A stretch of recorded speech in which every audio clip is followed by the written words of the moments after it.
Table of Contents. Biography of Ka Popoi.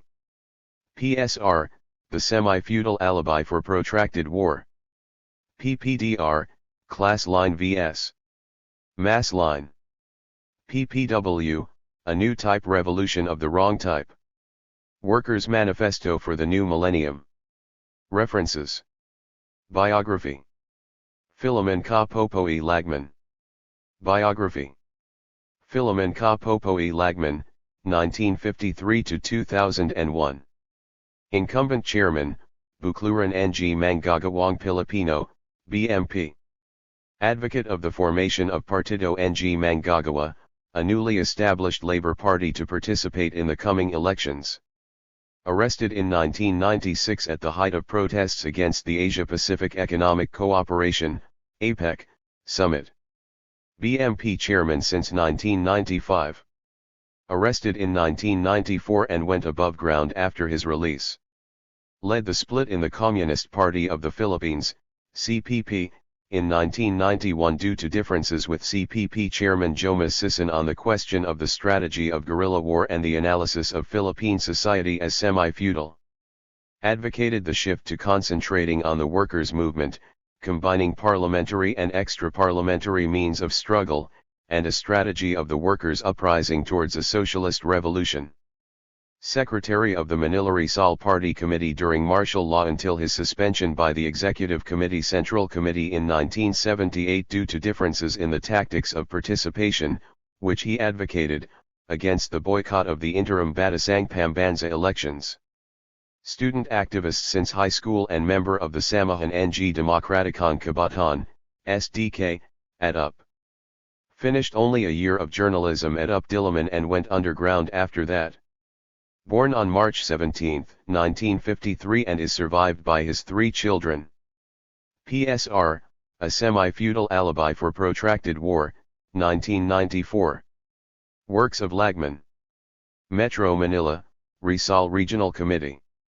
Communist Party of the Philippines. February 21, 1994. Philippine society, according to Sison, is semi-colonial and semi-feudal.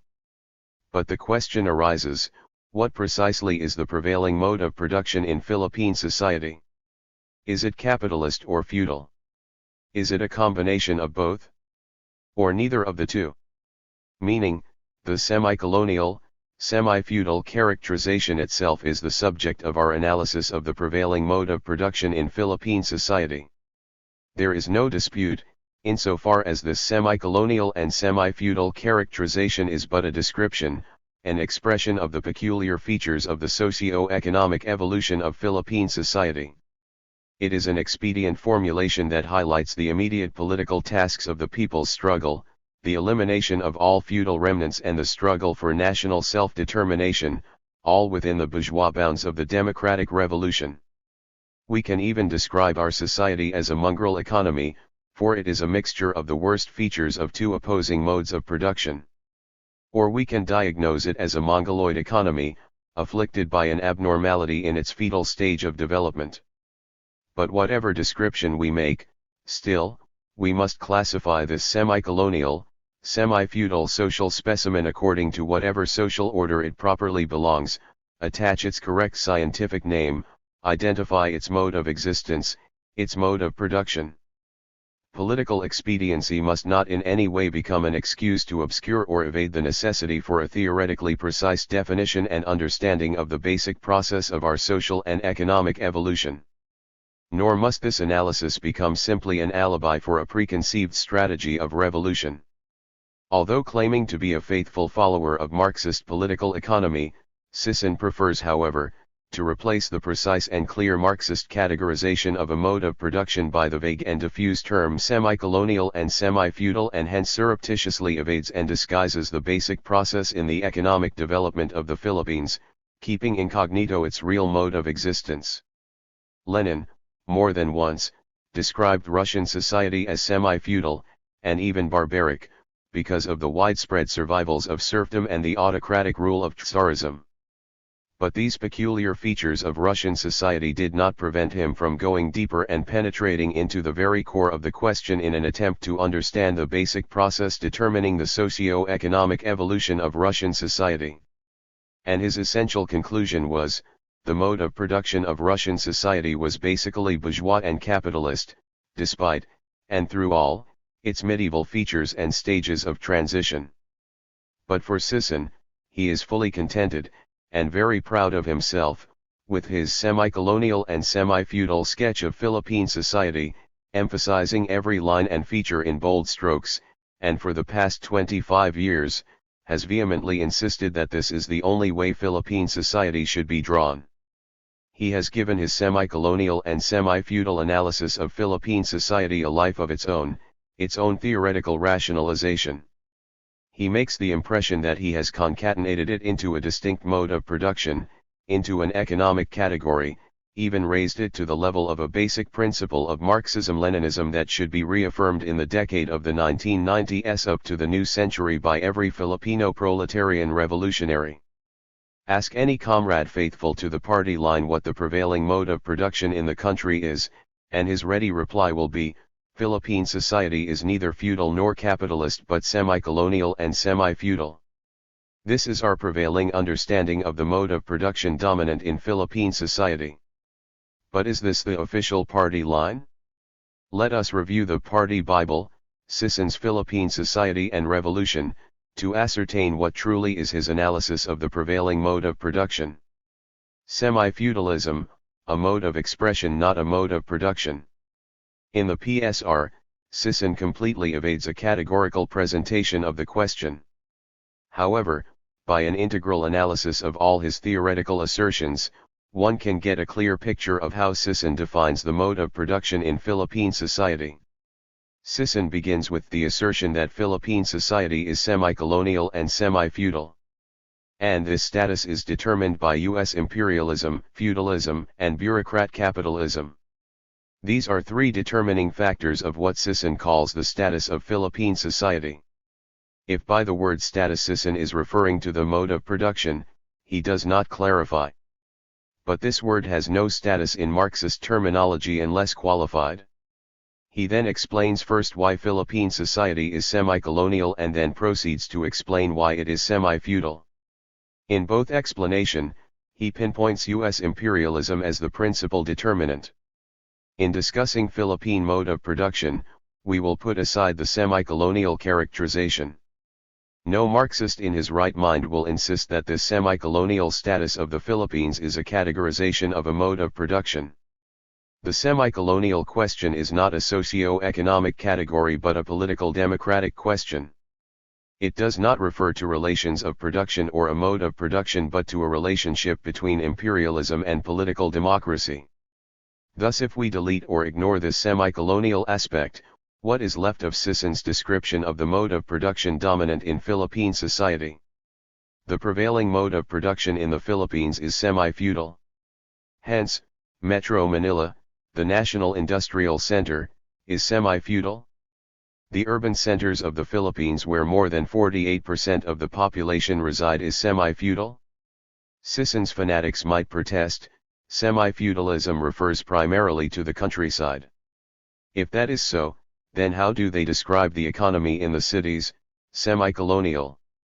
The countryside as semi-feudal, the cities as semi-colonial. Stupid. But of course this is ridiculous. Even Sisson cannot deny, though he obscures and evades it, that Metro Manila and the urban centers are basically capitalist in their mode of production. The point, however, is not to dichotomize Philippine society into town and country but to understand its socio-economic evolution, its basic process of development in its integral whole, in its internal relations, in its dialectical inner movement. Here lies precisely, the inadequacy of the semi-feudal and semi-colonial explanation of the Philippine mode of production and the absurdity of evading the bourgeois, capitalist basic process undergoing and unfolding in Philippine society despite all the distortions, all the obstacles, all the complexities, all the abnormalities in its development due primarily to non-economic means and factors. But we are running ahead of Sisson.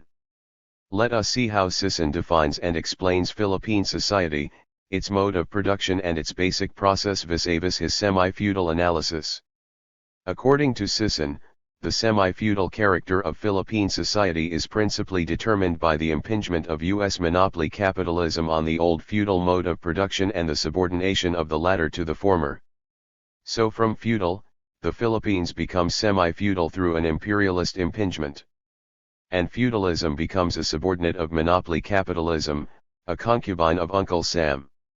East meets West, and their offspring is semi-feudalism, a new mode of production in the era of monopoly capitalism, the product of the imperialist sperm being embedded in the feudal womb. For Sisson, the principal determinant of the semi-feudal mode of production in Philippine society, if he considers it a mode of production, is U.S. monopoly capitalism. So, imperialism is a carrier of a new form of production relations called semi-feudalism. It appears that Sisson is either ignorant or innocent of what determines a mode of production based on Marxist historical materialism and political economy, or he just doesn't care. So what is this impingement of U.S. monopoly capitalism on the old feudal mode of production and the subordination of the latter to the former? How did he explain this impingement and subordination resulting in the semi-feudal character of Philippine society? According to Sisson, the concrete result of the intertwining of foreign monopoly capitalism and domestic feudalism is the erosion and dissolution of a natural economy of self-sufficiency in favor of a commodity economy. From impingement to intertwining. Sisson is really a master of words. No wonder, he is a consummate revolutionary phrasemonger. But then again, what is the concrete result of this intertwining of imperialism and feudalism? In his exact words, the erosion and dissolution of a natural economy of self-sufficiency in favor of a commodity economy. But this is the destruction, the elimination, the abolition of feudalism, self-sufficient natural economy, and the establishment, the laying of the foundation, the dawning of capitalism, commodity economy. So it is imperialism that is liquidating feudalism. So this imperialist impingement and its intertwining with feudalism erodes and dissolves feudal natural economy in favor of capitalist commodity economy. Is this what Sisson implies? Definitely not. This is not so, because, being dictated by foreign monopoly capitalism, this commodity economy is used to restrict the growth of national capitalism and force owner cultivators and handicraftsmen into bankruptcy. And he adds that this commodity economy dictated by imperialism is used to keep large masses of people in feudal bondage and at the same time create a relative surplus of population, a huge reserve army of labor, that keeps the labor market cheap. So this commodity economy is used, by imperialism, to 1. Restrict the growth of national capitalism, 2. Force owner cultivators and handicraftsmen into bankruptcy, 3. Keep large masses of people in feudal bondage, and 4. Create a surplus population and a huge reserve labor army that keeps the labor market cheap. After saying that through imperialist impingement and its intertwining with feudalism, natural economy, i.e., feudalism, is eroded and dissolved, and commodity economy, i.e., capitalism, is established, he is now saying, that on the contrary, this is not so. Sisson should be dragged by the ears and told to review his political economy. What is this rubbish about imperialism using commodity economy to restrict the growth of national capitalism? Commodity economy is the vehicle of capitalism and it cannot grow and develop other than through commodity economy. How then can commodity economy be used to restrict the growth of local capitalism when in fact, 1. It objectively destroys feudal natural economy which is the actual obstacle to capitalist development and, 2. It is the vehicle, the impetus for capitalist growth and the undermining of feudalism as a system. It is monopoly capitalism as imperialism, not commodity economy, that restricts or is being used to restrict the growth of local capitalism. Obviously, Sisson is not only ignorant of the internal laws of development of capitalism. He also does not understand imperialism and how it restricts local capitalism. Sisson's ignorance of capitalist laws is fully exposed by his second point, by the way he laments the fact that commodity economy is being used to force owner-cultivators and handicraftsmen into bankruptcy. What does Sisson expects from capitalism, from commodity economy? Prosperity for the owner-cultivators? Prosperity for the handicraftsmen? Sisson is an overt imperialist hater but a covert capitalist lover. Commodity economy, dictated or not by imperialism, will result and must result in the growing bankruptcy of the mass of owner-cultivators and handicraftsmen, and this bankruptcy is the surest indication of the dominance of commodity economy, and it just cannot be otherwise. And Sisson's fourth point, commodity economy being used to create a relative surplus of population, a huge reserve army of labor, that keeps the local labor market cheap, confirms Sisson's innocence of capitalist laws, but he, nevertheless, stands convicted before the bar of Marxism-Leninism. Again, what should we expect from commodity economy, except Marx's forecast of the growth of the mass of misery, oppression, slavery, degradation, exploitation of the toiling people, the growth of a huge army of reserve labor used and maintained by the bourgeoisie like a whip against the proletariat. Indeed, Sisson is advocating a new theory that run against the grain of the basic ideas of Marx, Engels, and Lenin. And this is conclusively confirmed by his third point: imperialist dictated commodity economy is used to keep large masses of people in feudal bondage. The master of rhetoric is now engaged in paradox. Commodity production for feudal bondage, using the vehicle of capitalism for the preservation of the old feudal mode, this is Sisson's semi-feudal theory. This is how Sisson rendered more profound Mao's semi-feudal description of China, and even Lenin's description of Russia, for the latter preceded the former in the use of this term in describing their respective societies. How does imperialism use commodity production to keep large masses of people in feudal bondage? Sisson has no direct, categorical explanation. He just insinuates. In his immediately succeeding sentences, he says, in Philippine agriculture, the old feudal mode persists side by side with capitalist farming, chiefly for the production of a few export crops needed by the United States and other capitalist countries. As a matter of fact, the old feudal mode of production still covers more extensive areas than capitalist farms. But where is the connection? How is commodity economy, which has replaced feudal natural economy, used to preserve feudal bondage? If this seems to be a contradiction in doctrine, at least, it should be proven that this is contradiction in real life. But for Sisson, to exist side by side is a profound connection. One's living side by side with another is already a connection. From his theories of impingement and intertwining, he now introduces his side-by-side theory, which is less glamorous rhetorically. But he will promptly recover his technocratic elegance by the theory of interactive and symbiotic relationship. At least, Sisson has clarified what he refers to as commodity economy being dictated and used by U.S. imperialism. But what he is actually referring to is only the actual production of particular commodities, i.e., export crops needed by the US and other capitalist countries. He is not really speaking of commodity economy as an economic system, but only of the actual planting of bananas, of particular crops for export. This production of a few export crops is actually the one being referred to by Sisson as the factor restricting the growth of national capitalism. But because of his penchant for fancy formulations, plus the fact that he does not know what he is saying, he recklessly calls it commodity economy being used to restrict local capitalism, etc. Sisson will not and cannot explain how commodity economy as a system of production restricts capitalism and preserves feudalism, because he is simply describing how imperialism restricts capitalist farming to the production of a few export crops while existing side by side with the old feudal mode of production. Just read his next sentences.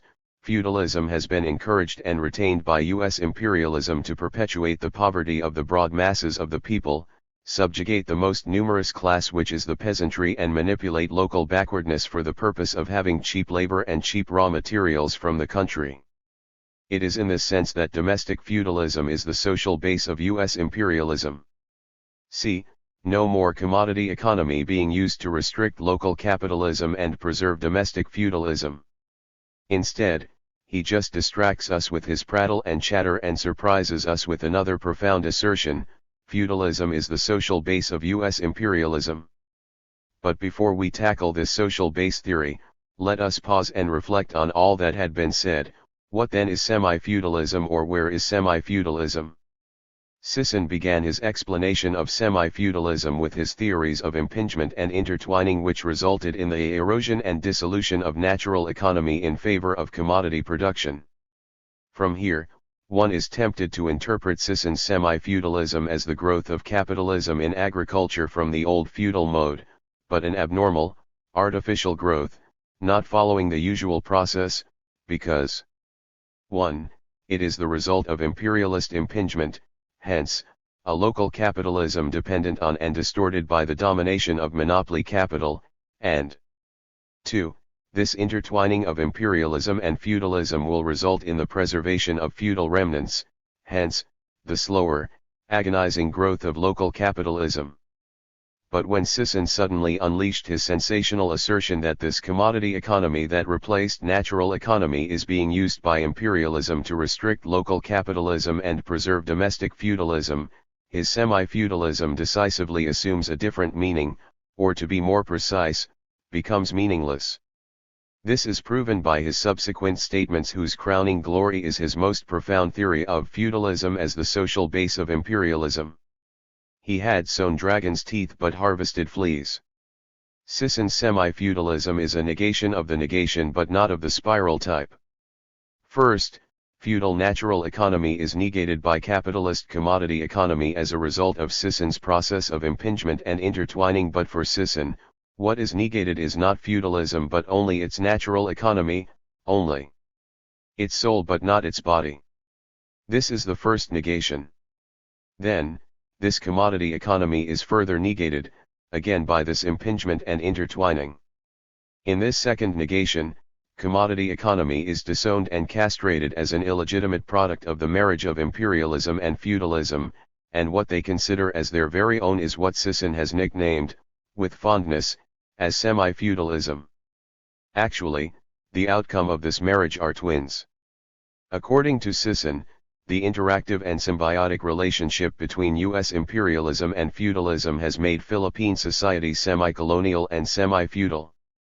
Feudalism, therefore, is a co-determinant of imperialism not only in the semi-feudal status of the Philippines but also in its semi-colonial character. Feudalism has attained complete conjugal rights as a concubine of imperialism. In the light of all these discussions, what then is semi-feudalism? What is the prevailing mode of production in the Philippines? Sisson has categorically stated that feudalism has been encouraged and retained by U.S. imperialism and, in fact, has been promoted as the social base of U.S. imperialism. Feudalism is clearly a mode of production which, according to Sisson in 1968, still covers more extensive areas than capitalist farms. If feudalism is the prevailing mode of production in the Philippines, what then is semi-feudalism? Based on all that Sisson had said, semi-feudalism is nothing but a nickname, a pseudonym, an alias of the old, moribund feudalism encouraged and retained by U.S. imperialism. It does not have a life of its own outside the old feudal mode. Sisson is confused by his own creation, because the truth is, he is not really sure of what he is talking about. This is the reason why he evaded and even ignored in PSR a categorical explanation of what the mode of production prevailing in the country really is, and his semi-colonial and semi-feudal description of the status of Philippine society is his manner of deliberately obscuring and confusing the question. However, even Sisson has begun to believe that semi-feudalism has its own mode of existence distinct from feudalism. Under PSR's section on feudalism, there is this subsection 4 entitled The Extent of Feudal and Semi-Feudal Exploitation. So he believes that there are distinct forms of semi-feudal exploitation different from feudal forms of exploitation. But what does he identify as a semi-feudal form of exploitation? Letter B. Basic forms of exploitation in the countryside, of this subsection 4, is divided into two categories. The first is, 1. Land rent, usury, and other feudal evils. And the second one is, 2. Wage slavery on farms. The first obviously refers to feudal forms of exploitation. Is the second one, wage slavery on farms, the specific form of semi-feudal exploitation?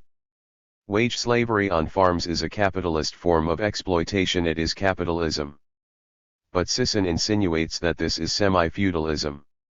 If this is what is referred to as semi-feudalism, if this is the meaning of semi-feudalism, then Philippine mode of production is basically capitalist, because Sisson described the status of Philippine society as basically semi-feudal.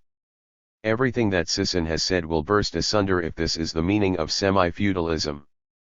But no, Sisson does not categorically say that wage slavery on farms is the form of semi-feudal exploitation in the countryside *, but neither is he able to identify a single form of semi-feudal exploitation.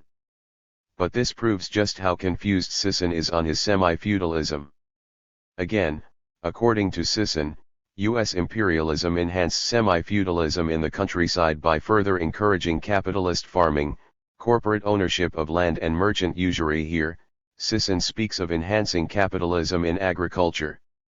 In his class analysis of the rich peasants, he says, it must be recognized as a general rule that the rich peasant form of production is useful for a definite period.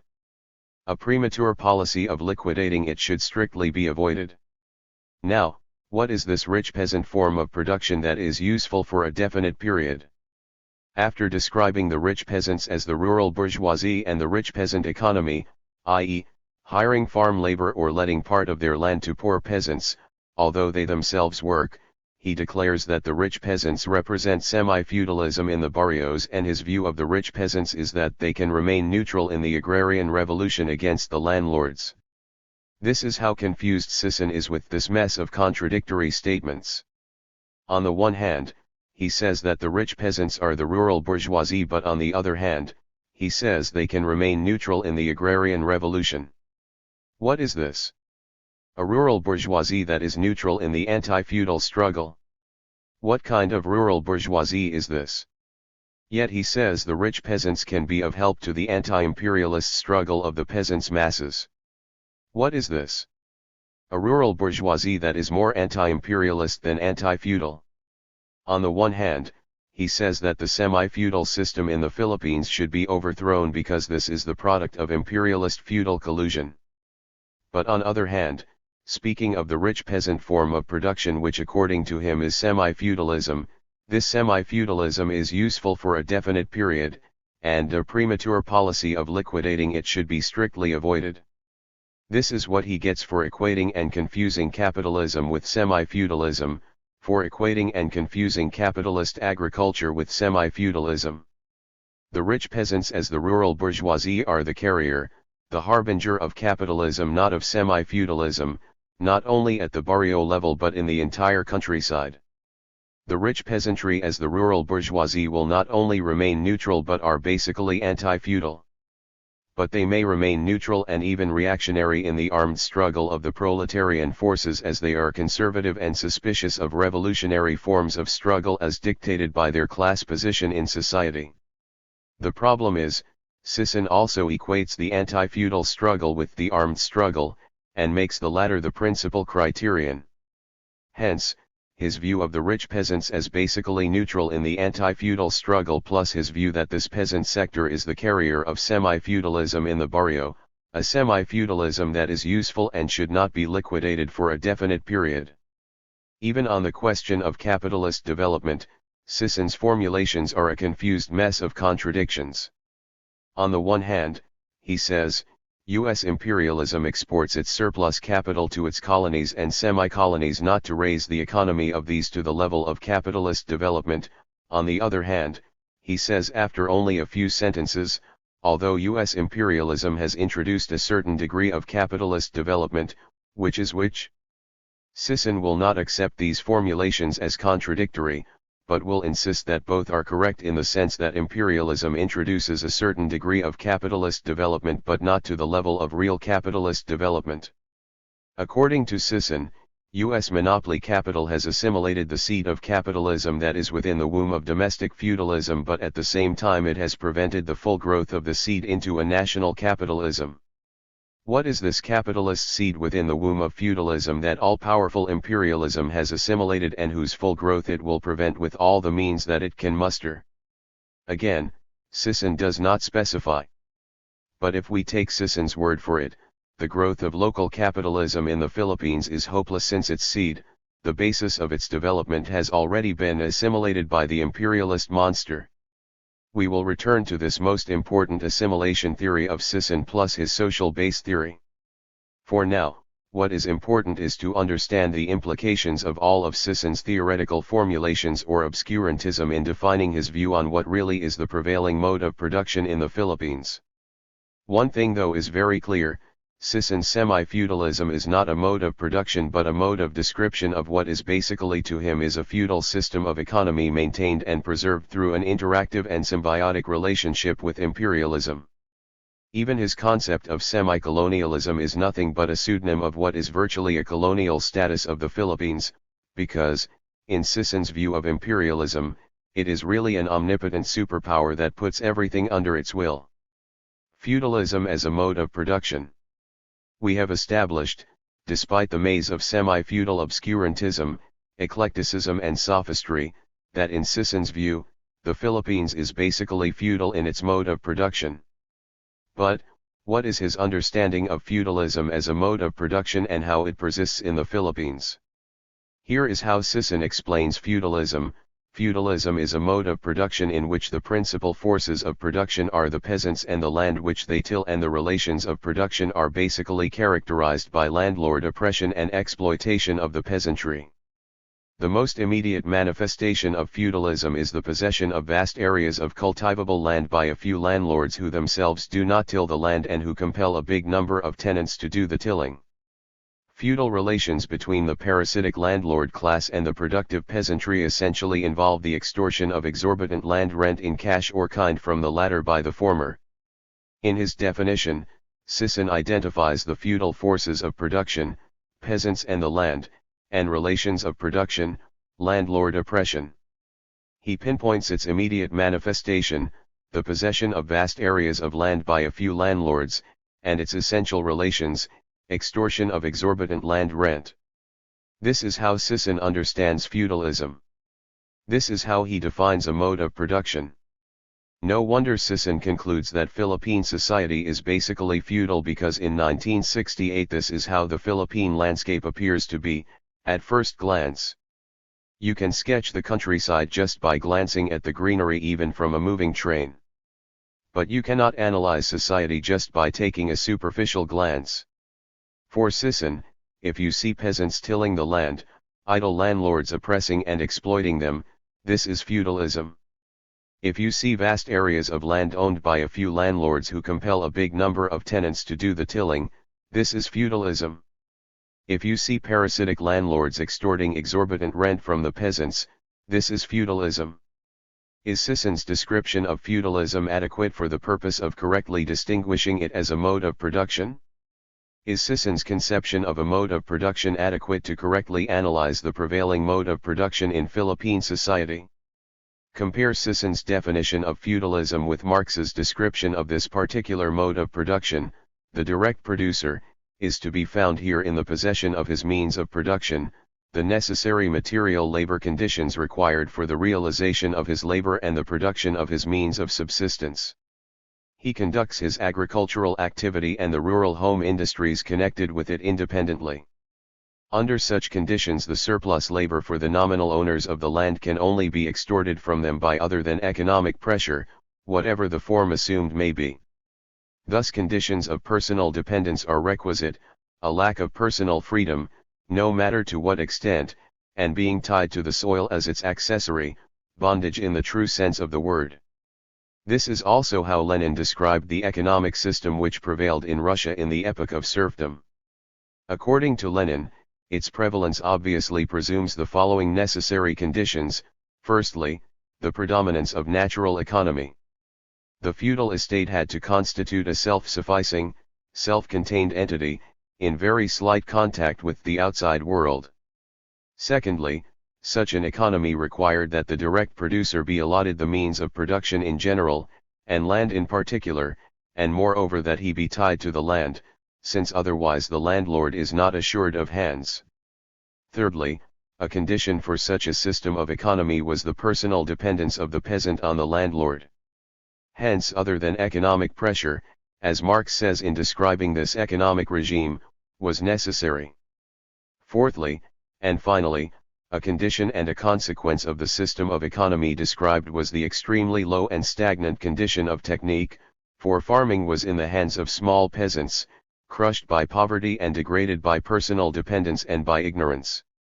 So both Marx and Lenin, in defining and distinguishing feudalism as a mode of production, spoke of 1. The direct producer in possession of means of production necessary for his subsistence, 2. The predominance of self-sufficient natural economy, 3. Surplus labor appropriated by the landlord class by non-economic means, 4. The peasantry tied to the soil as its accessory, their personal dependence to the landlord class, i.e., feudal bondage in its real sense. These four identifying features of feudalism comprise its very character as a mode of production and are precisely the ones undermined and negated by the development of capitalism. Under capitalism, 1. The direct producer is expropriated, deprived of the possession of his means of production.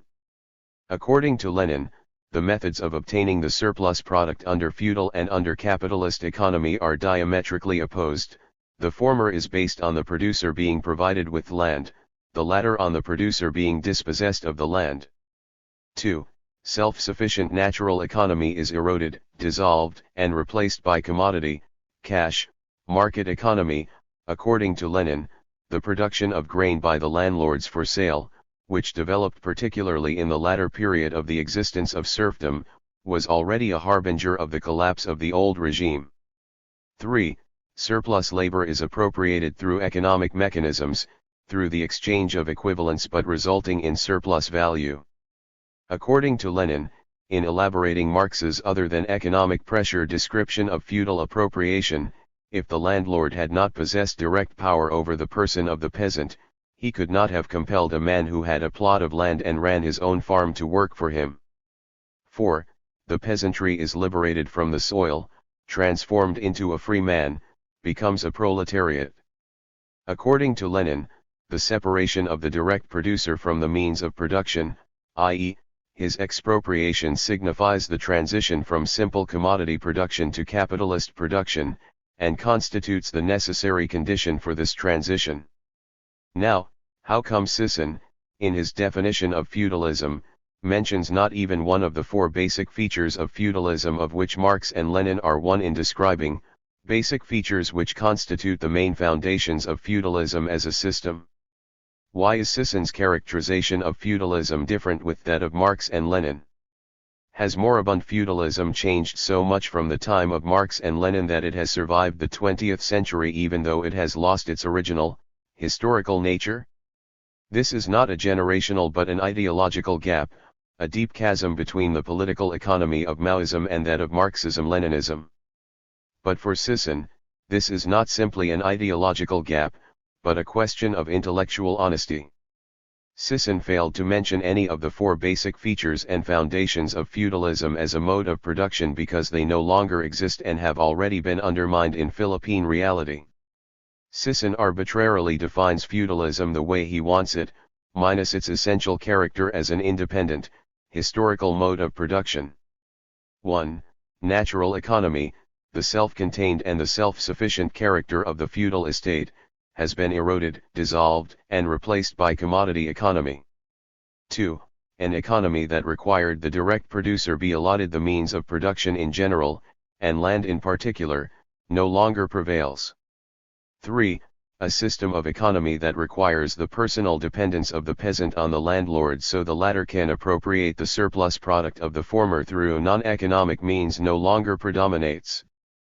4. Feudal bondage, in the true and original sense of the word, the peasant as being tied to the land, is not a reality in our countryside. Commodity production, cash, and market economy, has conquered the entire countryside, even the most remote villages. The overwhelming majority of the toiling people in the countryside have been dispossessed of the land and the means of production. The landlord is not obliged to provide land to the peasant to till. Feudal bondage, in the true sense of the word, the peasant as being tied to the soil, no longer exist.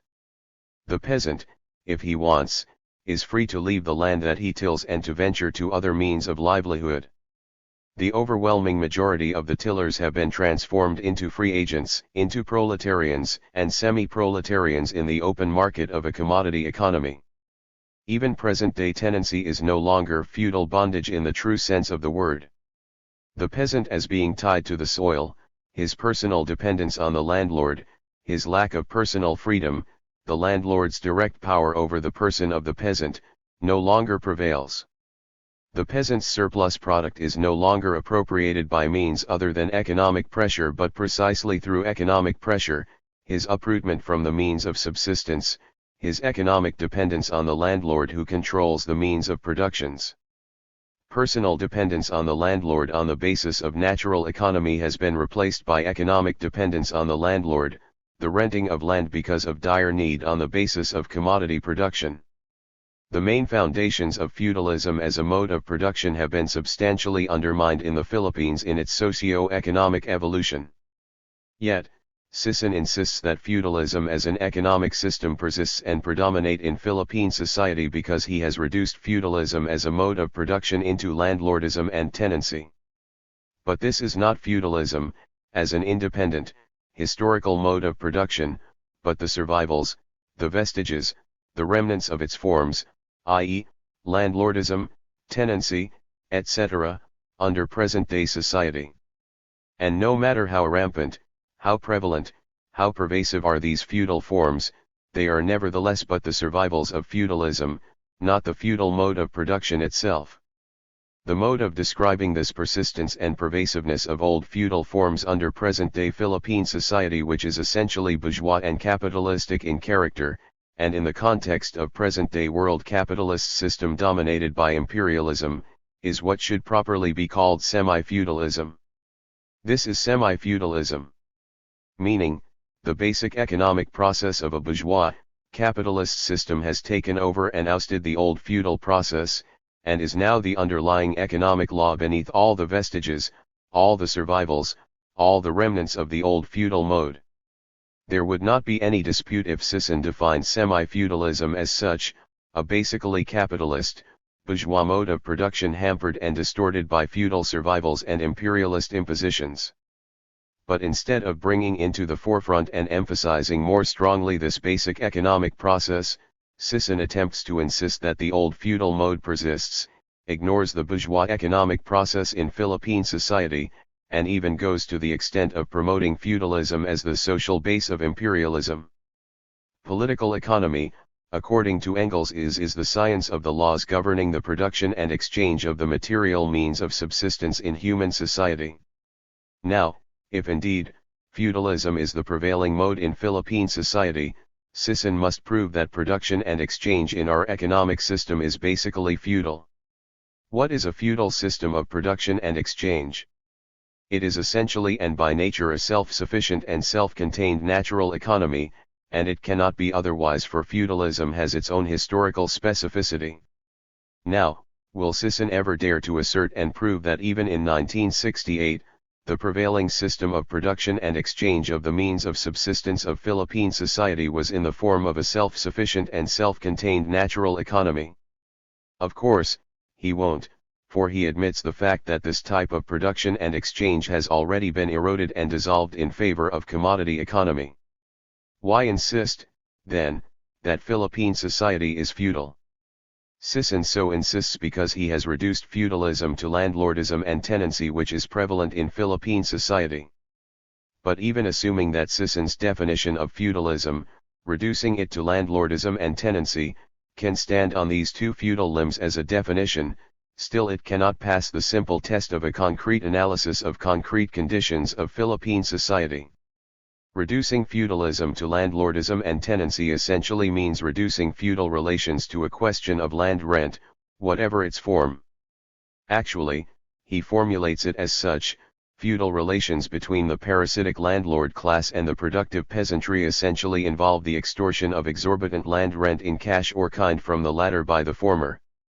What is decisive for Sisson, in a feudal setup, is the existence of this feudal mode of appropriation of the surplus product, land rent. Indeed, different modes of production have different modes of appropriation of the surplus social product. And land rent is a typical form of feudal appropriation, although it does not belong exclusively to feudalism. There is feudal land rent and capitalist land rent. But let us set aside for the moment this difference, and assume that the prevailing form of land rent in the Philippines is feudal.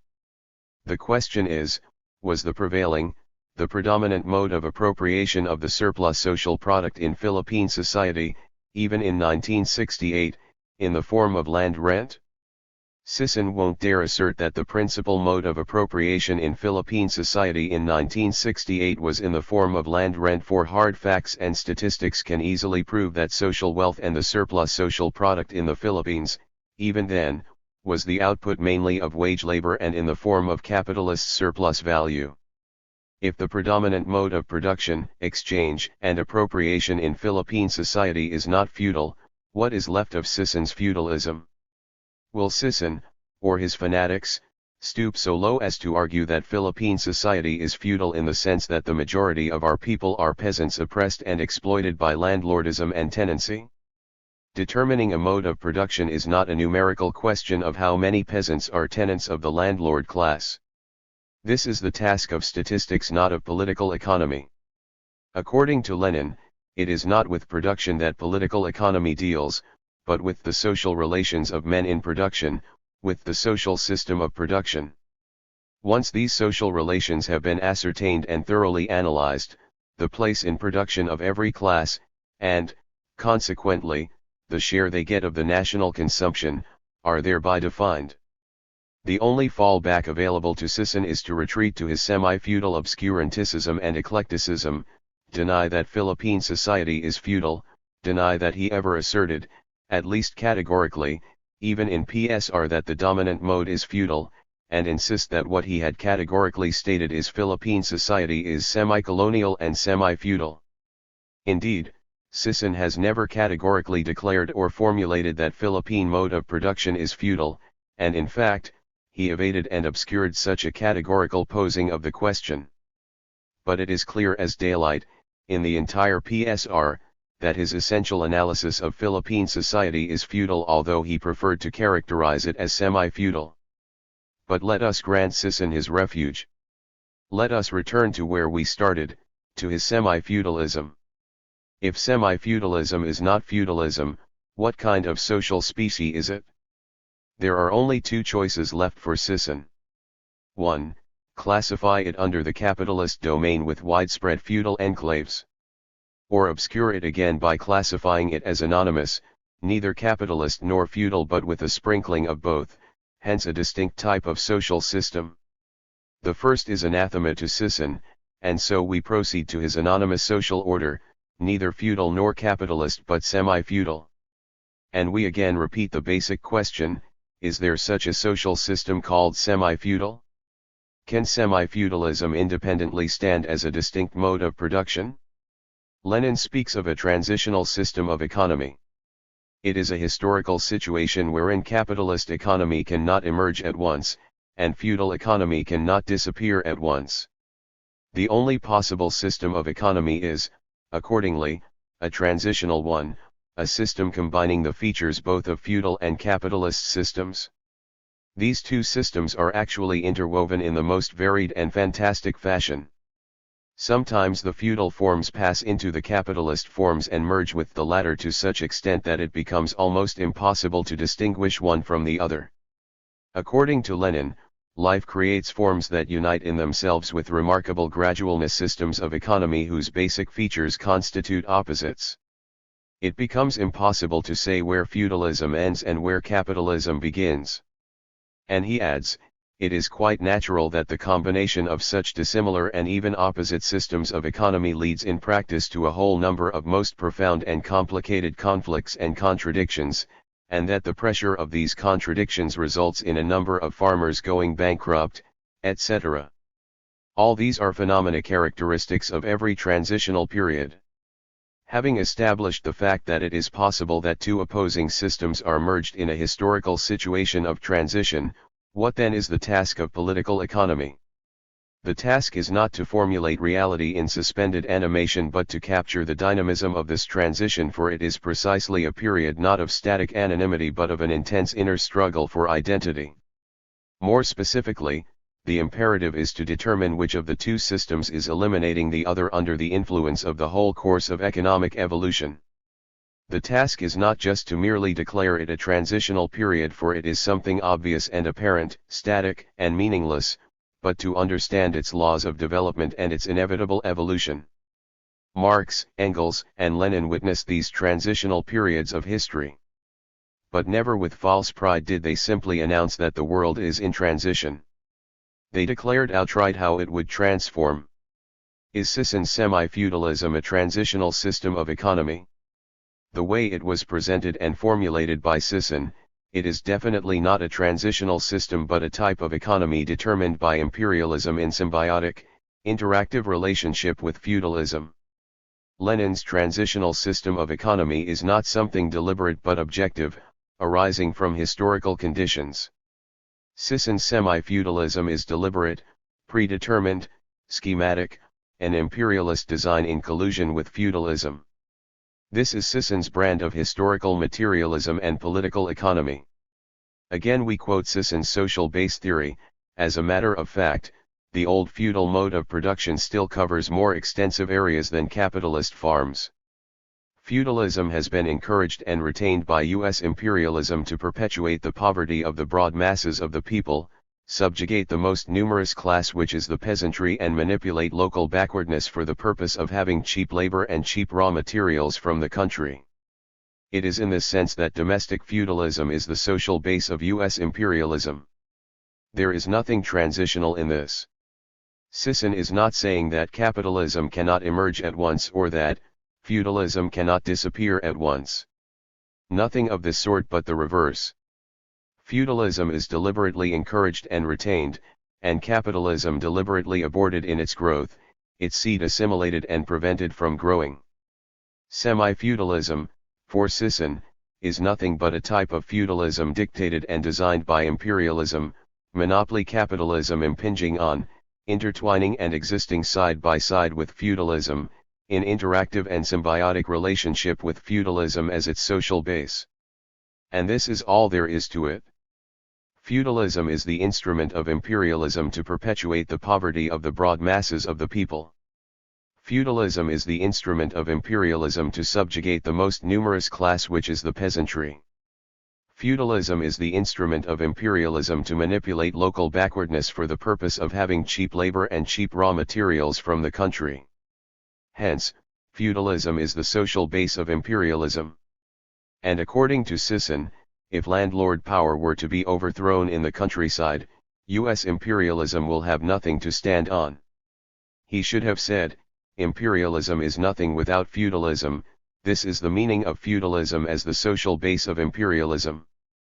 This is Sisson's semi-feudalism, a flimsy subterfuge of feudalism.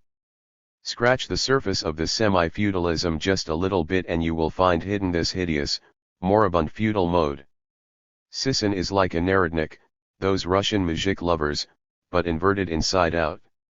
He wants to obliterate capitalism by ignoring it. He wants to reach socialism other than through capitalism and reach it by using the peasantry as its revolutionary vehicle. Here is a communist who does not want to talk about capitalism, who is not interested in capitalist developments, who will indict anything and everything for the people's miseries except the capitalist system as if it is not the very root, in the final analysis, of all the sufferings of all toiling people in present-day society. He makes a lot of noise about the working class as the revolutionary leader of the Philippine Revolution but is tongue-tied about capitalism, the social system that creates and tempers the proletariat and the material and spiritual conditions for the leading role of the proletariat in the revolution. It's as if his entire schema for a people's revolution will collapse once he brings into the forefront and emphasizes more strongly the capitalist developments in society.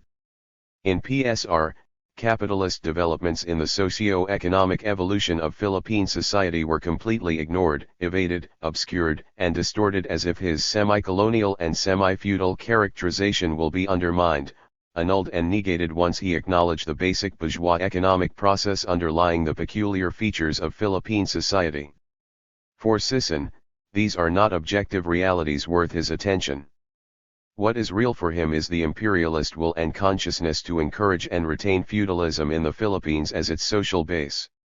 For Sisson, this is how a mode of production is determined, not by the internal laws inherent to its development but by the imperial will and mandate of a foreign power standing over and above society.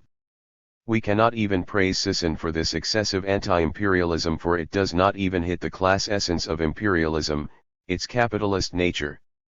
Sisson's anti-imperialism is basically bourgeois democratic patriotism and nationalism, driven by self-determinism and the desire for political democracy. What are these capitalist developments, these objective bourgeois economic processes which Sisson failed to analyze and interrelate in their totality but which are vital and decisive in defining the mode of production evolving and prevailing in Philippine society? First, the growing social division of labor and the commodity production which it engenders and has become generalized in Philippine society even in 1968. Second, the growth of the urban population at the expense of the rural and its necessary connection with commodity production and the development of capitalism. Third, the ruin of the peasantry, its differentiation as a class, the increasing proletarianization of the working people, and their necessary connection with the growth of commodity economy. Fourth, the landlord's transition from feudal to capitalist economy as a result of commodity production and on the basis of the development and predominance of wage slavery in the entire economy. In discussing these basic economic laws in the development of capitalism, we will concentrate our critique on theoretical political economy, since an empirical presentation and analysis will require an entire book given the welter of data and statistics now available. However, we will attach the most basic data and statistics, that by themselves can indict Sisson's erroneous analysis of the socio-economic evolution of Philippine society. But before we proceed with the discussion of these points, it should be asked, why the prevalence of the anti-capitalist analysis among party comrades? There are many reasons, paramount of which is the low theoretical level of the party, especially on the basic or classic theoretical propositions of Marx, Engels, and Lenin. But there is one very irritating standard and common sense argument supporting this anti-capitalist analysis of society that contains not an iota of Marxism, betraying a complete ignorance of Marxism. The argument runs like this: the share of the industrial proletariat in the population is very small, while the great majority are peasants. So how can the prevailing mode of production in the Philippines be considered capitalist? How can this be capitalism when it is very slow in increasing the number of factory workers, its number very low in proportion to the entire population? In 1894, the factory workers in Russia were only about 1% of the entire population. Yet Lenin declared the indisputable domination and development of capitalism in all branches of national labor in Russia. But here in the Philippines, what Sisson considers the Filipino industrial proletariat include, in 1968, about 15% of the total manpower in the country, or 1.8 to 2 million out of a population of 37 million. Even in England and Wales in 1861, according to Lenin, based on Marx's figures in Capital, there were only 1.6 million employed in the main branches of factory industry, a mere 8% of a population of 20 million. And there were 1.2 million servants, representing a dead loss of national labor, whose number was growing more rapidly than the number of factory workers. Yet this country was the most advanced capitalist country at that time. Lenin criticizes those who reduce the working class to factory workers. This is repeating, and even aggravating, according to Lenin, the error of the Russian petty bourgeois economists who make large-scale machine industry the very beginning of capitalism. Are not the millions of Russian handicraftsmen who work for merchants, with the latter's material and for ordinary wages, engaged in capitalist production? Do the regular farm laborers and day laborers in agriculture not receive wages from their employers, and do they not surrender surplus value to them? Are not the workers in the building industry, which has rapidly developed in our country since the reform, subjected to capitalist exploitation? and so on. In PSR, Sisson classifies the farm workers, mainly in large sugar, coconut, fiber-growing, citrus, pineapple, banana and vegetable farms, as part of the proletariat. Although he makes a qualification, they are referred to as part of the proletariat only secondarily and the industrial proletariat as principally. And since they are referred to only as part of the proletariat secondarily, he allots only one short paragraph to the farm workers in his class analysis and does not even bother to compute their numbers and add them to the total number of the working class in the Philippines in 1968. The farm workers deserve only one short paragraph in Sisson's class analysis. But the fact is, they are the fastest growing sector of the working people, and by the 1970s up to the present, became the biggest sector of the working population. If this was not yet apparent in 1968, Sisson should have foreseen this development through a theoretical understanding of political economy. And to further undermine the Filipino working class, Sisson classifies those people in towns and urban areas who cannot be accommodated as regular wage earners in industrial enterprises nor as regular tenants in the countryside as part of the semi-proletariat, and does not even bother to explain theoretically, from the point of view of political economy, the existence of the semi-proletariat. He just declares that this is normal in a semi-colonial and semi-feudal society.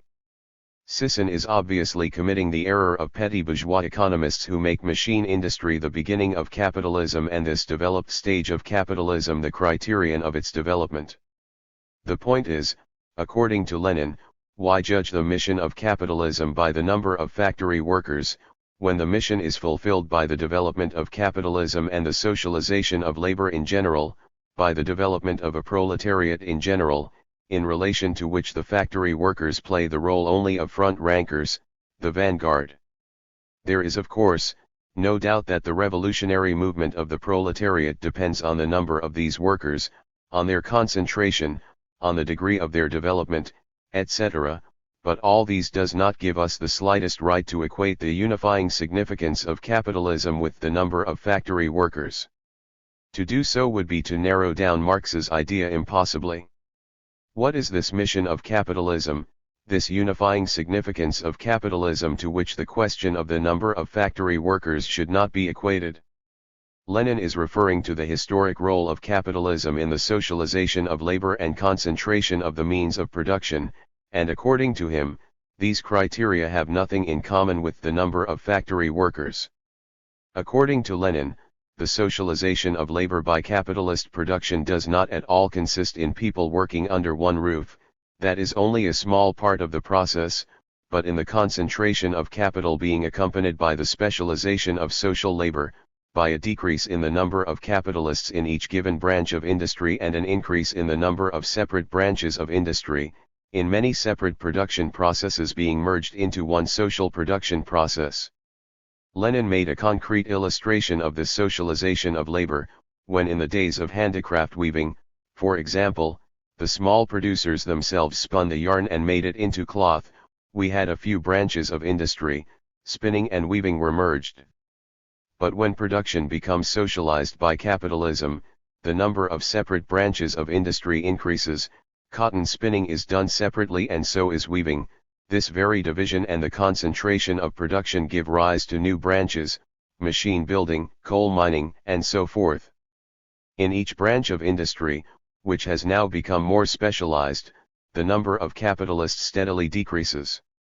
This means that the social tie between the producers becomes increasingly stronger, the producers become welded into a single whole. According to Lenin, the socialization of labor by capitalism is manifested in the following processes. 1.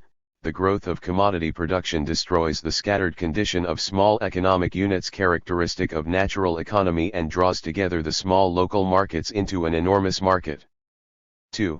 Capitalism replaces the former scattered production by an unprecedented concentration both in agriculture and industry. 3. Capitalism eliminates the forms of personal dependence that constituted an inalienable component of preceding systems of economy. 4. Capitalism necessarily creates mobility of the population, something not required by previous systems of social economy and impossible under them on a large scale. 5. Capitalism constantly reduces the proportion of its population engaged in agriculture and increases the number of large industrial centers. 6. Capitalist society increases the population's need for association, for organizations, and lend these organizations a character distinct from those of former times. 7. All the above-mentioned changes effected in the old economic system by capitalism inevitably lead to a change in the mentality of the population.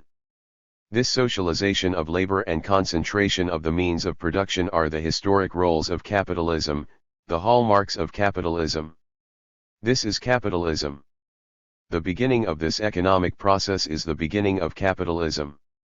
From here, we start with our first point, the growing social division of labor and the commodity economy which it engenders and which has become generalized in Philippine society even in 1968. Sisson accepts the obvious reality that self-sufficient natural economy has long been eroded and dissolved in Philippine society and has been replaced by commodity economy. Commodity economy has gained complete sway and prevalence in our society, and theoretical political economy teaches that it can only do so under a capitalist mode of production. Sisson speaks of the predominance of commodity economy but is silent on the growing social division of labor in Philippine society. Can one speak of a generalized commodity economy without a generalized social division of labor? Only people like Sisson can gloss over the social division of labor, belittle its significance, and in fact, completely evade and ignore this question as if it does not exist or is irrelevant to the subject at hand. Yet he talks of a commodity economy replacing natural economy. Either he simply does not understand what he is talking about, what this commodity economy means, or he is deliberately deceiving his readers. In PSR, he attributes the erosion and dissolution of natural economy in favor of commodity economy to the intertwining of foreign monopoly capitalism and domestic feudalism. See, he does not know what he is talking about. This intertwining is a new theory for commodity economy, a new explanation for the emergence and predominance of commodity economy, explaining it not on the basis of the growth and deepening of the social division of labor. But we have already revealed earlier that what Sisson refers to directly as commodity economy is not the economic system of production itself but simply the actual planting of bananas, etc., i.e., export crops. And this is simply embarrassing. This intertwining is nothing but the persistence of the old feudal mode side by side with the planting of bananas, etc. This is how Sisson explains commodity economy by his intertwining theory, the elaborate weaving of absurdities designed to bewilder his unknowing readers. The basis of commodity economy, the very foundation of all commodity economy, according to Lenin, is the social division of labor, and commodity economy cannot be explained other than through the social division of labor. There can be no generalized commodity production without a generalized social division of labor. And a generalized social division of labor can never materialize in a feudal mode of production and can only be accomplished in a capitalist system of economy, for this is the distinct character and role of capitalism, its historic mission, the socialization of labor. This, actually, is self-explanatory, if we know our historical materialism. Simple commodity production has long existed in society even during the last stages of primitive society, and its basis and corollary, ever since, is the simple division of labor. Simple commodity production, which evolved into a generalized commodity production, into a commodity-producing system of economy, presupposes a generalized social division of labor, a socialization of labor whose absolute form is capitalist production. This is how Lenin explained the social division of labor as the basis of commodity economy. Manufacturing industry separates from the raw materials industry, and each of these subdivides into small varieties and subvarieties which produce specific products as commodities, and exchange them for the products of all the others. Thus the development of commodity economy leads to an increase in the number of separate and independent branches of industry. The tendency of this development is to transform into a special branch of industry the making of a product, and not only the making of a product, but even the separate operations of preparing the product for consumption. Is this not how Philippine society operates today, and even in 1968? An integrated commodity economy developing with the growth and deepening of the social division of labor. Can one imagine a commodity economy emerging and predominating not on the basis of such a mode of production characterized by a deepening social division of labor? And according to Lenin, it goes without saying that the above-mentioned separation of the manufacturing from the raw materials industry, of manufacture from agriculture, transform agriculture itself to an industry, into a commodity-producing branch of economy. The process of specialization that separates from each other the diverse varieties of the manufacture of products, creating an ever-growing number of branches of industry, also manifests itself in agriculture, creating specialized agricultural districts, and systems of farming, and giving rise to exchange not only between the products of agriculture and industry but also between the various products of agriculture. Philippine agriculture, even in 1968, started to become, and today has totally become, a commodity-producing branch of the economy, a distinct industry, a highly commercialized, commodity-producing industry integrated with the total economy. The peasant produces not for himself but for the market and has become totally dependent on the market. The industrial centers provide the means of production and the means of consumption of the agricultural sector, while the latter provides the raw materials needed by industry and the agricultural consumable products needed by the towns and urban areas. The rice farmers produce primarily and almost exclusively for the market, and even buys the grain their family consumes from the market. In central Luzon and other densely populated and highly commercialized provinces, even the firewood that the peasants need must be procured from the market. Even the vegetables farmers grow have become so very specialized that their other vegetable requirements needed for subsistence they must now be bought from the market. Before the advent of commodity economy, the saying "every man for himself, and God for all" was justified. But under the regime of commodity economy, every man for himself is quite inapplicable. According to Lenin, here each works for all and all for each, and no room is left for God, either as a supermundane fantasy or a mundane golden calf. How can Sisson close his eyes and ignore this social division of labor that explains the emergence and dominance of commodity economy, and in its place, invent his intertwining theory to explain the dissolution of natural economy in favor of commodity economy? Because, like an ostrich, he prefers to bury his head in his semi-colonial and semi-feudal sand rather than face the social facts that point to the inevitable capitalist development and transformation of Philippine society on the basis of this social division of labor and its corollary, commodity production. His semi-feudal fetish has completely alienated him from social reality. The development of the social division of labor and the supremacy of commodity economy in the entire society inevitably leads to our second point, the growth of the urban, industrial population at the expense of the rural, agricultural population. The past 3 decades saw the continuous separation of an ever-growing part of the population from agriculture.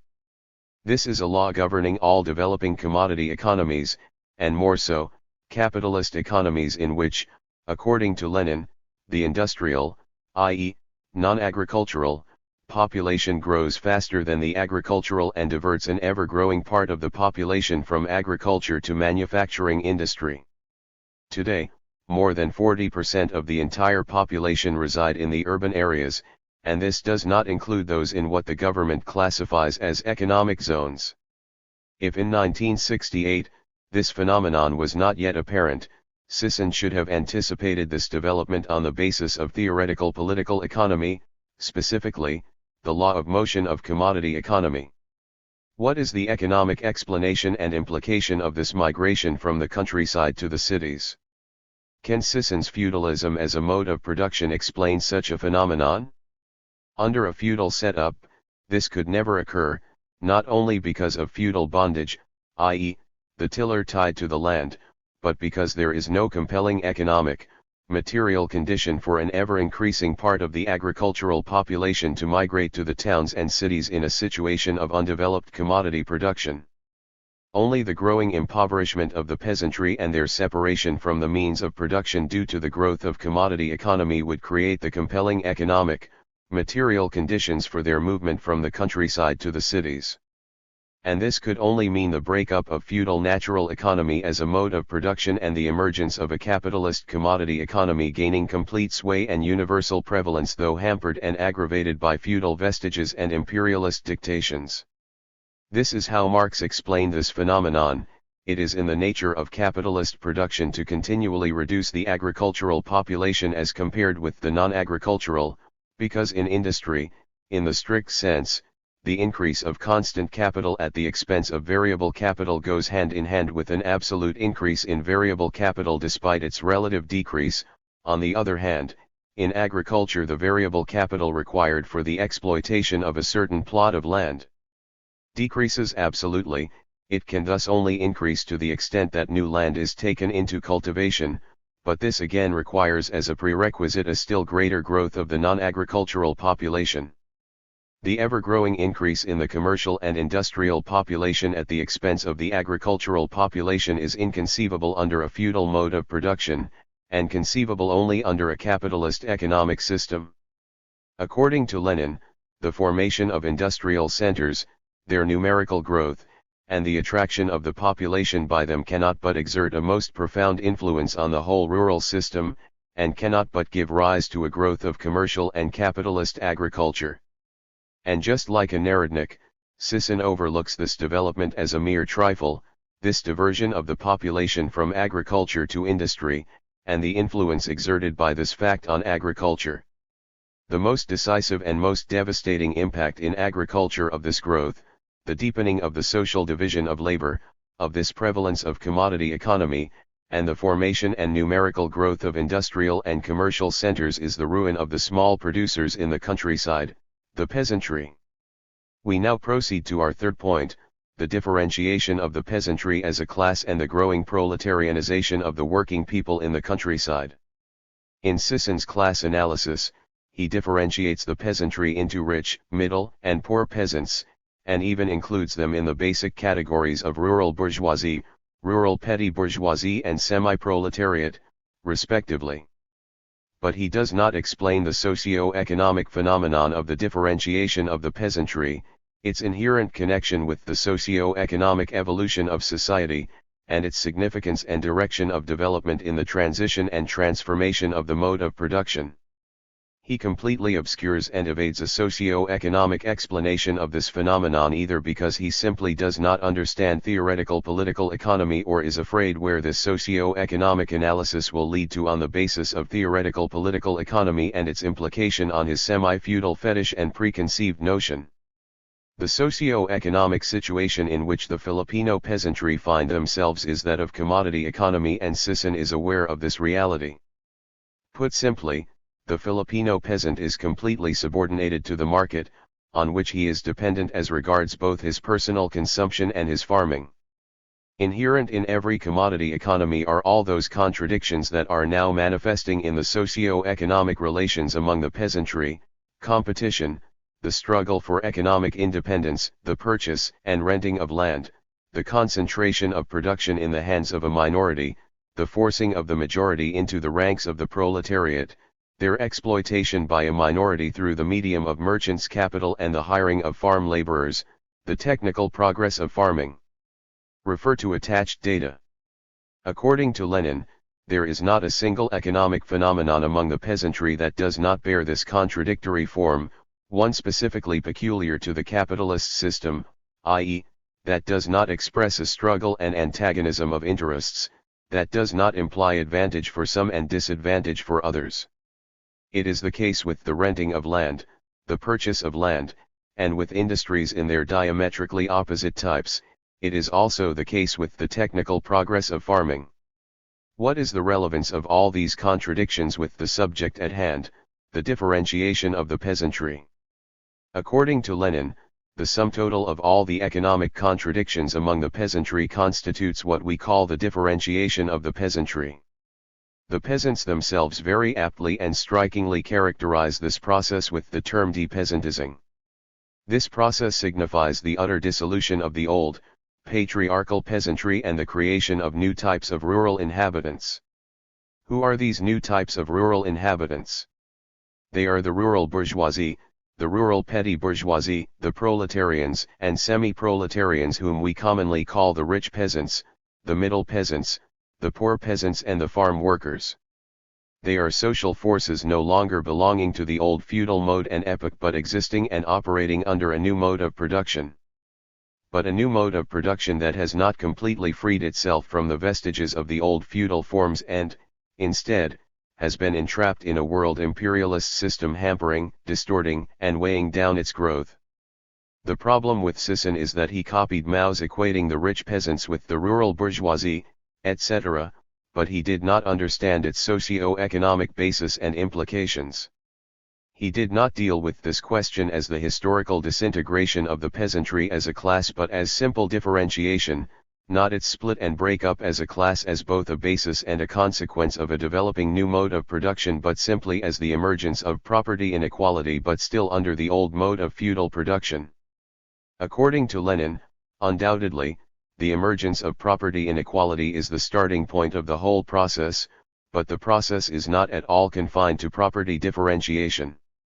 The old peasantry is not only differentiating, it is being completely dissolved, it is ceasing to exist, it is being ousted by absolutely new types of rural inhabitants, types that are the basis of a society in which commodity economy and capitalist production prevail.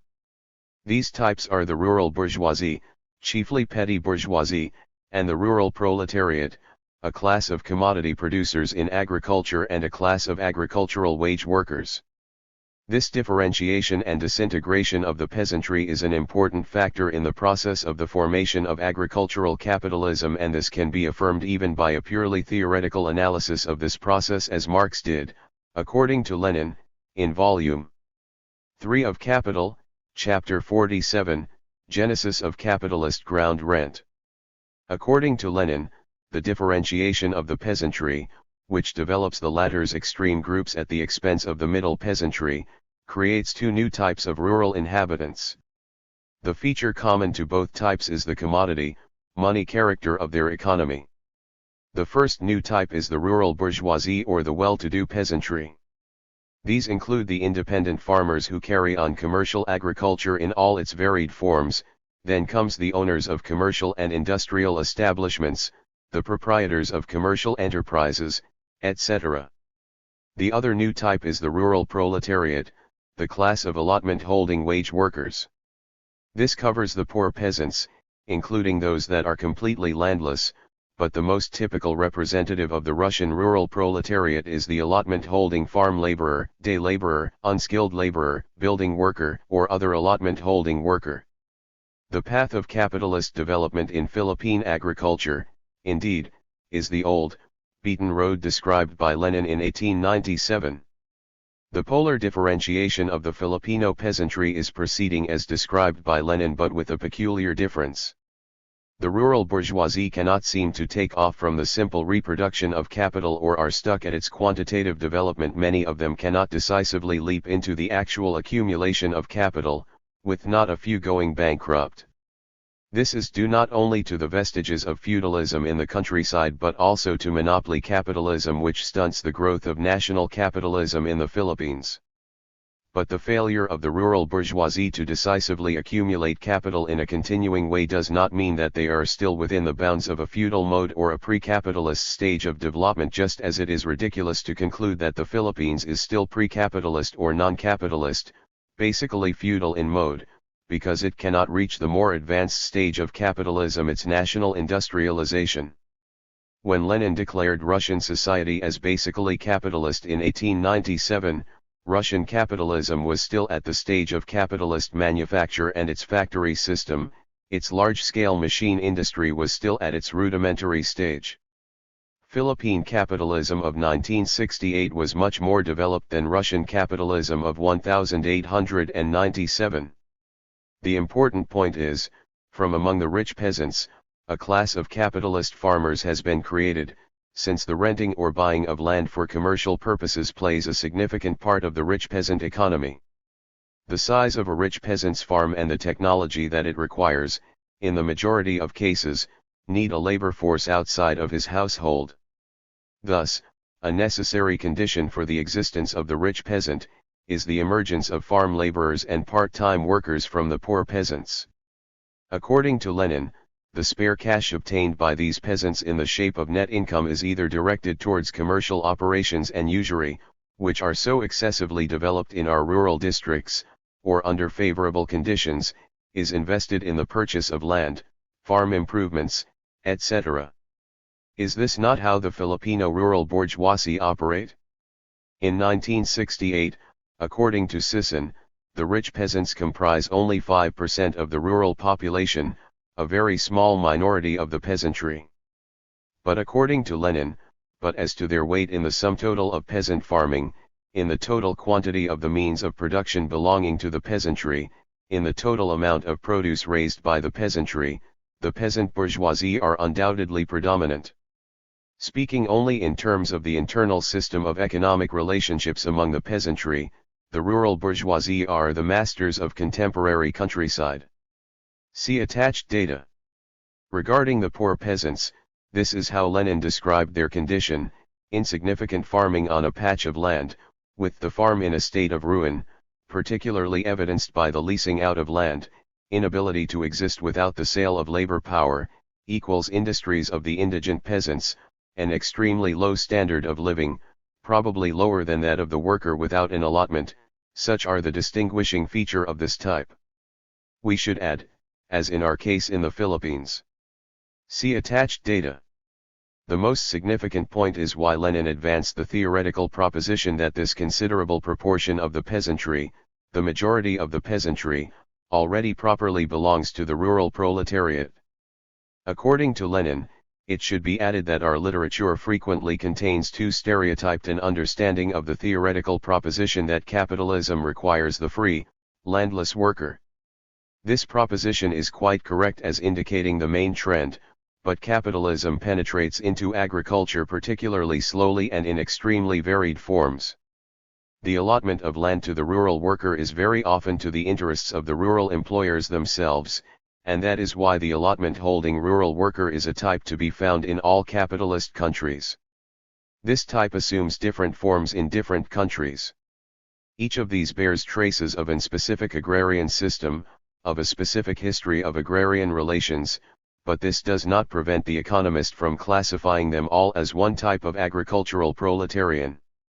And Lenin continued, whether the land is his full property, as a small holding peasant, or whether he is only allowed to use it by the landlord, makes no difference at all. In assigning the indigent peasants to the rural proletariat, we are saying nothing new. The mass of the peasantry have already taken a quite definite place in the general system of capitalist production, namely, as agricultural and industrial wage workers.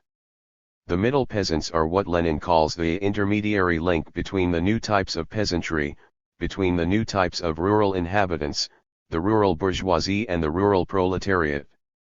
They are the ones being left behind by the advance of commodity production. They are distinguished, according to Lenin, by the least development of commodity production. They are economically incapable of taking advantage of the new form of production, wage labor, while at the same time, they do everything economically possible to avert their falling completely into wage labor. According to Lenin, in its social relation this group fluctuates between the top group, towards which it gravitates but which only a small minority of lucky ones succeed in entering, and the bottom group, into which it is pushed by the whole course of social evolution.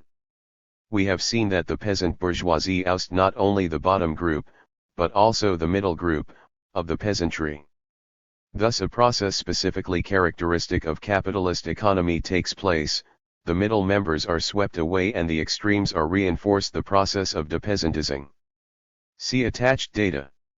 It is actually the middle peasants who are being pushed into the ranks of the rural proletariat, not the poor peasants, because they are already basically part of the proletariat by virtue of their status as poor peasants.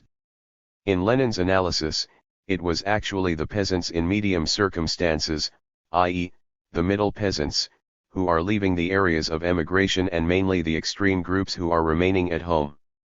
A study of the class origin of our factory workers should be made to verify whether it is true in the Philippines. But among the semi-proletarian elements in the urban slum areas, it is observable that many came from the poor peasants or farm workers. If capitalist commodity economy on the basis of generalized social division of labor intensifies the differentiation of the peasantry, what are the factors that retard this process? One factor is the independent development of merchants' and usurers' capital. Another is the persistence of the survivals of feudalism. The independent development of merchant and usurer capital means that it is not being transformed into industrial capital, meaning, this capital is being used only for trade and usury and not used as capital invested in production, whether agricultural or industrial. But it is a fact that in the countryside capital is invested by the rich peasants in farm production. They put their money in the improvement of their farm, into purchase and renting of land, in the acquisition of modern implements and farm inputs, the hiring of workers, etc. But it is also true, that there are many factors in the economic situation of the country, and particularly of agriculture, that deter them from doing so. However, if indeed, merchant and usurer capital is not being transformed into industrial capital, into capital for production, and we refer to all aspects of the national economy, the differentiation of the peasantry will not occur in real life. The formation of a rural bourgeoisie and a rural proletariat will not prosper, and according to Lenin, the whole of the peasantry would represent a fairly even type of poverty-stricken cultivators, among whom only usurers would stand out, and then only to the extent of money owned and not to the extent and organization of agricultural production. With regard to the vestiges of feudalism, this is a fundamental factor retarding not only the differentiation of the peasantry but also the development of capitalism in the Philippines. Feudal remnants are still quite prevalent and pervasive in the Philippine countryside. But this is only one side of the picture. The other side is the continuous inroad of capitalism in Philippine agriculture in varied forms and scale, despite the survivals of feudalism. From here, we proceed to our fourth point, the landlord's transition from feudal to capitalist economy as a result of commodity production and the predominance of wage slavery in the entire economy. Under commodity economy, landlord economy cannot but evolve and adapt to changing economic laws for it to become economically viable. First of all, the growth of commodity economy conflicts with the feudal mode of landlord economy since the latter is based on unchanging technique, on inseparable ties between the landlord and the peasant. With the intensified development of agribusiness, agricultural chemicals, fertilizers, farm machineries, new varieties of crops, etc., and with the peasant free to look for more viable sources of income, the landlord class can no longer rely exclusively or even primarily on non-economic means of appropriating the surplus labor of the peasantry. According to Lenin, this system is totally impracticable in its complete form, and every advance in the development of commodity economy and commercial agriculture undermines the conditions of its practicability. If we are to correctly understand the persistence of landlord economy, whatever its form, we have to analyze it through the economic background on which it operates. And if we are to assume that capitalism is the dominant mode of production in Philippine society, we must learn to understand the power of capital, not only its capacity to penetrate every cell of the social organism and subordinate all existing forms of socio-economic relations but also its capacity to absorb ancient forms and give them capitalist content, and thus conjure up dead spirits in the service of capitalism. Landlord monopoly of the land persists in Philippine society. But land tenure does not by itself define a mode of production. However, since landlord monopoly of the land is an immediate manifestation of the old feudal mode, it is correct to state that its persistence is a survival of old feudal forms of property relations. The more basic question, however, is how the landlord class appropriates the surplus product of the peasant as the owner of the means of production. Landlord appropriation can be classified into two basic forms, through land rent and through wage labor. It is indisputable that the former is on the decline while the latter continues to grow in scope. Today, tenants rank only third among the rural population in terms of numbers. The biggest are the landless rural poor who subsist by selling labor power. Second are the owner cultivators. Even in the grain sector, the bastion of feudal tenancy, and according to Lenin, the last and the slowest to be drawn into commodity circulation, big landlord ownership has been effectively undermined, throughout the years, by land reform measures of the reactionary government. See attached data. If land rent is the immediate manifestation of feudal agriculture, the employment of hired labor is the principal manifestation of agricultural capitalism.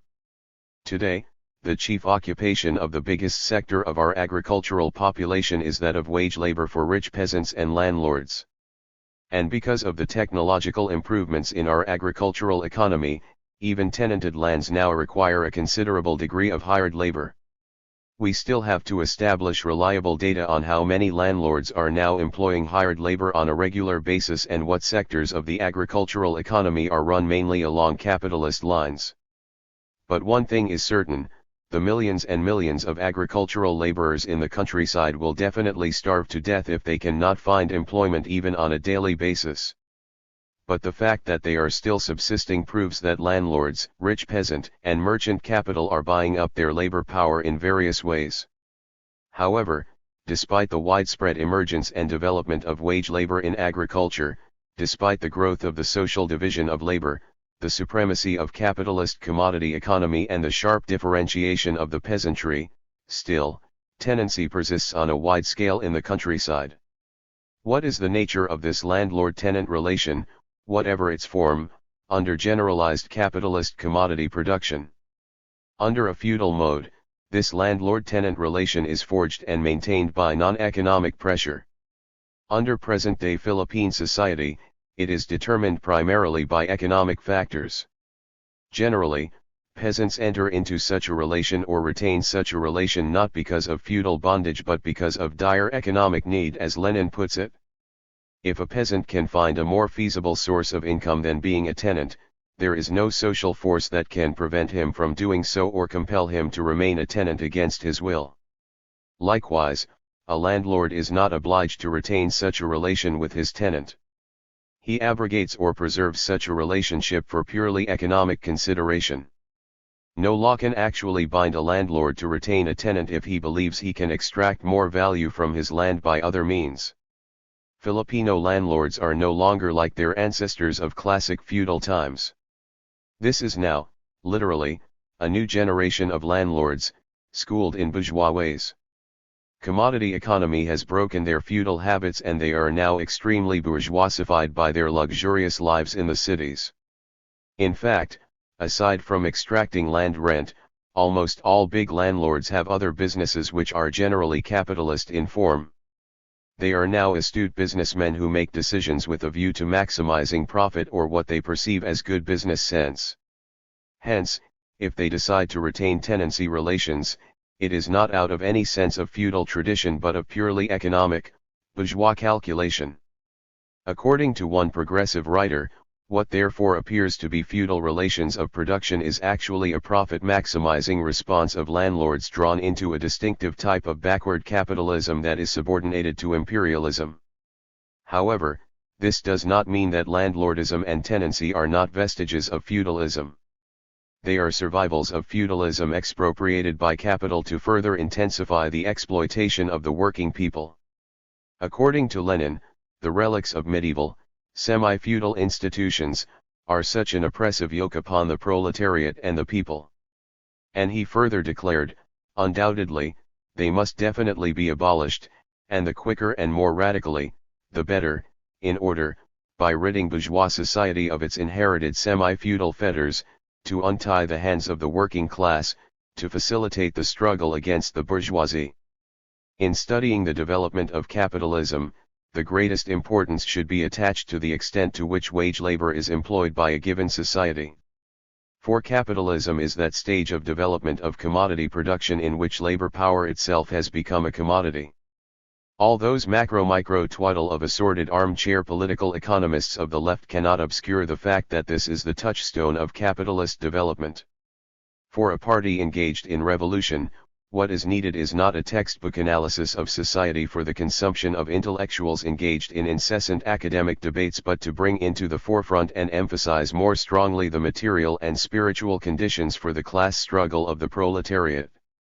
From the ranks of the country's toiling people producing the materials values of society, arise the multitude of sellers of labor power, their number increasing on a daily basis. They now constitute more than one-half of the total manpower of Philippine society. They are the biggest working sector in both town and country, and their wage labor accounts for the biggest portion of the total material values produced in society. They include the farm workers, the plantation workers in large-scale agricultural production, the landless day laborers moving from one farm to another selling their labor power, and the land renting or land amortizing poor peasants who now rely mainly or significantly on the sale of their labor power. In the urban areas, they include not only the factory workers but those we simply classify as semi-proletarians, the day laborers of the cities, those that have no regular jobs but in the main subsist by selling their labor power in various forms to owners of the means of production and subsistence, the growing number of subcontracting workforce of capital engaged in home industries. See attached data.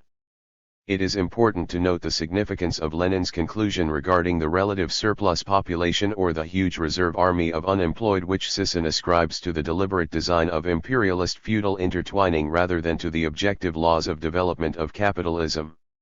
Lenin's opponents tried to ignore capitalist growth in Russia by pointing out the negligible number of factory workers in relation to the multitude of unemployed both in town and country. According to Lenin, by means of paltry phrases and curious calculations as to the number of factory workers, they have transformed one of the basic conditions for the development of capitalism into proof that capitalism is impossible, is an error, is devoid of foundation, etc. Actually, however, Russian capitalism could never have developed to its present level, could not have survived a single year, had the expropriation of the small producers not created an army of many millions of wage workers ready at the first call to satisfy the maximum demand of the employers in agriculture, lumbering, building commerce and in the manufacturing, mining and transport industries, etc. Is this not what Sisson did? He used as proof of the non-capitalist character of Philippine society the existence of a relative surplus population and huge army of unemployed to bolster his claim that its mode of existence is basically feudal under the auspices of imperialism. What is this maximum demand referred to by Lenin? According to him, we say the maximum demand, because capitalism can only develop spasmodically, and consequently, the number of producers who need to sell their labor power must always exceed capitalism's average demand for workers. We have now estimated the total number of the various categories of wage workers *, but in doing so do not wish to say that capitalism is in a position to give regular employment to them all. There is not, nor can there be, such regularity of employment in capitalist society, whichever category of wage worker we take. Because he was fixated in the specific forms of wage labor, Sisson failed to identify the real class nature and the actual position in the social system of production of the multitude of working people he simply classified as semi-proletarians, including the huge army of unemployed, devoid of its historical and class meaning. According to Lenin, as for the forms of wage labor, they are extremely diverse in a capitalist society still everywhere enmeshed in survivals and institutions of the pre-capitalist regime. It is a profound error to ignore this diversity of forms, and that is the error of those who, like Mr. VV, argue that capitalism has fenced off a corner for itself with some 1 to 1/2 million workers and never emerges from it. Is this not how Sisson arbitrarily and artificially fenced off the less than 2 million Filipino industrial proletariat into a few small, urban corners of the country surrounded by a feudal countryside and are supposedly in no way connected with the remaining spheres of wage labor? For Lenin, it was sufficient to mention two basic features of developing capitalism to characterize the very close connection of this fenced-off small corner of the industrial proletariat with the remaining spheres of wage labor. First, this system is based on money economy. The power of money manifests itself in full force in both industry and agriculture, in both town and country. But this money economy reaches its full development, completely eliminates the remnants of feudalism, becomes concentrated in a few giant banks, and is directly connected with large-scale social production only in the sphere of large-scale machine industry. Second, this economy is based on the sale and purchase of labor power. Among the small producers both in agriculture and industry, those who do not hire themselves out, or themselves hire others, are the exception. But again, these relationships reach full development and become completely separated from previous forms of economy only in large-scale machine industries. Hence, says Lenin, the corner which seems so small to some Narodnik actually embodies the quintessence of modern social relationships, and the population in this corner, i.e., the proletariat, is, in the literal sense of the word, the vanguard of the whole mass of toilers and exploited. Therefore, according to Lenin, only by examining the whole of the present economic system from the angle of the relationship that have grown up in this corner can one become clear about the main relations between the various groups of persons taking part in production, and consequently, trace the system's main trend of development. On the other hand, whoever turns his back on this corner and examines economic phenomena from the angle of petty patriarchal production, is turned by the march of history into either an innocent dreamer or an ideologist of the petty bourgeoisie and the agrarians. This is the correct meaning and application of Marxist political economy in analyzing present-day Philippine society. Lenin seems very familiar with people like Sisson, for in this statement, he seems to be referring exactly to Sisson's approach in analyzing Philippine society. Sisson never examined the whole of the present economic system of the country from the angle of the relationships that have grown up in our small proletarian urban corners, but actually turned his back on this corner and examined economic phenomena from the angle of the feudal mode of production which he reduced to landlordism and tenancy, and from the angle of the imperialist domination of the country. Instead of studying Philippine society from the cities to the countrysides, he began with the countryside and just encircled the cities. We have discussed how Sisson analyzed Philippine society from his feudal mode of thinking. Let us now proceed to Sisson's conception of imperialism. Never should we underestimate imperialism and the system it represents as the main and real enemy of the Filipino proletariat and the broad masses of our people, as the basic cause of their miseries and sufferings in society. But neither should we attribute to it powers that contradict established practices of the historical materialist method and theoretical political economy.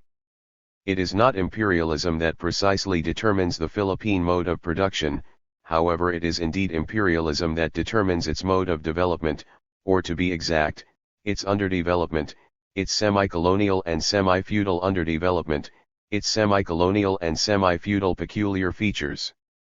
The preconditions for capitalist development in Philippine society have long been established in its socio-economic evolution even during the latter stages of Spanish colonialism.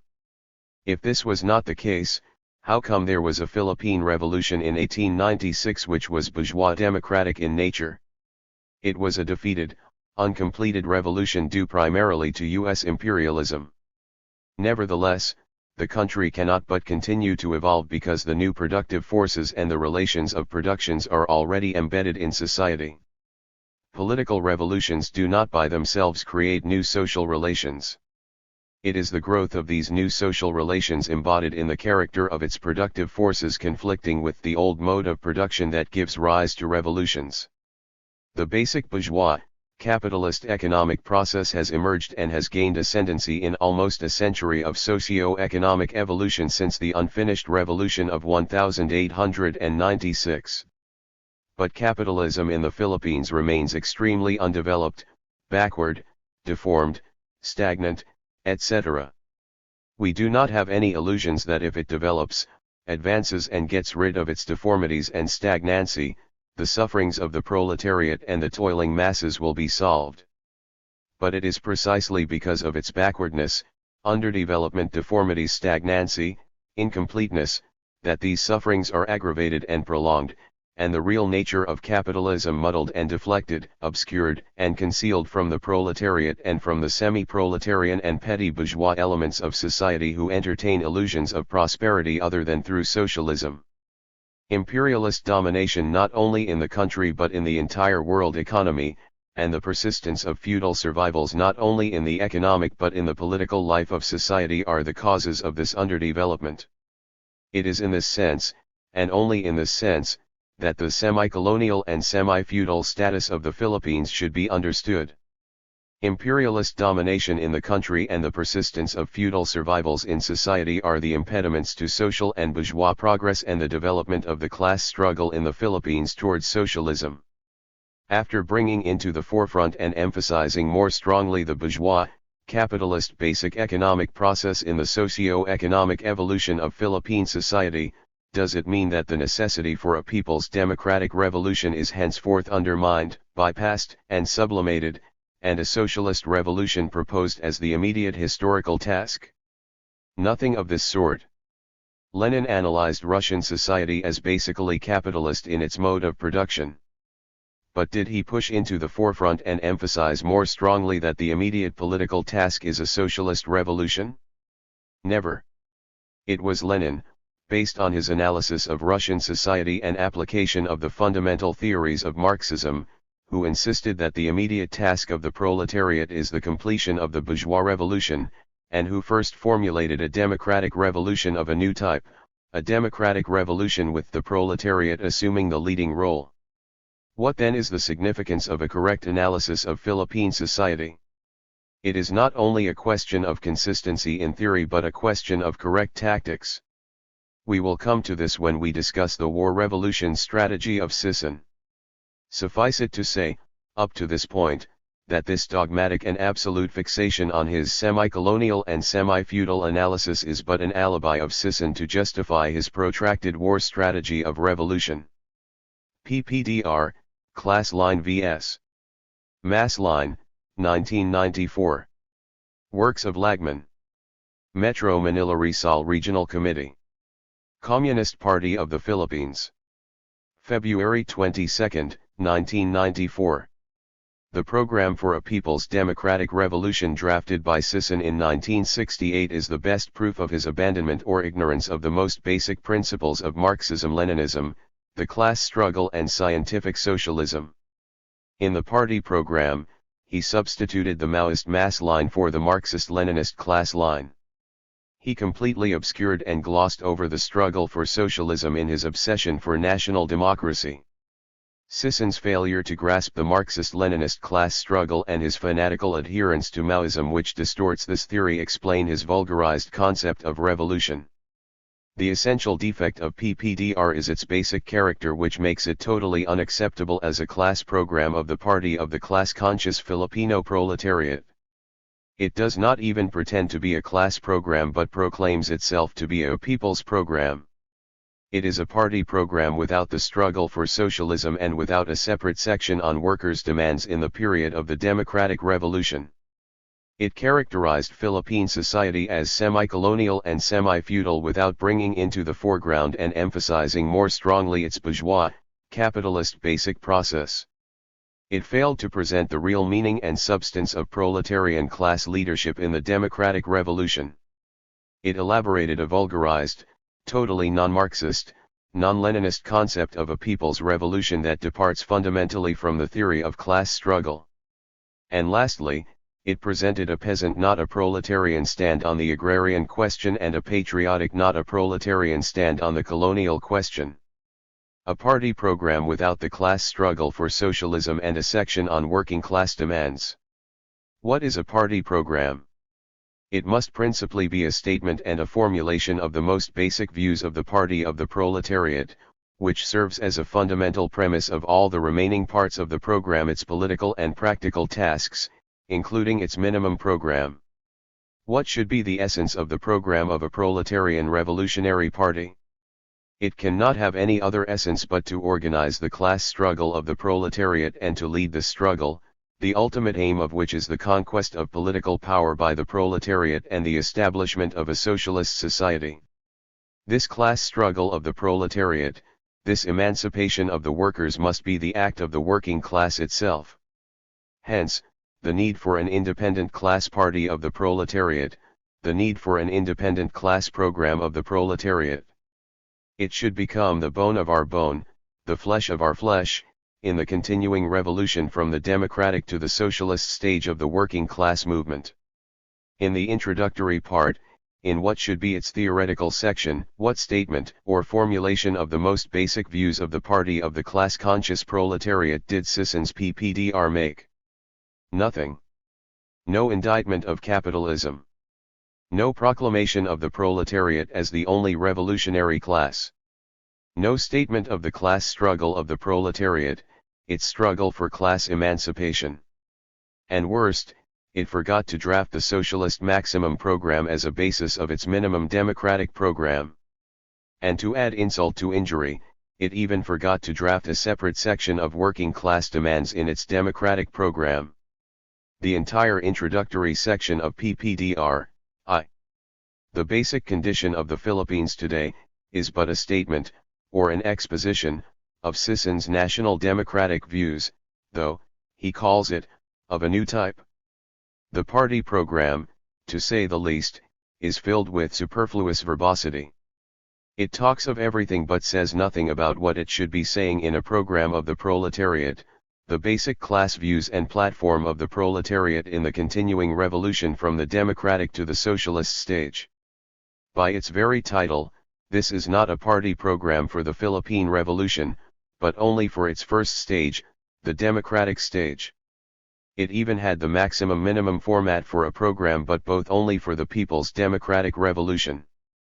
But somewhere in his National Democratic Program Sisson says, the immediate general program of the Filipino people and the CPP is a People's Democratic Revolution and the long-term maximum program is socialism. It is crystal clear. Sisson admits, this PPDR is not a class program alone of the proletariat and its revolutionary class party, but the multi-class, or superclass, program of the Filipino people. In fact, even the program for socialism is not a class program of the Filipino proletariat, but the program of the Filipino people, which means, including the petty bourgeoisie and the national bourgeoisie.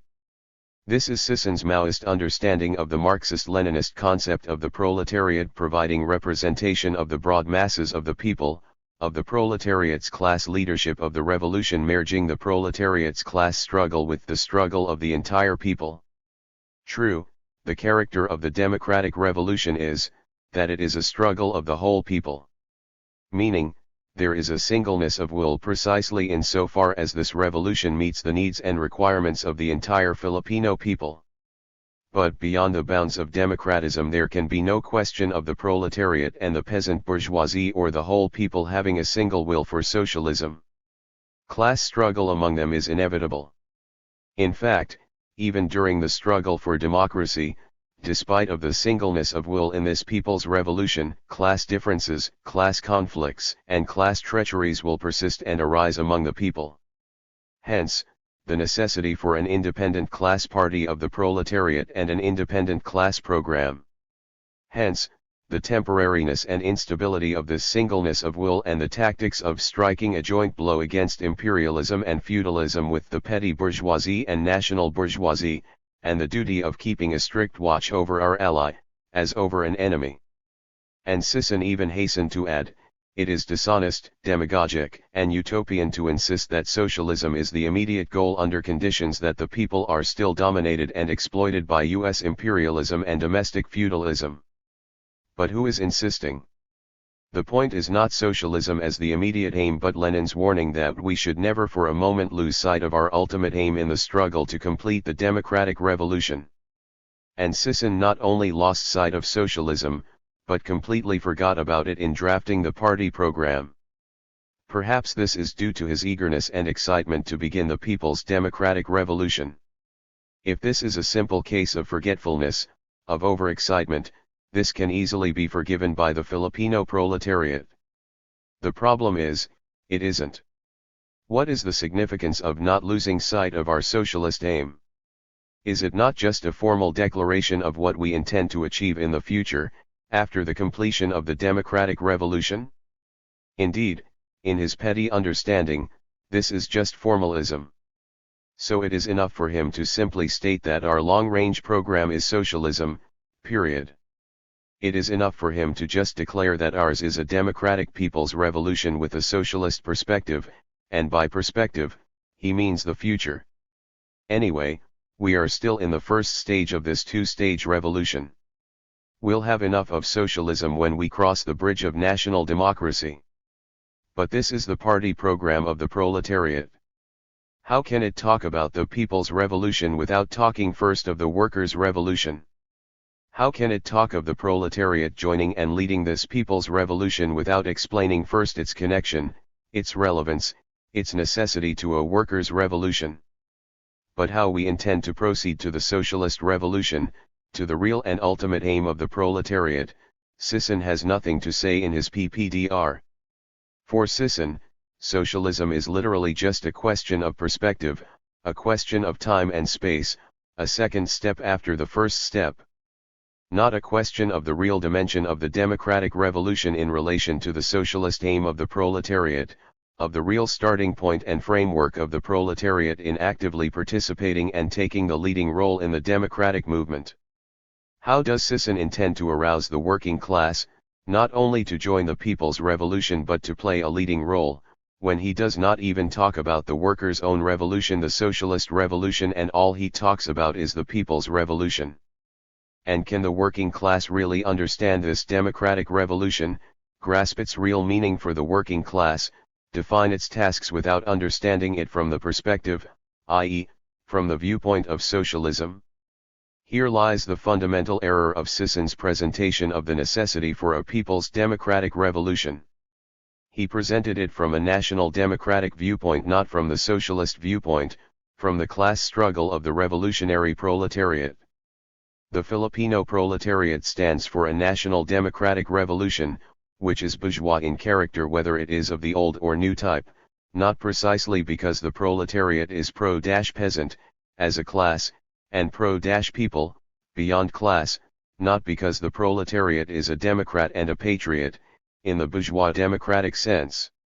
We are for a national democratic revolution, and this we should teach to the Filipino working class with all clarity, because it clears the way for the free development of the class struggle of the proletariat, which is directed towards the attainment of its ultimate aim. We are for an agrarian revolution, for the complete abolition of all feudal remnants, because it clears the way for the free development of the class struggle in the countryside. We are for a national revolution, for self-determination, because only through political democracy can we attain the free and full development of the proletariat as a class.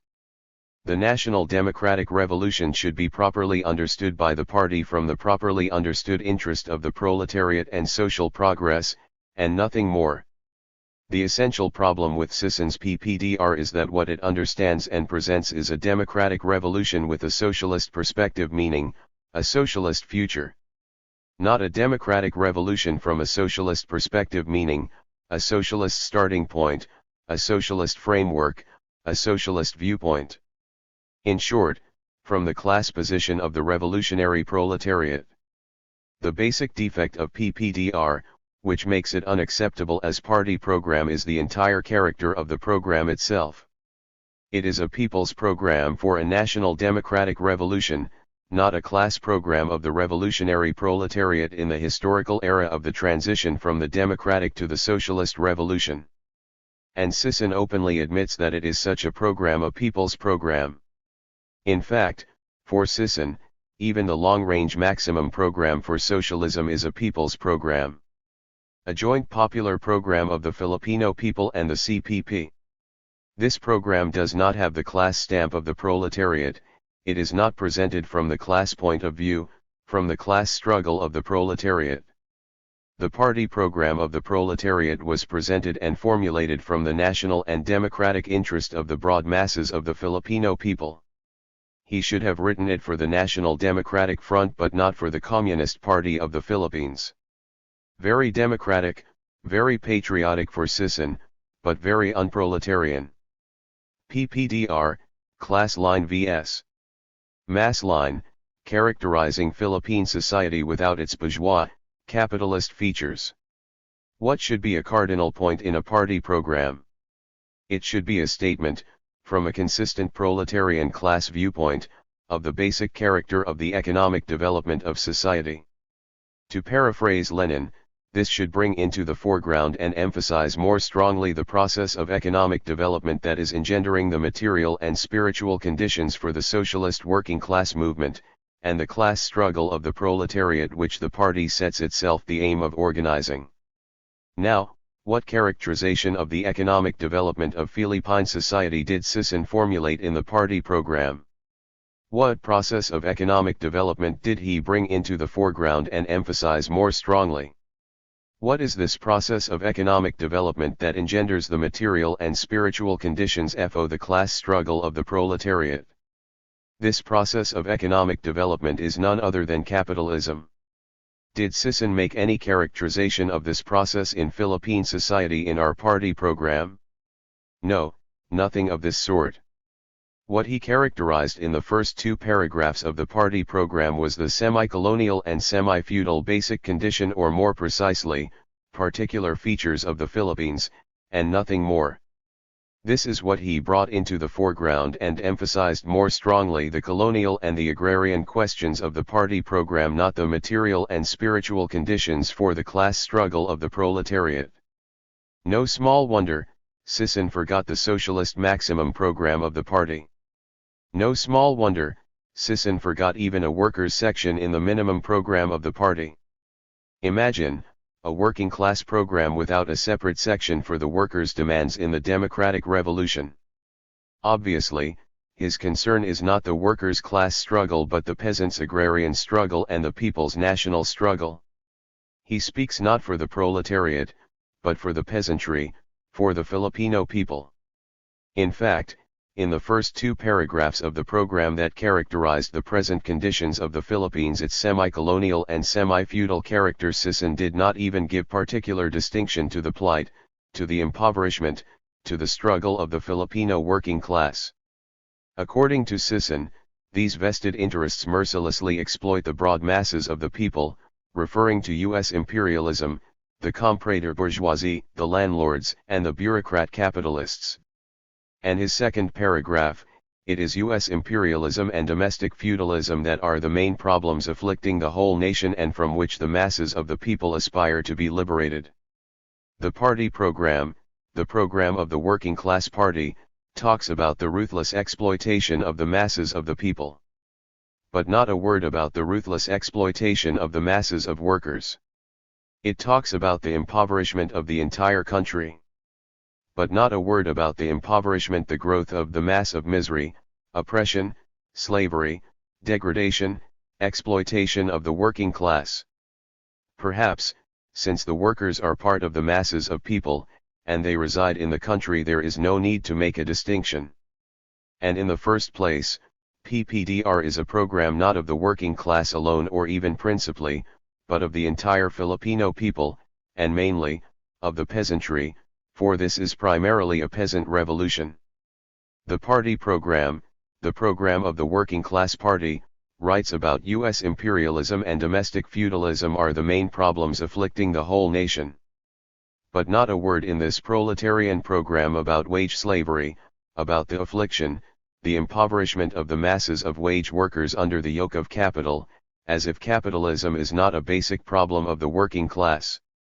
Perhaps, Sison is wary that once he indicts capitalism, it might arouse the class consciousness of the workers against capitalism and divert their attention from the real main problems, from the real main enemies. And instead of demanding a people's democratic revolution, the working class might demand a socialist revolution. Where in the world can you find a communist who, in his program, is afraid of indicting capitalism and wage slavery, afraid of arousing the socialist class consciousness and socialist class struggle of the proletariat because it might divert them from the people's revolution? Where in the world can you find a communist, who is afraid of teaching the working class its ultimate socialist aim, aware of the fact that this can only be accomplished by way of a democratic revolution? Where in the world can you find a communist who is afraid of teaching the working class the evils of capitalism while at the same time clarifying that this is a necessary evil, that capitalism is a halfway house to socialism, that capitalism creates the material and spiritual conditions for socialism?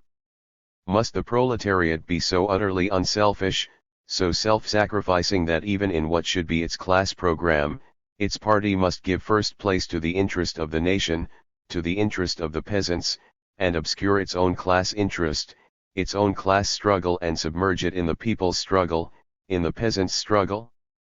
But is this wrong? Is not our society semi-colonial and semi-feudal? Is not our revolution a national and a democratic revolution at the present stage and not a socialist revolution? What's wrong with giving emphasis to the national and agrarian questions rather than to the class struggle of the proletariat? Is this not a people's revolution? So it follows, that the interest of the people is paramount, and the interest of the proletariat is secondary or is merged with the interest and the struggle of the people. Just because we are still engaged in a democratic revolution, we can forget for the time being the class struggle of the proletariat and their struggle for socialism as if they are of no consequence in the theoretical and practical questions of the people's revolution? How can the proletariat preserve its independent class line and assert its class leadership in the democratic revolution if it artificially relegates the class struggle and the socialist aim to some distant future, because this, anyway, is a two-stage revolution? From the standpoint of the basic ideas of Marxism, only one thing stands higher than the interest of the proletariat, and it is none other than the interests of social development, the interests of social progress. Scientific socialism represents the interests not only of the working class, but all social progress. The working class must actively participate and strive to take the leading role in the democratic revolution in the interest of its socialist struggle and in the interest of social progress as a whole. And not primarily because the proletariat stands for the interests of the peasantry as a class or stands for the interests of the people regardless of its class composition. The proletariat stands for the struggle of the peasants and the struggle of the whole people insofar as it corresponds to the interest of its socialist class struggle and to social progress as a whole. Support for the democratic demands of the peasantry that serve social progress and the class struggle certainly does not mean support of the petty bourgeoisie, just as support for liberal demands does not mean support of the national bourgeoisie. This is basic, a most fundamental question for a Marxist-Leninist who knows his theory of class struggle.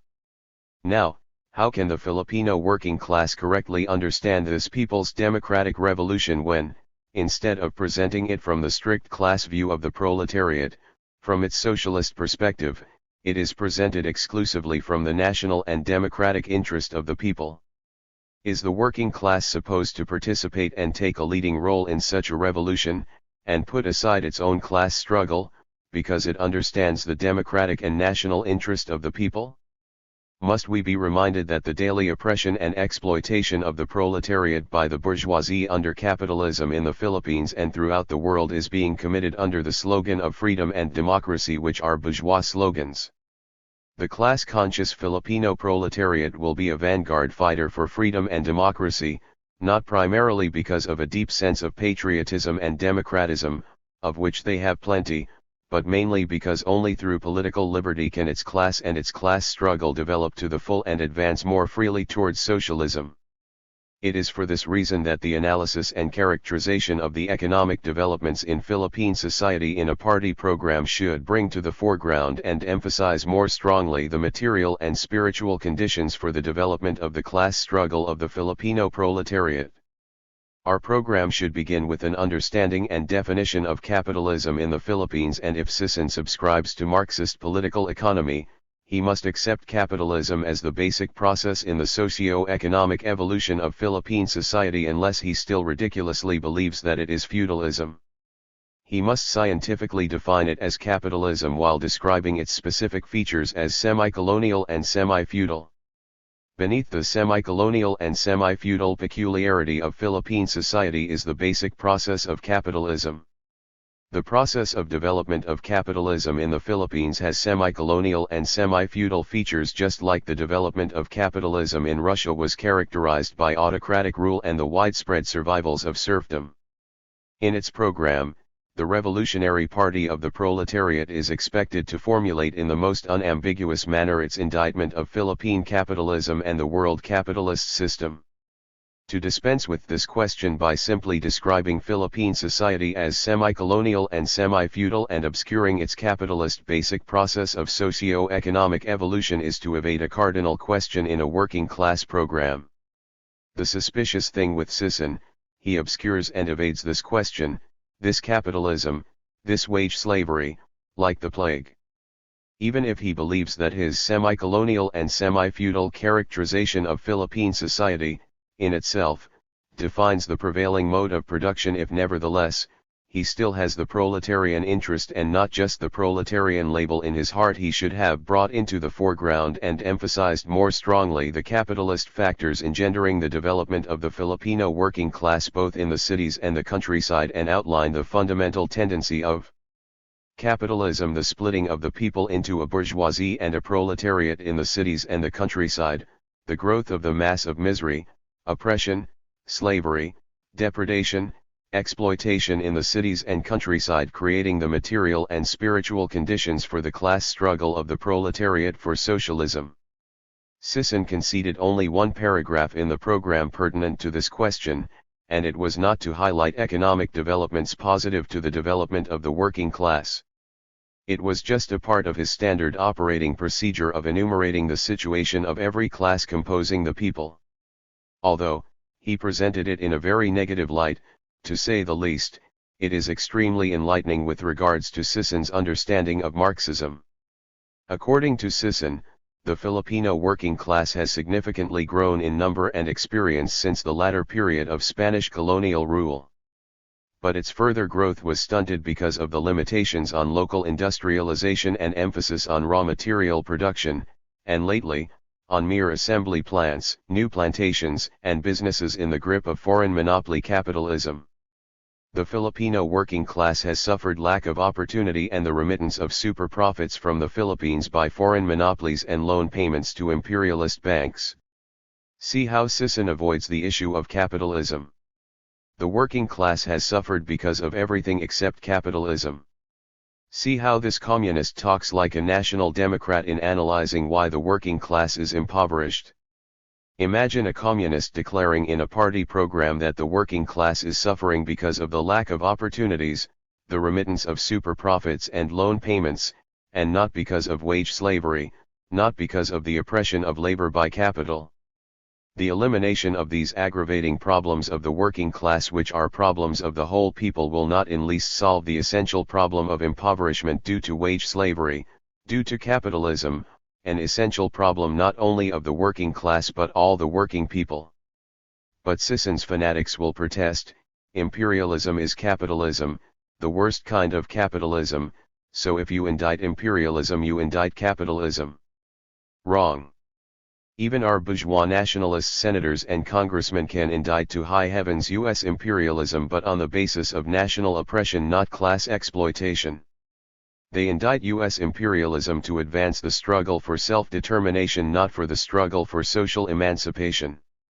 Recto, Diokno, Tanata, etc., condemn imperialism not as monopoly capitalism, or moribund capitalism, not as the rule of the international bourgeoisie and finance capital, but as neocolonialism, as oppressor of nations.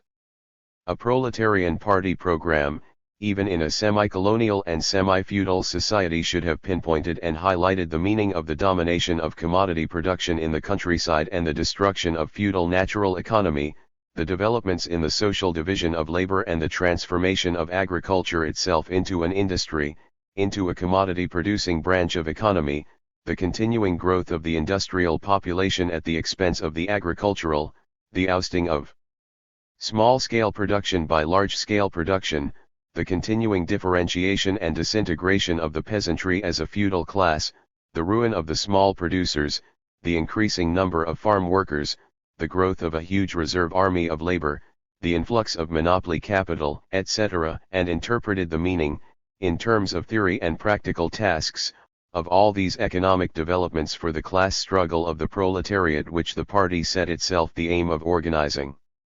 From reading the party program and party literature, one will get the impression that the party of the proletariat is not particularly and keenly interested in any form of capitalist developments in Philippine society. And in fact, its basic attitude is to downgrade all these developments, insisting that Philippine society is basically feudal in its mode of production and semi-feudal in its characterization because of imperialism impinging on the old feudal mode.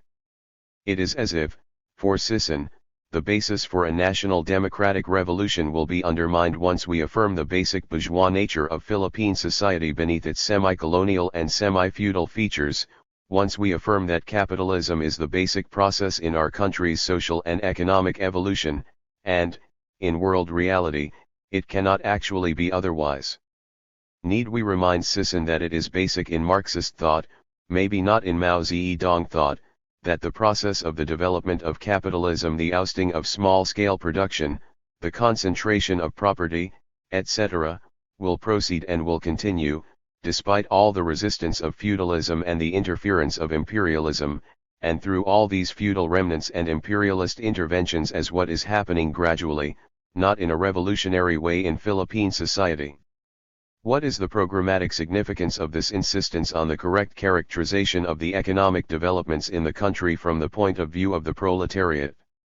It is of utmost importance because it determines our ultimate aim. It provides a concrete, historical basis in our country for a socialist maximum program and a clear framework for the development of the class struggle of the proletariat from the democratic to the socialist stage of struggle, which is our paramount concern, side by side with social progress. The party of the proletariat cannot proceed to the democratic revolution and aspire to lead it in the real meaning of class leadership and advance it to its completion without going through this process. A distorted understanding of proletarian leadership in the democratic revolution.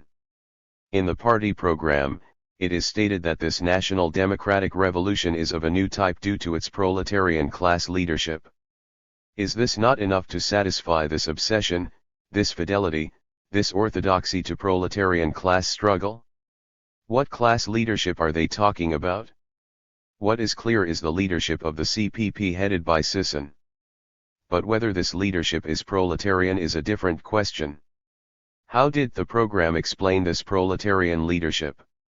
What is Sisson's concept of proletarian leadership in the democratic revolution?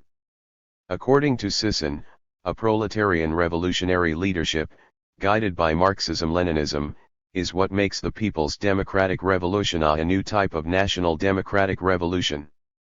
How Sisson has no concrete explanation. He just repeats and repeats this assertion without explaining how or why. Again, Sisson, indeed, people's democracy is a new type of democracy because of its proletarian instead of bourgeois leadership. Where lies the difference between proletarian and bourgeois leadership of the democratic revolution? Sisson has no clear and categorical explanation. The only difference that Sisson was able to insinuate is on the question of resoluteness, because according to Sisson, bourgeois liberal leadership is inadequate. The national bourgeoisie and the urban petty bourgeoisie, according to Sisson, have long become inadequate at leading the Philippine Revolution in the era of imperialism, as demonstrated as early as the start of the armed conquest of the Philippines by U.S. imperialism, when its bourgeois liberal leadership capitulated. Adequacy or inadequacy of leadership can spell victory or defeat, but it does not, by itself, explain the difference between the old and new type of people's revolution. Imagine a party program announcing the launching of a new type of revolution but cannot explain clearly why precisely it's a new type, except the fact that it's now under the firm leadership of the proletariat as opposed to the inadequate leadership of the bourgeoisie. This is a new type of democratic revolution because, with the leading role of the proletariat in the people's revolution, it will be a continuing revolution towards the transition to socialism. It will and it must smash all the remnants of feudal and colonial rule to facilitate the free development of the class struggle. Its difference from the old type is not in its content but in its form and direction, in the role the proletariat must take in the interest of its socialist revolution. Sisson cannot explain this essential difference because he forgot his socialism. His starting point is not socialism and social progress but merely the injustice of feudal and foreign rule, just like a true-blooded Democrat and patriot.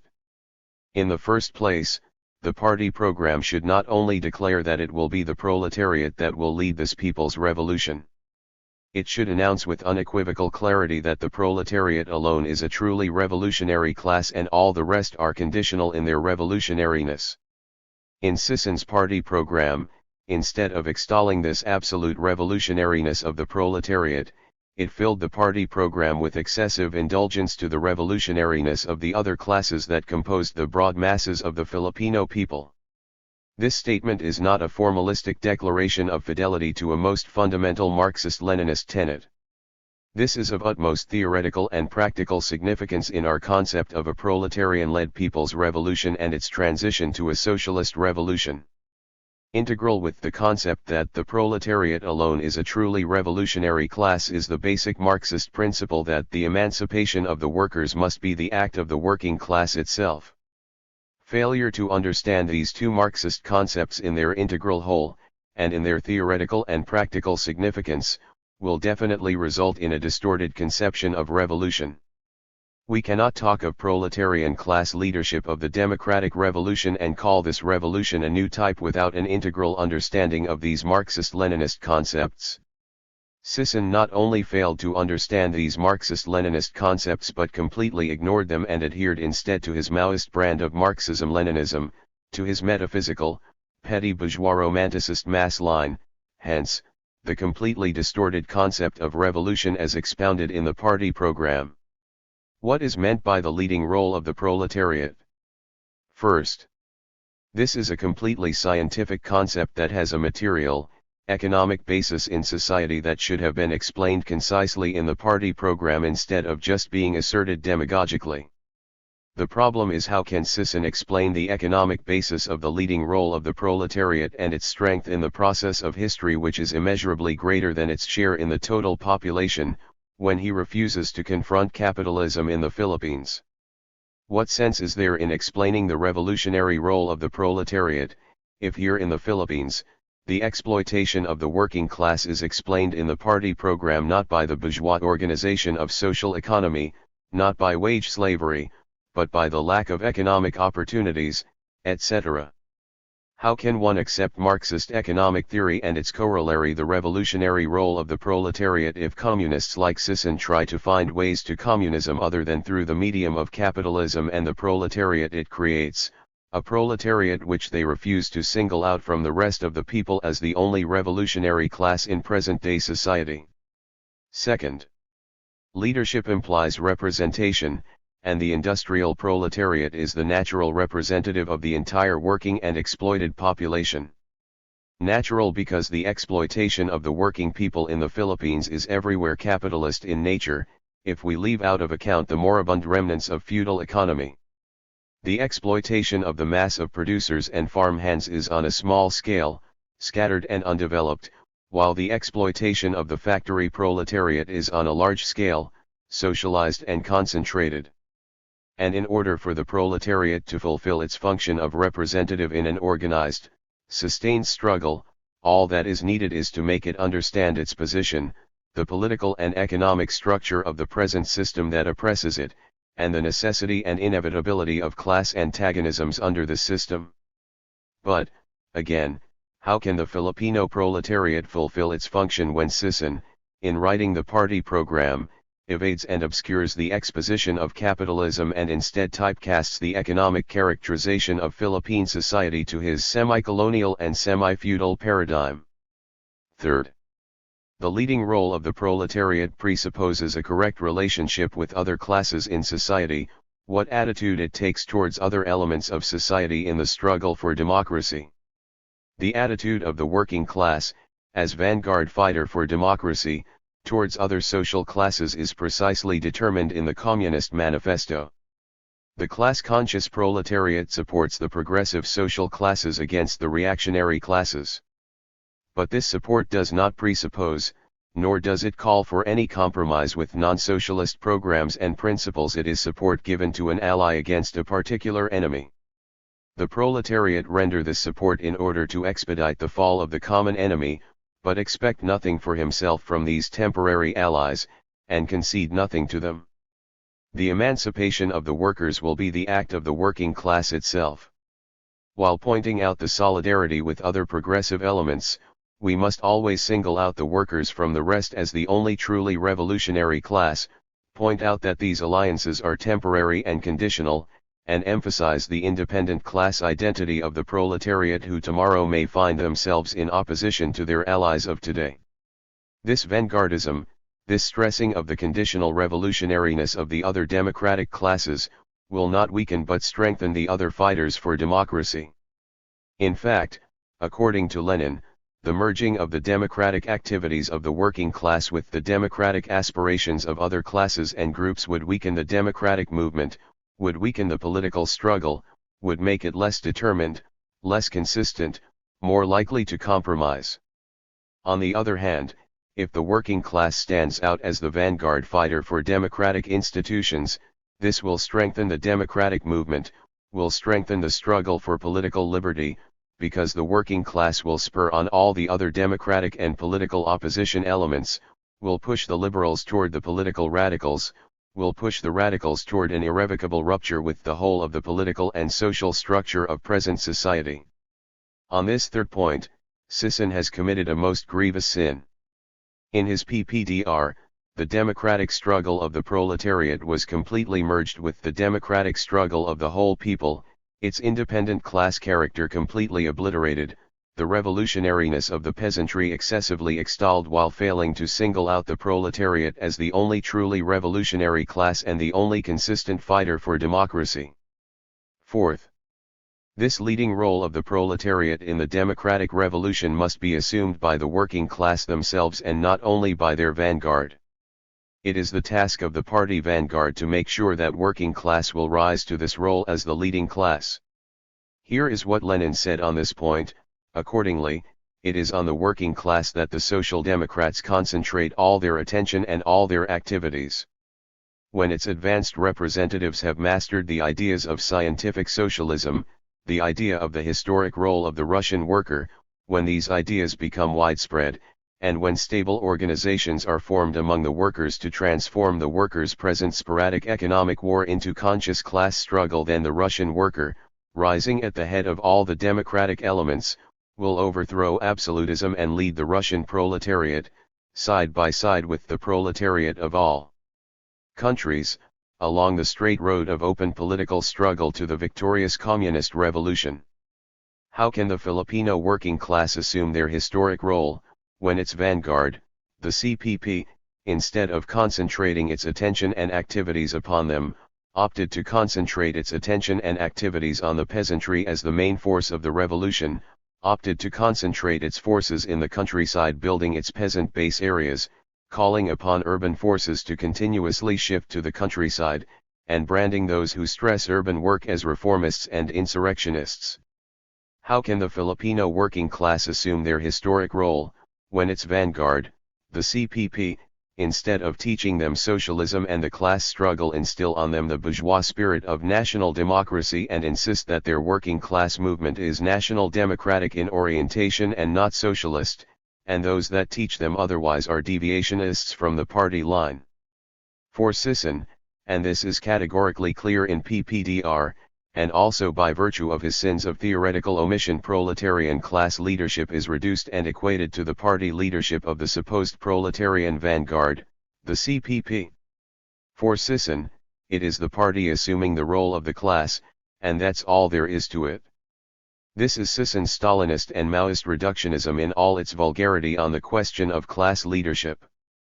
According to Sisson, in the political field, the CPP advances the revolutionary leadership of the working class, fights to overthrow the reactionary bourgeois regime and all reactionary classes supporting it, and in its stead, establishes a people's democratic state system, a coalition or united front government of the working class, peasantry, the urban petty bourgeoisie and national bourgeoisie.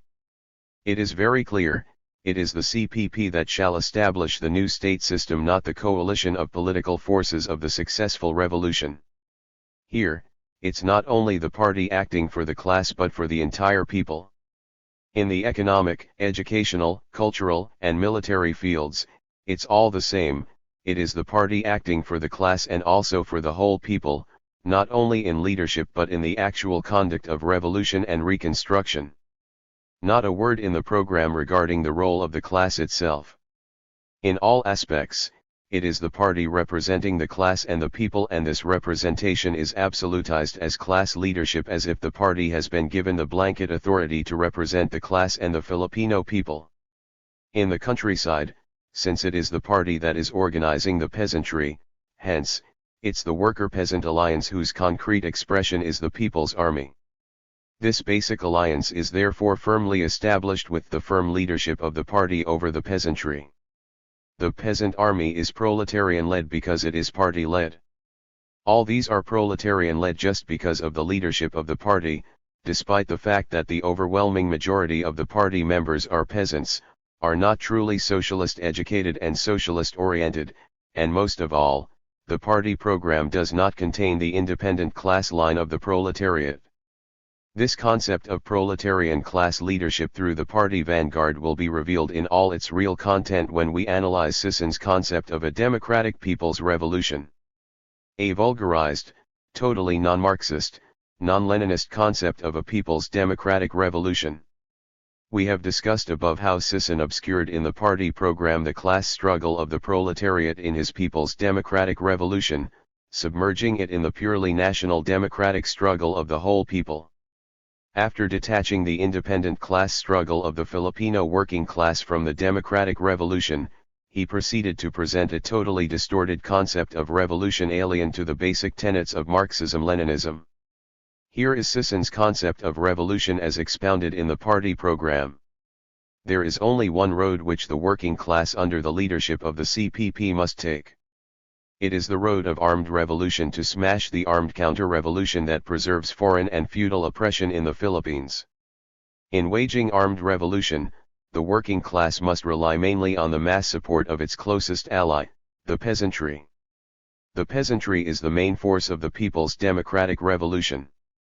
Without the peasantry's struggle for land, no genuine and formidable people's army can be built and no revolutionary base area can be established. The peasant struggle for land is the main democratic content of the present stage of the Philippine Revolution. He then proceeds to an exposition of his war strategy. From the countryside, the people's democratic forces encircle the cities. It is in the countryside that the enemy forces are first lured in and defeated before the capture of the cities from the hands of the exploiting classes. It is from the countryside that the weakest links of the reactionary state are to be found, and these can be surrounded by the people's democratic forces tactically before strategically defeating them. It is in the countryside that the people's army can accumulate strength among the peasants by combining agrarian revolution, armed struggle, and the building of revolutionary base areas. The party and the people's army must turn the backward villages into advanced military, political, economic, and cultural bastions of the people's democratic revolution. Next, is his third magic weapon, the United Front. A true national united front exists only if it is founded on the alliance of the working class and the peasantry, and such alliance has been strongly welded by armed struggle, by the creation of a people's army mainly among the peasants by the working class party. A true united front is one for carrying armed struggle. The urban petty bourgeoisie can participate in this united front. The national bourgeoisie can also lend direct and indirect support, although it always carries its dual character, the contradicting progressive and reactionary aspects. In a national united front of workers, peasants, urban petty bourgeoisie and the national bourgeoisie, the revolutionary proletarian party can fully guarantee its leadership, independence, and initiative only by having the people's army firmly at its command.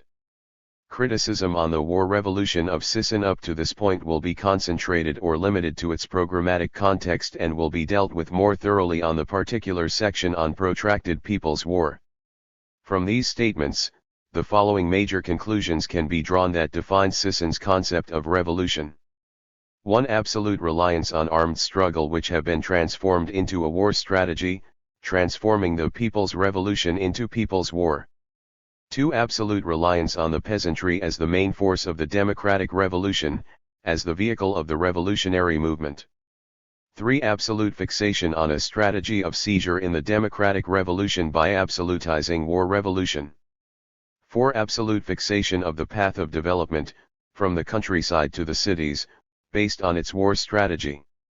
5. Absolute reliance on armed struggle even on the question of united front and party leadership.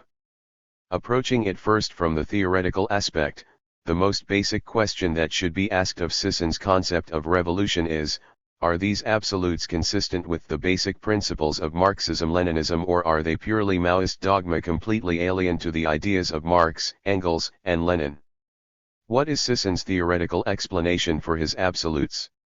No theoretical explanation whatsoever in the program. Perhaps, for Sisson, its truth is self-evident and self-explanatory, a case of simple common sense, and no need to drag Marx or Lenin to confirm their absolute correctness. Why armed struggle as the only road? Because only armed revolution can smash armed counter-revolution. Why rely on the peasantry? Because, the peasantry is the main force of the revolution, their demand for land is the main democratic content of the revolution. Why from the countryside to the cities? Because it's in the countryside that you can find the weakest link of the reactionary state. The logic is quite clean and simple, isn't it? For his strategy of seizure and united front for armed struggle, he did not even offer a word of explanation because its logic follows from all the given assumptions. Sisson has achieved the level of perfect ingenuity, unreached by the likes of Marx, Engels, and Lenin, but armed of course by the acme of proletarian ideology. Mao Zedong thought that he is now capable of blueprinting a revolution in the form of a definite war plan, the invincible strategy of protracted people's war. The key to Sisson's concept is his idea of armed struggle reduced and transformed into war revolution. It is universally accepted that armed struggle is a means of struggle, a form of struggle, a question of tactics. What is the principle that makes it acceptable as a means of struggle of the revolutionary proletariat? It lies in the theory of class struggle, in the antagonistic nature of the struggle between the oppressor and the oppressed, between the exploiter and the exploited. Force, in the words of Marx, is the midwife of every old society pregnant with a new one, and for Engels, is the instrument with the aid of which the social movement forces its way through and shatters the dead, fossilized political forms. As for Lenin, in the final analysis, great historic issues are decided only by force. But Lenin hastened to add, social democracy has not advanced the slogan of insurrection on the spur of the moment. It has always fought, and continues fight, against revolutionary phrase-mongering, and it will always demand a sober estimation of forces and an analysis of the given situation. It is very clear, that for Lenin, armed struggle is a means of struggle that demands a sober estimation of forces and an analysis of the given situation. He said, the working class would, of course, prefer to take power peacefully, but to renounce the revolutionary seizure of power would be madness on the part of the proletariat, both from the theoretical and practical political point of view. It would mean nothing but a disgraceful retreat in the face of the bourgeoisie and all other propertied classes. It is very probable, even most probable, that the bourgeoisie will not make peaceful concessions to the proletariat and at the decisive moment will resort to violence for the defense of its privileges. In that case, no other way will be left to the proletariat for the achievement of its aim but that of revolution. This is the reason the program of working-class socialism speaks of the winning of political power in general without defining the method, for the choice of method depends on a future which we cannot precisely determine. In drafting the party program, Lenin said, "We believe that the program of a working-class party is no place for indications of the means of activity. The program should leave the questions of means open, allowing the choice of means to the militant organizations and to party congresses that determine the tactics of the party. Questions of tactics, however, can hardly be introduced into the program, with the exceptions of the most important questions, of principle, such as our attitude to other fighters against the autocracy. Questions of tactics will be discussed by the party newspaper as they arise and will eventually be decided at party congresses." Indeed, according to Lenin, to attempt to draw a hard and fast line between program and tactics can only result in scholasticism and pedantry. However, it should be made clear that program defines the general and basic relations between the working class and other classes while tactics define particular and temporary relations. Sisson obviously does not subscribe to Lenin, yet he calls himself a Leninist. For Lenin, the program should leave the question of means of struggle open. The program is no place for indications of the means of activity, that questions of tactics can hardly be introduced into the program, and all these because the choice of method depends on a future we cannot precisely determine. For Sisson, armed struggle is not just a means of activity or a question of tactics or a choice of method. It is the revolution itself. For Leninists, armed struggle is a question of tactics. But for Sisson, it is a question of strategy, a line question, a matter of principle that is not open to alteration in the entire historical period. For Sisson, revolutionary violence determines the difference between revolutionism and reformism. Form is substance, the medium is the message. Here lies the difference between Lenin's and Sisson's understanding of the revolutionary process, wherein, for Lenin, the choice of method depends on a future we cannot precisely determine, while for Sisson, there is only one road, and it is the path of armed struggle. For Lenin, revolution is an objective, historical process, the movement of class forces in the dynamic process of social change. It is a situation wherein the ruling classes can no longer rule in the old way while the oppressed classes no longer want to live in the old way, not as a historical view but a political fact. As a social revolution, it is a historical situation wherein the forces of production of society are ruined by the existing moribund relations and struggle to liberate themselves from these old relations. As a political revolution, it is a concrete situation wherein the struggle for political power among the contending class forces come to a head to resolve the internal crisis of society with the overthrow of the oppressive state relations or the subjugation of the forces that seek its overthrow.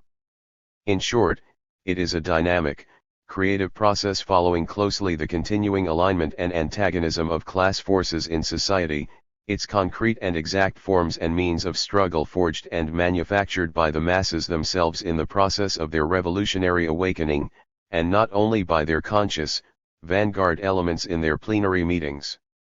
But for Sisson, revolution is a subjective, conspiratorial, deliberate process, created by the conscious, advance elements of society which have declared society as moribund, in a state of constant, chronic crisis. The revolutionary situation is always excellent. The only thing needed is to build the subjective forces of revolution. For Sisson, it is the armed struggle that makes a revolution, it is the revolution. But for Lenin, it is the revolution that leads to armed struggle, the class struggle developing to its sharpest form.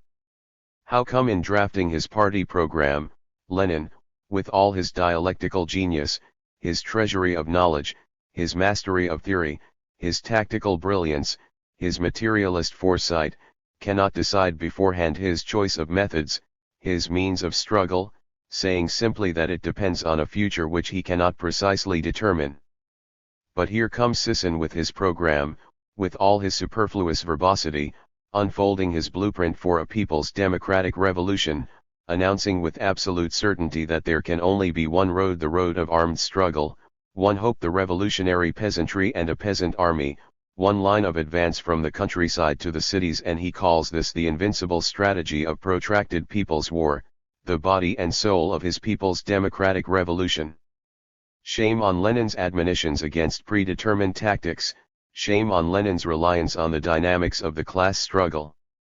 We only have to dissect Sisson's logic to see how his genius operates.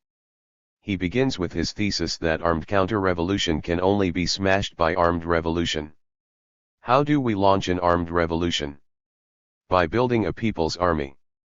How do we build a people's army? By organizing the peasantry. Why the peasantry?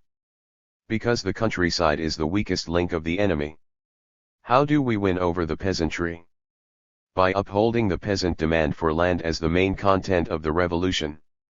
How do we advance this armed struggle? From the countryside to the cities in a protracted war. The logic is very neat. Everything falls into place, the revolutionary design is complete and perfect. But there is one dangling question. Why a protracted war? Why start immediately the armed struggle? Why not build first the mass forces for this armed revolution and let the conditions mature, for this is the internal law of revolution, its process of development.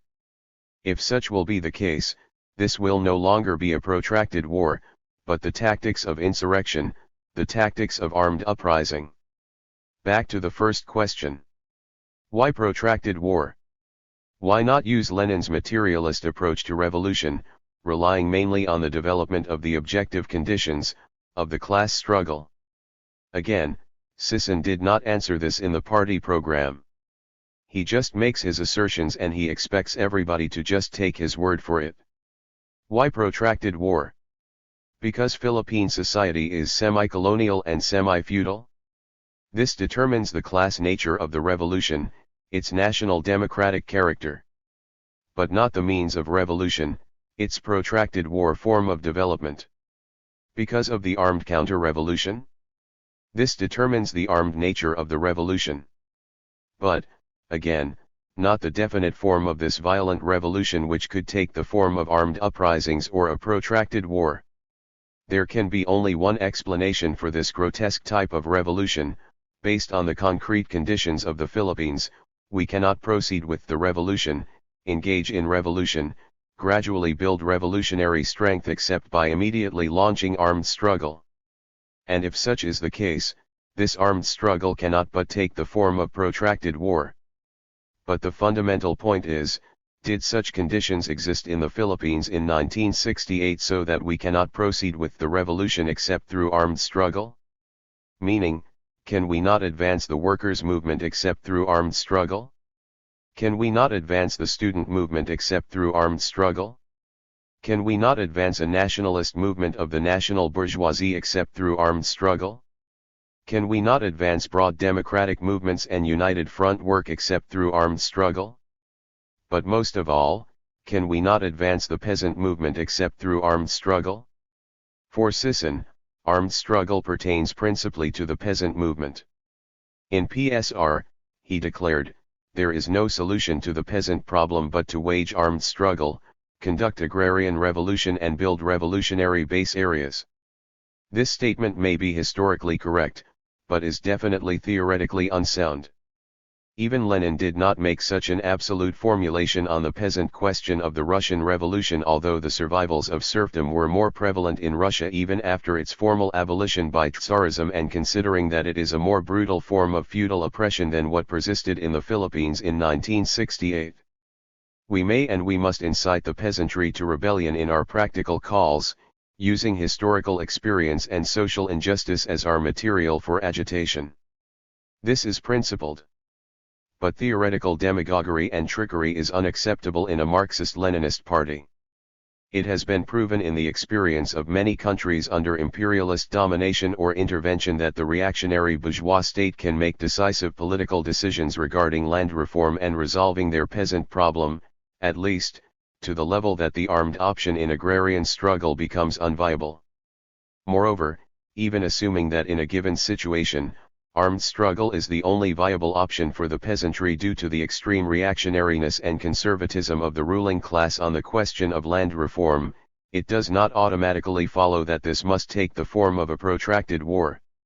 It may take the form of spontaneous and sporadic peasant armed uprisings, which in fact is its more universal form in world history and even here in the Philippines.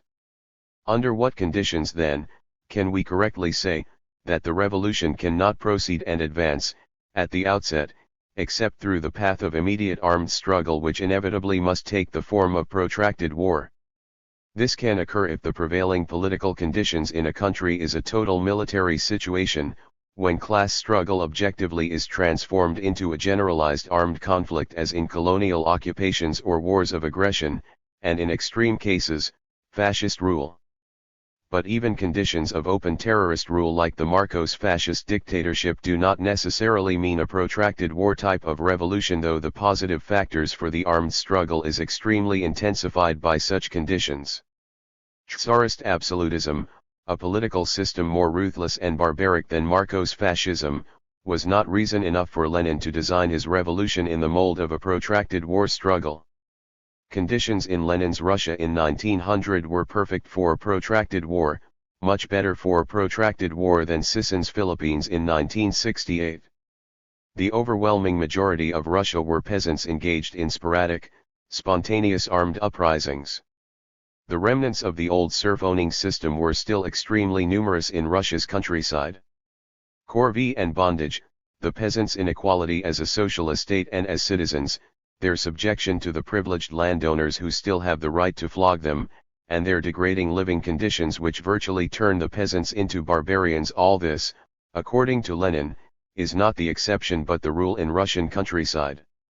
This is all a direct survival of the serf-owning system, the classic form of feudalism. These relics of serfdom are more prevalent in Lenin's capitalist Russia than in Sissin's semi-feudal Philippines. In fact, Lenin even had Tsarism, the bulwark of reaction in Europe, while Sissin only had Marcos fascism. The Philippines is a small archipelagic country while Russia is a huge solid mass, bigger and more mountainous than China.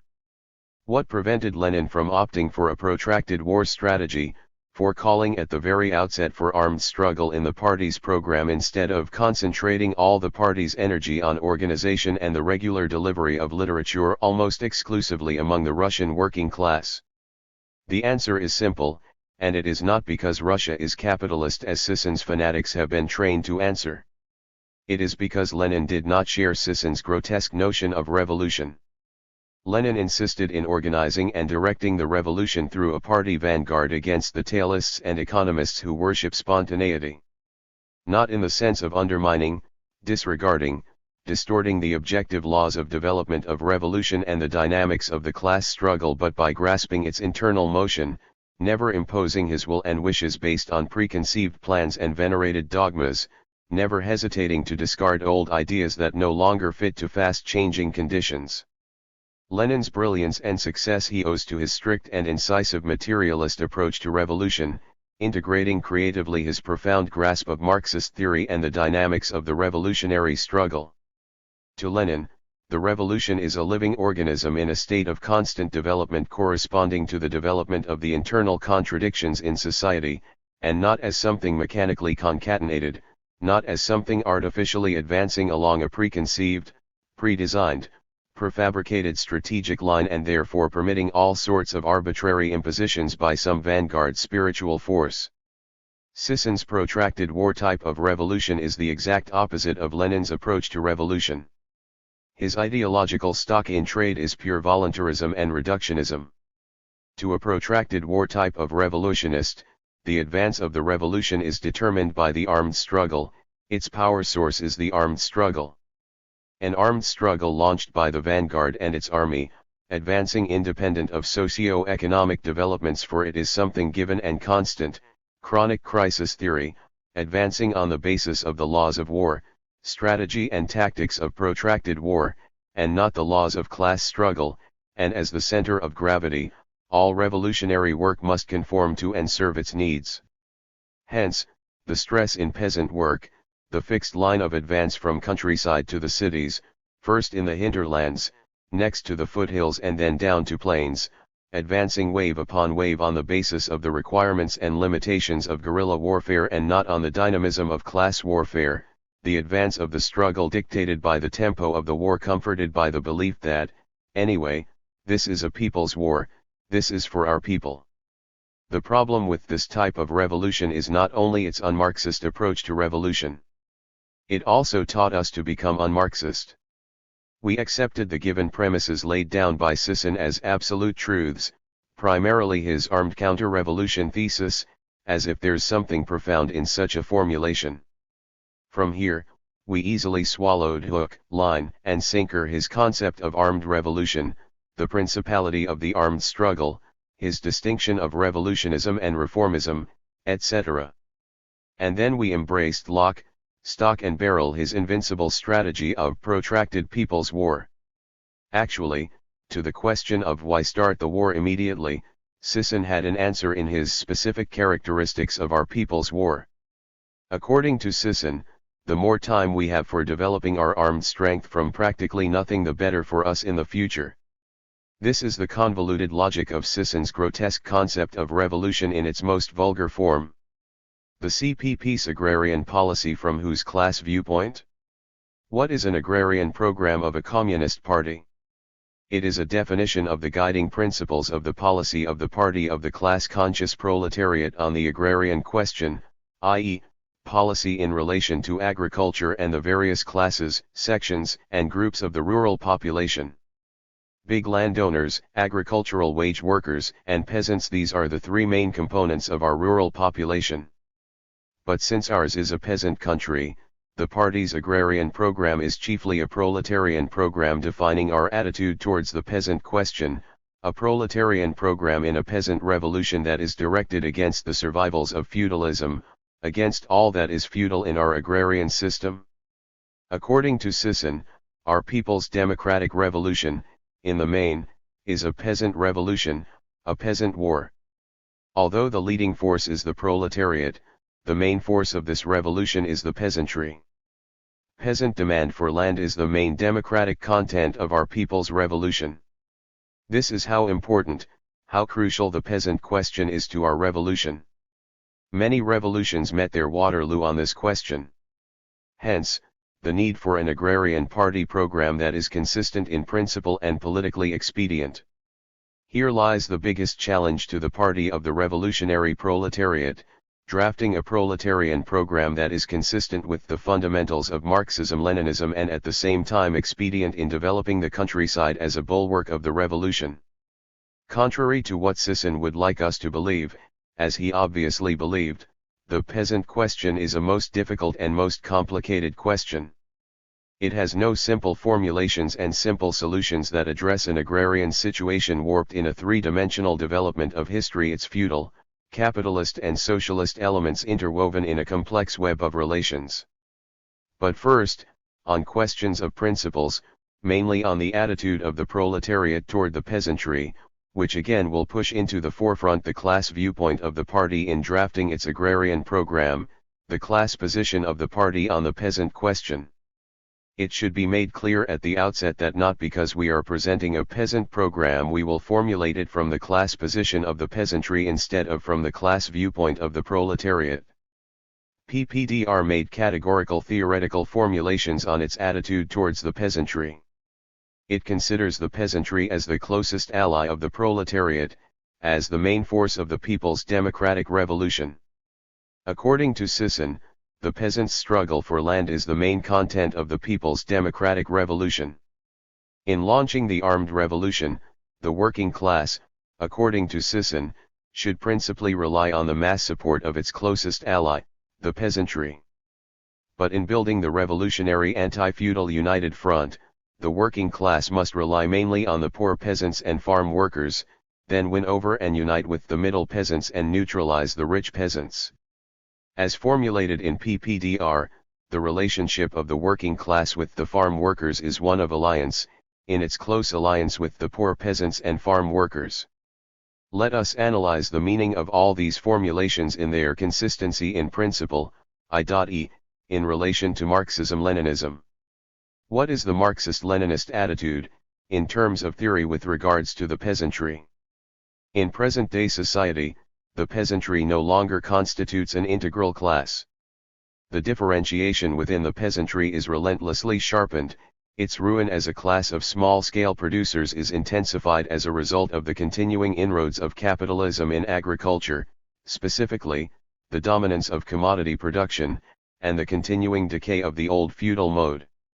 In the struggle against the survivals of feudalism, in instances and relationships where the system still prevails, and insofar as it still prevails, its enemy is the peasantry as a whole. In the struggle against feudalism and the state that serves in preserving its remnants, the peasantry still stands as a class not of capitalist but of feudal society.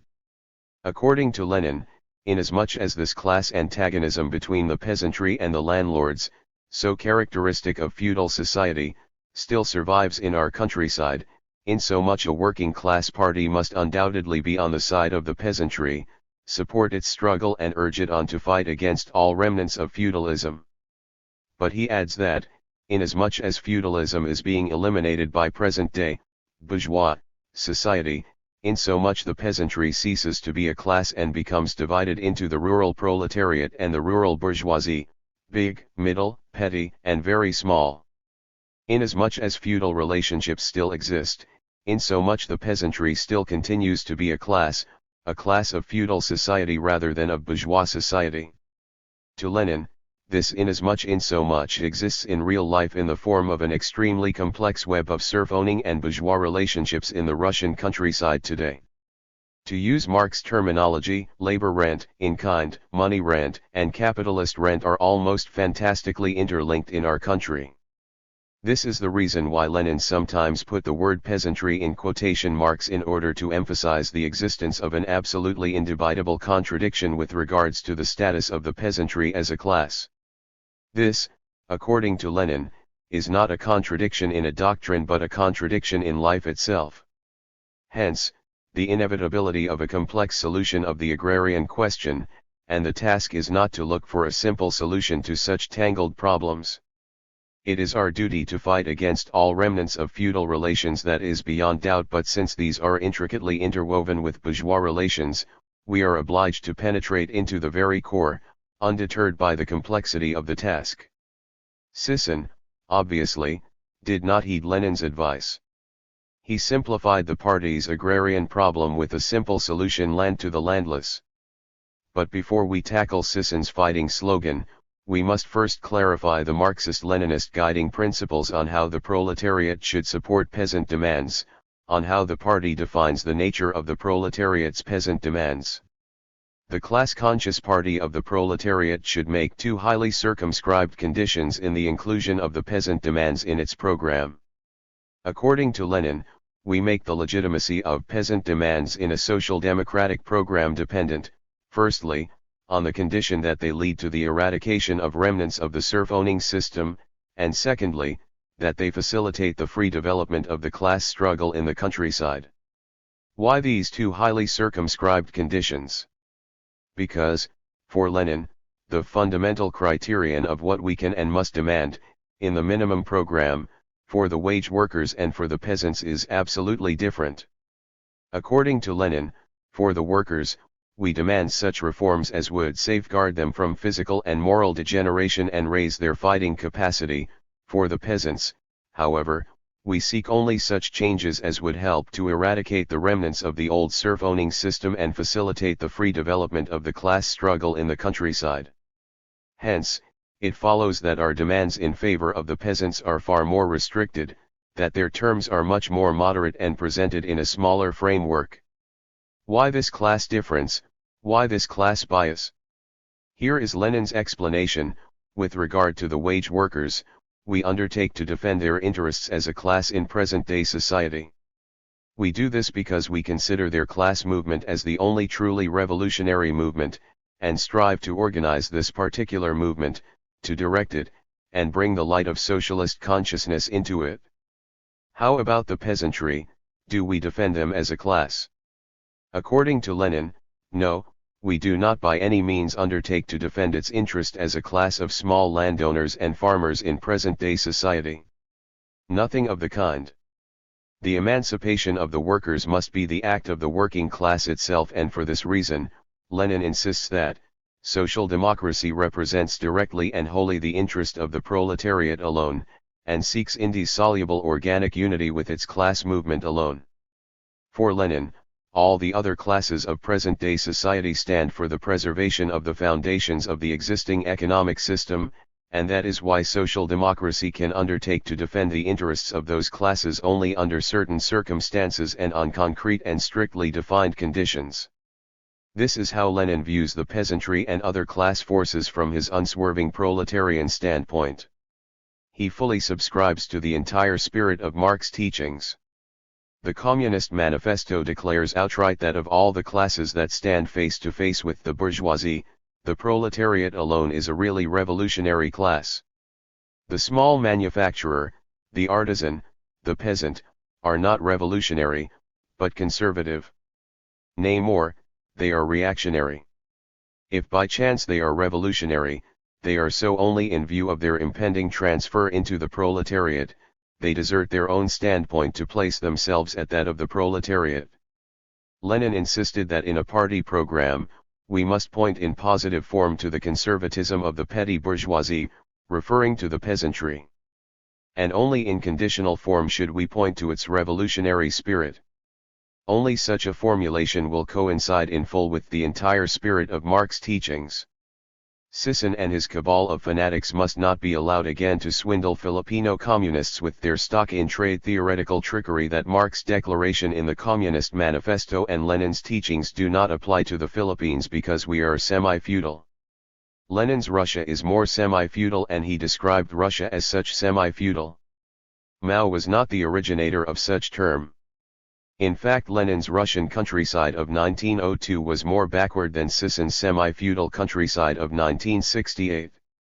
Russia was ruled by tsardom, and what survived and predominated in its countryside are the relics of the worst kind of feudalism, serfdom.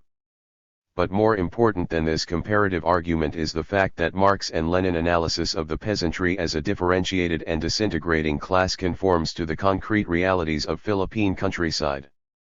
The demand for the eradication of feudal remnants is common to all democratic elements. Where lies our fundamental difference with all the rest? It is by demanding that the free development of the class struggle be ensured, the second of Lenin's two preconditions for a correct presentation of the peasant demands in the proletarian program. This is of utmost importance both for the principled presentation of the agrarian question in general, and for an appraisal of individual agrarian demands in particular. This condition is the fundamental and focal point in the theory of Marxism on the agrarian question. For Lenin, to acknowledge this condition means recognizing that, despite all its confusion and complexity, despite all the diversity of its forms, the evolution of agriculture is also capitalist evolution, that, like the evolution of industry, it also engenders the proletariat's class struggle against the bourgeoisie, that precisely this struggle must be our prime and fundamental concern, the touchstone for both questions of principle and political tasks, as well as methods of propaganda, agitation and organization. And Lenin further emphasized, to acknowledge this condition means undertaking to abide unswervingly by the class viewpoint also in the very painful question of the participation of the small peasants in the social democratic movement, means sacrificing nothing of the proletariat's standpoint in favor of the interests of the petty bourgeoisie, but, on the contrary, demanding that the small peasant, who is being oppressed and ruined by all modern capitalism, should desert his own class standpoint and place himself at the standpoint of the proletariat. And just to show how far Sisson had abandoned the class line, let us quote furthermore from Lenin on this question: by setting this condition, we are providing a guiding principle that will enable any social democrat, even if he finds himself in some out-of-the-way village, even if he is faced with the most tangled web of agrarian relationships, which bring general democratic tasks into the foreground, to apply and stress his proletarian standpoint when he is tackling those tasks, just as we remain social democrats when we tackle general democratic, political problems. It's as if Lenin had in mind people like Sisson, who in their eagerness for the people's revolution, in their overindulgence to the revolutionariness of the peasantry, forgot their proletarian standpoint, forgot socialism, forgot Marxism, and transformed themselves into national democrats of the new type, meaning communists who transformed themselves into national democrats.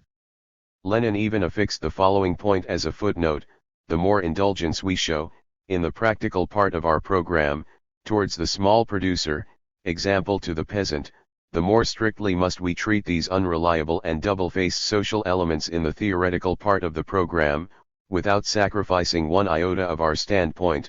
With this kind of class attitude to the peasantry, no wonder a petty bourgeois revolutionist like Sisson would prefer a Mao than a Lenin in worshipping the revolutionariness of the peasantry in armed struggle to appropriate the land holding of the landlord for themselves as small producers. Does it mean, because of these Leninist convictions with regards to the peasant question, a communist should not provide the strongest support for the anti-feudal struggle of the peasantry? On the contrary, he can and he must. Without betraying our convictions in the slightest, but, rather, because of those convictions, Lenin insists that the working class party should inscribe on its banner support for the peasantry, not by any means as a class of small proprietors or small farmers, insofar as the peasantry is capable of revolutionary struggle against the survivals of serfdom in general and against the autocracy in particular. If support for the liberal demands of the big bourgeoisie does not mean support of the big bourgeoisie, then support for the democratic demands of the petty bourgeoisie does not mean support of the petty bourgeoisie. On the contrary, it is precisely this development which political liberty will make possible in Russia that will, with particular force, lead to the destruction of small economy under the blows of capital. Lenin identified two basic forms of the class struggle intertwined in the Russian countryside: 1. The struggle of the peasantry against the privileged landed proprietors and against the remnants of serfdom; 2. The struggle of the emergent rural proletariat against the rural bourgeoisie. And he declared categorically, for Social Democrats the second struggle, of course, is of greater importance, but they must also indispensably support the first struggle to the extent that it does not contradict the interests of social development. This is how unswerving and consistent Lenin is on his class line. First, he considers the struggle of the farm workers more important than the anti-feudal struggle of the peasantry, though it should be supportive of the latter. Second, support for the anti-feudal struggle of the peasantry should advance, not contradict, social progress.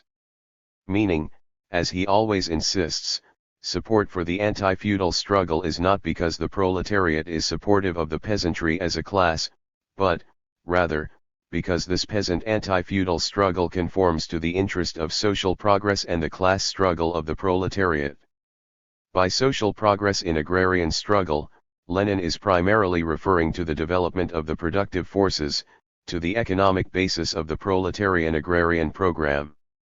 Lenin never underestimated or doubted the existence of revolutionary elements among the peasantry, their revolutionariness in the anti-feudal and anti-Tsarist struggle. But he did not in the least exaggerate the strength of the peasantry, he did not forget the political backwardness and ignorance of the peasants. He did not in the least forget the endless means which the government has at its disposal for the political deception and demoralization of the peasantry. From all these there follows only one thing: according to Lenin, it would be senseless to make the peasantry the vehicle of the revolutionary movement, that a party would be insane to condition the revolutionary character of its movement upon the revolutionary mood of the peasantry. There can be no thought of proposing anything of the sort to the Russian Social Democrats.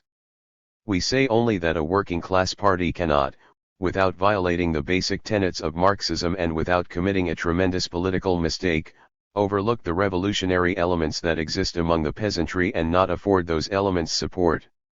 And Lenin was not in the least worried that the revolution will fail if he does not make the peasantry the vehicle of the revolution, if he does not exalt with full indulgence the revolutionariness of the peasantry, if he does not absolutely rely on their revolutionary capacity, for if the peasantry prove themselves incapable, the Social Democrats will have lost nothing as far as their good name or their movement is concerned, since it will not be their fault if the peasantry does not respond, may not have the strength to respond, to their revolutionary appeal.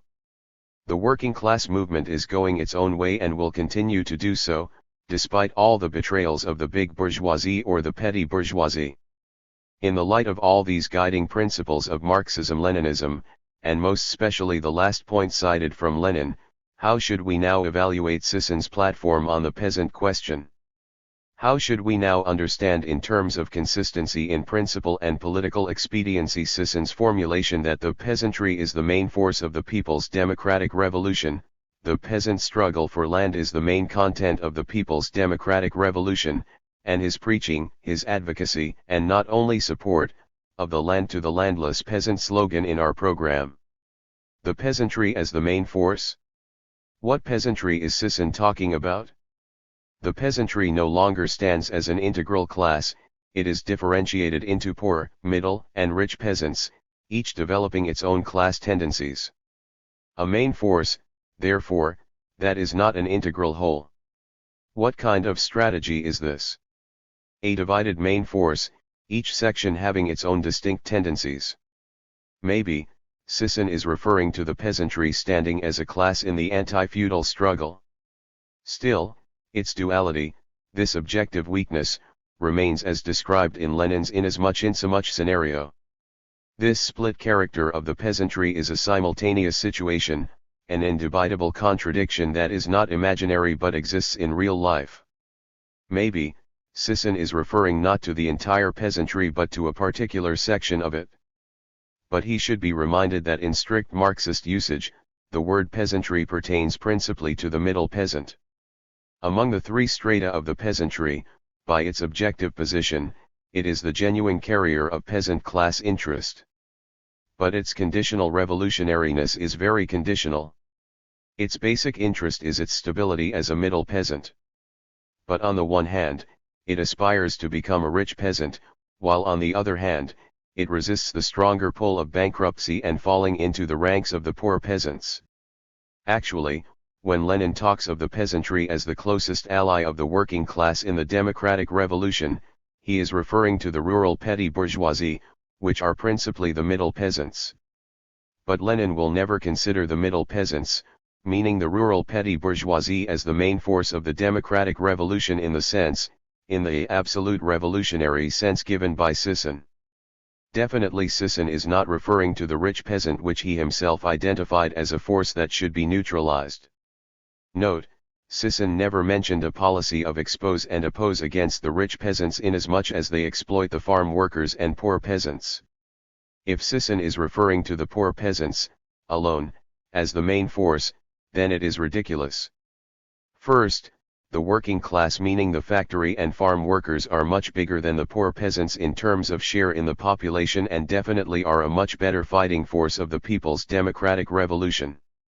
Secondly, they can no longer be considered strictly as part of the peasantry, which is basically petty bourgeois in character. They are semi-proletarians in character than petty bourgeois and are fast falling into the ranks of the working class as part-time wage earners. If Sisson is referring to the poor peasants plus the middle peasants, this is a big force but still not comparable to the real strength of the combined force of the factory and farm workers. But this combination of poor and middle peasants will still leave us with a heterogeneous main force, a big section of which is not that reliable. Why not consider the combined force of the factory and farm workers instead as the leading and at the same time the main force of the democratic revolution and lend the people's revolution a distinctly proletarian character? If Sisson is referring to the poor peasants plus the farm workers, then this is trickery. Why attach the farm workers to the peasantry when they have more in common with the working class? To reinforce his peasant revolution, to justify his peasant main force? Is Sisson planning to revert the farm workers, those proletarianized elements of the countryside, back into the fold of the peasantry, into the rural petty bourgeoisie? We can actually cast aside all these speculative interpretation of Sisson's main force of the revolution in his PPDR. In PSR, Sisson clarified that when he speaks of the peasantry as the main force, he refers primarily to the poor peasants plus the small and middle peasants.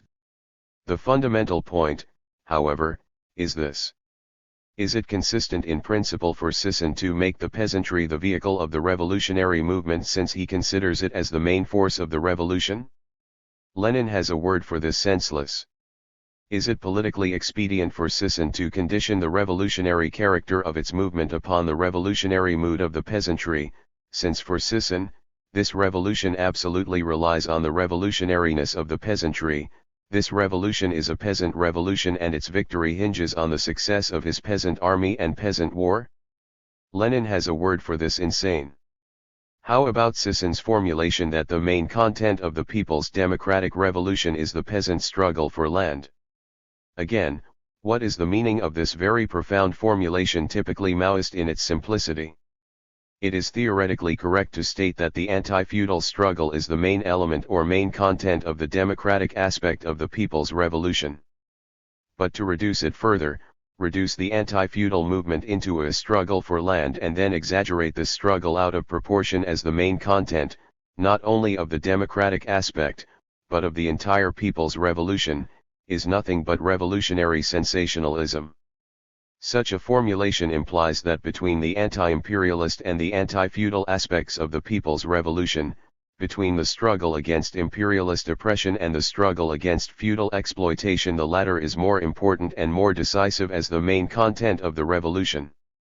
To be more precise, What is most important and decisive in the entire People Democratic Revolution is the peasant's struggle for land, since he is not even referring to the entire anti-feudal struggle as the main content of the revolution.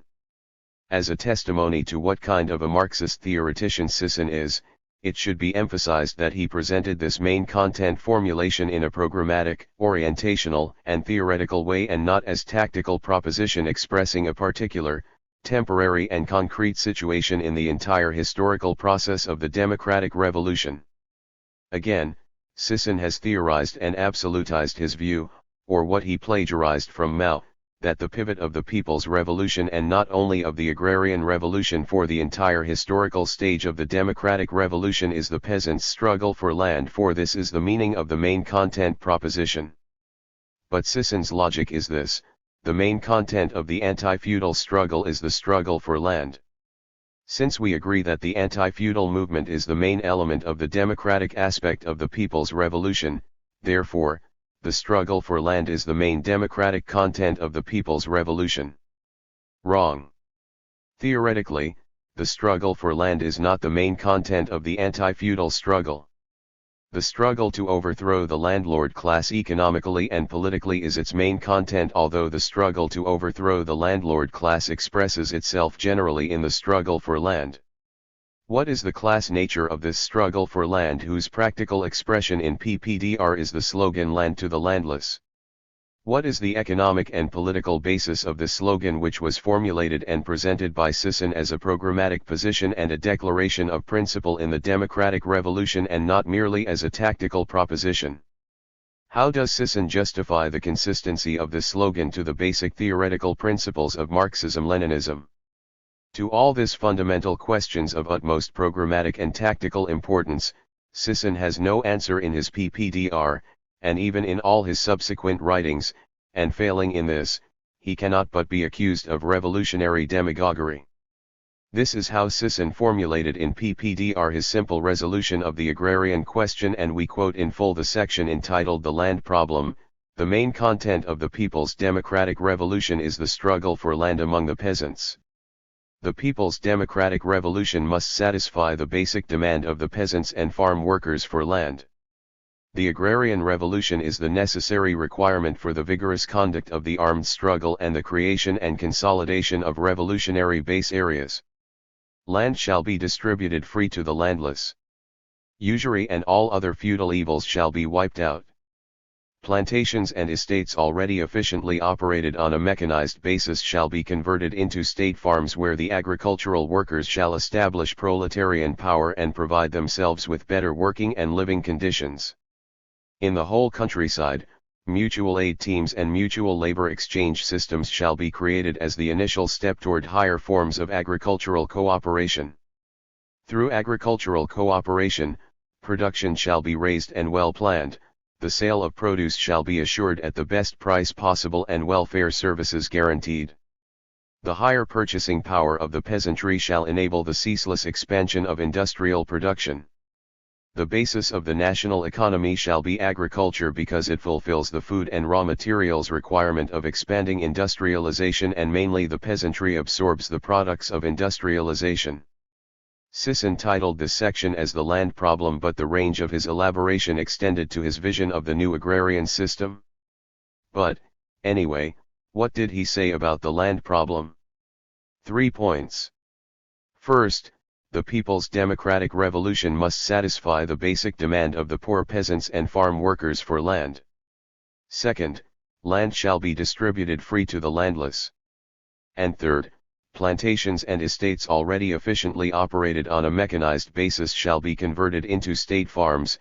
This is all he said about the main content of our revolution, the pivot of the democratic revolution.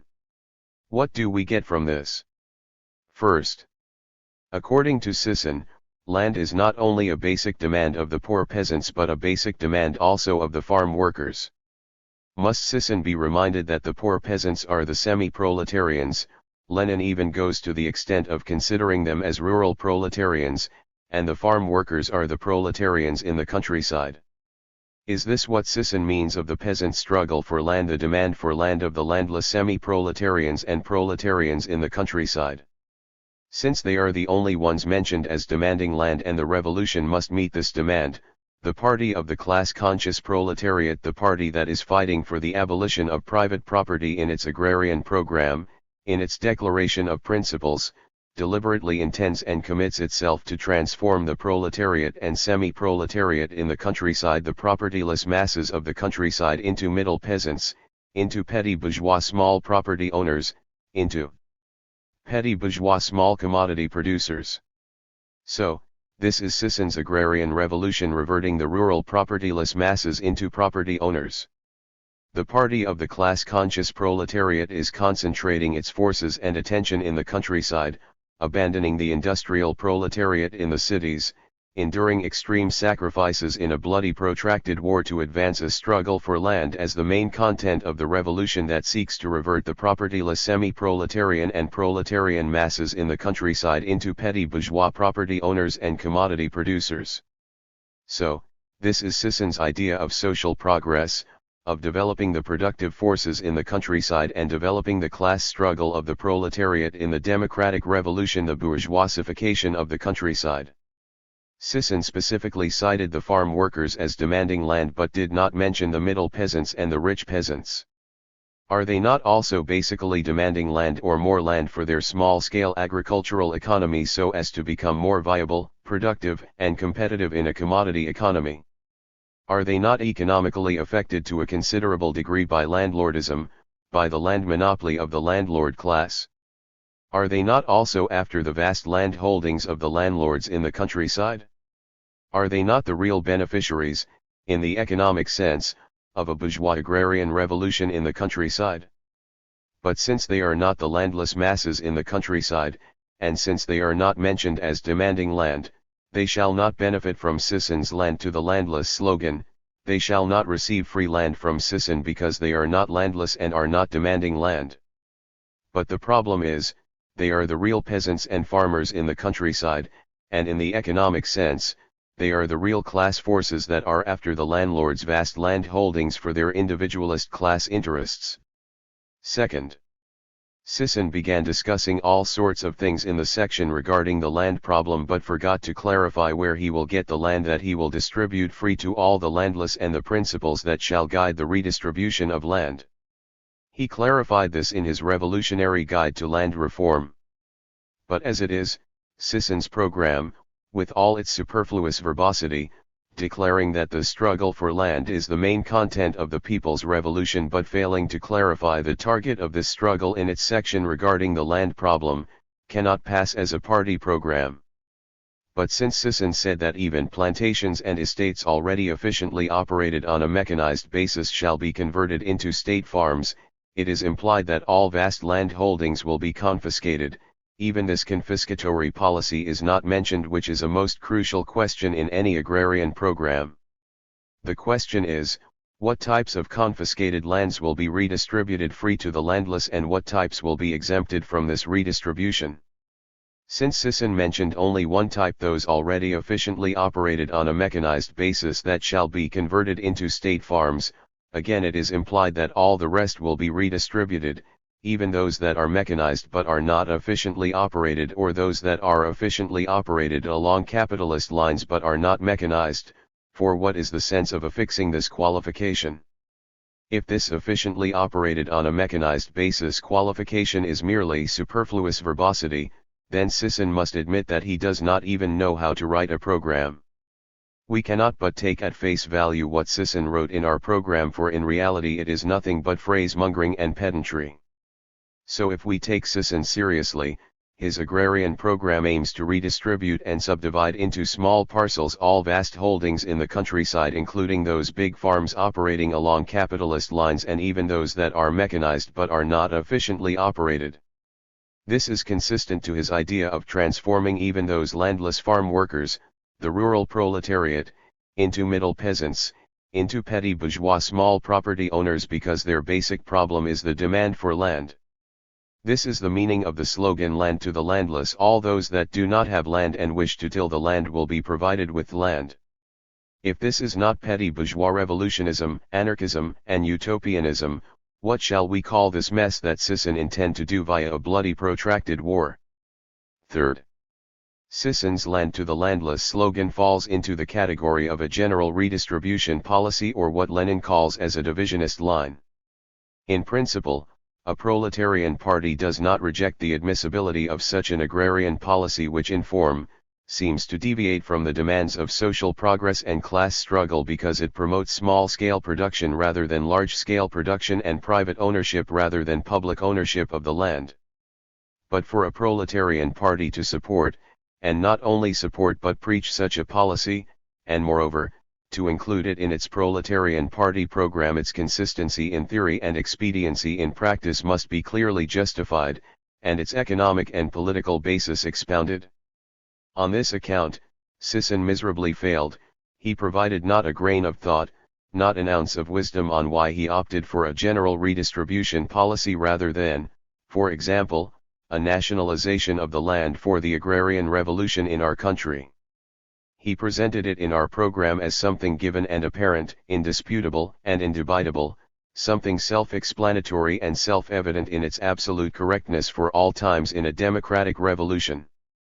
Proof of such an attitude, after 25 years, he does not even bother to review the correctness in theory or expediency in practice of such an agrarian policy in the light of more than 2 decades of peasant work and the current developments in the countryside.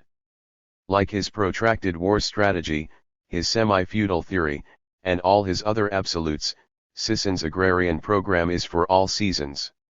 What is the theoretical, economic, and political basis of this land to the landless slogan of Sisson, of this general redistribution land policy, of this divisionist line in solving the agrarian question in the Philippines?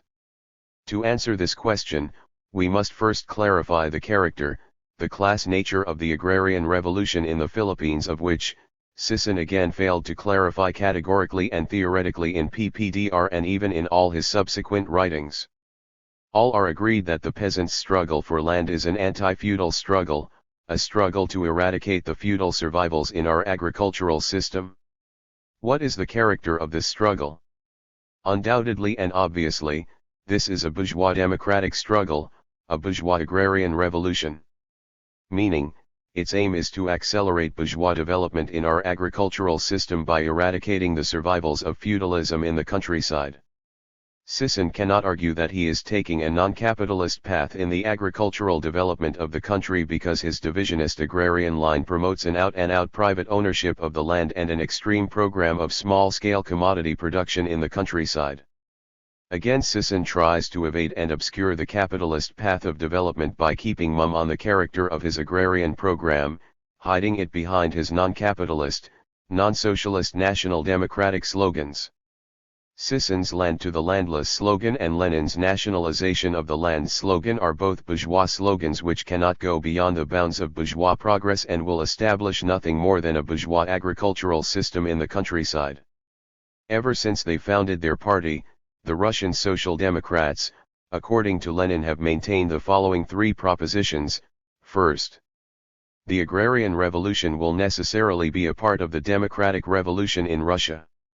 The content of this revolution will be the liberation of the countryside from the relations of semi-feudal bondage.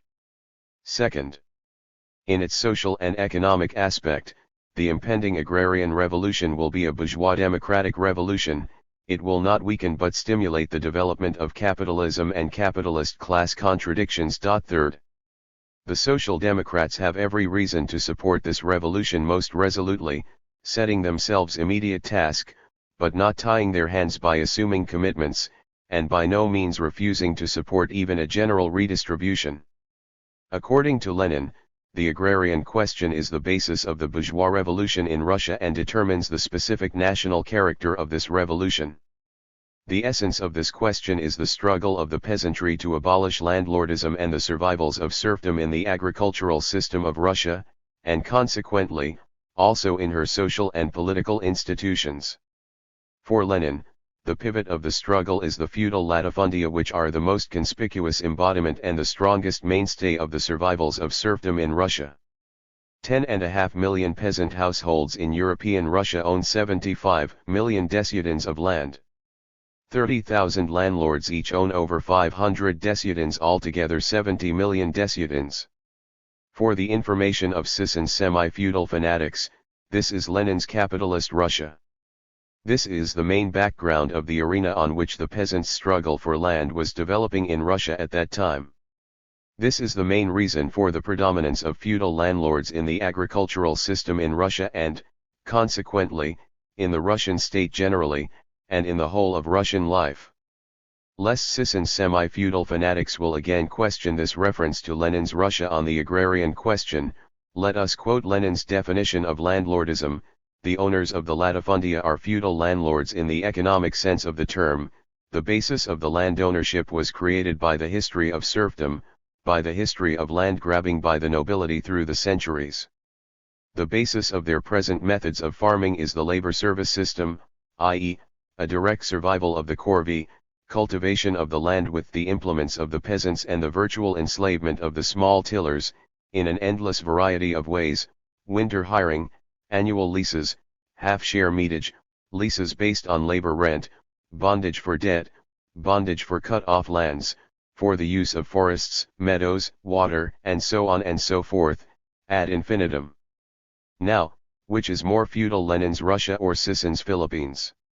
According to Lenin, capitalist development in Russia has made such strides during the last half-century that the preservation of serfdom in agriculture has become absolutely impossible, and its abolition has assumed the forms of a violent crisis, of a nationwide revolution. But the abolition of serfdom in a bourgeois country is possible in two ways. What are these two ways which Lenin is so emphatic about in his agrarian writings? The development of commodity production and capitalism will certainly and inevitably put an end to the survivals of serfdom. In this respect, Lenin asserted that Russia has only one path before her, that of bourgeois development. But there may be two forms of this bourgeois development. According to Lenin, the survivals of serfdom may fall either as a result of the transformation of landlord economy or as a result of the abolition of the landlord latifundia, i.e., either by reform or revolution. Bourgeois development may proceed by having big landlord economies at the head, which will gradually become more and more bourgeois and gradually substitute bourgeois for feudal methods of exploitation. It may also proceed by having small peasant economies at the head, which in a revolutionary way, will remove the excrescence of the feudal latifundia from the social organism and then freely develop them along the path of capitalist economy. These two paths of objectively possible bourgeois development Lenin calls the Prussian path and the American path, respectively. In the first case, feudal landlord economy slowly evolves into bourgeois, junker landlord economy, which condemns the peasants to decades of most harrowing expropriation and bondage, while at the same time a small minority of big peasants arises. In the second case, there is no landlord economy, or else it is broken up by revolution, which confiscates and splits up the feudal estates. In that case the peasant predominates, becomes the sole agent of agriculture, and evolves into a capitalist farmer. Lenin emphasized, in the first case the main content of the evolution is transformation of feudal bondage into servitude and capitalist exploitation on the land of the feudal landlords junkers. In the second case the main background is transformation of the patriarchal peasant into a bourgeois farmer. These two paths of bourgeois development in agriculture are two types of bourgeois agrarian evolution. Lenin calls the first as bourgeois evolution of the landlord type and the second as bourgeois evolution of the peasant type of peasant agrarian revolution. What is the significance of this distinction? This is of cardinal importance for arriving at correct views on our revolution and for advancing a correct proletarian agrarian program. According to Lenin, only by clearly understanding the difference between these two types and the bourgeois character of both, can we correctly explain the agrarian question in the Russian Revolution and grasp the class significance of the various agrarian programs put forward by the different parties. The pivot of the struggle, we repeat, is the feudal latifundia. The capitalist evolution of these is beyond dispute, but it is possible in two forms: either they will be abolished, eliminated in a revolutionary manner by peasant farmers, or they will be gradually transformed into junker estates. With regards to tactics, how did Lenin view the first type, the bourgeois evolution of the landlord type? Lenin took as an example the Stolypin program, which was supported by the right landlords and the Octobrists and was avowedly a landlord's program. According to Lenin, can it be said that it is reactionary in the economic sense, i.e., that it precludes, or seeks to preclude, the development of capitalism, to prevent a bourgeois agrarian revolution? Not at all. On the contrary, the famous agrarian legislation introduced by Stolypin under Article 87 is permeated through and through with the purely bourgeois spirit. There can be no doubt that it follows the line of capitalist evolution, facilitates and pushes forward that evolution, hastens the expropriation of the peasantry, the breakup of the village commune, and the creation of a peasant bourgeoisie. Without a doubt, that legislation is progressive in the scientific economic sense. Here, Lenin displays his consistency and integrity as a Marxist theoretician, objectively appraising in the scientific economic sense the agrarian program of the ultra-reactionary Stolypin and never allowing his proletarian and revolutionary class bias to muddle the issue with demagoguery as phrasemongers like Sisson instinctively do. But just because the Stolypin program is not reactionary in the economic sense, that this legislation is progressive in the scientific economic sense, does it mean the class-conscious proletariat should support such a program? According to Lenin, it does not. Only vulgar Marxism can reason in that way, a Marxism whose seeds Plekhanov and the Mensheviks are so persistently sowing when they sing, shout, plead, and proclaim, we must support the bourgeoisie in its struggle against the old order of things. No. To facilitate the development of the productive forces, the highest criterion of social progress, we must support not bourgeois evolution of the landlord type, but bourgeois evolution of the peasant type. Bourgeois evolution of the landlord type, according to Lenin, implies the utmost preservation of bondage and serfdom, remodeled on bourgeois lines, the least rapid development of the productive forces, and the retarded development of capitalism. It implies infinitely greater misery and suffering, exploitation and oppression for the broad mass of the peasantry and, consequently, also for the proletariat. On the other hand, bourgeois revolution of the peasant type, according to Lenin, implies the most rapid development of the productive forces and the best possible, under commodity production, conditions of existence for the mass of the peasantry. The tactics of social democracy in the Russian bourgeois revolution are determined not by the task of supporting the liberal bourgeoisie, as the opportunists think, but by the task of supporting the fighting peasantry. When Lenin began to sharply draw the distinctions between the types of agrarian evolution, he was already pursuing the revision of the 1903 agrarian program of the RSDLP, of which he was one of the authors. In 1903, according to Lenin, when the Second Congress of our party adopted the first agrarian program of the RSDLP, we did not yet have such an experience as would enable us to judge the character, breadth, and depth of the peasant movement. The peasant risings in South Russia in the spring of 1902 remained sporadic outbursts. One can therefore understand the restraint shown by the Social Democrats in drafting the agrarian program. The 1903 program attempted to define concretely the nature and terms of the radical revision of Russian agrarian relations, about which the Emancipation of Labor Group spoke only in a general way in its draft of an agrarian program in 1885. According to Lenin, that attempt in the main item of the program, dealing with the cut-off lands, was based upon a tentative distinction between lands which serve for exploitation by means of serfdom and bondage, lands cut off in 1861, and lands which are exploited in a capitalist manner. Such tentative distinction was quite fallacious, because in practice, the peasant mass movement could not be directed against particular categories of landlord estates, but only against landlordism in general. The 1903 program raised a question which has not yet been raised in the 1885 program, the question of the conflict of interests between the peasants and the landlords at the moment of the revision of agrarian relations. According to Lenin, the solution given to this question in the program of 1903 is not correct, for, instead of contractopposing the consistently peasant to the consistently junker method of carrying out the bourgeois revolution, the program artificially sets up something intermediate. The absence of an open mass movement of the peasantry at that time made it impossible to solve this question on the basis of precise data. According to Lenin, no one could say in advance with certainty to what extent disintegration among the peasantry had progressed as a result of the partial transition of the landlords from the labor service to wage labor. No one could estimate how large was the stratum of agricultural laborers which had arisen after the reform of 1861 and to what extent their interests had become separated from those of the ruined peasant masses. The erroneous 1903 program was the result of the overestimation of the degree of capitalist development in Russian agriculture.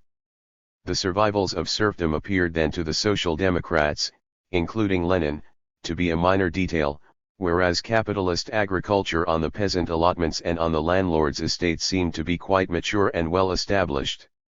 According to Lenin, but the survivals of serfdom in the countryside have proved to be much stronger than we thought. They have given rise to a nationwide peasant movement and they have made that movement the touchstone of the bourgeois revolution as a whole. Hegemony in the bourgeois liberation movement, which revolutionary social democracy always assigned to the proletariat, had to be defined more precisely as leadership which rallied the peasantry behind it. But leading to what? To the bourgeois revolution in its most consistent form. We rectified the mistake by substituting for the partial aim of combating the survivals of the old agrarian system, the aim of combating the old agrarian system as a whole. Instead of purging landlord economy, we set the aim of abolishing it.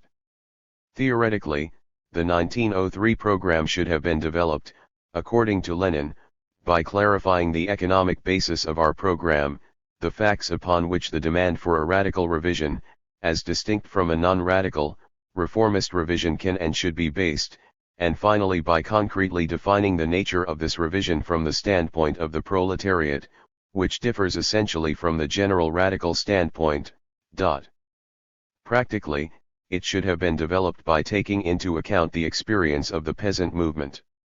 According to Lenin, without the experience of a mass, indeed, more than that, of a nationwide peasant movement, the program of the Social Democratic Labour Party could not become concrete, for it would have been too difficult, if not impossible, on the basis of theoretical reasoning alone, to define the degree to which capitalist disintegration had taken place among our peasantry, and to what extent the latter was capable of bringing about a revolutionary democratic change.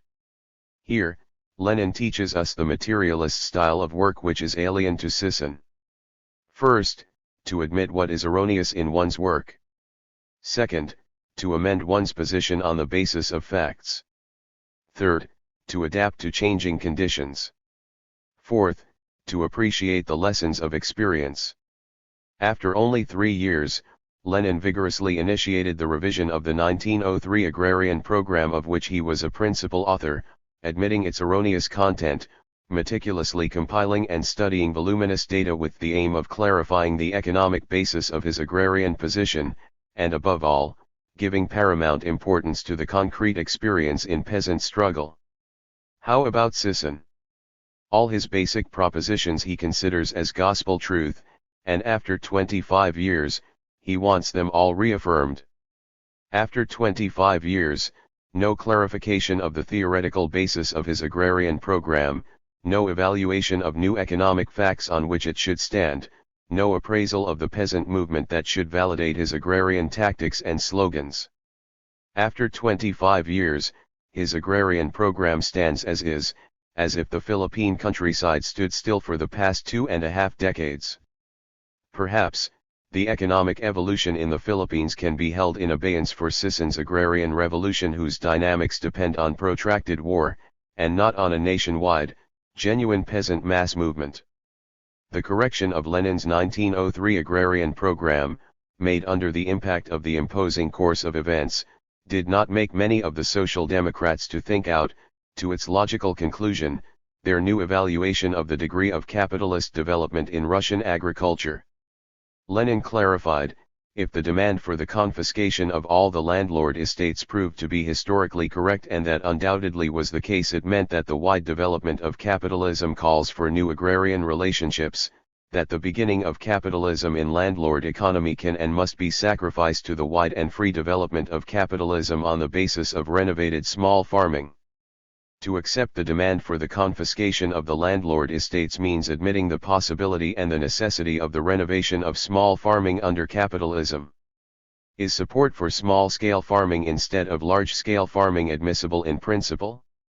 Does it correspond to the requirements of social progress and the class struggle of the proletariat?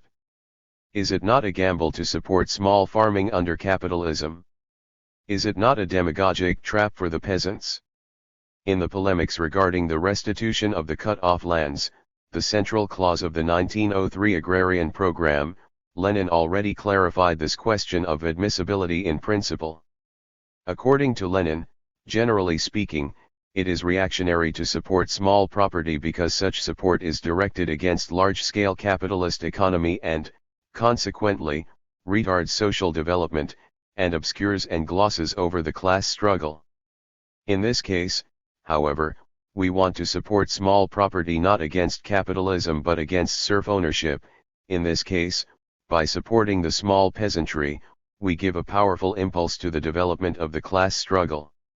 Indeed, on the one hand, we are thus making a last attempt to fan the embers of the peasant class, social estate, enmity for the feudal-minded landlords. On the other hand, we are clearing the way for the development of the bourgeois class antagonism in the countryside, because that antagonism is at present masked by what is supposedly the common and equal oppression of all the peasants by the remnants of the serf-owning system. Why is Lenin talking of a last attempt to fan the embers of the peasant class enmity for the feudal-minded landlords? Because, even at that time, Lenin was already aware of the Junker-type agrarian evolution that was in progress in the Russian countryside. Lenin warned, if a constitutional regime a la Shipov lasts in Russia for 10 or 15 years, these survivals will disappear, they will cause the population untold suffering, but nevertheless they will disappear, die out of themselves. Anything like a powerful democratic peasant movement will then become impossible, and it will no longer be possible to advocate any sort of agrarian program with a view of abolishing the survivals of the serf-owning system. Lenin was very much aware that the economic evolution in Russia cannot wait for the peasant revolution, that it cannot stand still while the peasantry musters its strength for a peasant-type bourgeois revolution because the inroads of capitalism is steadily progressing and the bourgeoisie is pursuing its own type of agrarian reform.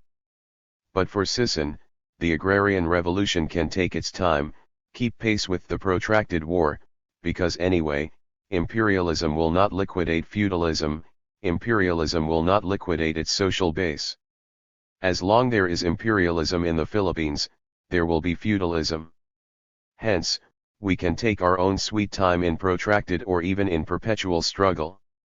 As soon as the character, breadth, and depth of the peasant movement in Russia began to unfold, Lenin immediately saw the possibility of a peasant-type bourgeois revolution in the countryside gaining dominance over a Junker-type evolution and insisted that the renovation of small farming is possible even under capitalism if the historic aim is to fight the pre-capitalist order. That is the way small farming was renovated in America, where the slave plantations were broken up in a revolutionary manner and the conditions were created for the most rapid and free development of capitalism. In the Russian Revolution, the struggle for land is nothing else than a struggle for the renovated path of capitalist development. The consistent slogan of such a renovation is nationalization of the land.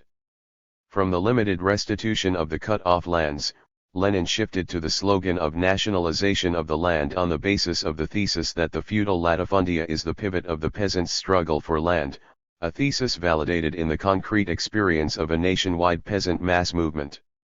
The RSDLP was united in admitting that the bourgeois revolution in the sphere of agrarian relations must be regarded as a peasant agrarian revolution. But differences arose over the question whether Social Democrats should support division of the landlord's estates among the peasants as private property, or municipalization of the landlord's estates, or nationalization of all the land. Lenin fought vigorously in the Congress for the adoption of the Bolsheviks' nationalization slogan. But the Menshevik municipalization slogan prevailed. We will not deal here with Lenin's polemics against municipalization.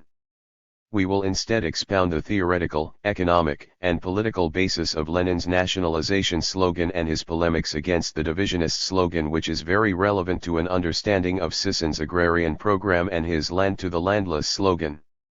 What is nationalization of the land? Nationalization of the land under capitalist relations, according to Lenin, is neither more nor less than the transfer of rent to the state. Hence, the theoretical concept of nationalization is inseparably bound up with the theory of capitalist ground rent. What is rent in capitalist society? According to Lenin, it is not income from the land in general. It is that part of surplus value which remains after average profit on capital is deducted. Hence, rent presupposes wage labor in agriculture, the transformation of the cultivator into capitalist farmer, into an entrepreneur. Nationalization, in its pure form, assumes that the state receives rent from the agricultural entrepreneur who pays wages to wage workers and receives average profit on his capital average for all enterprises, agricultural and non-agricultural. Marxism distinguishes two forms of rent, differential and absolute rent. Differential rent springs, according to Lenin, from the limited nature of land, its occupation by capitalist economies, quite irrespective of whether private ownership of land exists, or what the form of land ownership is. Absolute rent arises from the private ownership of land. That rent, according to Lenin, contains an element of monopoly, an element of monopoly price. Differential rent arises from competition, absolute rent arises from monopoly. There are differences between individual farms which can be summed up as differences between better and worse soils. The price of production of the agricultural product, capital expended on production, plus average profit on capital, is determined by the conditions of production not on the average soil, but on the worst soil. The difference between the individual price and the highest price of production is differential rent. According to Lenin, differential rent inevitably arises in capitalist agriculture even if the private ownership of the land is completely abolished. Under the private ownership of the land, this rent is appropriated by the landowner, for competition between capitals compels the tenant farmer to be satisfied with the average profit on capital. If through nationalization private ownership of the land is abolished, that rent will go to the state. According to Lenin, differential rent cannot be abolished as long as the capitalist mode of production exists. Private ownership of land hinders free competition, hinders the leveling of profit, the formation of average profit in agriculture and non-agricultural enterprises. By hindering the free leveling of profits in agricultural enterprises on a par with non-agricultural enterprises, the private ownership of land makes it possible to sell the agricultural product not at the highest price of production, but at the still higher individual value of the product, for the price of production is determined by the average profit on capital, while absolute rent prevents the formation of this average by monopolistically fixing the individual value at a level higher than the average. Thus, according to Lenin, differential rent is inevitably an inherent feature of every form of capitalist agriculture. Absolute rent is not, it arises only under the private ownership of land, only under the historically created backwardness of agriculture, a backwardness that becomes fixed by monopoly. The question of nationalization of the land in capitalist society falls into two essentially distinct parts, the question of differential rent, and that of absolute rent. According to Lenin, nationalization changes the owner of the former, and undermines the very existence of the latter. Hence, on the one hand, nationalization is a partial reform within the limits of capitalism, a change of owners of a part of surplus value, and on the other hand, it abolishes the monopoly which hinders the development of capitalism as a whole. Lenin vigorously opposed agrarian bimetallism, mechanically combining private and public land ownership, criticizing it as a theoretical absurdity, an impossibility from the purely economic point of view. For Lenin, there are two alternatives. Either private ownership is really needed at a given stage of development, really corresponds to the fundamental interests of the capitalist farmer class, in which case it is inevitable everywhere as the basis of bourgeois society which has taken shape according to a given type. or private ownership is not essential for the given stage of capitalist development, does not follow inevitably from the interests of the farmer class, and even contradicts those interests, in which case the preservation of that obsolete form of ownership is impossible. According to Lenin, the Narodnik thinks that repudiation of private land ownership is repudiation of capitalism. That is wrong. The repudiation of private land ownership expresses the demands for the purest capitalist development. Marx criticized not only big land ownership, but also small land ownership. He admits that the free ownership of land by the small peasant is a necessary concomitant of small production in agriculture under certain historical conditions. But the recognition of this historical necessity does not relieve the Marxist of the duty of making an all-round appraisal of small land ownership. And according to Lenin, real freedom of such land ownership is inconceivable without the free purchase and sale of land. Private ownership of land implies the necessity of spending capital on purchasing land. If redistribution is contract opposed to nationalization, i.e., private against public land ownership, what will be the meaning of the free ownership of land by the small peasant under the land to the landless slogan? According to Lenin, real freedom of such land ownership is inconceivable without the free purchase and sale of a land. Private ownership of land implies the necessity of spending capital on purchasing land. On this point, Marx said, the expenditure of capital in the price of the land withdraws this capital from cultivation. One of the specific evils of small-scale agriculture, where it is combined with free land ownership, arises from the cultivators investing capital in the purchase of the land. The expenditure of money capital for the purchase of land, then, is not an investment of agricultural capital. It is a decrease pro tanto in the capital which small peasants can employ in their own sphere of production. It reduces pro tanto the size of their means of production and thereby narrows the economic basis of reproduction. This is the Marxist criticism of private land ownership. This form of ownership, according to Lenin, is a hindrance to the free investment of capital in the land. Either complete freedom for this investment, in which case, abolition of private land ownership, i.e., nationalization of the land, or the preservation of private land ownership, in which case, penetration of capital by roundabout ways.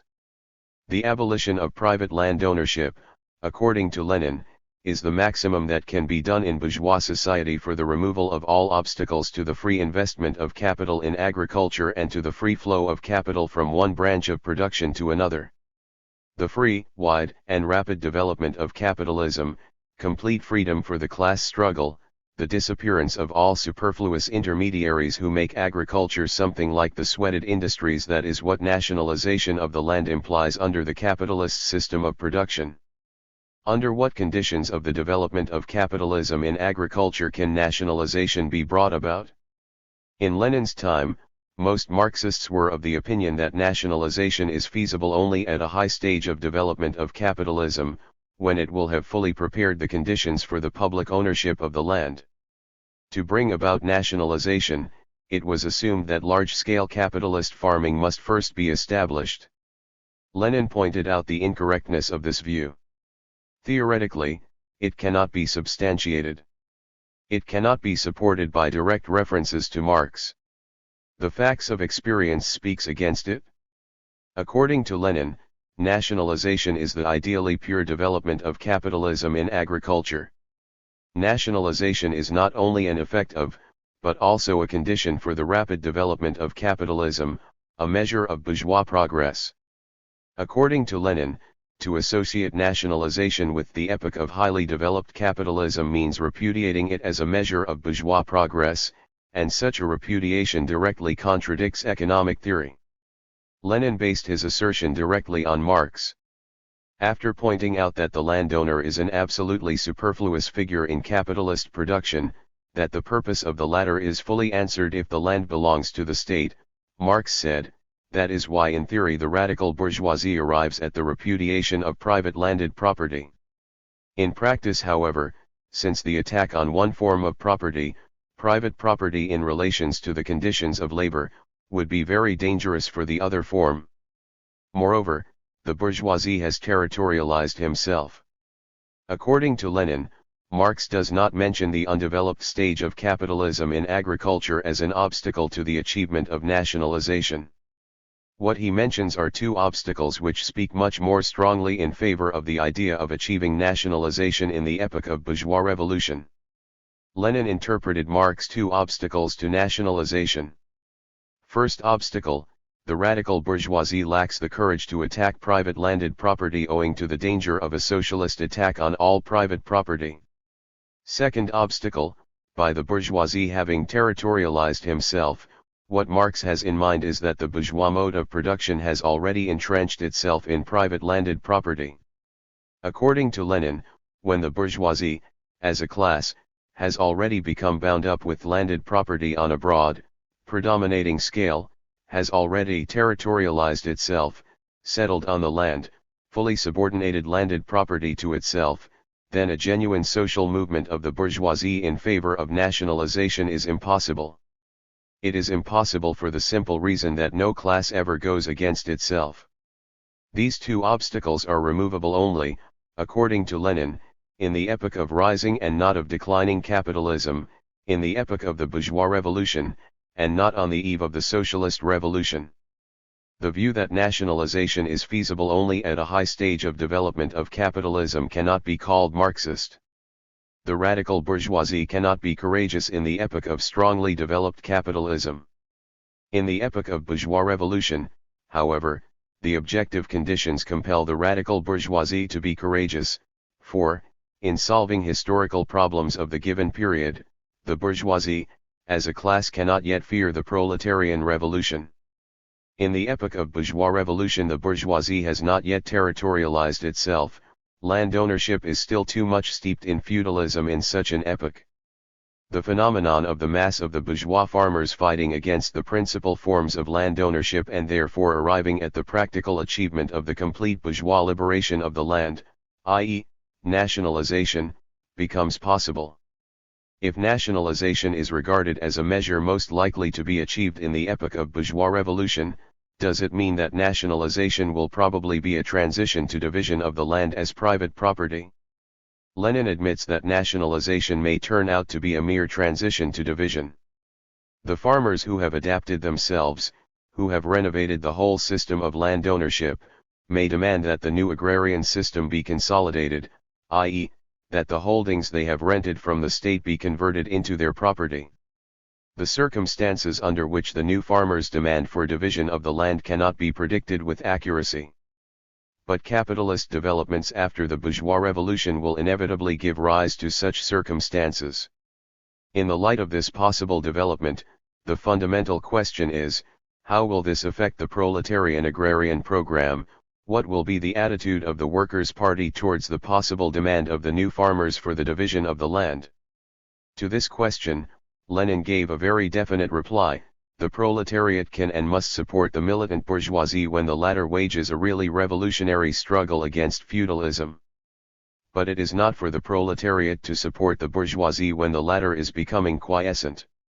If it is certain that a victorious bourgeois revolution in Russia is impossible without the nationalization of the land, then it is still more certain that a subsequent turn towards the division of the land is impossible without a certain amount of restoration, without the peasantry, or, rather, from the point of view of the presumed relations, farmers, turning towards counter-revolution. The proletariat will uphold the revolutionary traditions against all such strivings and will not assist them.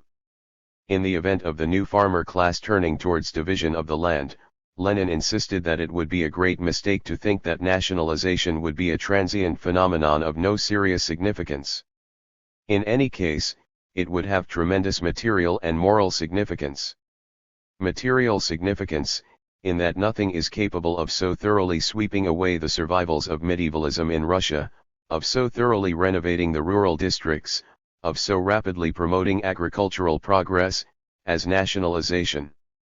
Lenin stressed, any other solution to the agrarian question in the revolution would create less favorable starting points for further economic development. The moral significance of nationalization in the revolutionary epoch is that the proletariat helps to strike a blow at one form of private property. Lenin stressed, the proletariat stands for the most consistent and most determined bourgeois revolution and the most favorable conditions for capitalist development, thereby most effectively counteracting all half-heartedness, flabbiness, spinelessness, and passivity, qualities which the bourgeoisie cannot help displaying. A most thorough sweeping away of all the survivals of feudalism, a most consistent and most determined agrarian revolution of the peasant type. This is the meaning of the slogan for the nationalization of all the land. Hence, the nationalization slogan, the agrarian struggle, is inseparably connected with the political revolution. This peasant agrarian revolution, this nationalization of the land involves the confiscation of the landlord estates, i.e., the taking of the land without compensation. According to Lenin, the peasantry cannot carry out an agrarian revolution without abolishing the old regime, the standing army and the bureaucracy, because all these are the most reliable mainstays of landlordism, bound to it by thousands of ties. For the peasantry to take all the land, all political power has to be taken as well. Hence, the inseparable connection of Lenin's slogan for the nationalization of the land with the slogan for a republic. The former is impossible apart from the latter. Unless the peasants go the whole way in politics, it is of no use thinking seriously of confiscating the landlord's land.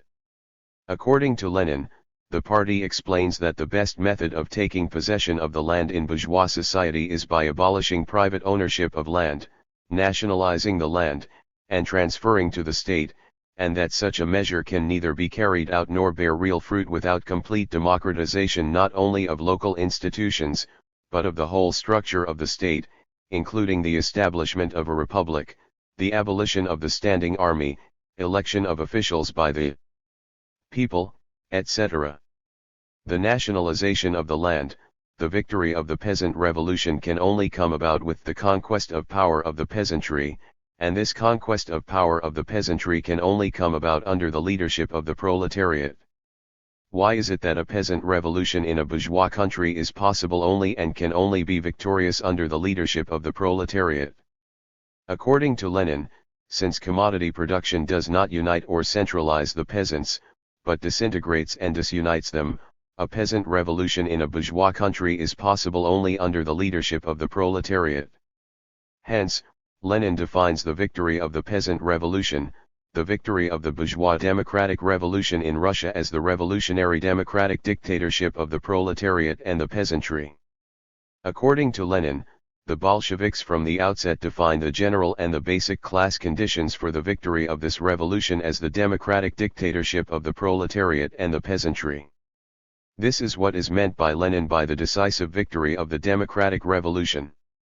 In his draft agrarian program of 1906, Lenin presented the slogan for the nationalization of the land in this manner: if, however, the decisive victory of the present revolution in Russia brings about the complete sovereignty of the people, i.e., establishes a republic and a full democratic system, the party will seek the abolition of private ownership of land and transfer all the land to the whole people as common property. In a footnote, Lenin presented a variant formulation: the party will support the striving of the revolutionary peasantry to abolish private ownership of land and seek the transfer of all the land to the state.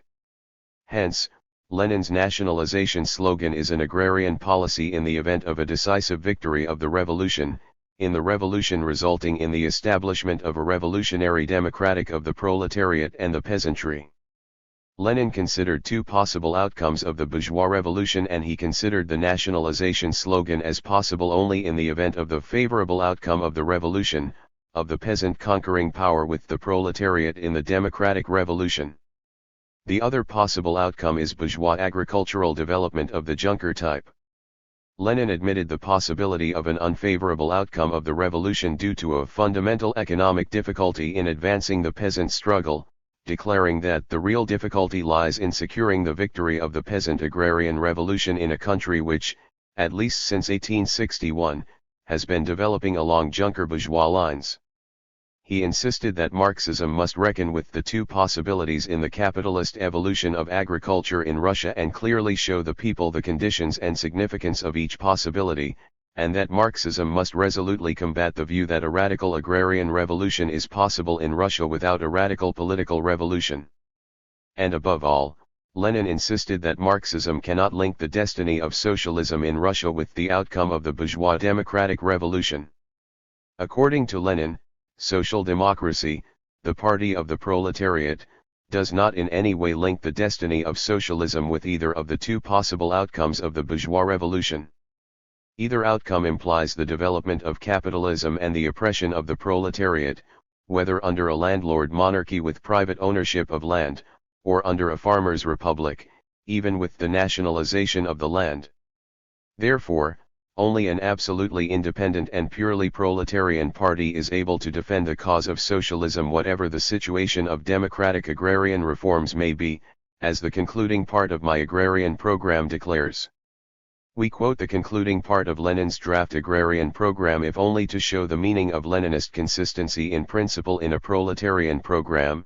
Furthermore, the object of the RSDLP in all circumstances, and whatever the situation of democratic reform, is steadily to strive for the independent class organization of the rural proletariat, to explain that its interests are irreconcilably opposed to those of the peasant bourgeoisie, to warn against being tempted by small-scale ownership, which cannot, so long as commodity production exists, abolish poverty among the masses, and lastly to urge the necessity for a complete socialist revolution as the only means of abolishing all poverty and exploitation. But the bourgeois nature of both possible outcomes of the agrarian revolution by no means implies that social democrats can be indifferent to the struggle for one or the other outcome. According to Lenin, it is undoubtedly in the interests of the working class to give the most vigorous support to the peasant revolution. More than that, it must play the leading part in that revolution. In fighting for a favorable outcome of the revolution, we must spread among the masses a very clear understanding of what keeping to the landlord path of agrarian revolution means, what incalculable hardships, arising not out of capitalism, but from the inadequate development of capitalism, it has in store for all the toiling masses. On the other hand, we must also explain the petty bourgeois nature of the peasant revolution, and the fallacy of placing any socialist hopes in it. And since Lenin did not link the destiny of socialism with either of the possible outcomes of the bourgeois revolution, his program cannot be identical for both a favorable and unfavorable case. According to Lenin, when Plekhanov said that we do not need drafts specially providing for both the one and the other case, that is, drafts built upon ifs, he said it simply without thinking, for it is precisely from his standpoint, from the standpoint of the probability of the worst outcome, or of the necessity of reckoning with it, that it is particularly necessary to divide the program into two parts, as I did. It needs to be said that on the present path of landlord bourgeois development the Workers' Party stands for such and such measures, while at the same time it helps the peasantry with all its might to abolish landlordism entirely and thus create the possibility for broader and freer conditions of development. Plekhanov ridiculed Lenin for his optimism in assuming the victory of the peasant agrarian revolution, though it was Lenin who was insisting on the two possible outcomes of the bourgeois revolution, on the necessity of preparing for these two possibilities, on the error of linking the destiny of the socialist revolution with the outcome of the bourgeois revolution, etc. But how about Sisson? He is not only an optimist. He looks at things as preordained. He talks only of one path, a peasant agrarian revolution. There is only one possibility, the victory of armed agrarian revolution. And the destiny of the entire Philippine Revolution, the socialist and the democratic, depends entirely and exclusively on this agrarian revolution, which he oversimplified into a struggle for land and equated with protracted war. If we lose in this protracted war, which is essentially a peasant war, then everything is lost, including the socialist revolution, because it depends entirely on the victory of the people's democratic revolution, on the completion of the bourgeois revolution that has only one meaning, the seizure, the conquest of power of the proletariat in the democratic revolution. But for Sisson, this is idle talk, these are bad words. Defeat is impossible because the revolution, this peasant revolution, this people's revolution, is invincible. He calls it invincible because he is unmindful of the fact that the peasant revolution is a petty bourgeois revolution, that the people's revolution is a bourgeois revolution, or because his mind is filled with the absolute revolutionariness of the peasantry and the masses of the people, regardless of their class tendencies, regardless of their non-proletarian character. Sisson talks of the proletariat seizing power in the democratic revolution, and according to him, together with the peasantry and the people, which are both under the absolute hegemony of the party. The party of the proletariat will seize power in the democratic revolution, yet his maximum agrarian program, the hallmark of his agrarian program, is aimed at promoting the private ownership of the land.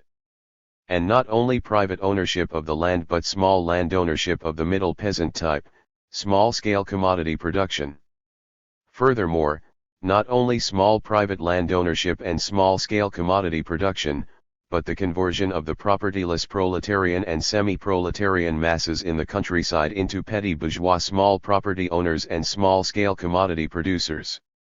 This agrarian program is a complete rupture with Marxist economic theory and an error of historical perspective. Lenin said, "Everything in good season." Social democracy cannot undertake never to support division of the land. In a different historical situation, at a different stage of the agrarian evolution, this division may prove unavoidable.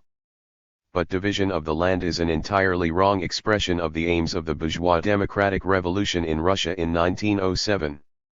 Under what historical situation, and stage of agrarian evolution, can a workers' party undertake to support division of the land in its proletarian agrarian program? First, not in a historical situation when the pivot of the struggle is the breakup of the vast holdings of the landlord class and the period of rising capitalism in agriculture, with all the survivals of feudalism still prevalent. If Sisson believes that semi-feudal Philippines is more backward than capitalist Russia, his divisionist agrarian line is theoretically and economically untenable in such a historical situation and stage of agrarian evolution. Second, division of the land might be progressive if it consolidates modern farming, modern agricultural methods, and scraps the old.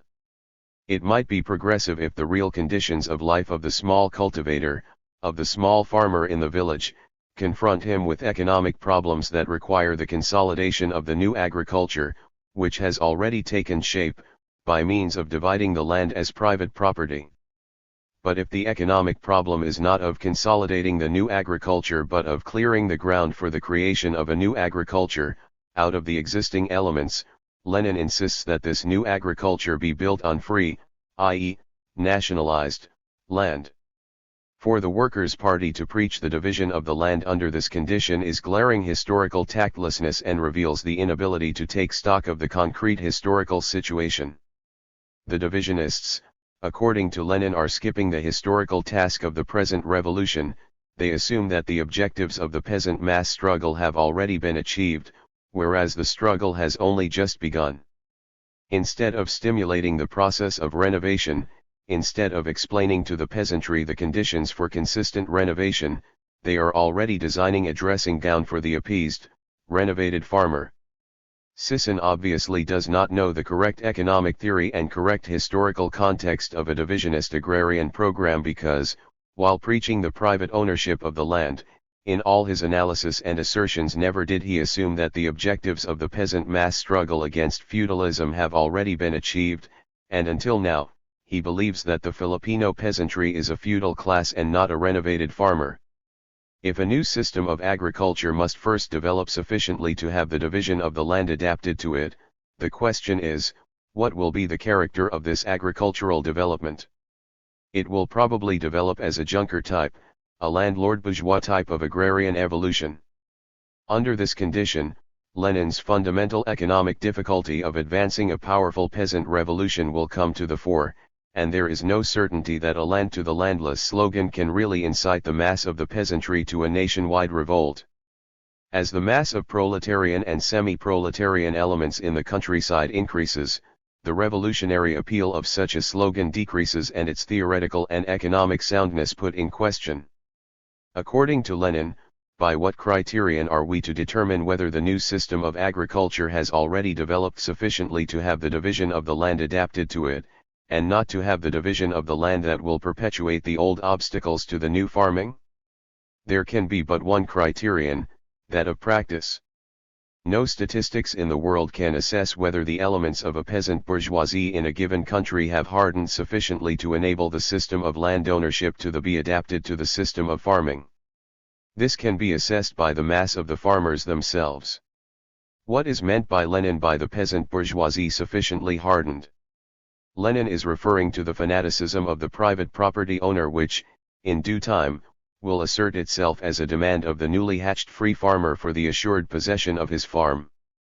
According to Lenin, the small farmer, at all times and throughout the world becomes so attached to his farm, if it really his farm and not a piece of the landlord estate let out on labor service, as is frequently the case in Russia, that his fanatical defense of private ownership of the land is inevitable at a certain historical period and for a certain space of time. It was not statistics that proved that the Russian peasantry have not sufficiently hardened in defense of private land ownership, but the peasant mass movement itself. At that time, all the peasant parties came forward in the Russian Revolution with a program of land nationalization. According to Lenin, in the present epoch the mass of the Russian peasants are not displaying the fanaticism of private property owners, a fanaticism which is fostered by all the ruling classes, by all the liberal bourgeois politicians, but are putting forward a widespread and firmly held demand for the nationalization of the land. Lenin gave paramount importance to concrete practice, for the dynamics of peasant mass struggle itself will resolve the complex nature of agrarian relations and prove the correctness or incorrectness of agrarian programs. Speaking of practice, it should now be asked, after 25 years of concentrating our forces and attention in the countryside, how do we appraise and describe the level of development of the peasant mass movement in the Philippines?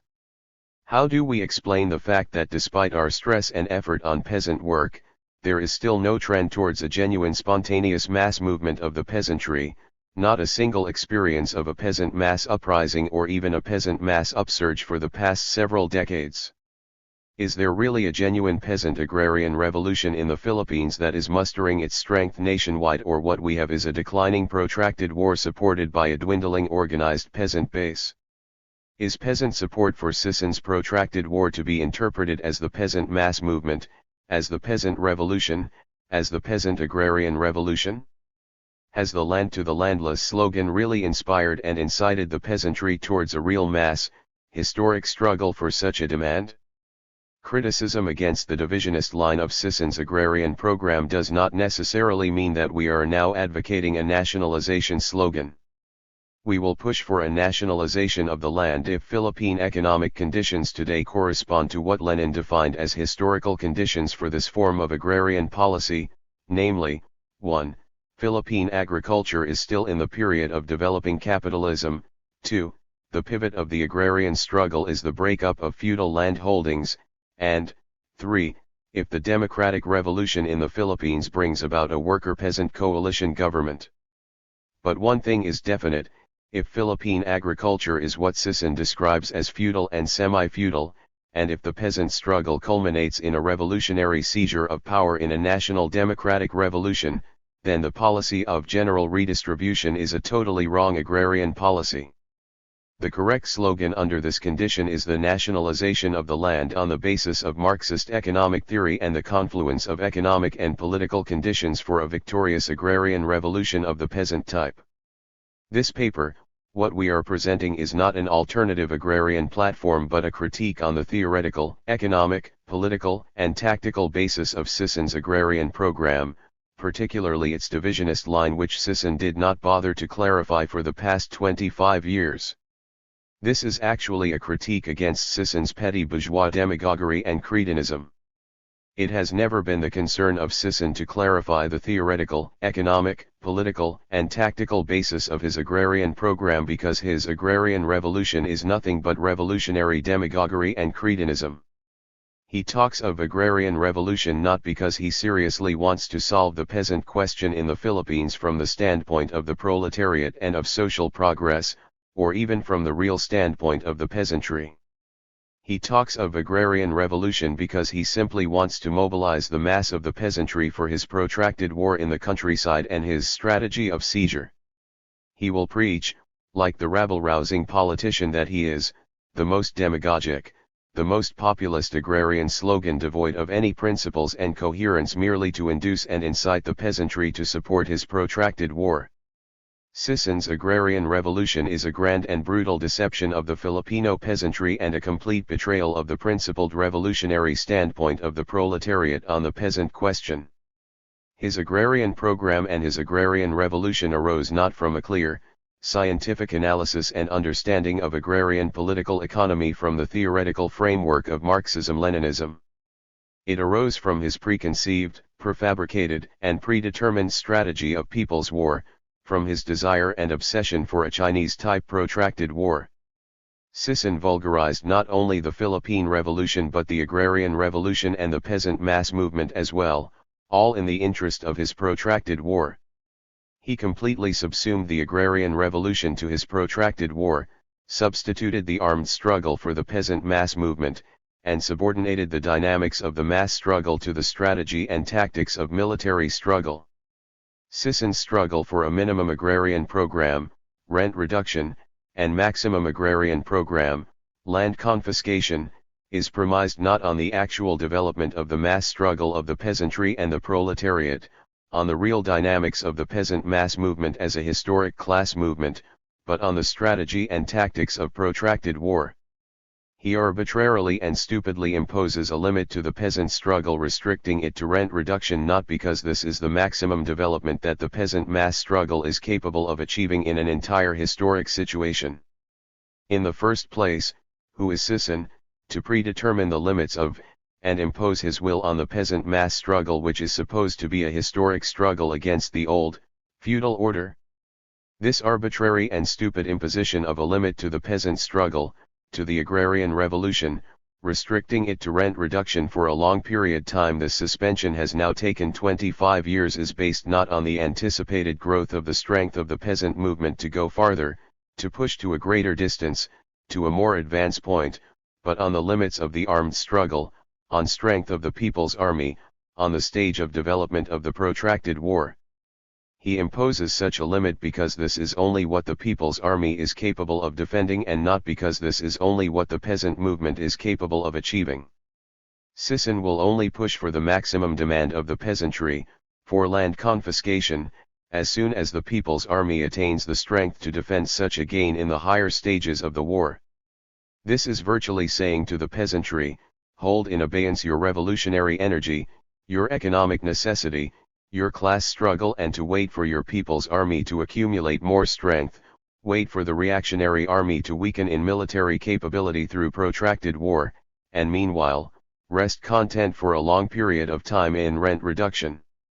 Imagine, telling the peasantry to sacrifice to the utmost for a long period of time, endure the loss of their loved ones, endure the atrocities of the enemy, especially during the most difficult stage of the war, the strategic defensive, all these for rent reduction.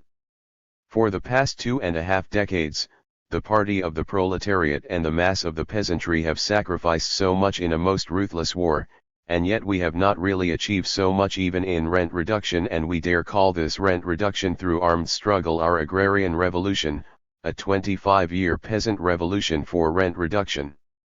Indeed, for Sison, the peasantry is a most revolutionary class for it to withstand a most ruthless war, not merely because of this measly rent reduction minimum demand, but because the peasantry is staunchly anti-feudal and anti-imperialist, whatever this means to the uneducated mass of small property owners and commodity producers of the countryside. If the peasantry is enduring this protracted war because they are conscious of their class interests as peasants, of their demand for rent reduction, indeed, they appear to be more revolutionary than the industrial proletariat. The supposed vanguard of the struggle for freedom and democracy for the working class will not sacrifice this much for a struggle for a measly wage increase, a struggle to better the terms of their enslavement, the price of wage slavery. Perhaps, this explains why Sison is offering to the rural proletariat and semi-proletariat, not the vision of socialism but a parcel land, not the struggle for a propertyless society for the propertyless masses but to revert themselves into small property owners, because in small commodity production without imperialist and feudal oppression life will be a perfect bliss for the masses of tillers. For Sison, the struggle for land is not only the main content of the people's democratic revolution. This struggle for land, this struggle for the private ownership of land for small commodity production revolutionizes the consciousness of the propertyless masses of the people, inspire them to become small property owners against feudal and imperialist oppression. Even the struggle for national democracy will not awaken the full magnitude of the revolutionariness of the working class, of the mass of the working class, for it offers to them the abolition of feudal and foreign oppression but not the abolition of wage slavery.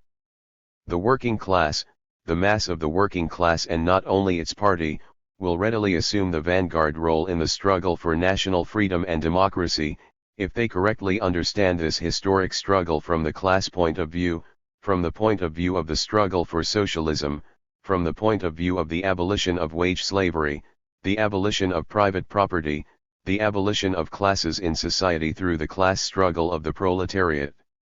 But for Sisson, in the supposed proletarian program of the supposed working class revolutionary party, what he offers to the Filipino proletariat is nothing more than national democracy, the overthrow of foreign and feudal rule.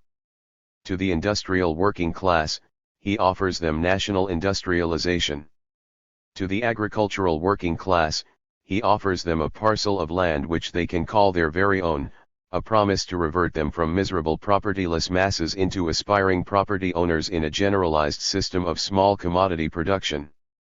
This is Sisson's program for a people's democratic revolution of the working class party, a program of revolution for bourgeois rule. PPW, a new type revolution of the wrong type, 1994.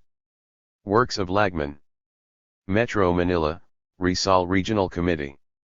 Communist Party of the Philippines. February 21, 1994. In the critique of PPDR, we have shown that due to his betrayal of the proletarian class line, Sisson's People's Revolution is not a new type revolution. It is ultra-revolutionary in form but bourgeois reformist in content. He abandons the independent class line of the proletariat and the socialist class movement in the struggle to complete the democratic revolution. All Sisson does is pay lip service to proletarian leadership and to its socialist aim. However, in his program and policies, what he pursues is a petty bourgeois, purely national democratic, ultra-revolutionist line. Sisson's People's Revolution can only be understood as new type in the sense that it's a Marxist-Leninist revolution of the wrong type. A Maoist type of vulgarized revolution. The way our national democratic revolution was reduced and transformed, absolutized, and dogmatized into a protracted war type of revolution proves that it is a wrong type of revolution of the worst kind. It signifies a complete rupture with Marxist-Leninist theory and practice all along the line. War revolution is a poor imitation of Sisson's Chinese paradigm. Engels once admonished, "Do not play with insurrection." He should have added, more so, with war. Universality of PPW, Sisson's Chinese universe. Sisson presents PPW to our revolutionary forces as a universal truth. The question is, from what universe did he abstract this universal truth? What is a universal truth? For a theoretical proposition to be considered universal, its inner logic must be of general application, and is validated in universal practice. From what part of the planet Earth has this PPW been validated as a universal truth in the revolutionary struggle of the oppressed masses? Sisson must be reminded that what he wants to be upheld as universal is not people's war in general, but the protracted war type of people's war, the principles and strategy of protracted war as developed by Mao Zedong. Again, we should beware of Sisson's rhetorical shuffle once cornered in theoretical debate. If Sisson is just talking of people's war and not of protracted war, he is phrase-mongering. All revolutions are people's war, it's but another name for revolution. As Engels said, all revolution, whatever form it may take, is a form of violence. And Lenin said, revolution is war. Both are referring to the violent character of revolution, to the necessity of revolutionary violence. But what specific form or combination of forms this revolutionary violence will take is a different question and is beyond the generic category of the term people's war. Mao's protracted war is a people's war, but a specific type of people's war. What distinguishes it from other forms of people's war? On two counts, Mao's concept of the three strategic stages of protracted war and his strategic line of encircling the cities from the countryside. These two basic features of protracted war characterize and define it as a distinct type of people's war or revolutionary war. These two basic features make a people's war a protracted war. This is Sisson's People's War, a protracted people's war, and this is what he wants to be reaffirmed as a universal truth as it has been upheld as an absolute truth in our 25 years of revolutionary struggle. Protracted war was proven correct in semi-colonial and semi-feudal China with outstanding success. But does it mean it is universal, an absolute truth for all semi-colonial and semi-feudal societies? Does it mean it is correct and applicable in semi-colonial and semi-feudal Philippines? If a country is semi-colonial and semi-feudal, does it automatically follow that its people's war must take the form of protracted war? Is the semi-colonial and semi-feudal question the decisive determinant in the strategy of protracted war? Let us first review Mao's revolution, the internal logic of his protracted war theory, and why it was proven successful in China. After the establishment of the Chinese Communist Party in 1921, the National Democratic Revolution in China passed through four periods. The first covers the First Revolutionary Civil War, 1924–27, also known as the Northern Expedition. The second covers the Second Revolutionary Civil War, 1927–37, also known as the Agrarian Revolutionary War or the Period of Reaction. The third covers the period of the War of Resistance against Japan, 1937–45. And the last and final stage, the Third Revolutionary Civil War, 1945–49, which resulted in the victory of the People's Democratic Revolution in China led by the CCP. The first two periods both ended in defeat. Mao took over the leadership of the CCP in the latter stage of the second period, January 1935 Tsunyi Conference, during the Long March, and from there on, the Chinese Revolution took the path of protracted war. In 1921, the year it was founded, the CCP was minuscule, with less than 100 members. It grew very slowly in its first years.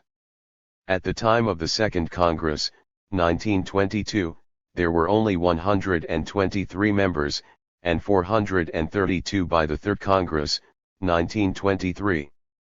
It reached 1,000 members by the time of the Fourth Congress in 1925. The CCP was deeply entrenched in the cities, among the workers, but was marginal in the countryside. From 1925, it expanded rapidly to about 30,000 members by 1926. By 1927, it reached a high of 58,000. The CCP's united front tactics with the Kuomintang was crucial in this upsurge. As early as 1922, there were already talks with Sun Yat-sen for the possibility of an alliance between the Kuomintang and the CCP, between China and the Soviet Union.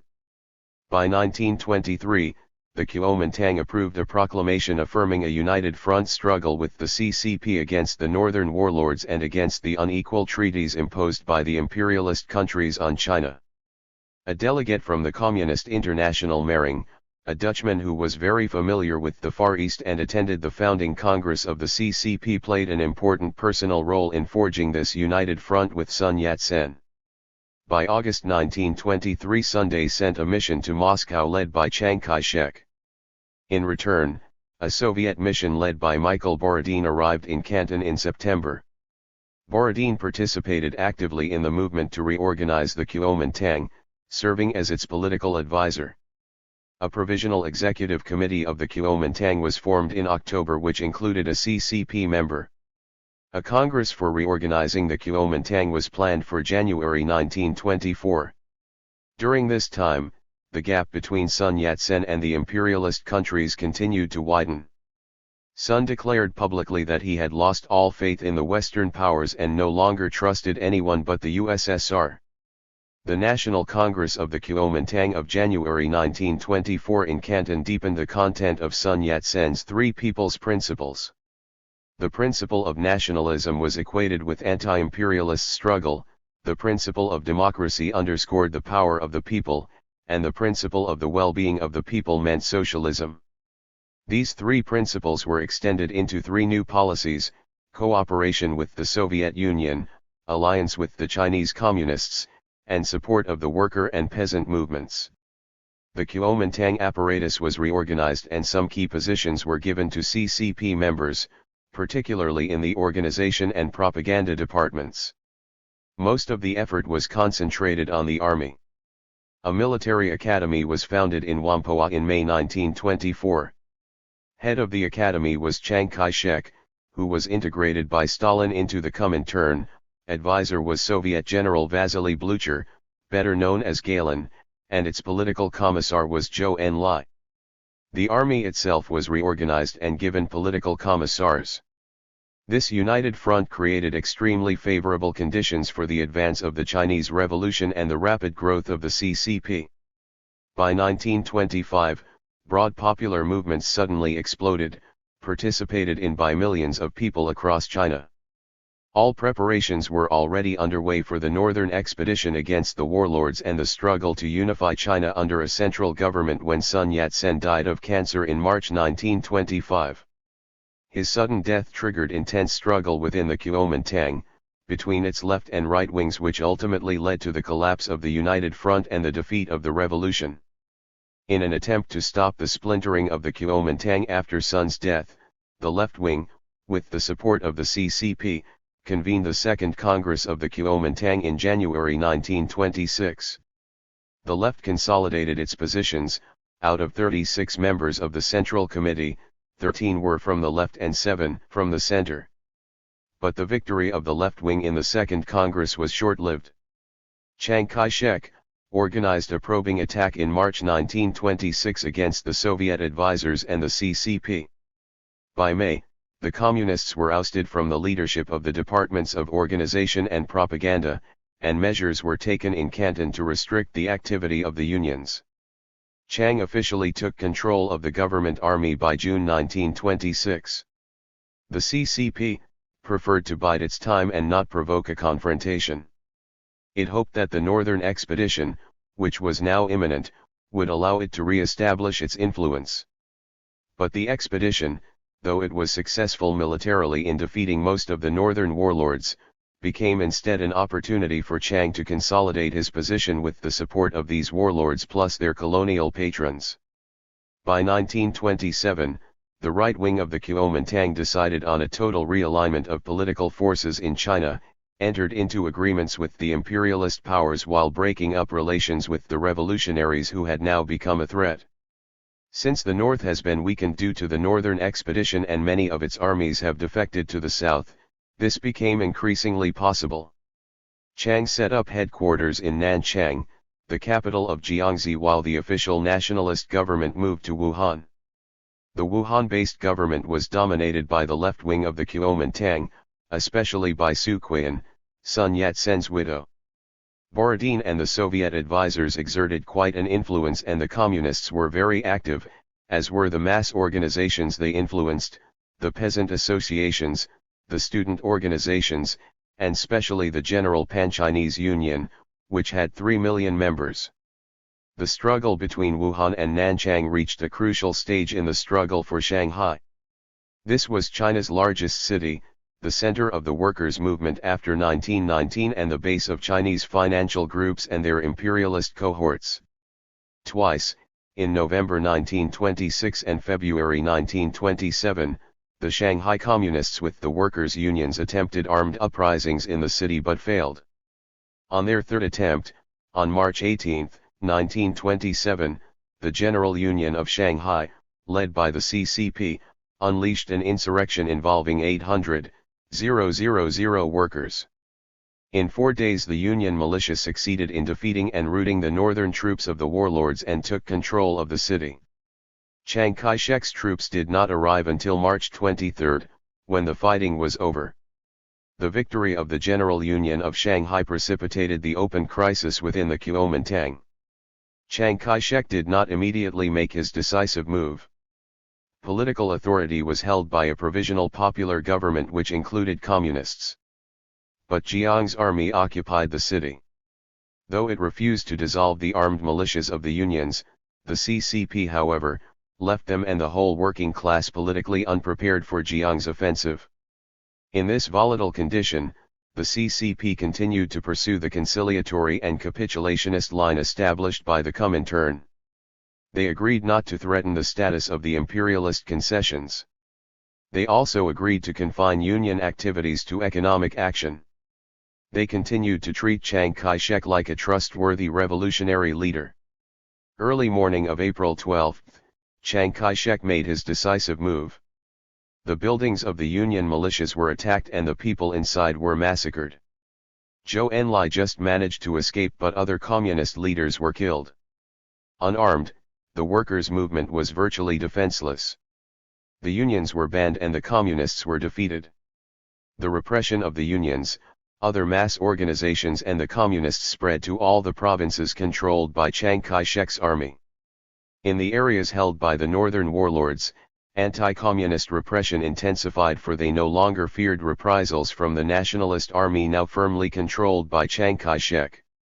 Up to this point, the official nationalist government based in Wuhan continued to hold the two provinces of Hubei and Hunan and to rely on the coalition between the left-wing Kuomintang and the CCP. The peasant associations there remained strong and active, with 9 million members. On May 1, 1927, the labor unions held their 4th National Workers' Congress, attended by 300 delegates, representing 3 million unionized workers. Because of the April 12 attack, Chiang Kai-shek was expelled by the Wuhan government from the Kuomintang. But on April 18, he established a rival national government in Nanking claiming to be the legitimate heir of Sun Yat-sen's Kuomintang. However, because of the class character of the Wuhan leadership plus the indecisiveness of the CCP and its conciliatory line to both the right and left wings of the Kuomintang, the Wuhan government finally succumbed to Chiang Kai-shek's unrelenting pressure. By July 15, Wang Jingwei, the nominal head of Wuhan, officially announced the expulsion of the communists from the Kuomintang and made peace with Nanking. The communists went underground and the Soviet advisors were expelled. In a special meeting on August 7, 1927, the Central Committee of the CCP abandoned its policy of a united front with the Kuomintang. Chen Duxiu, who had been Secretary General since the party's founding, was discharged and replaced by Chu Qiubai, who had lived in Moscow for some time and an avid follower of the Stalin. Chen Duxiu was held responsible for all the opportunist errors and failures of the party. But it was very clear that all major policies and tactics pursued by the CCP from 1924 to 27 emanated from Moscow and transmitted by the representatives of the Comintern in China. Even Mao, in his writings, failed to cite Stalin and the Comintern for these right errors and heaped all the blame upon Chen Duxiu. Even the swing to left errors by the adventurist elements who succeed Chen Duxiu was not traced to Stalin and the Comintern. A series of unsuccessful armed uprisings during the second half of 1927 followed the opportunist errors in the period of the United Front. On August 1, 1927, Zhou Enlai led an uprising in Nanchang, capital of Jiangxi province, with the support of He Long, Yeting, and Zhu De, leaders of the local nationalist armies. More than 30,000 troops took part in the uprising. They were successful for a few days, but by August 5, they were forced to evacuate Nanchang because of the pressure from Chiang Kai-shek's army. They suffered a major defeat while withdrawing from Nanchang towards Kwantung province. Some of the insurgents joined Peng Pai's rural Red Base in East Guangdong. Peng Pai pioneered the building of rural guerrilla Red Bases long before Mao started his in the Qingkang Mountains. Zhu De, a former warlord turned communist, and another group of insurgents remained in Hunan for a time before rejoining Mao's troops the following year. The anniversary of this insurrection is celebrated as the beginning of the People's Liberation Army. The Autumn Harvest Uprising led by Mao was launched in September 1927 on the Hunan-Jiangxi border. He was put in charge of the uprising because a year before it was in this area that Mao carried out his famous investigation of the peasant movement. The first attempt to mobilize the peasants there around a revolutionary army led by the CCP was a failure. The revolutionary troops were routed and retreated to the mountains inland. Some of them retreated to the Qingkang Mountains with Mao. At the end of 1927, the CCP prepared for a third insurrection. Canton was chosen because of the strong communist mass base among the workers, the internal rift among the region's Kuomintang authorities, and the support anticipated from the neighboring rural red base of Pengpai. Chu Chubai was encouraged in his plans by the Comintern.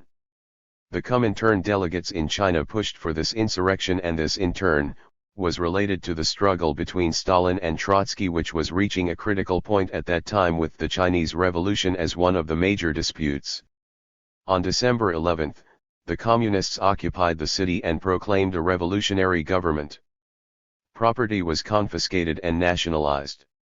All debts were cancelled. But Chiang Kai-shek's generals, whose troops were 5 times larger than those of the revolutionaries, reacted immediately. The insurgents could not defend themselves, and a wave of brutal repression swept through the city. With the crushing of the Canton uprising, the first period of the Chinese Revolution came to an abrupt end.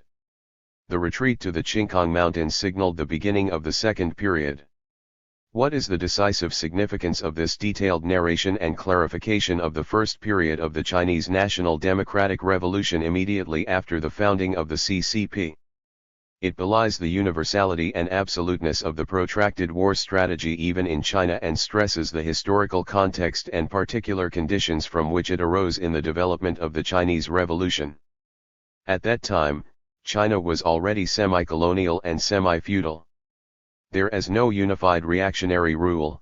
Various warlords across China were engaged in incessant wars. Imperialist powers contended for spheres of influence. The broad masses of the Chinese people were in revolt. In short, all the factors for protracted war were present. But Mao never insisted that they should have pursued the line of protracted war even as early as the first period of the revolution.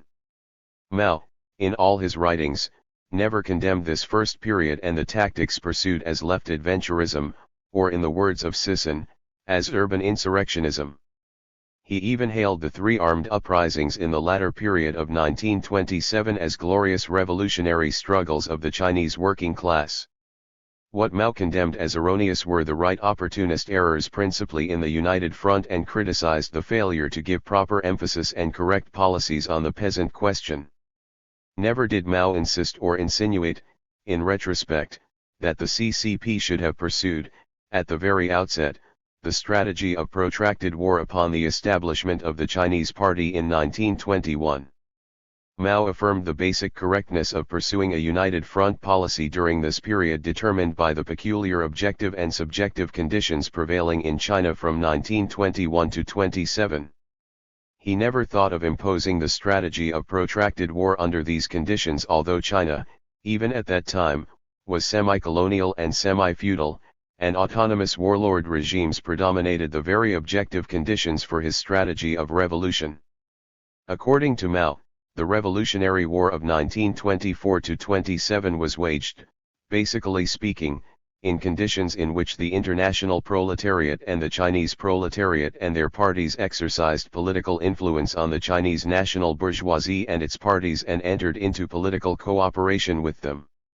However, this revolutionary war failed at the critical juncture, first of all because the big bourgeoisie turned traitor, and at the same time because the opportunists within the revolutionary ranks voluntarily surrendered the leadership of the revolution. This is a most precise assessment, and never did Mao say in all his assessment of this period that this revolutionary war failed because it did not pursue the strategy of protracted war and was guilty of urban insurrectionism, or it did not transform itself at the critical juncture into a protracted people's war. In another article, Mao said, because the proletariat failed to exercise firm leadership in the revolution of 1926-27, which started from Kwangtung and spread towards the Yangtze River, leadership was seized by the comprador and landlord classes, and the revolution was replaced by counter-revolution. The bourgeois democratic revolution thus met with a temporary defeat. The basic point here is not merely to cite a particular period in the history of the Chinese Revolution to simply belie protracted war as an absolute imperative in a semi-colonial and semi-feudal society. The more essential point is to insist that neither tactics nor strategy are universal formulas or unchanging absolutes based on general categories of socio-economic conditions. They are but forms of struggle concretely determined by the confluence and totality of factors in the historical development of a revolutionary struggle. It should be stressed that Mao began to evolve the rudiments of a protracted war strategy only after the defeat of the First Revolutionary Civil War, after the collapse of the United Front, the crushing of the armed uprisings in the cities, and after the forced retreat to the Qingkang Mountains due to the bloody and brutal anti-communist offensive of Chiang Kai-shek and his open declaration of civil war against the revolutionary forces. Mao began to evolve the separate elements of protracted war not simply because in his analysis China is semi-colonial and semi-feudal, but because these are correct military principles determined and dictated by the overall conditions and confluence of factors then prevailing in China after the crushing defeat in the first period of the Chinese Revolution and the beginning of the second period, which was a period of reaction. But it was really during the last years of the second period, at the time that Japan began its war of aggression against China, that Mao was able to systematize his protracted war theory into an integral strategy of revolutionary struggle. And it was only then that he was able to conceptualize such a strategy, not because it was only at that time that he became aware of the correctness of such a strategy, but because it was only then, during the impending war of aggression of Japan, that the conditions for such a strategy in China arose and become dominant. In the second period, Mao was more concerned on how the armed revolutionary forces can survive and develop in rural red bases through an agrarian war towards a nationwide revolutionary high tide, while in the third period, it was already a question of how the armed revolutionary forces can succeed from the strategic defensive to the strategic offensive, from the countryside to the cities through a strategy of protracted people's war. In Mao's basic writings during the early part of the second period, Why is it that red political power can exist in China, the struggle in the Qingkang Mountains and a single spark can start a prairie fire? What he was developing and evolving was how to correctly conduct a peasant revolutionary war and build rural red bases while waiting for or creating a nationwide revolutionary high tide. In fact, in all these writings, never did he use the term protracted war, and he was not, in theory and practice, advocating at this time a strategy of protracted war. Hence, in two historical periods of the Chinese Revolution, Mao never advocated protracted war as the strategy for the Chinese Revolution in the conditions prevailing in China in those times. Only by 1936–38, during the end of the second period and the beginning of the third period, during the transition and strategic repositioning from the second to the third period highlighted by the Long March, did Mao push forward the complete and comprehensive line of protracted war into an integral strategy as presented in his four basic military writings: Problems of Strategy in China's Revolutionary War, Problems of Strategy in the Guerrilla War against Japan, On Protracted War, and Problems of War and Strategy. Let us trace and study how Mao's conception of protracted war evolved from 1928 to 1938. In 1928, speaking of the reasons for the emergence and survival of red political power in China, Mao said, "The long-term survival inside a country of one or more special areas under red political power encircled by a white regime is a phenomenon that has never occurred anywhere else in the world. There are special reasons for this unusual phenomenon.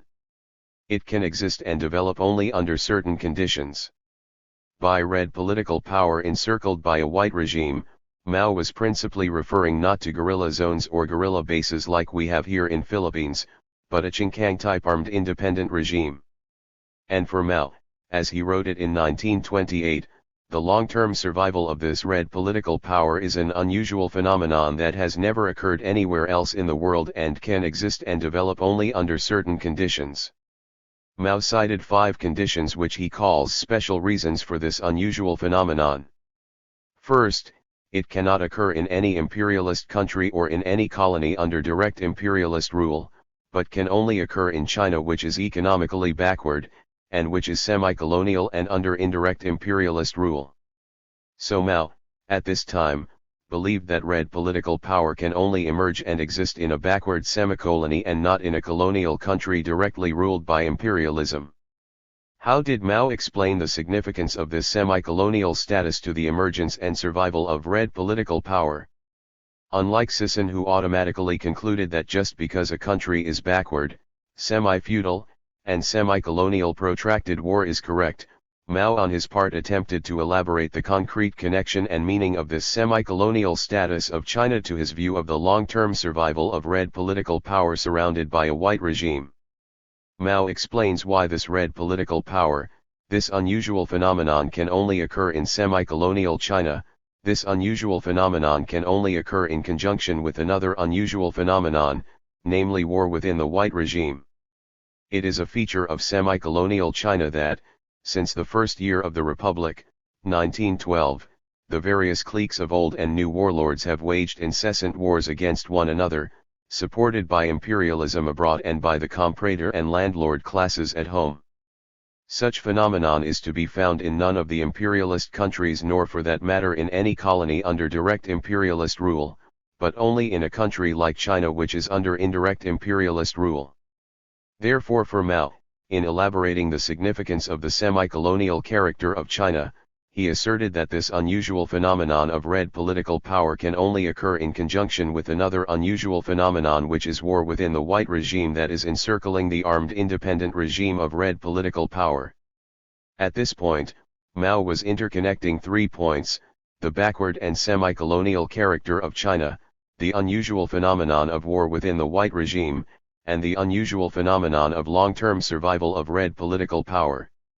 How did Mao explain the interconnection or the logical sequence of these 3 points into an integral whole? Referring to the second unusual phenomenon, war within the white regime, Mao said, 2 things account for its occurrence, namely, a localized agricultural economy, not a unified capitalist economy, and the imperialist policy of marking off spheres of influence in order to divide and exploit. The prolonged splits and wars within the white regime provide a condition for the emergence and persistence of one or more small red areas under the leadership of the Communist Party amidst the encirclement of the white regime. The independent regime carved out on the borders of Hunan and Jiangxi provinces is one of many such small areas. This is how Mao interconnected the 3 points. The white regime cannot unite and instead, will be enmeshed in prolonged internal splits and wars because the economy is localized and not unified, and because several imperialist countries ruling indirectly in China and competing with each other are pursuing a policy of grabbing spheres of influence in collusion with local warlords and are pitting one warlord clique against another to divide and exploit China. Mao was speaking not of an ordinary semi-colonial country ruled indirectly by a single imperialist country, but a complex and unique semi-colonial country ruled indirectly by several imperialist countries with their own spheres of influence across China and with their own warlord cliques maintaining autonomous regimes through independent warlord armies. The essential interconnection is that there is no unified reactionary rule in China as a result of this multi-imperialist semi-colonial rule competing for spheres of influence and autonomous warlord regimes engaged in prolonged wars and splits encouraged by imperialism. This is the essential connection and significance of the semi-colonial character of China relevant to the emergence of red political power. In concluding his explanation of the first special reason for the long-term survival of red political power, Mao said, "In difficult or critical times some comrades often have doubts about the survival of red political power and become pessimistic. The reason is that they have not found the correct explanation for its emergence and survival.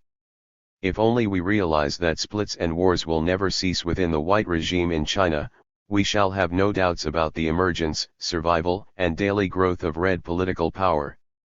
In this statement, it is very clear that the semi-colonial question as a special reason for the emergence and survival of red political power is essentially interlinked, or to use Sisson's fancy term, intertwined, and cannot be separated with the question of the incessant wars within the white regime or the fundamental question of unified or divided reactionary rule. In Mao's "A Single Spark Can Start a Prairie Fire," written on January 1930, the presentation is more direct to the point.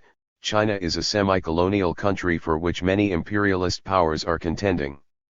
If one clearly understands this, one will understand first why the unusual phenomenon of prolonged and tangled warfare within the ruling classes is only to be found in China, why this warfare is steadily growing fiercer and spreading, and why there has never been a unified regime.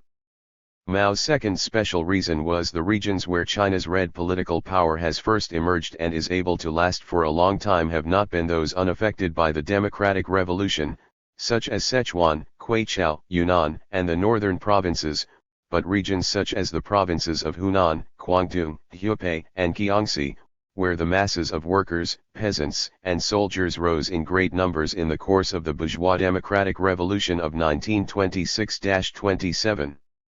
Again, Mao was referring to the concrete context for the emergence and survival of red political power.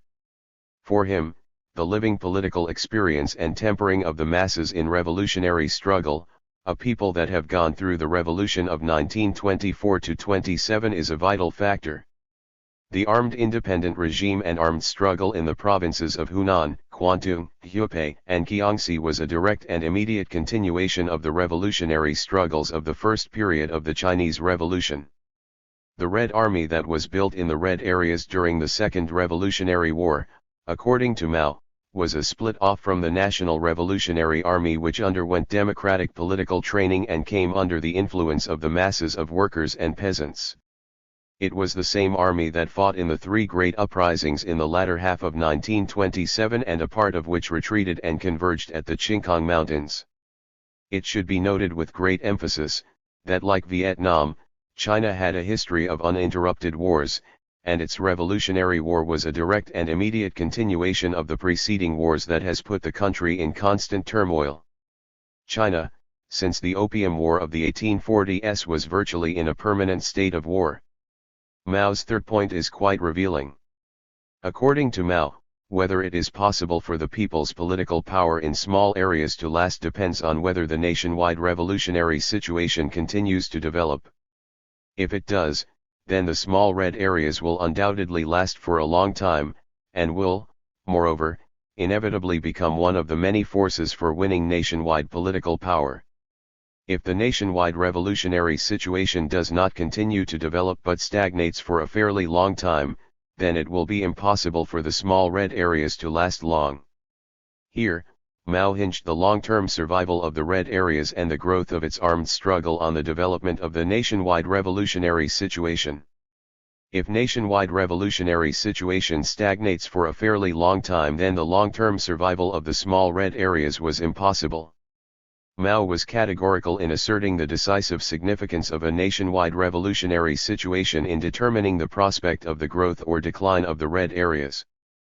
The prospect of survival and advance is not determined solely by social conditions remaining as it is, meaning, semi-colonial and semi-feudal, or by correct subjective steps like military strategy and tactics, but by a continuous development of a nationwide revolutionary situation.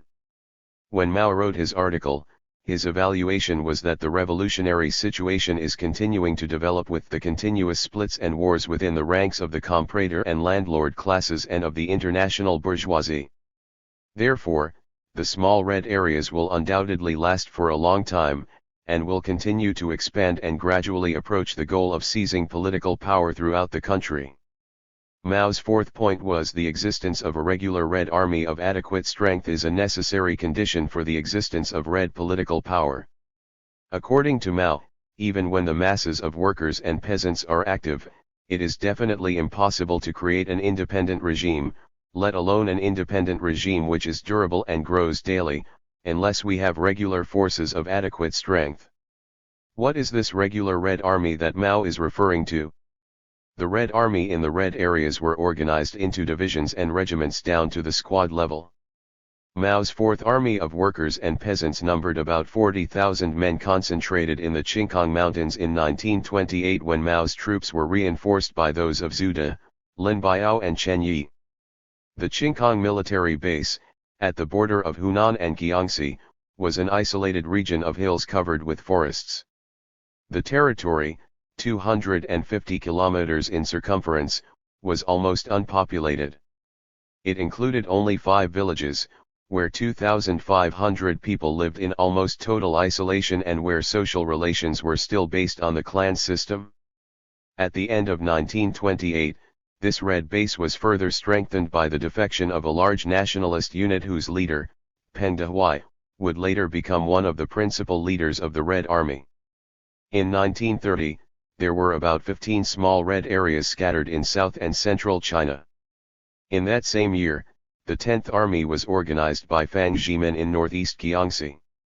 In the Henan-Hubei-Anhui border, Chiang Kai-tao formed the 4th group of armies. But all these red areas resembled those of the Qingkang Mountain. By the time the Red Army began the Long March in October 1934, it numbered around 300,000 troops. According to Mao, if we have local Red Guards only but no regular Red Army, then we cannot cope with the regular white forces, but only with the landlords' levies. Indeed, how can the Red Area cope with the regular pattern of encirclement and suppression campaigns of the white forces if it has only local guerrillas and local militias like we have in our guerrilla fronts?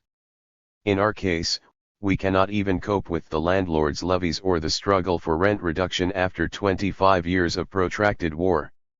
Just imagine the magnitude of the battles in the red areas. In the first encirclement campaign in late 1930, the white forces employed about 100,000 men against the 40,000 of the Red Army concentrated in a single county in Jiangxi. In the second campaign, which lasted only 1 month before it was smashed, the enemy troops numbered 200,000 against the 30,000 of the Red Army. 1 month after the second campaign, the third campaign began with the enemy numbering about 300,000 against the Red Army's 30,000. No figures are available regarding the fourth campaign. But this was logically larger in magnitude, for it attacked almost all red areas. The fifth campaign began at the end of 1933, which resulted in the Long March and the strategic retreat and shift of 12,500 kilometers for the Red Army from southern Jiangxi to a new base area in northern Shenzi. It began the Long March with 300,000 men. By the time it reached Shenzi, it was reduced to a few tens of thousands. Mao's fifth point is the necessity for a strong Communist Party organization whose policy is correct. In 7 years, after the CCP was founded in 1921, it grew from less than 100 to almost 60,000 members. Before the Long March of 1934, even before Mao took over the leadership of the party, it reached a high of 300,000 members. Let us sum up Mao's 5 special reasons or certain conditions for the emergence and long-term survival of Red political power. First, no unified reactionary regime in semi-colonial China, for which many imperialist powers are contending, bringing about continuous splits and wars within the ranks of the ruling classes and of the international bourgeoisie. Second, the regions where China's red political power had first emerged and was able to last for a long time were those that passed through the direct experience of the 1926-27 Democratic Revolution. Third, a developing nationwide revolutionary high tide characterized by continuous splits and wars among reactionary forces, without which the long-term survival of red areas is impossible. Fourth, the existence of a regular Red Army of adequate strength is a necessary condition for the existence of red political power. Fifth, a strong Communist Party organization with a correct policy is also required. Any revolutionary element without the deadweight of dogma cramping his brain can easily understand that Mao's concept of the emergence and long-term survival of rural red political power depends on very concrete and peculiar conditions then prevailing in China. His concept of building rural red areas is not simply the product of a general analysis of the semi-colonial and semi-feudal character of Chinese society, but the product of a particular analysis of its peculiar features, which he calls special reasons or certain conditions for the emergence and long-term survival of red political power in the countryside. Mao's general analysis of the semi-colonial and semi-feudal character of Chinese society determined the national democratic or bourgeois nature of the Chinese Revolution and the necessity to complete this revolution before proceeding to the socialist revolution. Nothing astounding about this, because even in Russia, a capitalist country, Lenin saw the necessity to first complete this bourgeois revolution before proceeding to his socialist revolution because of the existence of Tsarism and the widespread survivals of serfdom. Mao's particular analysis of the peculiar features of semi-colonial and semi-feudal China at given historical junctures determined the tactics, or what we usually call strategy, in conducting revolutionary struggle. In the first period, the Revolutionary War was conducted through a united front with the Kuomintang against the warlords and the imperialist powers. In the second period, under conditions brought about by the defeat in the first period, it was conducted through an agrarian revolutionary war, building rural red areas and building a rural-based Red Army in anticipation of a revolutionary high tide which will culminate in urban armed insurrections and the Red Army advancing from the countryside. In both periods, the strategy, or what should properly be called tactics, was not protracted people's war, and Mao supported the party line as correct. Even in the early part of the second period of the Chinese Revolution, during the period of the Agrarian Revolutionary War and period of reaction, Mao's line was not yet a strategy of protracted war. He opposed the left adventurist line of Li Lisan not because it deviated from the strategy of protracted war, since even Mao's strategy was not protracted war at that time. In January 1930, Mao wrote "A single spark can start a prairie fire," criticizing certain pessimistic views then existing in the party. In this article, he criticized those comrades who, though they believe that a revolutionary high tide is inevitable, they do not believe it to be imminent. The point of dispute was how to correctly appraise the prevailing situation in China at that time and how to settle the attendant question of what action to take. Mao took the position that the revolutionary high tide is imminent and not only inevitable, and proposed a corresponding course of action that opposed the ideas of guerrillaism which was dominant in the Central Committee led by Li Lisan. Here is how Mao formulated his criticism: they seem to think that, since the revolutionary high tide is still remote, it will be labor loss to attempt to establish political power by hard work. Instead, they want to extend our political influence through the easier method of roving guerrilla actions, and, once the masses throughout the country have been won over, or more or less won over, they want to launch a nationwide armed insurrection which, with the participation of the Red Army, would become a great nationwide revolution. Their theory that we must first win over the masses on a countrywide scale and in all regions and then establish political power does not accord with the actual state of the Chinese Revolution. This theory derives mainly from the failure to understand clearly that China is a semi-colonial country for which many imperialist powers are contending. In opposing the policy which merely calls for roving guerrilla actions which according to Mao cannot accomplish the task of accelerating the imminent revolutionary high tide, he proposed the policy of establishing base areas, of systematically setting up political power, of deepening the agrarian revolution, of expanding the people's armed forces by a comprehensive process of building up first the township Red Guards, then the district Red Guards, then the county Red Guards, then the local Red Army troops, all the way up to the regular Red Army troops, of spreading political power by advancing in a series of waves, etc., etc. Only thus is it possible to build the confidence of the revolutionary masses throughout the country, as the Soviet Union has built it throughout the world.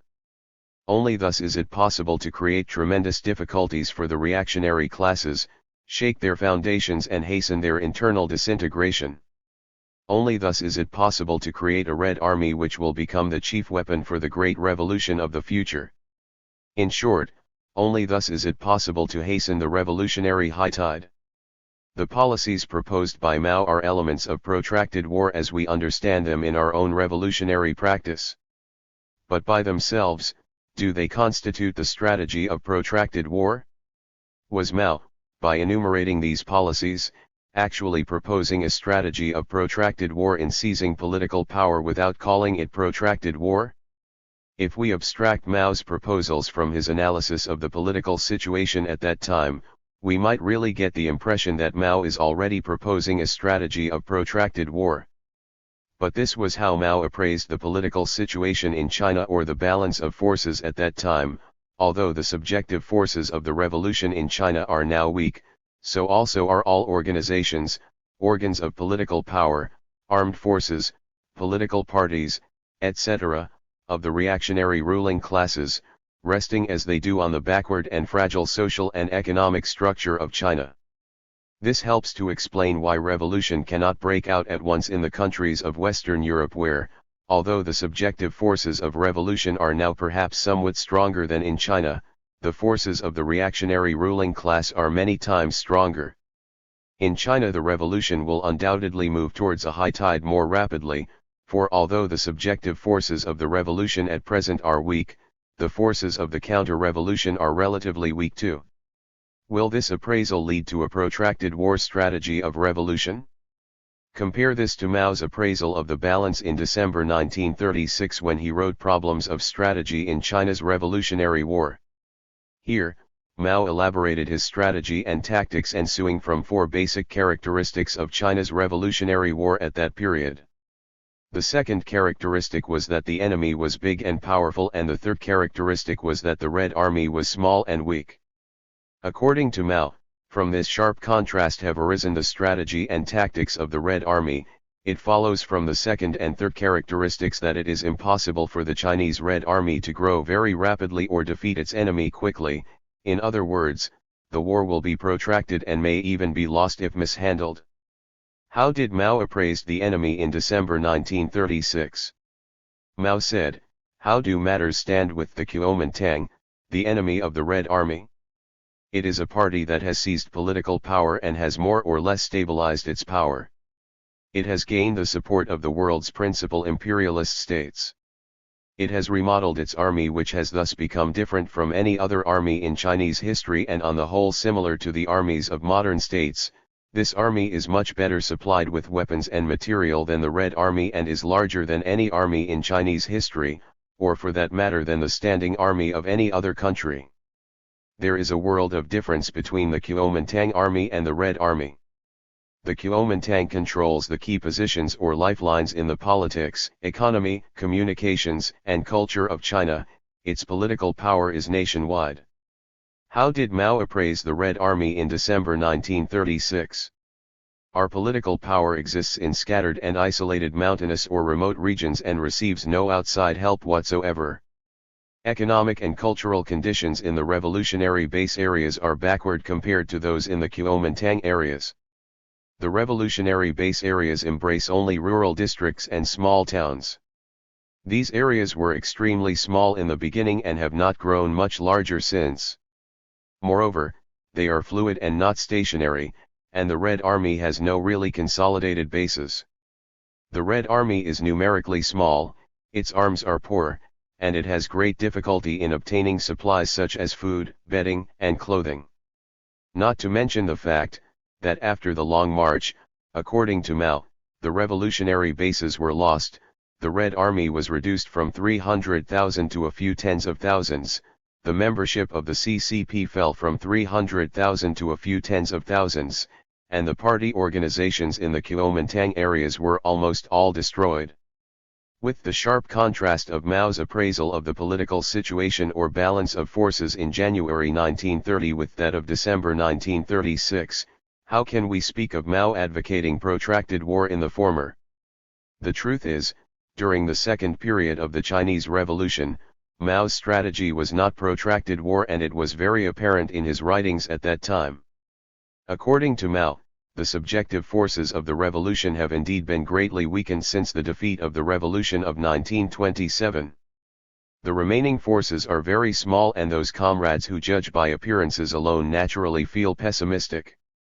But if we judge by essentials, it is quite another story. Here we can apply the old Chinese saying, "A single spark can start a prairie fire." In other words, our forces, although very small at present, will grow very rapidly. In the conditions prevailing in China, their growth is not only possible but indeed inevitable, as the May 30th movement and the Great Revolution which followed have fully proved. What is this May 30th movement and Great Revolution? Mao is referring to the May 30th, 1925 massacre of unarmed Chinese demonstrators by English police of the International Concession at Shanghai, killing 10 and seriously wounding 50. They were protesting the killing of a Chinese worker on May 15 by a Japanese foreman in a Japanese cotton mill that was on strike. This incident triggered a nationwide upsurge of protest, bringing together diverse forces. It was the impetus that led to the 1926-27 revolution. The Great Revolution Mao is referring to is the revolution of 1926-27.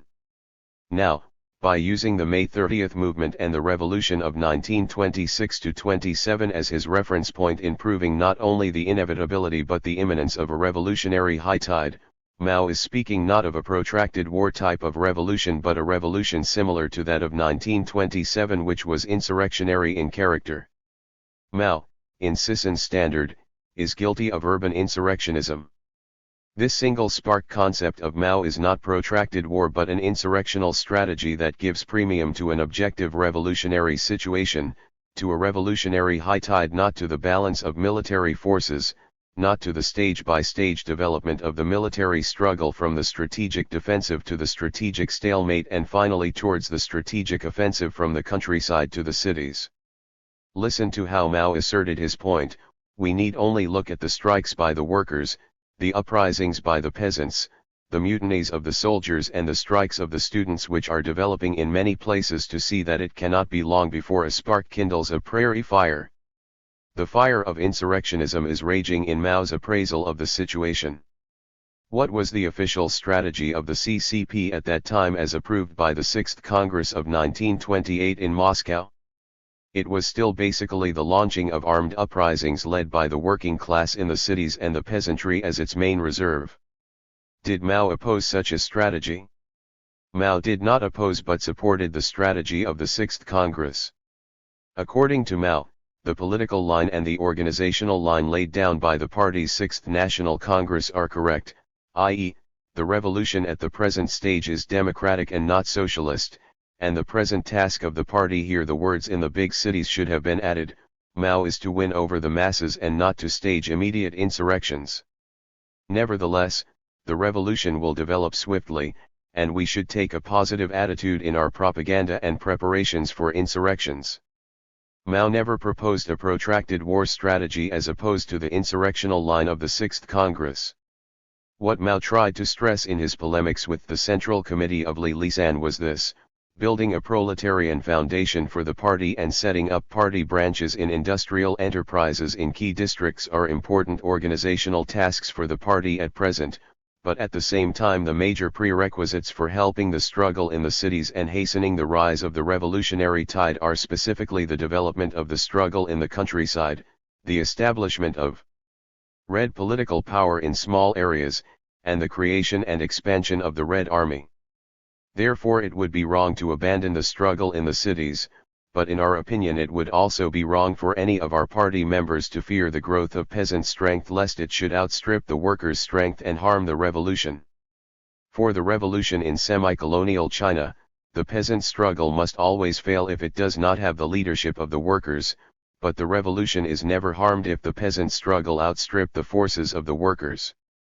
The main line of criticism of Mao against the Central Committee at that time was on the question of dispersal or concentration of the Red Army. Mao quoted the letter of his Front Committee to the Central Committee: to preserve the Red Army and arouse the masses, the Central Committee asks us to divide our forces into very small units and disperse them over the countryside. This is an unrealistic view. In the winter of 1927-28, we did plan to disperse our forces, with each company or battalion operating on its own and adopting guerrilla tactics in order to arouse the masses while trying not to present a target for the enemy. We have tried this out many times, but have failed every time.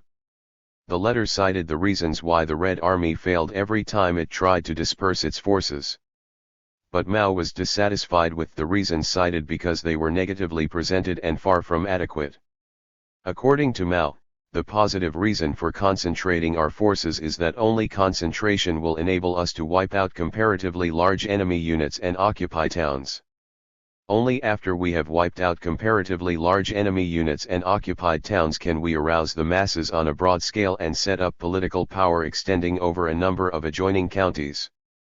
Only thus can we make a widespread impact, what we call extending our political influence, and contribute effectively to speeding the day of the revolutionary high tide. This debate on the question of dispersal and concentration of the Red Army was not a question of insurrectionism or protracted war between the Central Committee of Li Lisan and the Front Committee of Mao Zedong. But for Sisson, this kind of debate on the mode of operation of the People's Army became a question of insurrectionism or protracted war in his reaffirm. The funny thing is, he identified the question of concentration with insurrectionism, and dispersal with protracted war. In China's case, it was Li Lisan, the famous left adventurist who aspired for a quick victory, who was the advocate of dispersal and guerrillism, small and roving guerrilla units to arouse the masses on a wide scale. While it was Mao, the founder of the theory of protracted war, who insisted on the basic principle of concentration and building of a regular Red Army as a condition for the long-term survival of Red areas and for the advance of the armed struggle. It was in his article Problems of Strategy in China's Revolutionary War, written on December 1936, that Mao systematically criticized the left errors of the second period in direct relation to his protracted war theory at a time when this theory had completely evolved in Mao's thinking and the Third Revolutionary War had commenced, the war of resistance against Japan. According to Mao, in the period of the Li Lisan line in 1930, Comrade Li Lisan failed to understand the protracted nature of China's civil war, and for that reason did not perceive the law that in the course of this war there is repetition over a long period of encirclement and suppression campaigns and of their defeat. By that time there had already been 3 in the Hunan-Jiangxi border area and 2 in Fujian. Hence, in an attempt to achieve rapid victory for the revolution, he ordered the Red Army, which was then still in its infancy, to attack Wuhan, and also ordered a nationwide armed uprising. Thus he committed the error of left opportunism. Mao criticized the left opportunists of 1931-34, Wang Ming and the 28 Bolsheviks, also on the same grounds. According to Mao, they also did not believe in the law of the repetition of encirclement and suppression campaigns. This law of the constant repetition over a prolonged period of encirclement campaigns and counter-campaigns against it was the main pattern of the Civil War. He said, in the 10 years since our guerrilla war began, every independent Red guerrilla unit, every Red Army unit or every revolutionary base area has been regularly subjected by the enemy to encirclement and suppression. When will the pattern of repeated encirclement and suppression campaigns come to an end? According to Mao, in my opinion, if the civil war is prolonged, this repetition will cease when a fundamental change takes place in the balance of forces. It will cease when the Red Army has become stronger than the enemy. By this time, Mao had already evolved protracted war as an integral strategy of revolution, relying principally on the internal dynamics of this campaign and counter-campaign struggle, the success of the revolution depending mainly on the development and change in the overall balance of forces between the enemy armed forces and the people's armed forces. Mao was no longer relying on the development and imminence of a revolutionary high tide that shall determine the long-term survival of the Red areas, no longer hoping for a single spark that can start a prairie fire. This shift in Mao's thinking was brought about by changes in the political situation from the time he wrote Single Spark to the time when he wrote Problems of Strategy after the bitter experiences of left errors from 1930 to 34. When he wrote Single Spark in January 1930, Li Lisan was afflicted with pessimism, and Mao tried to convince him that the revolutionary high tide is not only inevitable but imminent. He obviously overcame this affliction because by June 1930, his appraisal was that the high tide was not only imminent but had arrived. The resurgence of the working class movement in the cities, the widespread expansion of the Red areas in central China, the unrelenting conflicts between Chiang Kai-shek and Wang Jingwei and between Chiang and the warlords, all led Li and the Central Committee to believe that the time had come to launch a general offensive. On the basis of this appraisal, Li Lisan drew up an adventurous plan for organizing immediate armed insurrections in the key cities throughout the country. The object of the 1930 offensive was to take the 3 large cities of central China, Changsha, Wuhan, and Nanchang. The third group of armies under Peng Dehuai was to attack Changsha. The attack on Nanchang was assigned to the Red Army in Jiangxi under Mao and Zhu De. The attack on Wuhan was to be launched by the armies of Heilong in western Hubei and Hunan. Changsha was occupied when Peng Dehuai's troops entered it on July 27. 10 days later they were dislodged and had to retire to the region of Liaoyang. Ferocious repression followed which destroyed the party organization in Changsha. After the retreat from Changsha, Mao and Zhu, who disapproved of the general plan of the offensive, decided not to pursue the attack on Nanchang. They headed for Liaoyang to reinforce the Third Army. The combined troops formed the First Front Army, of which Zhu became the commander-in-chief and Mao the political commissar. In the other cities, the uprisings, doomed from the start, were suppressed, and the terror that ensued destroyed the party and its legal organizations. Li Lisan's adventurous policy was totally defeated and he was removed from the leadership at the third plenary meeting of the 6th Central Committee in September 1930. Chu Qiubai, the Comintern representative, and Zhou Enlai, who had recently returned from Moscow, presented a report recognizing that the CCP leadership had overestimated the unequal development of the revolutionary movement in different regions, and that if a revolutionary situation was developing in China, it did not objectively exist in July 1930. The Li Lisan line lasted only 4 months. But another left adventurist line succeeded in dominating the central leadership.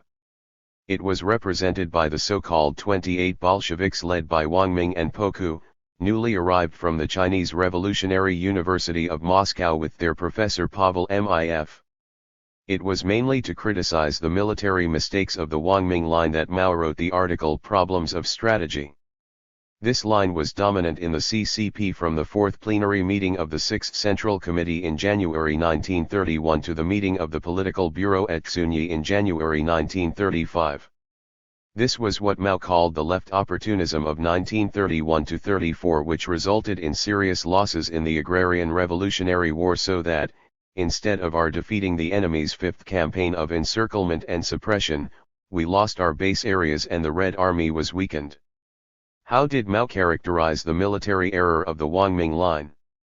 According to Mao, as early as May 1928, basic principles of guerrilla warfare, simple in nature and suited to the conditions of the time, had already been evolved. This was called the 16-character formula: the enemy advances, we retreat; the enemy camps, we harass; the enemy tires, we attack; the enemy retreats, we pursue. It must be clarified, that these operational principles, by themselves, do not constitute the strategy of protracted war but of guerrilla warfare. Secondly, these are not Mao's original ideas but were drawn from the writings of the ancient Chinese military philosopher Sun Tzu.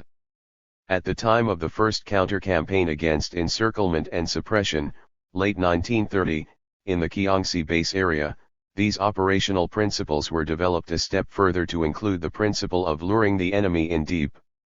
By the time the enemy's third campaign was defeated, middle of 1931, according to Mao, a complete set of operational principles for the Red Army has taken shape. Though they basically remain the same as in the 16-character formula, they transcended their originally simple nature. But beginning from January 1932, according to Mao, the left opportunists attacked these correct principles, finally abrogated the whole set and instituted a complete set of contrary new principles or regular principles. From then on, the old principles were no longer to be considered as regular but were to be rejected as guerrillism. The opposition to the old principles, which were branded as guerrillism, reigned for 3 whole years. According to Mao, its first stage was military adventurism, in the second it turned into military conservatism and, finally, in the third stage it became flightism. How did Mao describe this military adventurism? According to Mao, the view that the Red Army should under no circumstances adopt defensive methods was directly related to this left opportunism, which denied the repetition of encirclement and suppression campaigns. He also criticized those comrades in Jiangxi who called for a Red Army attack on Nanchang, were against the work of linking up the base areas and the tactics of luring the enemy in deep, regarded the seizure of the capital and other key cities of a province as the starting point for victory in that province, and held that the fight against the 5th encirclement and suppression campaign represents the decisive battle between the road of revolution and the road of colonialism. This left opportunism was the source of the wrong line adopted in the struggles against the Fourth Encirclement and Suppression Campaign in the Hebei-Honan-Anhui border area and in those against the Fifth in the central area in Jiangxi, and it rendered the Red Army helpless before these fierce enemy campaigns and brought enormous losses to the Chinese Revolution. However, Mao did not substantiate his conclusion that it was this left opportunism of Wang Ming that caused enormous losses to the Chinese Revolution. Mao was not able to cite in his writings, or his publishers to provide footnotes, of instances of urban armed insurrections during the 1932-34 period that caused great losses to the Red Army or the CCP. Even in history books of the Chinese Revolution, no such accounts could be found. He gave as an example the loss of freedom of action in the Fourth Counter-Campaign in the Hebei-Honan-Anhui border area where the Red Army acted on the theory that the Kuomintang Army was merely an auxiliary force. But again, no substantial account regarding the losses suffered by the Red Army during this Fourth Counter-Campaign which can directly be traced to this left error. In historical accounts of the Chinese Revolution, the Fourth Enemy Campaign was aimed at all the red areas and first to be attacked was Hebei-Honan-Anhui border area. Because it was more accessible to the attacking Kuomintang armies, this region had to be abandoned by the Red Army. In this border area, it was the fourth group of the armies of the front that confronted the Kuomintang forces. And this unit of the Red Army was commanded by Chang Guotao, the infamous right opportunist who in 1938 capitulated to the Kuomintang. Mao also gave as an example the Fifth Enemy Campaign against the central area in Jiangxi. But in the very same article, he attributed the heavy losses in Central Base area to right opportunism. According to Mao, the most striking example of the loss of a base area was that of the Central Base area in Jiangxi during the Fifth Counter-Campaign against encirclement and suppression. The mistake here arose from a rightist viewpoint. The leaders feared the enemy as if he were a tiger, set up defenses everywhere, fought defensive actions at every step and did not dare advance to the enemy's rear and attack him there, which would have been to our advantage, or boldly to lure the enemy troops in deep so as to concentrate our forces and annihilate them. As a result, the whole base area was lost and the Red Army had to undertake the long march of over 12,000 kilometers. Upon reading this, one wonders why Mao blamed left adventurism as the source of the wrong line that brought enormous losses to the Chinese Revolution. This is how Mao explained the link. This kind of mistake, right opportunism, was usually preceded by a left error of underestimating the enemy. The military adventurism of attacking the key cities of 1932 was the root cause of the line of passive defense subsequently adopted in coping with the enemy's Fifth Encirclement and Suppression Campaign. Now we know where Sisson got his strange logic. How come the Red Army was forced to undertake the long march of more than 12,000 kilometers? This is a most basic question which Mao failed to provide in his writings with a satisfactory answer. A footnote of Problems of Strategy clarified, in October 1934 the 1st, 3rd, and 5th Army groups of the Chinese Workers' and Peasants' Red Army, that is the First Front Army of the Red Army, also known as the Central Red Army, set out from Changting and Ninghua in western Fujian and from Juakan, Yatu and other places in southern Jiangxi and started a major strategic shift. This was the beginning of the Long March. This First Front Army numbered around 120,000 to 130,000 troops. Aside from the First Front Army, the Red Army also had the Second Front Army of Heilong and Fourth Front Army of Chang Guotao, and a host of other independent army groups. Before the Long March began, the Red Army numbered around 300,000. With a Red Army this big, how come it was forced to undertake a strategic retreat and strategic shift of the magnitude of the Long March? According to Mao, the Red Army had to undertake the Long March of over 12,000 kilometers in October 1934 because the central base area in Jiangxi was lost. Why did they lose the central base area? Because they failed to smash Chiang Kai-shek's Fifth Encirclement and Suppression Campaign. Why did it fail to smash this particular campaign unlike the first four campaigns? Because, according to Mao, the counter-campaign began with military adventurism, then turned to military conservatism, and finally, it became flightism. Granting that this was the real causes for the failure to smash the enemy's fifth campaign until the beginning of the Long March in October 1934, which in the words of Mao was conceived as a headlong flight not as a strategic retreat, the fact was, by the end of 1934, at the party conference in Lieping on the Hunan-Guizhou border, Mao began to seize the initiative within the central leadership of the CCP. This Lieping conference was actually the turning point. It was in this conference that Mao was able to change not only the geographical direction of the march but also the headlong flight and straight-line tactic. By January, when they reached Zunyi, Mao and all his close associates formally took over the leadership of the CCP. Wang Ming's faction was completely ousted with Zhou Enlai the only member of the old Politburo in the new Maoist leadership. Wang Ming was retained by the Stalinist Comintern as one of its vice presidents. Mao took over the leadership of the CCP barely 3 months after the Long March, with the Red Army still adequately strong despite the losses in the initial months. The big question is, why is it that, instead of opting to recover the lost base areas in southern China, he decided to continue with the strategic retreat and the Long March from Zunyi to Yan'an in northern China? To this, Mao had no clear answer in his writings. From January to October 1935, Mao continued the Red Army's strategic retreat, the Long March, which he called the continuation of its strategic defensive, while Chiang Kai-shek was in strategic pursuit, which was a continuation of his strategic offensive. It was actually during these 10 months of this one-year-long march that the Red Army lost the bulk of its forces. Mao opted to continue with the Long March towards northern China rather than maneuver and attempt to recover the red areas. This was because, first, he was aware that the situation in these parts of southern China was already untenable if not irreversible, and Chiang Kai-shek's strategic offensive in these areas had reached a stage that it can no longer be smashed and defeated.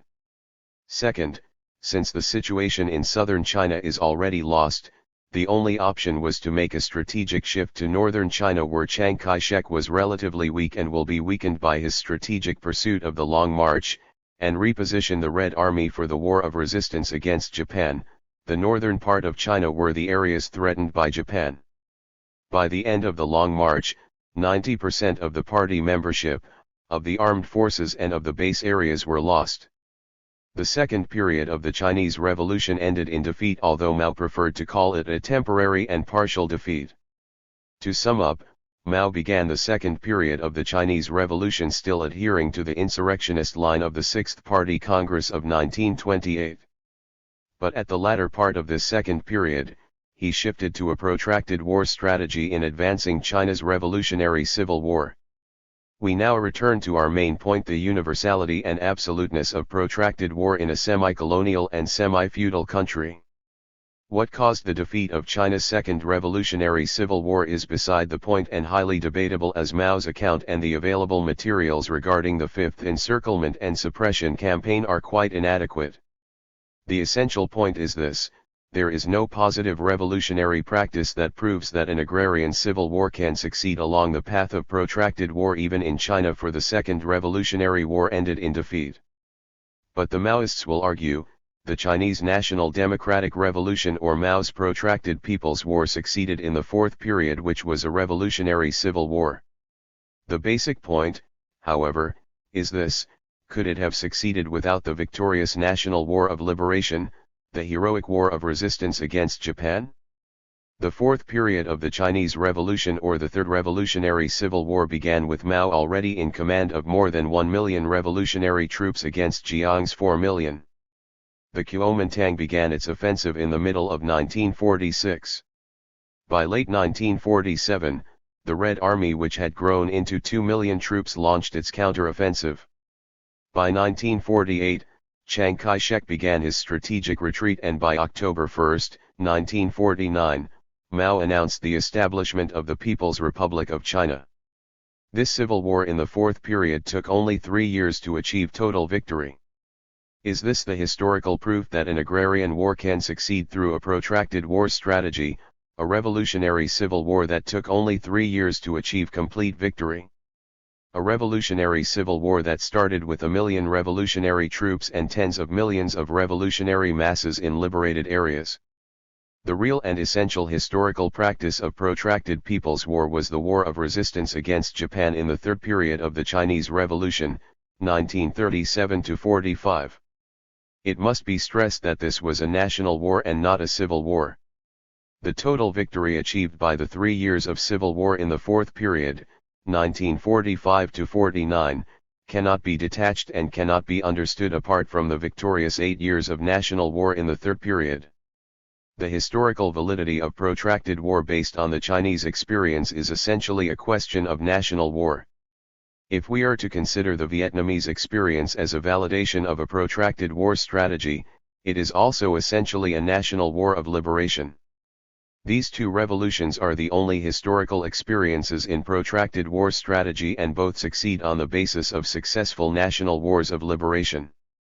Revolutionary movements, proletarian-led or influenced, in several countries throughout the world have assumed political power through democratic revolutions, and they succeeded by various means peculiar to their national conditions. In all these people's revolutions, only China succeeded by means of a strategy of protracted war. Even Vietnam refuses to call its revolution a protracted war strategy and prefer to call it a political military strategy. So many Maoist revolutionary movements in third world countries have attempted to duplicate the Chinese experience. Not a single one have so far succeeded for the past 44 years since the Chinese victory. Most have suffered terrible defeats.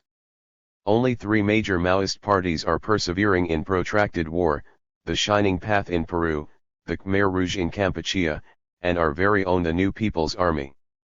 And all are engaged, not only in a vulgarized type of Marxist-Leninist revolution, but a vulgarized type of Maoist protracted war, and all are in the decline after decades of bloody warfare. Their ideological leaders are all like Mao's frog in the well. To them, the universe is no bigger than the mouth of the well, and that universe is their Chinese paradigm of protracted war. A vulgarized type of protracted war. Let us now study Mao's protracted war theory and see if Sisson, the great pretender, is really faithful to the principles of the great helmsman. Let us see how Sisson understood Mao's protracted war theory and how he applied it to the Philippine Revolution. Mao's protracted war is a 3-act drama.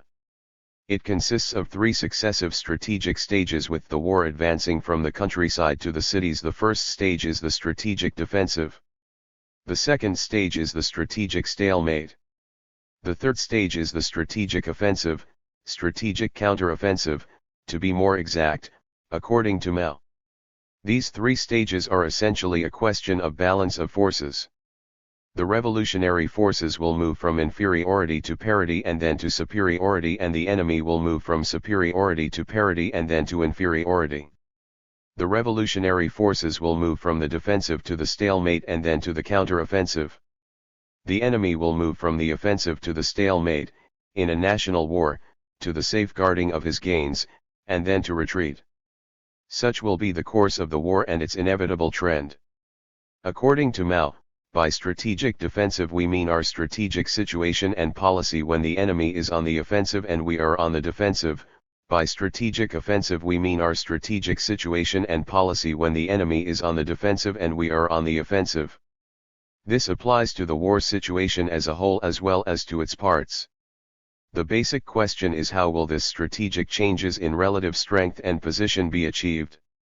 Meaning how to advance the war as whole as well as in its parts in a protracted way from the defensive to the stalemate and finally to the offensive.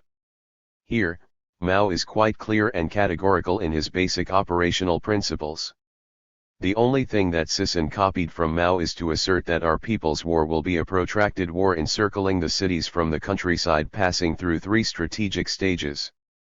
In how to conduct this protracted war, especially in the strategic defensive so as to advance to the higher strategic stages, i.e., achieve strategic changes in the balance of forces, Sisson completely deviated from Mao's protracted war theory, completely negating and vulgarizing this war strategy. For Sisson, protracted war is just a war of prolonged duration warped in a time dimension. It is essentially a war of attrition and not a war of annihilation, which is the principal nature of Mao's protracted war. Before proceeding to the basic operational principles of Mao in conducting protracted war, let us first study how Mao characterized this protracted war, especially in the period of the strategic defensive. According to Mao, enemy encirclement and suppression and the Red Army's counter-campaign against it is the main pattern of China's civil war.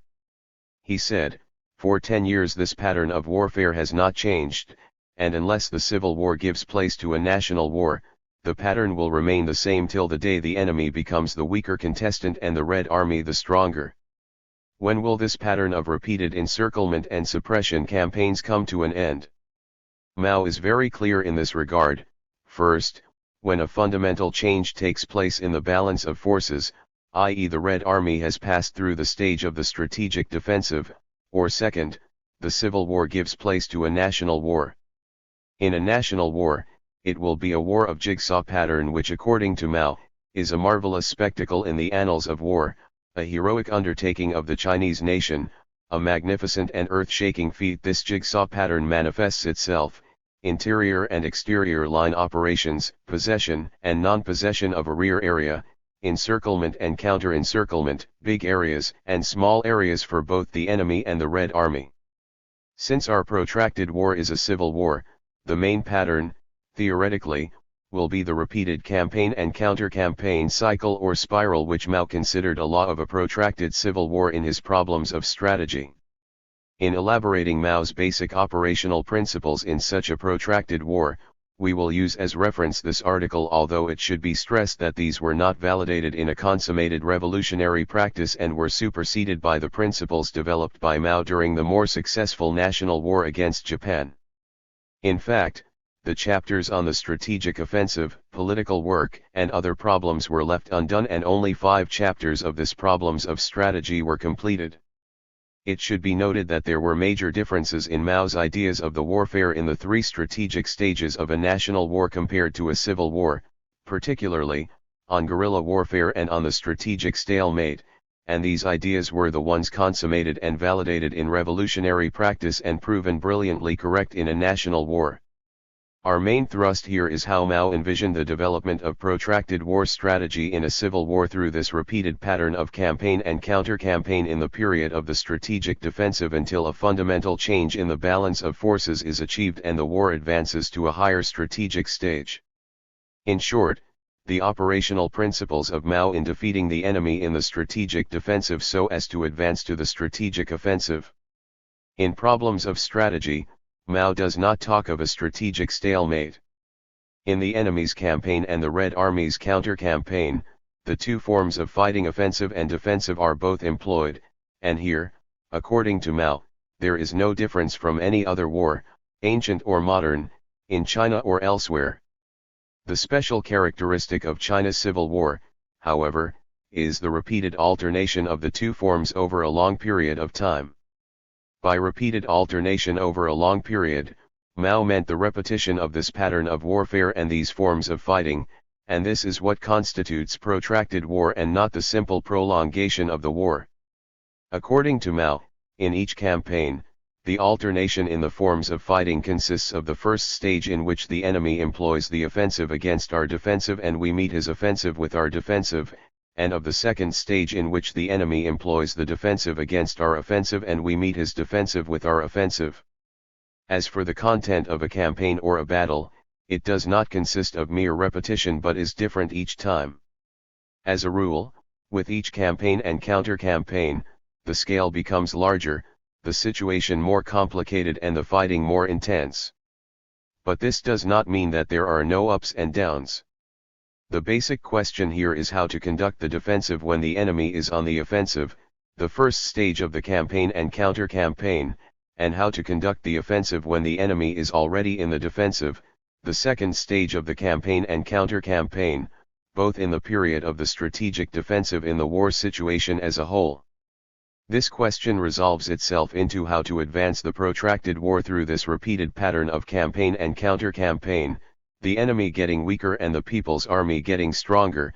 From a position of superiority the enemy becomes inferior, and from a position of inferiority, the People's Army becomes superior through the repeated pattern of campaign and counter-campaign until the war situation as a whole reaches a strategic change in the relations of strength.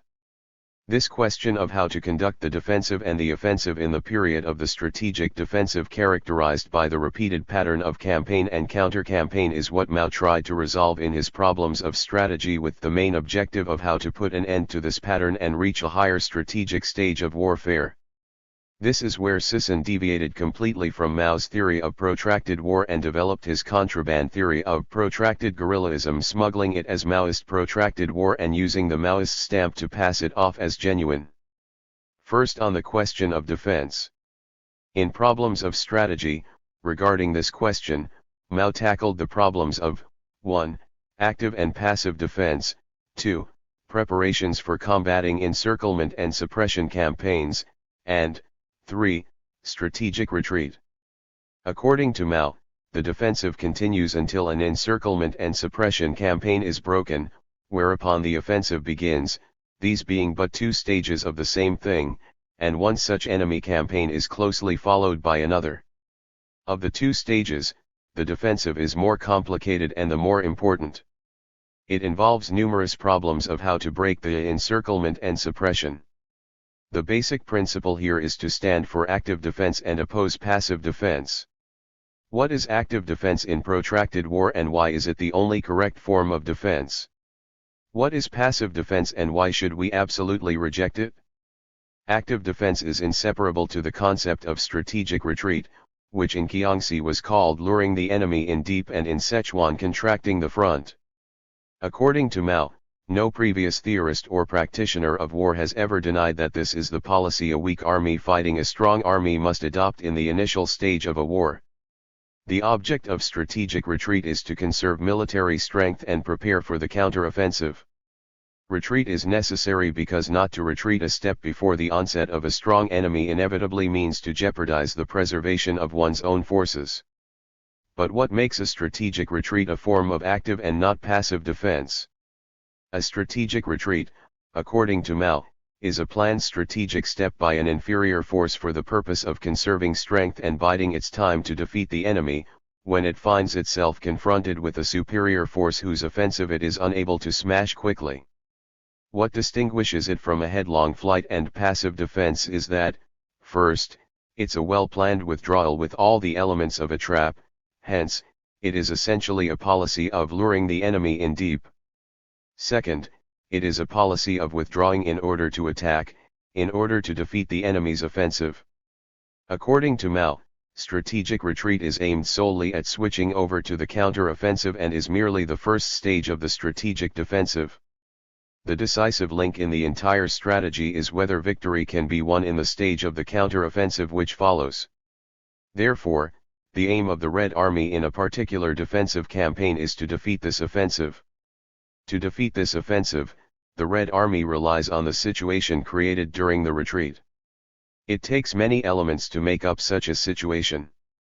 But the presence of this situation does not mean the enemy's offensive is defeated. It only provides the condition for victory of the Red Army and defeat for the reactionary army, but do not constitute the reality of victory or defeat. To bring about victory or defeat in a defensive campaign, according to Mao, a decisive battle between the two armies is necessary. He added that, only a decisive battle can settle the question as to which army is the victor and which the vanquished. This is the sole task in the stage of the strategic counteroffensive. The counteroffensive is a long process, the most fascinating, the most dynamic and also the final stage of a defensive campaign. What is called active defense refers chiefly to this strategic counteroffensive, which is in the nature of a decisive engagement. In all the preceding discussion, Mao is using the term strategic to refer to the campaign situation as a whole and sometimes to the war situation as a whole, to the nationwide protracted war. Let us sum up the discussion up to this point in their logical sequence. First, Mao characterized the repeated alternation of campaign and counter-campaign in a long period of time as the main pattern of China's civil war in the period of the strategic defensive. This essentially constitutes protracted war. Second, This main pattern is also the repeated alternation of the two forms of warfare, the defensive and the offensive. In every enemy campaign, the Red Army in its counter-campaign, meets the enemy's offensive with its defensive in the first stage of the counter-campaign, and in the second stage, meets the enemy's defensive with its offensive. The counter-campaign is essentially a defensive campaign because, in the war situation as a whole, the enemy is still in the strategic offensive and the Red Army is still in the strategic defensive, and this pattern of campaign and counter-campaign occurs only in the strategic defensive. Third, in pursuing the policy of the strategic defensive in every enemy campaign, the Red Army employs active defense and rejects passive defense. This strategic defensive, in its first stage, employs the policy of strategic retreat to conserve its strength and bide its time for its counter-offensive in the second stage. The aim of strategic retreat, essentially, is to switch over to the counter-offensive when the favorable situation for it is achieved through the strategic retreat. Fourth, the sole aim of the strategic defensive in every counter-campaign is to defeat the strategic offensive of the enemy's encirclement and suppression campaign. This necessitates a decisive battle in the second stage of the counter-campaign, in the period of the counter-offensive. This counter-offensive is in the nature of a decisive engagement in the sense of decisively smashing and defeating the enemy campaign and ending this particular campaign. Active defense refers chiefly to this counter-offensive, the smashing of the enemy offensive in each repeated encirclement and suppression campaigns. This is the meaning of the Red Army taking the strategic defensive against the enemy's strategic offensive in the repeated alternation of campaign and counter-campaign and active defense warfare in the form of a counter-offensive in a defensive campaign. This is what constitutes Mao's protracted war theory. A small and weak Red Army against a big and strong White Army gradually advancing from inferiority to superiority in prolonged warfare characterized by the repeated alternation of campaign and counter-campaign and accumulating strength through a policy of a strategic defensive against the enemy's strategic offensive, a policy of active defense warfare chiefly in the form of a counter-offensive in a strategically defensive counter-campaign. This is the essential meaning of the strategic defensive, not only as a stage of development of the protracted war reflecting a given balance of forces but as a definite military strategy in advancing this protracted war and shifting the relation of strength to our favor. Mao's basic idea is for the Red Army to grow in strength while weakening the enemy in the repeated alternation of campaign and counter-campaign by accumulating victories in counter-offensives in defensive counter-campaigns and the enemy accumulating decisive defeats in his offensive campaigns, all through a policy of active defense and never by a policy of passive defense until it reaches a point that a shift in the strategic balance is achieved and this pattern of campaign and counter-campaign comes to an end. The most fundamental question here is how to conduct this active defense form of warfare, this strategy of the strategic defensive, and this is of utmost importance in criticizing Sisson's vulgarization of protracted war. Mao's 16-character formula plus the principle of luring the enemy in deep constitutes the basic operational principles in combating encirclement and suppression. According to Mao, it covers the two stages of the strategic defensive and the strategic offensive, and within the defensive, it covers the two stages of the strategic retreat and the strategic counteroffensive. What came later was only a development of this formula. In Mao's Problems of Strategy, he developed the Red Army's basic operational principles by tackling the basic questions involved in the counteroffensive, chiefly the questions of 1.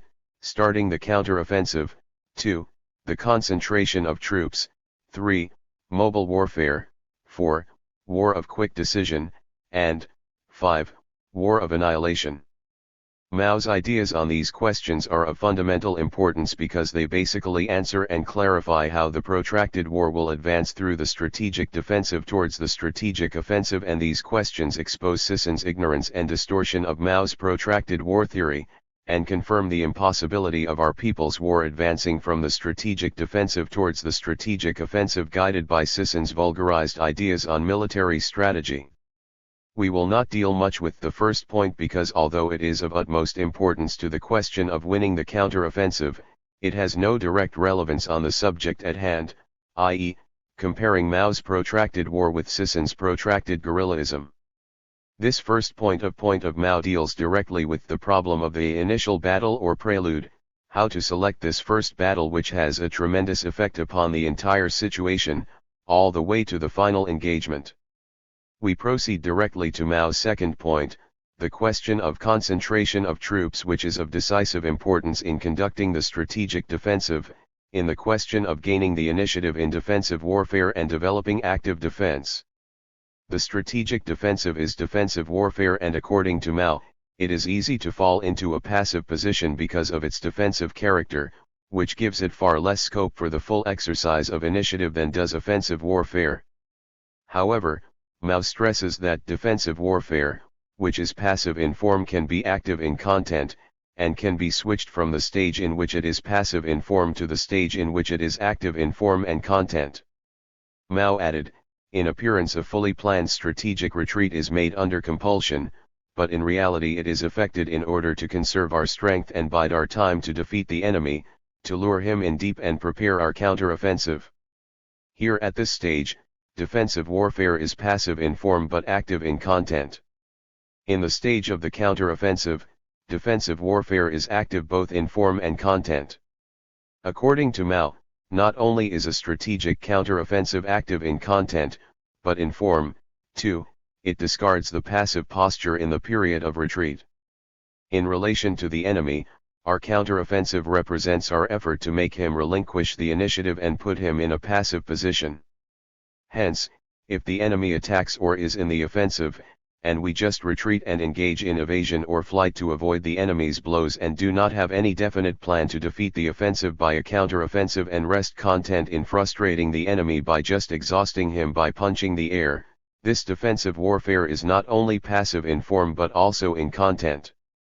If we do not plan and launch a counter-offensive to precisely smash and defeat the enemy campaign, if we do not consciously maneuver and engage in battle to put the enemy in the defensive and actually take the offensive and achieve a victorious decisive engagement in a counter-campaign, we cannot reach the stage wherein our defensive warfare is both active in form and content. In relation to the enemy, the counter-offensive in defensive warfare represents the effort of the Red Army to make the enemy relinquish the initiative and put him in a passive position. What are the necessary conditions for the strategic defensive or for defensive warfare to become active defense in both form and content and thus advance the protracted war? According to Mao, concentration of troops, mobile warfare, war of quick decision and war of annihilation are all necessary conditions for the full achievement of this aim. And of these, concentration of troops is the first and most essential. Before we proceed to the discussion of the purpose and logic of this concentration of troops, which according to Mao is the first and most essential in defensive warfare and victory in the strategic defensive depends basically on this measure, it should be made clear that this concentration of troops is not a question of tactics but a question of strategy and is decisive in attaining the initiative in warfare, in both defense and offense, and which, in military struggle, can spell the difference between victory and defeat. According to Mao, the concentration of troops seems easy but is quite hard in practice. Everybody knows that the best way is to use a large force to defeat a small one, and yet many people fail to do so and on the contrary often divide their forces up. The reason is that such military leaders have no head for strategy and are confused by complicated circumstances, hence, they are at the mercy of these circumstances, lose their initiative and have recourse to passive response. Our failure to achieve this concentration of troops after 25 years of protracted war proves that Sisson has no head for strategy, and this is not simply because he is no military leader, and does not read well and understand his idol's military writings. The basic reason is because Sisson is just a plain and simple demagogue, a pseudo-intellectual and pseudo-theoretician, and above all, a rabid phrase-monger and warmonger of the Guzman and Pol Pot type. In the beginning, he actually tried to imitate Mao's protracted war by attempting to build a Chinkang type of armed independent regime or central base area in northern Luzon during those Isabella days and immediately formed 3 red companies in the area geared for regular mobile warfare. He even tried to smuggle a shipload of armaments from abroad enough to arm thousands of revolutionary fighters, and he actually created an artificial condition just to produce the necessary number of revolutionaries that will carry those arms. But when the enemy began its massive encirclement and suppression campaign and the People's Army failed to smash this campaign, Sisson got confused and overwhelmed, and decided to deviate fundamentally from Mao's basic principles in protracted war. Confused by the complicated circumstances, particularly the archipelagic character of the country, he shifted to a strategy of protracted guerrillism, which after 25 years, he wants to be reaffirmed by the party as a basic, absolute, and universal Maoist truth. We will return later to this most important quote from Mao regarding the difficulty of the concentration of troops for people who have no head for strategy and are confused by complicated circumstances. But first, we must clarify Mao's purpose for the concentration of troops as a basic operational principle in protracted war and its direct relation or crucial role to mobile warfare, war of quick decision and war of annihilation, which are all necessary conditions for advancing the strategic defensive. According to Mao, this concentration is necessary for reversing the situation between the enemy and ourselves. First, reverse the situation with regard to advance and retreat. Second, reverse the situation with regard to attack and defense. Third, reverse the situation with regard to interior and exterior lines. This is how crucial the concentration of troops is to the entire strategy and tactics of protracted war. Hence, according to Mao, the winning of victory in the strategic defensive depends basically on this measure concentration of troops. On the first purpose, Mao said, previously it was the enemy who was advancing and we who are retreating, now we seek a situation in which we advance and he retreats. When we concentrate our troops and win a battle, then in that battle we gain the above purpose and this influences the whole campaign. Without concentration, we cannot truly advance and force the enemy to retreat. On the second purpose, Mao said, in defensive warfare the retreat to the prescribed terminal point belongs basically to the passive or defense stage. The counteroffensive belongs to the active, or attack stage. It is precisely for the purpose of the counteroffensive that troops are concentrated. Without concentration, we cannot effectively attack and force the enemy into a defensive position in a counter-campaign. On the third purpose, Mao said, we can put the enemy who is in a strong position strategically into a weak position in campaigns and battles. At the same time we can change our own strategically weak position into a strong position in campaigns and battles. This is what we call exterior line operations within interior line operations. Again, without concentration, we cannot reverse the strategic advantage of the enemy operating on exterior lines and the disadvantage of the Red Army operating on strategically interior lines.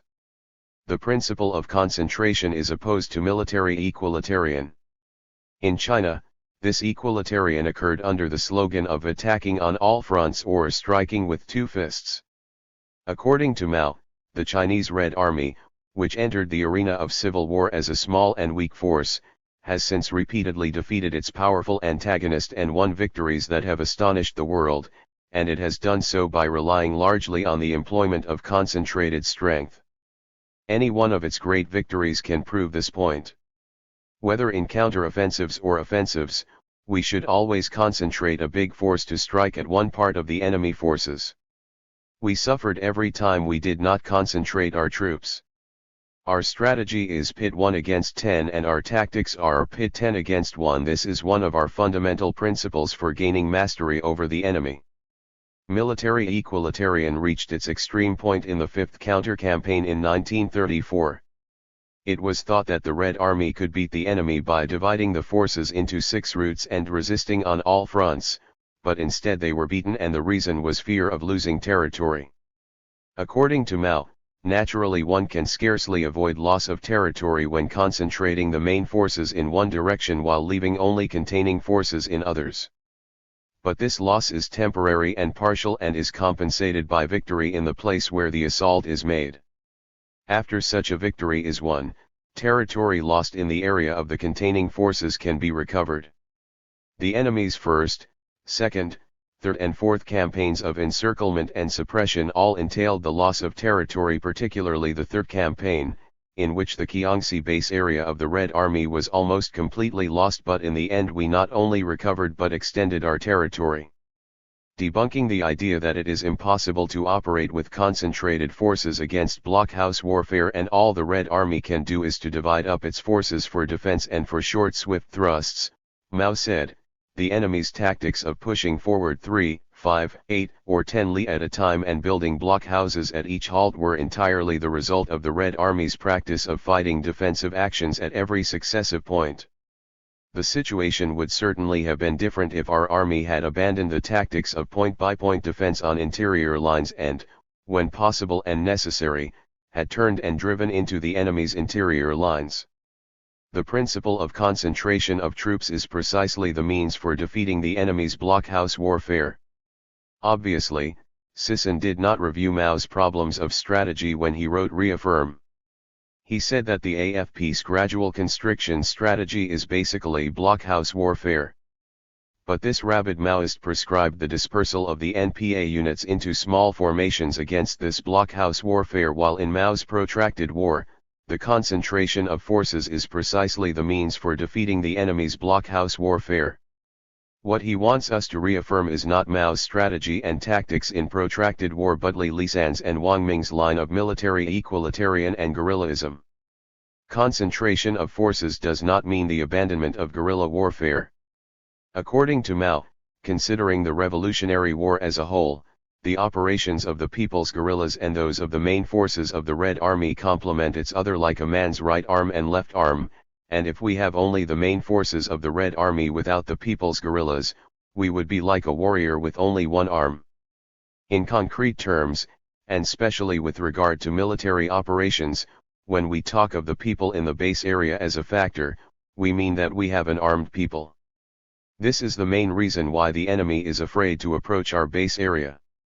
Concentration of forces does not also mean that all the forces of the Red Army should be concentrated. Red Army detachment should also be employed for operations in secondary directions. The kind of concentration Mao is advocating is based on the principle of guaranteeing absolute or relative superiority in the battlefield. To cope with a strong enemy or to fight on a battlefield of vital importance, we must have an absolutely superior force. To cope with a weaker enemy or to fight in a battlefield of no great importance, a relatively superior force is sufficient. Concentration of forces does not also mean that numerical superiority is always required in every occasion. In certain circumstances, the Red Army may go into battle with a relatively or absolutely inferior force. In this condition, a surprise attack on a segment of the enemy flank is of vital importance. According to Mao, in our surprise attack on this segment of the enemy flank, the principle of using a superior force against an inferior force, of using the many to defeat the few, still applies. After establishing the principle of concentration of forces as the most essential in the winning of victory in the strategic defensive, we must now proceed on how such a Red Army applying the principle of concentration conducts its warfare, particularly in the strategic defensive. This basically concerns the principles of mobile warfare, war of quick decision and war of annihilation, and all these basic principles should be welded into an integral whole as the mode of warfare in a protracted people's war, especially in the strategic defensive, so as to advance into the strategic offensive. Mao, in his military writings, used mobile warfare and regular warfare interchangeably. It is mobile warfare in contrast to positional warfare, and it is regular warfare in contrast to guerrilla warfare. Hence, the term regular mobile warfare. In his problems of strategy, Mao stressed the primacy of mobile warfare over positional warfare. But he did not bother to formulate its primacy over guerrilla warfare in the strategic defensive, nor contrast it with guerrilla warfare unlike in subsequent military writings. It is because in summing up the Second Revolutionary Civil War, the debate was more on mobile warfare versus positional warfare. The question of the primacy of mobile warfare over guerrilla warfare was never posed as a matter of dispute. In fact, mobile warfare, at that time, was criticized by the left adventurists as guerrillism, while Mao called the advocates of positional warfare exponents of the strategy of regular warfare. The terms used should be understood in this context. Mao took a more positive and indulgent view on guerrillism to emphasize his opposition to the tendency towards positional warfare, point-by-point defense during the Fifth Counter-Campaign, and his advocacy of mobile warfare. Mao's indulgent view and positive use of the term guerrillism in his problems of strategy should not be misconstrued as advocacy of such a tendency. As early as 1930, in his Single Spark article, Mao vehemently opposed the guerrillism of Li Lisan's line that gave primacy to roving guerrilla actions.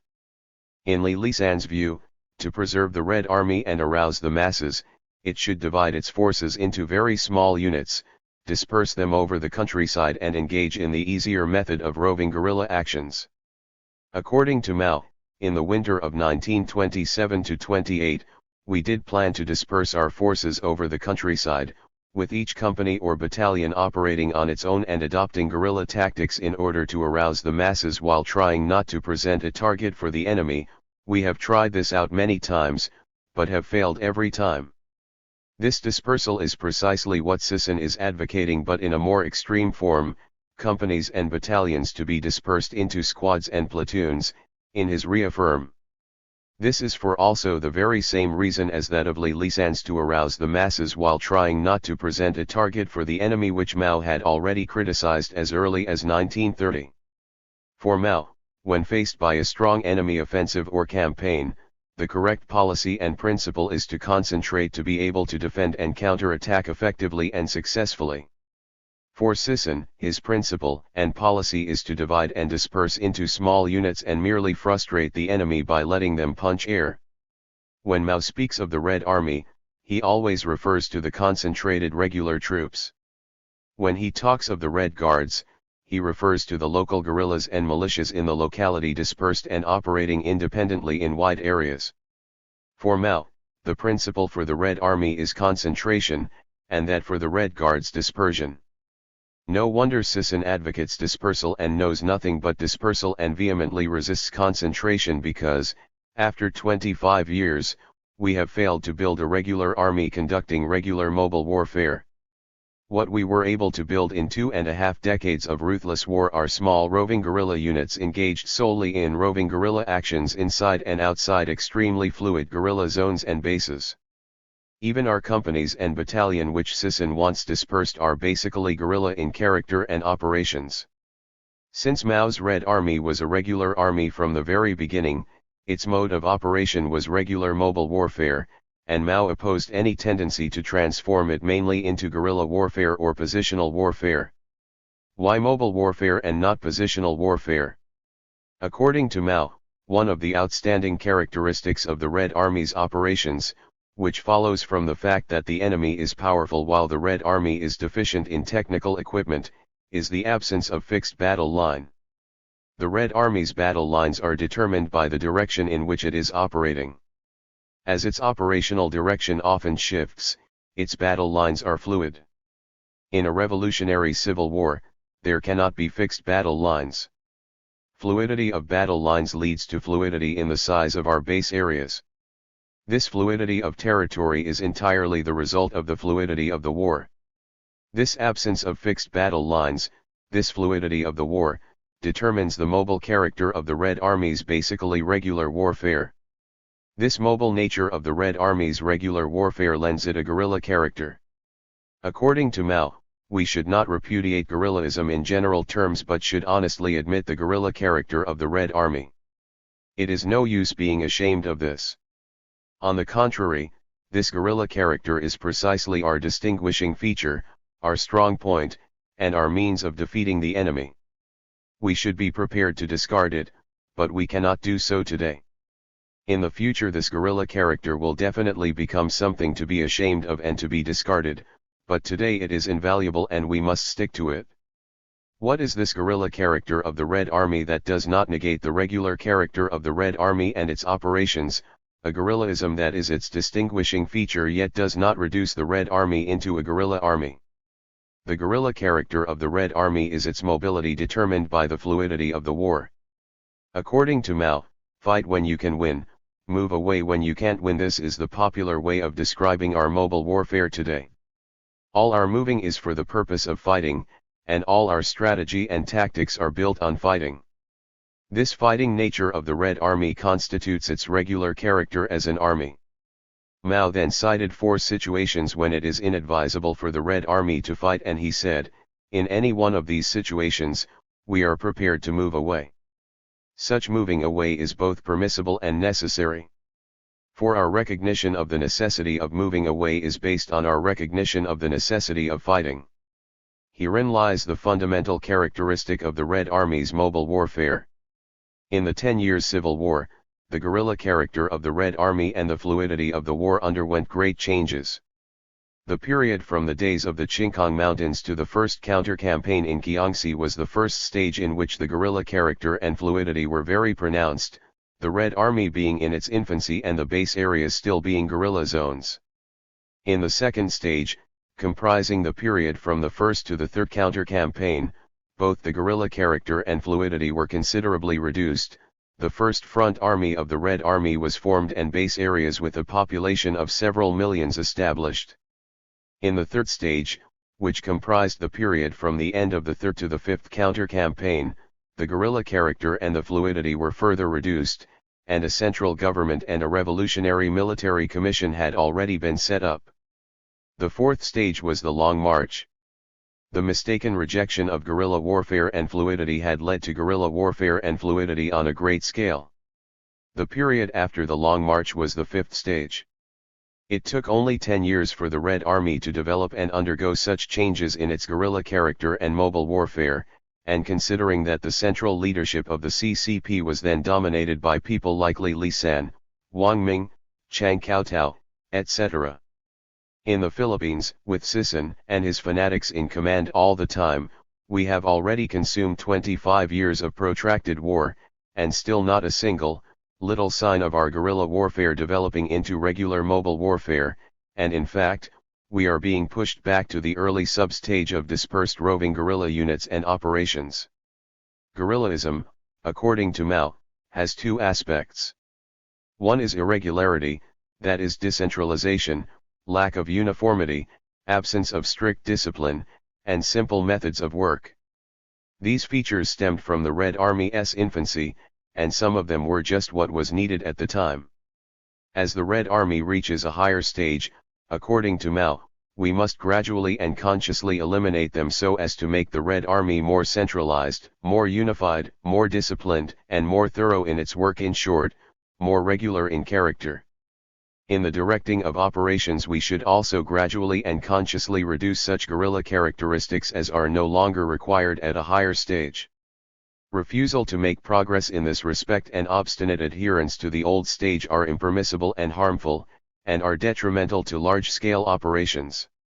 In the Philippines, our People's Army is a 25-year-old infant. We are still in the period of infancy in building our People's Army because of Sison's infatuation with guerrillism, his refusal to advance from this guerrillism and obstinate adherence to this guerrillism. The other aspect of guerrillism, according to Mao, consists of the principle of mobile warfare, the guerrilla character of both strategic and tactical operations which is still necessary at present, the inevitable fluidity of our base areas, flexibility in planning the development of the base areas, and the rejection of the premature regularization in building the Red Army. In this connection, it is equally impermissible, disadvantageous, and harmful to our present operations to deny the facts of history, to oppose what is useful, and rashly leave the present stage in order to rush blindly towards a new stage, which as yet is beyond reach and has no real significance. Here, the guerrillism that Mao is referring is not guerrilla warfare as a distinct form of warfare from mobile warfare, or roving guerrilla actions as we are familiar with in the Philippines. Mao is speaking of mobile warfare, taking what is useful in guerrillism, its extreme mobility and fighting without fixed battle lines while maintaining the Red Army's regular character. Mao's rejection of the premature regularization of the Red Army has nothing in common with Sison's rejection of premature regularization in his reaffirm. What is referred to as premature regularization in Mao's problems of strategy is positional warfare as opposed to mobile warfare. What he is criticizing are those exponents of the strategy of regular warfare which dominated the fifth counter-campaign, i.e., the exponents of the point-by-point defense of the base areas, which is a form of positional warfare. What Mao is referring to as rushing blindly towards a new stage, which as yet is beyond reach and has no real significance, is positional warfare. We now proceed to Mao's principle of campaigns and battles of quick decision, of which the principles of concentration of troops and the primacy of regular mobile warfare are crucial and basic requisites. According to Mao, a strategically protracted war and campaigns or battles of quick decision are two aspects of the same thing, two principles which should receive equal and simultaneous emphasis in civil wars and which are also applicable in anti-imperialist wars.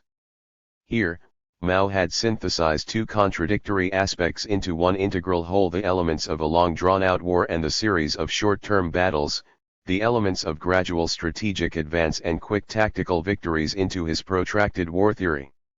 It is a war of quick decision referring to campaigns and battles within a war of prolonged duration referring to the war situation as a whole, to the strategic balance of forces. According to Mao, because the reactionary forces are very strong, revolutionary forces grow only gradually, and this fact determines the protracted tactic nature of our war. Here impatience is harmful and advocacy of quick decision is incorrect. Although this is only one aspect of Mao's protracted war theory, this is the most important and is the starting point of all his operational principles. But not everything in protracted war is protracted. The campaigns and battles that constitute this protracted war are resolved through quick decision. In this campaigns and battles are found the vibrancy, the dynamism, the swiftness of this protracted war. According to Mao, the reverse is true of campaigns and battles. Here the principle is not protractedness but quick decision. Quick decision is sought in campaigns and battles, and this is true at all times and in all countries. In his Unprotracted War, May 1938, Mao made a more dialectical formulation of the synthesis: fighting campaigns and battles is one of quick decision offensive warfare on exterior lines.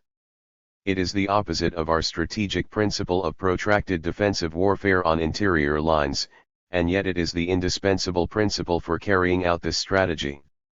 If we should use protracted defensive warfare on interior lines as the principle for campaigns and battles too, as we did at the beginning of the War of Resistance, it would be totally unsuited to the circumstances in which the enemy is strong and we are weak. In that case we could never achieve our strategic objective of a protracted war and we would be defeated by the enemy. This principle of quick decision offensive warfare on exterior lines can and must be applied in guerrilla as well as in regular warfare. It is applicable not only to any one stage of the war but to its entire course. Here, Mao's protracted war theory is crystal clear. Firstly, protracted war is not a simple realization of the fact that the war is protracted but a clear-cut strategy of warfare, just as the strategic defensive is not a simple characterization of a historical stage in the development of the war but is a definite and complete form of strategy in launching protracted war. It is both a situation and a policy. Secondly, the strategic defensive defines the protractedness of the war, and at the same time, as a definite strategy in protracted war, is the means to eliminate the conditions for such protractedness. Thirdly, the strategic defensive as a definite strategy in protracted war is one of quick decision offensive warfare on exterior lines within the framework of the strategic principle of protracted defensive warfare on interior lines, and the former is the indispensable principle for carrying out the latter. Fourthly, without quick decision offensive warfare on exterior lines within a strategy of protracted defensive warfare on interior lines, we cannot actively, in a military sense, adopt to and advance under a condition in which the enemy is strong and we are weak, and could never achieve our strategic objective of a protracted war, of transforming ourselves into a big and strong people's army while annihilating and weakening the enemy, and we would ultimately be defeated by the very protractedness of the war. A quick decision cannot be achieved simply by wanting it, and Mao required many specific conditions for it. The main requirements are: adequate preparations, seizing the opportune moment, concentration of superior forces, encircling and outflanking tactics, favorable terrain, and striking at the enemy when he is on the move, or when he is stationary but has not yet consolidated his positions. Unless these conditions are satisfied, according to Mao, it is impossible to achieve quick decision in a campaign or battle. Among these requirements, the concentration of forces is the most important and the most basic. In advocating the operational principle of quick decision offensive warfare on exterior lines in the anti-Japanese War of Resistance, Mao said, "That is why we have always advocated the organization of the forces of the entire country into a number of large field armies, each counterposed to one of the enemy's field armies but having 2, 3, or 4 times its strength, and so keeping the enemy engaged in extensive theaters of war in accordance with the principle outlined above. In our own experience, the principle of quick decision is exclusively applied in our tactical offensives, which are basically roving guerrilla actions in the form of small-scale ambushes and raids." In Mao's theory, the principle of quick decision is applied not only in specific battles but also in campaigns. According to Mao, the smashing of an enemy encirclement and suppression is a major campaign, but the principle of quick decision and not that of protractedness still applies. For the manpower, financial resources, and military strength of a base area do not allow protractedness. Mao cited the experiences of the Red Army in its 5 counter-campaigns to illustrate the application of this principle of quick decision.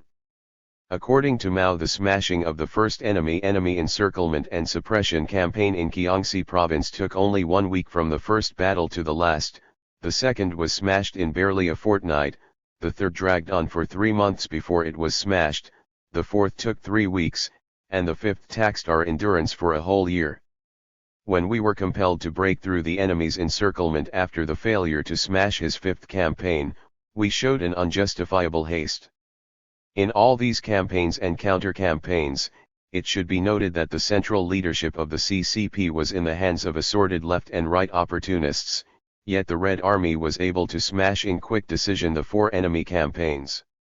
In our protracted war, in the main, we are not actually smashing enemy campaigns but merely frustrating the enemy by letting him punch the air.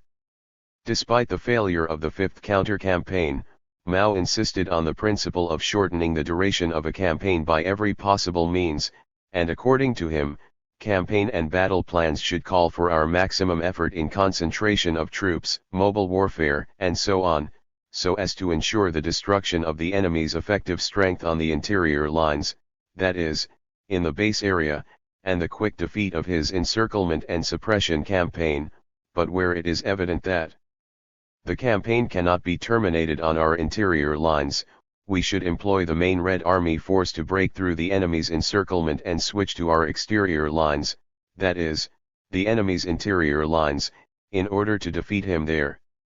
Now that the enemy has developed his blockhouse warfare to a high degree, this will be our usual method of operation. Here Mao is already developing the principle of quick decision offensive warfare on exterior lines within protracted defensive warfare on interior lines, which he unleashed against the Japanese aggressors during the War of Resistance. A regular Red Army operating by concentrating its forces, engaging in regular mobile operation as its main form of warfare, and accumulating strength by campaigns and battles of quick decision. This is Mao's protracted war theory. All these basic operational principles are aimed and designed to preserve one's forces and destroy the enemy in protracted war. According to Mao, the principle of preserving oneself and destroying the enemy is the basis of all military principles. We are not in protracted war just to preserve ourselves in perpetual struggle. We preserve ourselves through active defense by destroying the enemy, and we preserve ourselves for the single purpose of destroying the enemy through offensive warfare and putting an end to this ruthless war. The fundamental point is, in what form do we destroy and defeat the enemy in a protracted war? To this, Mao has a very clear and categorical answer: by waging a war of annihilation. According to Mao, for the Red Army, which gets almost all its supplies from the enemy, war of annihilation is the basic policy. Only by annihilating the enemy's effective strength can we smash his encirclement and suppression campaigns and expand our revolutionary base areas. A battle in which the enemy is routed is not basically decisive in a contest with a foe of great strength. A battle of annihilation, on the other hand, produces a great and immediate impact on any enemy. Injuring all of a man's 10 fingers is not as effective as chopping off one, and routing 10 enemy divisions is not as effective as annihilating one of them. In our 25 years of protracted war, we have not annihilated a single enemy company as an integral unit of an enemy battalion, much more an enemy infantry battalion as an integral unit of an AFP brigade or division. We have slain, for the past 25 years, thousands of enemy troops through guerrilla warfare, through a war of attrition, but we exterminated them only as individuals, as squads, and in very rare occasions, as platoons, and they were easily replenished by their mother units. According to Mao, our policy for dealing with the enemy's first, second, third and fourth encirclement and suppression campaigns was war of annihilation. The forces annihilated in each campaign constituted only part of his total strength, and yet all these encirclement and suppression campaigns were smashed. In our fifth counter-campaign, however, the opposite policy was pursued, which in fact helped the enemy to attain his aims. In the first counter-campaign, the Red Army successfully hit 2 of the enemy's brigades and his divisional headquarters, annihilating the entire force of 9,000 men and capturing the divisional commander himself, without letting a single man or horse escape. This one victory scared another 2 enemy divisions into headlong flight. The Red Army then pursued one of the divisions and wiped out one half of it. Fearing defeat, all the enemy forces retreated in disorder. In the second counter-campaign, the Red Army, in 15 days marched 700 li, fought 5 battles, captured more than 20,000 rifles and roundly smashed the enemy's campaign. There was an interval of only 1 month between the end of the second enemy campaign and the beginning of the third. The Red Army, then about 30,000 strong, with neither rest nor replenishment, had just made a detour of 1,000 li in the western part of the southern Kiangsi base area. In the third campaign, the enemy pressed hard from several directions. After doing the necessary defensive maneuvers, it unleashed its counter-offensive. It launched 3 successive battles against 3 separate divisions and won all 3 battles and captured over 10,000 rifles. At this point, all the main enemy forces maneuvered and converged to seek battle. The Red Army slipped through in the high mountains. By the time the enemy discovered this fact and tried to pursue, the Red Army had already had a fortnight's rest while the enemy forces were hungry, exhausted and demoralized, and so decided to retreat. Taking advantage of their retreat, the Red Army pursued and wiped out one entire division and a brigade of another division. In the fourth counter-campaign, the Red Army in the first battle, annihilated 2 divisions at one stroke, and as the enemy tried to send reinforcements, the Red Army again annihilated another division. In these 2 battles, the Red Army captured more than 10,000 rifles, and in the main, smashed the enemy campaign. The Red Army could not have annihilated these enemy forces and smashed its 4 campaigns, if it did not apply the concentration of superior forces and engage in mobile warfare in the form of encircling or outflanking tactics. Mao said, war of annihilation entails the concentration of forces and the adoption of encircling or outflanking tactics. We cannot have the former without the latter. In protracted war, Mao discussed the relationship between war of annihilation and war of attrition. The anti-Japanese war is at once a war of attrition and a war of annihilation because the enemy is still exploiting his strength and retains strategic superiority and strategic initiative.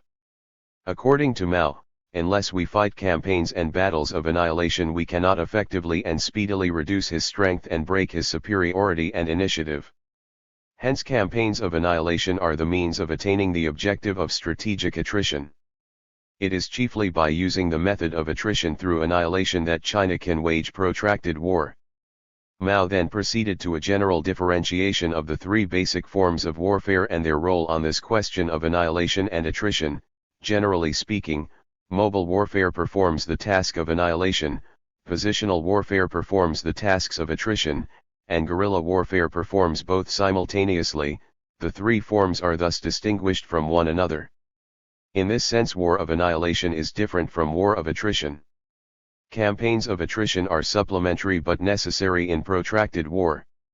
Speaking theoretically, and in terms of China's needs, Mao said, in order to achieve the strategic objective of greatly depleting the enemy's forces, China in her defensive stage should not only exploit the function of annihilation, which is fulfilled primarily by mobile warfare and partially by guerrilla warfare, but also exploit the function of attrition, which is fulfilled primarily by positional warfare, which itself is supplementary, and partially by guerrilla warfare.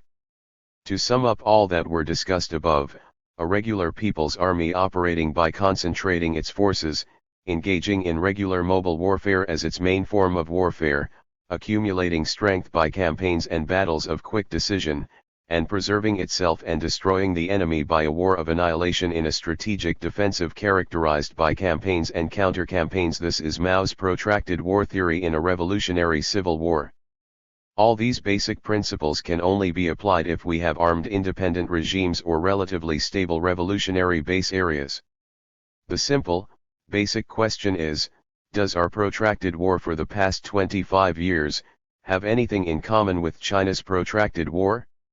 If we cannot build stable base areas, if we cannot build a regular army, if we cannot engage in regular mobile warfare, if we cannot accumulate enough strength through campaigns and battles of quick decision to build a regular army and engage in regular mobile warfare, if we cannot preserve ourselves and destroy the enemy through war of annihilation, and what we can only do, for the past 25 years, is to spread out our forces in extremely fluid guerrilla zones and bases, build only small and scattered roving guerrilla units of squads and platoons, engage only in widespread but sporadic guerrilla warfare in the form of roving guerrilla actions, and merely harass and frustrate the enemy by a war of attrition without affecting the strategic balance of forces. Why call our people's war a strategy of protracted war, pretending to use Mao's strategy and tactics of protracted war when in truth, the only thing that we are using is the authority of Mao's name and using it in vain.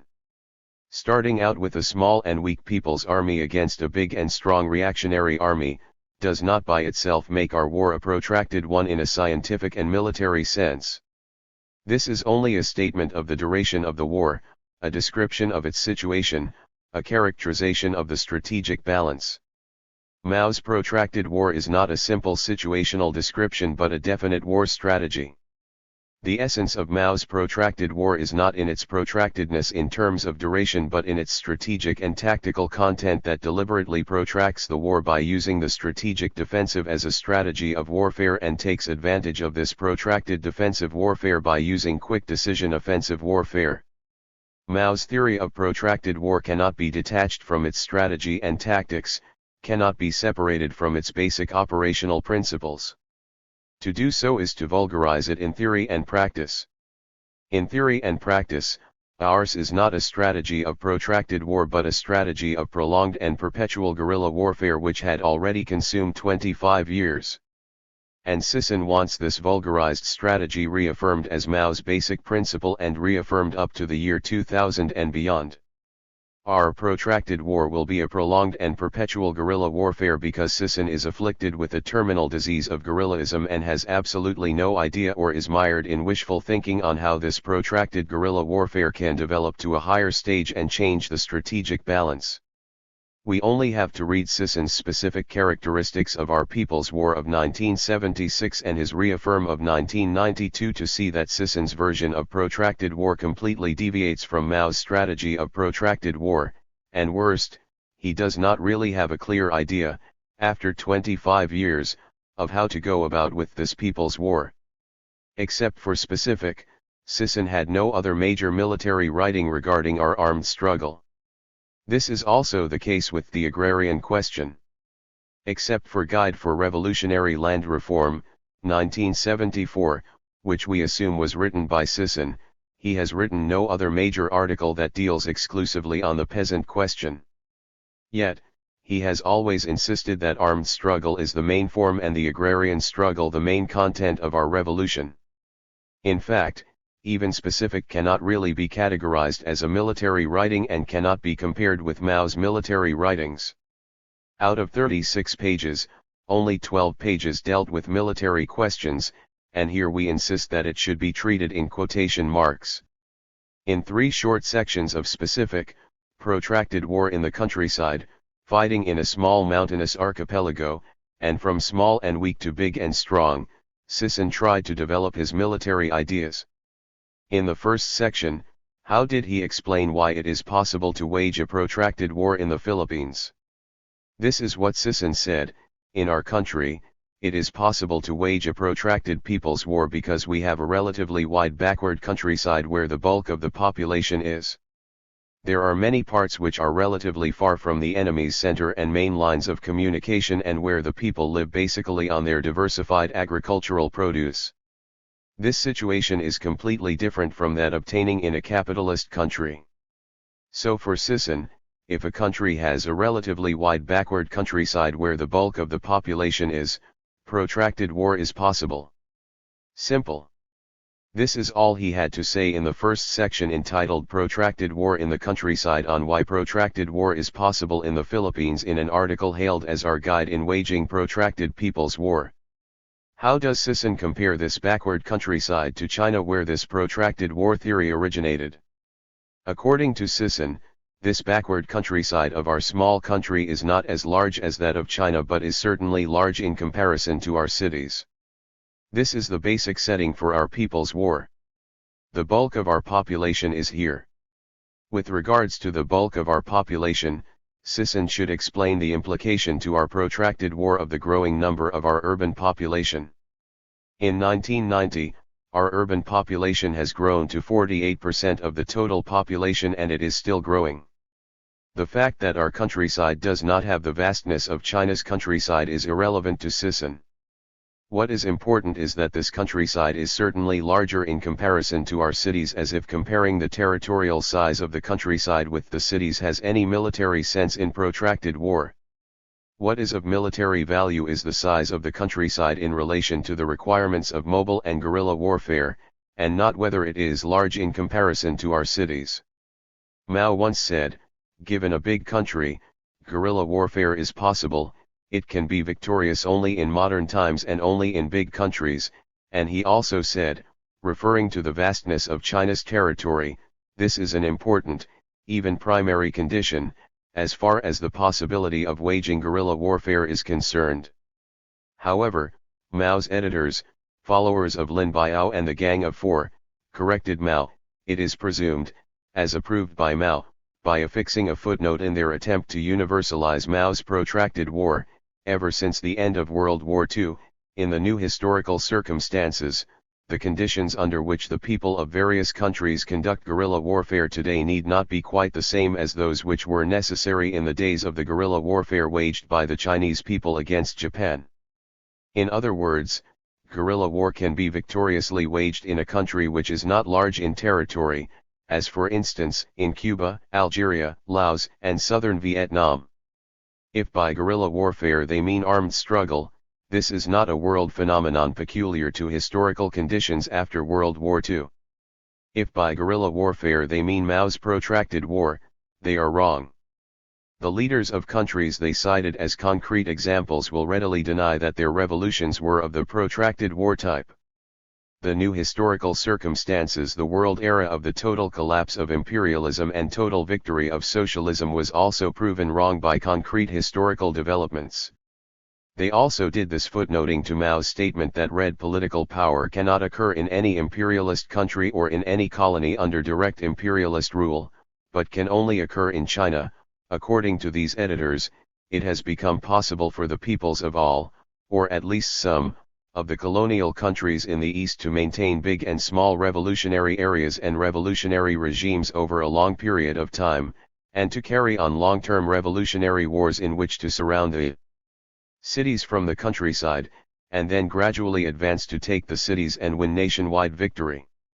In fact, Lin Biao rendered Mao more profound by applying protracted war strategy on a world scale, declaring that the countryside of the world, referring to countries like the Philippines, should encircle the cities of the world, referring to the imperialist countries. Sisson is an assiduous follower of these footnotes, and of Lin Biao and the Gang of Four, the conspirators of the Cultural Revolution in China, and applied these to the Philippine Revolution.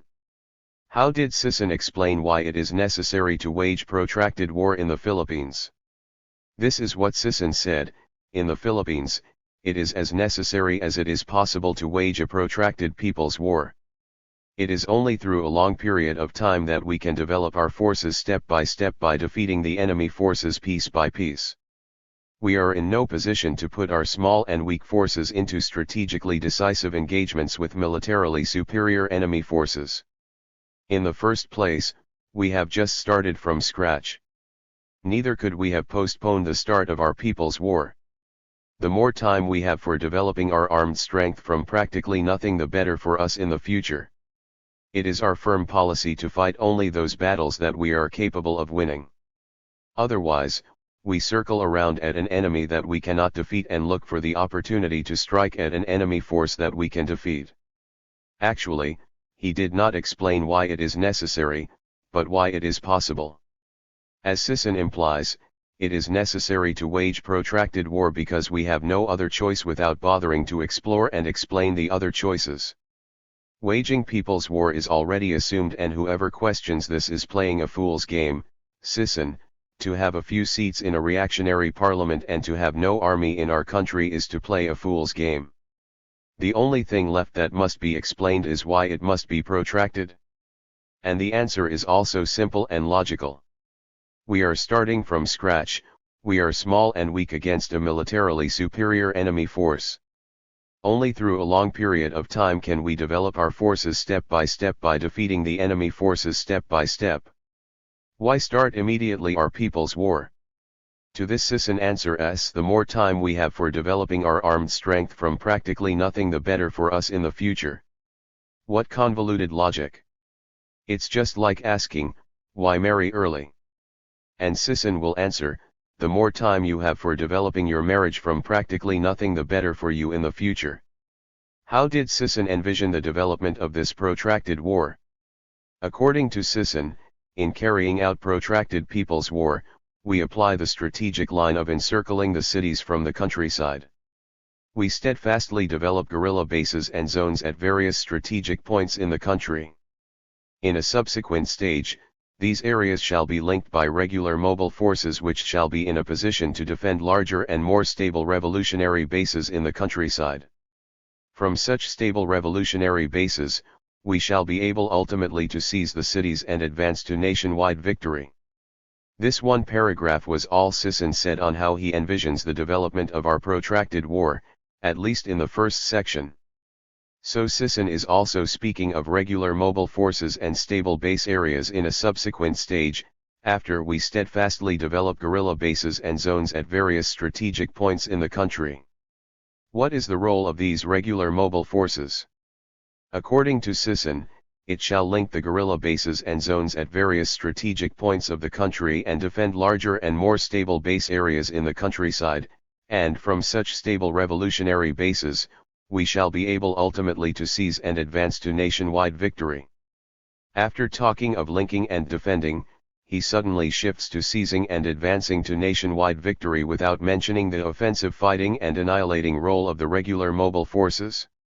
For Sisson, essential role of mobile warfare is something to be assumed. How this guerrilla bases and zone will develop, what will be the factors for their development, how to build this regular mobile forces, how they will conduct their warfare in the strategic defensive, how to build stable base areas, what are the factors necessary for the development of stable base areas, what are the conditions for the emergence and long-term survival of these bases areas, etc., all these Sisson ignored in his first section, which was supposed to be a general discussion of protracted war. So Sisson finished this section, protracted war in the countryside, without introducing the basic theory and principles of Mao's protracted war and how it should be understood, applied or related to the Philippine situation. Sisson was more concerned with impressing his readers with his smooth literary style than presenting a systematic exposition of the basic theory and strategy of protracted war. We now proceed to Sisson's second section, fighting in a small mountainous archipelago, which was supposed to be an attempt to particularize Mao's theory of protracted war in the concrete conditions of the Philippines and highlight the specific characteristics of our people's war. But since in the preceding section, he did not introduce the universal theory of Mao's protracted war, what will he try to particularize? Let us see how Sisson ignored and obscured this problem in his second section. What are the specific characteristics of our people's war that ensue from the specific characteristics of the Philippines? Sisson began with the description of our country as a small mountainous archipelago with the 11 largest islands composing 94% of the total land area and 94% of the total population. So the Philippines is small, mountainous, and archipelagic. So this is what is specific to the Philippines, its terrain. The fact that the Philippines is a small country as compared to China is actually insignificant to Sisson's strategy and tactics. What is important to Sisson is that the backward countryside of our small country is certainly large in comparison to our cities, and he even said that the countryside is so vast that enemy armed forces cannot but be spread thinly or cannot but abandon vast areas when concentrated at certain points. Hence, the Philippines as a small country has no real bearing to waging our protracted war, and in Sisson's discussion of the second section where he mentioned this characteristic, he almost completely ignored its strategic or tactical relevance to our armed struggle, while for Mao, the vastness of China is a major factor. Sisson focused mainly on the archipelagic and mountainous character of our country. The Philippines as a mountainous country is actually not specific to the Philippines if we compare our country to China or Vietnam. So the only specific or peculiar characteristic of the Philippines, comparatively speaking, is the archipelagic character of the country. According to Sisson, there are three outstanding characteristics of the Philippines in being an archipelago. First, our countryside is shredded into so many islands. Second, our two biggest islands, Luzon and Mindanao, are separated by such a clutter of islands as the Visayas. Third, our small country is separated by seas from other countries.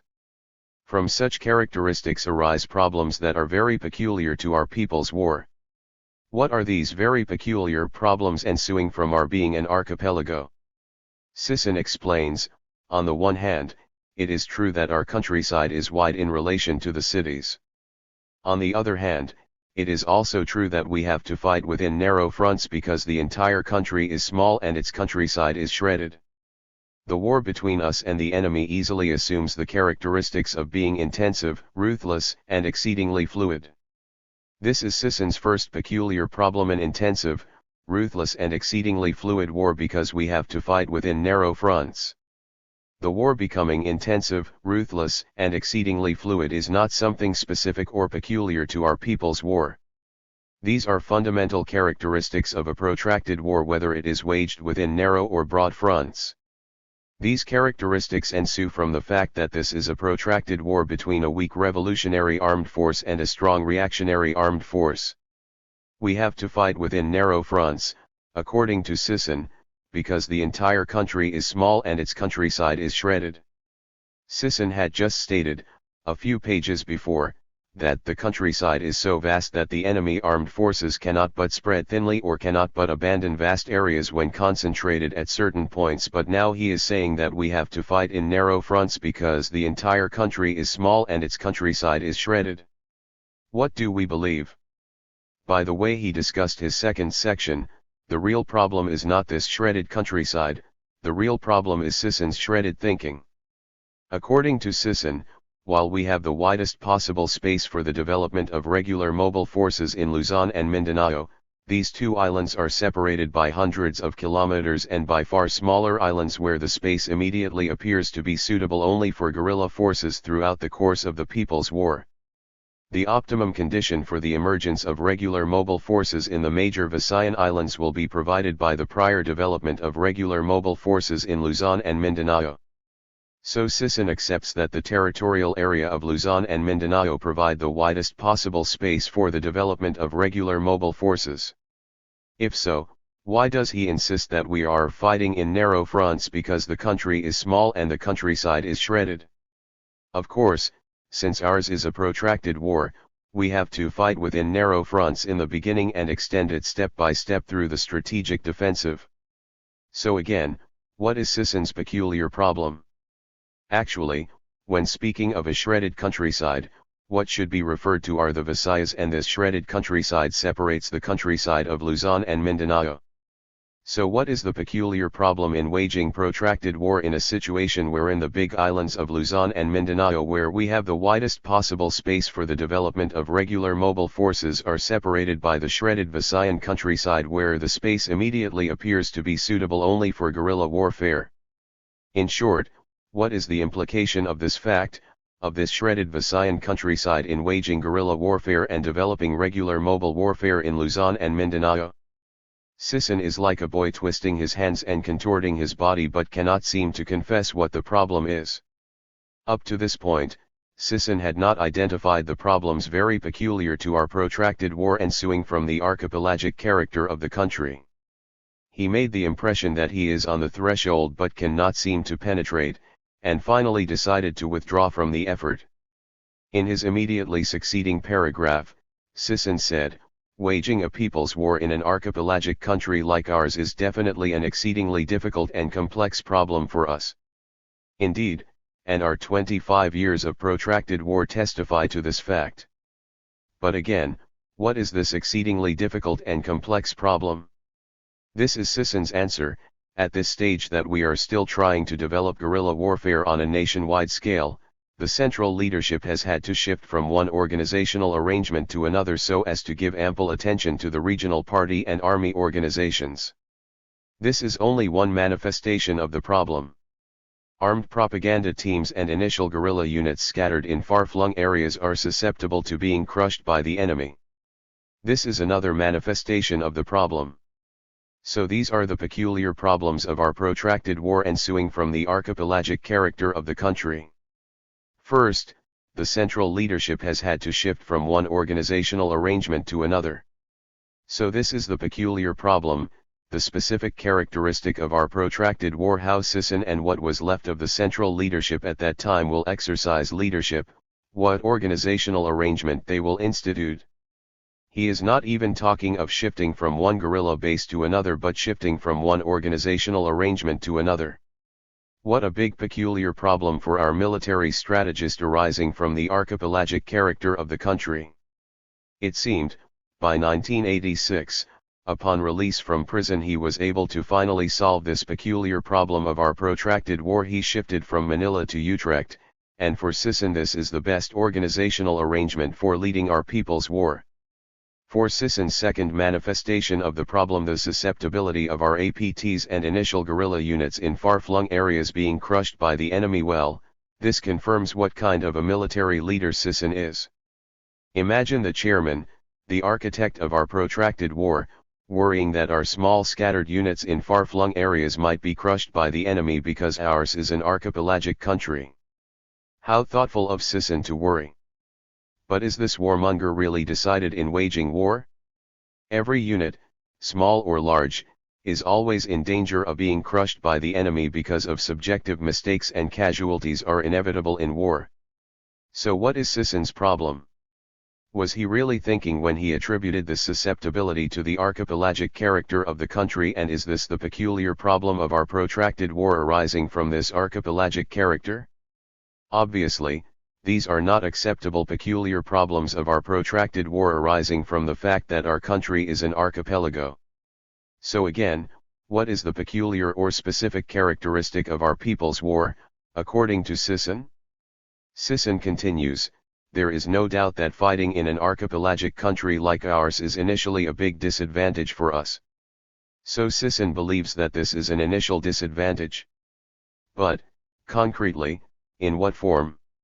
It is a disadvantage because, according to Sison, since the central leadership has to position itself in some remote area in Luzon, there is no alternative now and even for a long time to come but to adopt and carry out the policy of centralized leadership and decentralized operations.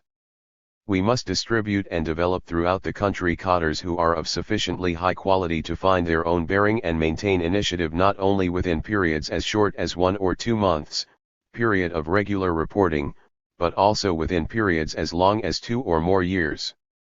This is what Sison means by fighting in an archipelagic country like ours is initially a big disadvantage for us.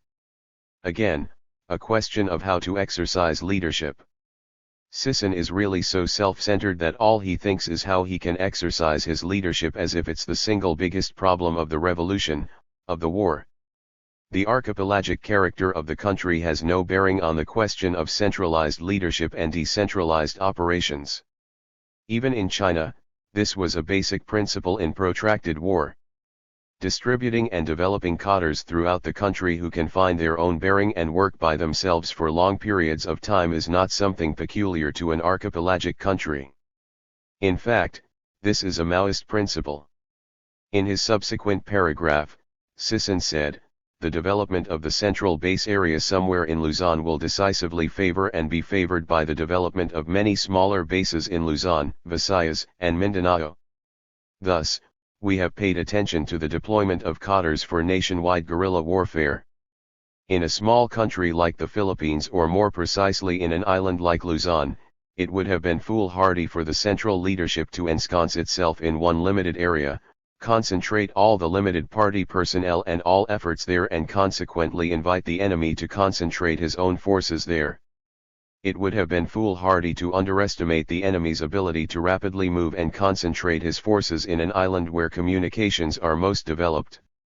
Here, Sisson is saying something regarding the specific strategy he has in mind, but he presents it in a deliberately obscure way by not referring to the archipelagic character of the country as the determinant. In fact, he is referring more directly to the smallness of the country, or particularly Luzon. Base building in different parts of the country, one of them being developed as the central base, is not something new or peculiar to an archipelagic Philippines, as this was also attempted and done in China, favoring the development of the central base, and the establishment of the central base favoring the development of the other base areas. According to Sisson, this is the reason why we have paid attention to the deployment of cadres for nationwide guerrilla warfare. By the way he carefully formulated this statement, again nothing specific or peculiar arising from the archipelagic character of the country, for this was also done in China. But Sisson connected this deployment of cadres for nationwide guerrilla warfare with his refusal to concentrate in one limited area, calling it foolhardy in a small country or in an island like Luzon. Here, Sisson seems to be only insinuating the specific strategy of advancing protracted war in the Philippines. What is very clear is his opposition to concentrate in only one area, which the CCP even before Mao never did, but this point he did not connect with the archipelagic character of the Philippines but more on its size. While opposing the concentration of all forces in one limited area, Sisson still held the idea of building a central revolutionary base after strengthening the 7 regional party and army organizations, especially those of Northwest, Northeast, and Central Luzon. Meaning, even in an archipelagic country, Sisson believes that a central revolutionary base can be established along with many smaller bases in Luzon, Visayas, and Mindanao. How and when this can be built he did not clarify, except by saying after strengthening the rural regional organizations that have already been established throughout the country at that time. So after all these discussions, what did Sisson specify as the problems that are very peculiar to our people's war arising from the archipelagic character of the Philippines? Nothing, virtually nothing. He did not say that because of this archipelagic character, the building of stable revolutionary base areas of the Chinkang type is impossible or will take a very long time. He did not say that the repeated alternation of campaign and counter-campaign will not be the main pattern of the Philippine Civil War. He did not say that the principle of the concentration of troops for regular mobile warfare, quick decision offensive warfare and war of annihilation is impossible in the Philippines or will take a very long time to develop. So, what did he say that is of any military substance? Nothing. All he said was because the Philippines is archipelagic, we will have to fight within narrow fronts, this war will be intensive, ruthless, and exceedingly fluid. In Luzon and Mindanao we have the widest possible space for regular mobile forces, while in the Visayas the space immediately appears to be suitable only for guerrilla warfare. The central leadership will have to shift from one organizational arrangement to another, the APTs and initial guerrilla units scattered in far-flung areas are susceptible to being crushed by the enemy. There is no alternative but to adopt centralized leadership and decentralized operations, we must distribute and develop cadres throughout the country who can find their own bearing. The development of the Central Revolutionary Base in Luzon will decisively favor and be favored by the development of many smaller bases in Luzon, Visayas, and Mindanao. It will be foolhardy to concentrate all our forces in one limited area. And finally, after strengthening the existing regional organizations, we can more confidently look forward to and take the steps towards building the Central Revolutionary Base. After saying that there is no doubt that fighting in an archipelagic country like ours is initially a big disadvantage for us, Sisson went on to say that, in the long run, the fact that our country is archipelagic will turn out to be a great advantage for us and a great disadvantage for the enemy. Here, Sisson is trying hard to sound like Mao. But the question is, how sure is Sisson of the correctness of his dialectics? After 25 years of protracted war, what is true is actually the reverse. How did Sisson explain that in the long run, this will become a great advantage for us and a great disadvantage for the enemy? According to Sisson, the enemy shall be forced to divide his attention and forces not only to the countryside but also to so many islands. Our great advantage will show when we shall have succeeded in developing guerrilla warfare on a nationwide scale and when at least we shall have been on the threshold of waging regular mobile warfare in Luzon or in both Luzon and Mindanao. This is plain and simple sophistry. What has the Philippines being an archipelago got to do with the enemy being forced to divide his attention and forces not only to the countryside but also to many islands? Even if the Philippines is not an archipelago, when we have succeeded in developing guerrilla warfare on a nationwide scale, and if the enemy, and this is a big if, decides on a stupid strategy of trying to contain and pursue our guerrilla forces nationwide, then he will be dispersing his armed forces. This strategy of dispersal is not determined by the geographical character of the country but by how the general staff and field commanders of the enemy appraise the situation and devise their strategy to best combat our Revolutionary War strategy from their point of view. Even if the enemy decides to disperse its forces, still, the country as an archipelago does not become a great disadvantage for the enemy nor a great advantage for us. The bodies of water surrounding our islands are not so much an obstacle for the enemy since they have naval, air and other transport facilities. While on our part, it will remain a great disadvantage because of our logistical inferiority in case we need to concentrate and maneuver for regular mobile warfare and strategic shifting of forces. According to Sisson, our great advantage will show when we shall have succeeded in developing guerrilla warfare on a nationwide scale and when at least we shall have been on the threshold of waging regular mobile warfare in Luzon or in both Luzon and Mindanao. Nothing is farther from the truth. If our strategy was to engage first in widespread nationwide guerrilla warfare before embarking on a concentration of forces for regular mobile warfare, the archipelagic character of the country is more of an advantage than a disadvantage during this initial period of the war, and this was proven by our concrete experiences in the first decade of protracted war. Deploying back and forth enemy forces through naval and air transport is much too costly just to pursue roving guerrilla units and strike back at roving guerrilla action scattered in different islands nationwide. Archipelago or not, the enemy cannot really do anything up to a certain point against roving guerrilla units scattered on a nationwide scale. This will only become a ruthless war of attrition with no decisive engagements. The real struggle will begin as soon as we reach a certain point in our guerrilla warfare when we shall have been on the threshold of regular mobile warfare. By the 1980s we began to knock at this threshold in our advanced and more stable areas. Here, the archipelagic character will gradually become a negative or complicating factor in concentrating and coordinating our forces for regular mobile warfare as they are widely dispersed nationwide and in different islands. The above quote from Sisson is actually the most significant. When he said that our great advantage will show when we shall have succeeded in developing guerrilla warfare on a nationwide scale and when at least we shall have been on the threshold of waging regular mobile warfare, he actually and suddenly unfolded his strategic idea of how to conduct our protracted war, although crude and incomplete, though not presented and formulated in a categorical or straightforward manner. His idea is to first develop guerrilla warfare on a nationwide scale, and when we have succeeded in these undertaking, only then should we begin waging regular mobile warfare. This is a fundamental departure from Mao's basic principles of the concentration of forces for regular mobile warfare, quick decision offensive warfare on exterior lines and war of annihilation as the main forms of warfare at the very outset of the strategic defensive and the principal means of advancing in the strategic defensive. To Mao, guerrilla warfare is only secondary and supplementary to regular mobile warfare, although in other writings, he calls this mobile warfare as a higher level of guerrilla warfare. The problem with Sisson is he did not even bother to explain why, in the Philippines, these basic principles of Mao are not applicable, and what is applicable is his own strategic idea of widespread and nationwide guerrilla warfare as the principal and exclusive form of warfare at a given period or stage of our strategic defensive.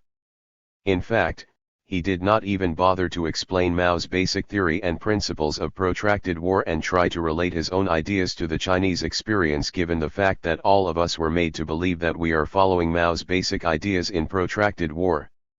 It's very clear that Sisson is deviating from Mao's basic theory. For Sisson, guerrilla warfare is not only principal in the initial stages of the war but is the exclusive form of warfare, and its development on a nationwide scale is the condition for the development of regular mobile warfare. The basic question here is this: is there anything in Mao's theory that says that guerrilla warfare, clearly counterposed to mobile warfare, can become not only the principal but the exclusive form of warfare at a given period of the strategic defensive, except of course if you do not have yet an armed force to regularize? What happened to Mao's ideas of the emergence and long-term survival of armed independent regimes and its crucial role in the development of the Red Army? What happened to Mao's ideas of the repeated alternation of enemy campaign and counter-campaign of the People's Army as the main pattern of the strategic defensive and advancing from the strategic defensive to the strategic offensive by the process of victorious counter-campaigns? What happened to Mao's ideas of the concentration of troops as the main operational principle of the Red Army, to the waging of regular mobile warfare as the main form of warfare, especially in the strategic defensive, the waging of quick decision offensive warfare on exterior lines within protracted defensive warfare on interior lines as the main method of advancing from the strategic defensive to the strategic offensive, and the waging of war annihilation mainly through regular mobile warfare as the best way of preserving oneself and destroying the enemy, and war of attrition as supplementary? All this will have to wait until we have developed extensively our guerrilla warfare on a nationwide scale. Meaning, Mao's protracted war will have to wait until Sisson's version is consummated. What then is left of Mao's theory in Sisson's protracted war? Sisson's version of protracted guerrillism is Li Lisan's line in his low period of deep pessimism. It would not matter much if this deviation from Mao's basic operational principles lasted only for a brief, transitory period. But it has now taken us 25 years pursuing Sisson's version of protracted war. And he wants us to reaffirm this further up to the year 2000 and beyond. Why are we saying that he wants us to reaffirm this protracted guerrilla war into perpetuity? Because, just as in his specific of 1976, Sisson, in his reaffirm of 1992, still has no clear, complete, and integral strategic conception of how to conduct and advance our protracted war aside from waging nationwide guerrilla warfare.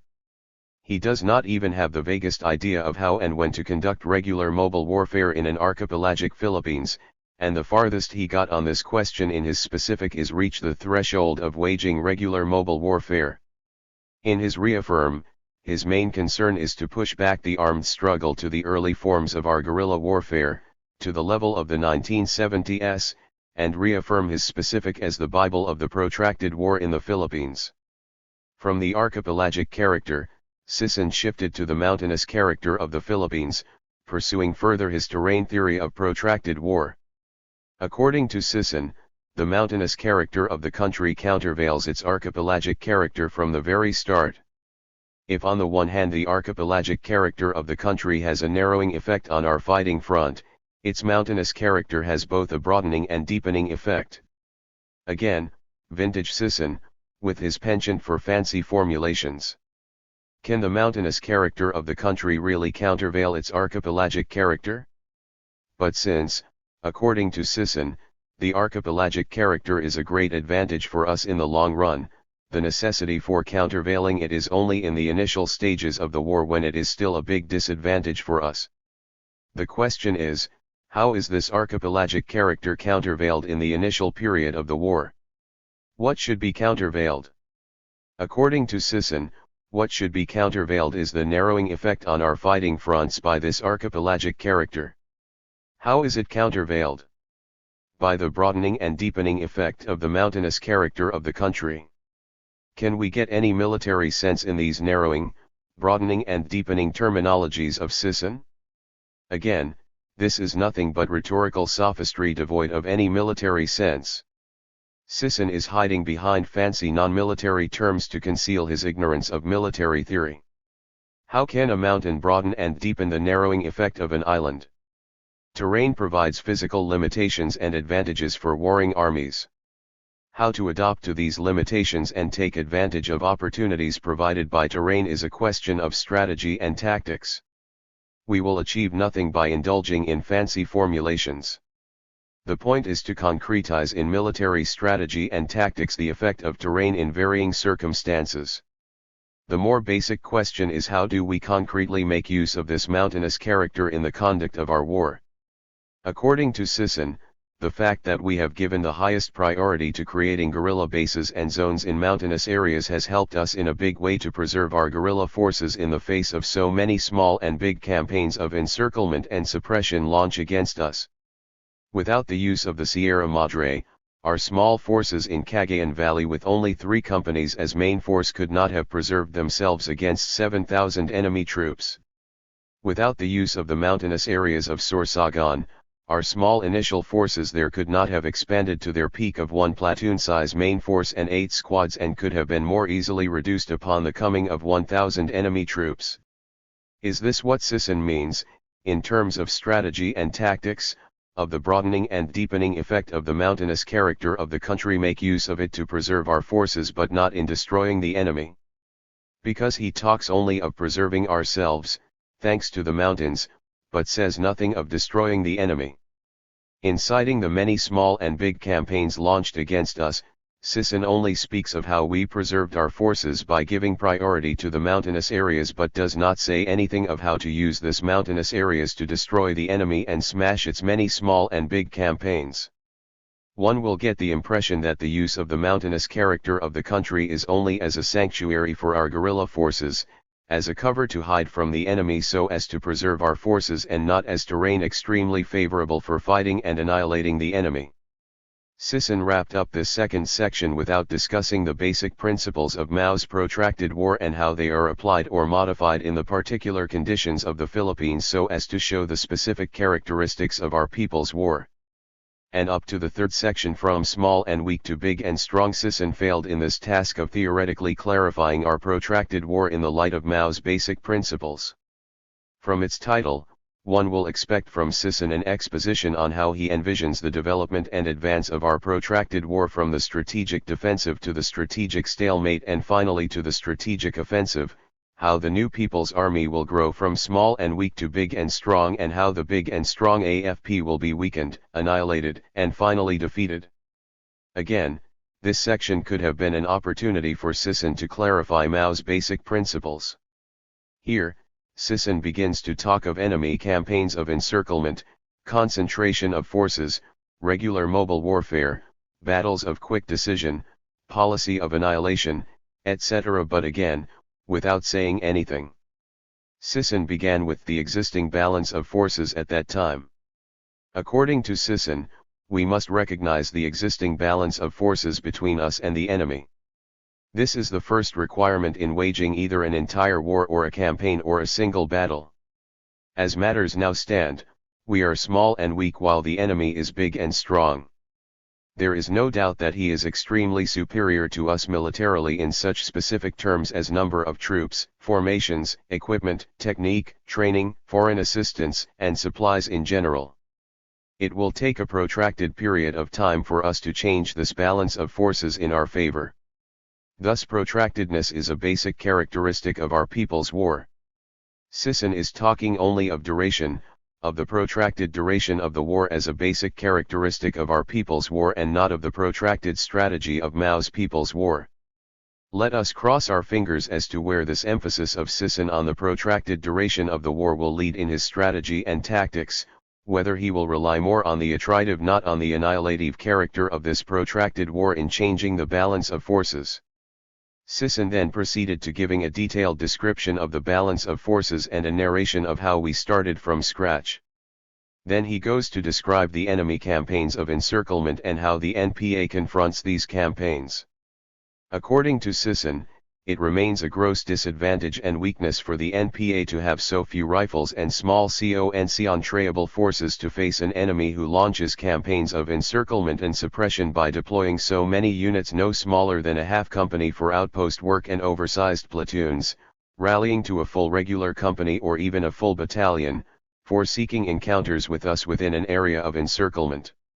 Under such circumstances, it is quite difficult for us to maintain the initiative and carry out the policy of annihilation in battles. The opportunity to wipe out an enemy squad or platoon does not often present itself. The enemy even goes so far as to force the evacuation of the entire population by perpetuating massacres, looting, bombardment and arson. Deprived of mass support within a given area, our small guerrilla forces have to shift elsewhere in the main. Sisson talks of enemy campaigns of encirclement and suppression. He laments the gross disadvantage and weakness of the NPA, its lack of rifles and small concentrable force to face an enemy column of one company or a full battalion. Under such circumstance, he admits that it is quite difficult for us to maintain the initiative and carry out the policy of annihilation in battles. Sisson, therefore, admits that the NPA, because of its gross disadvantage and weakness in the face of an enemy campaign, is pushed into a passive defense.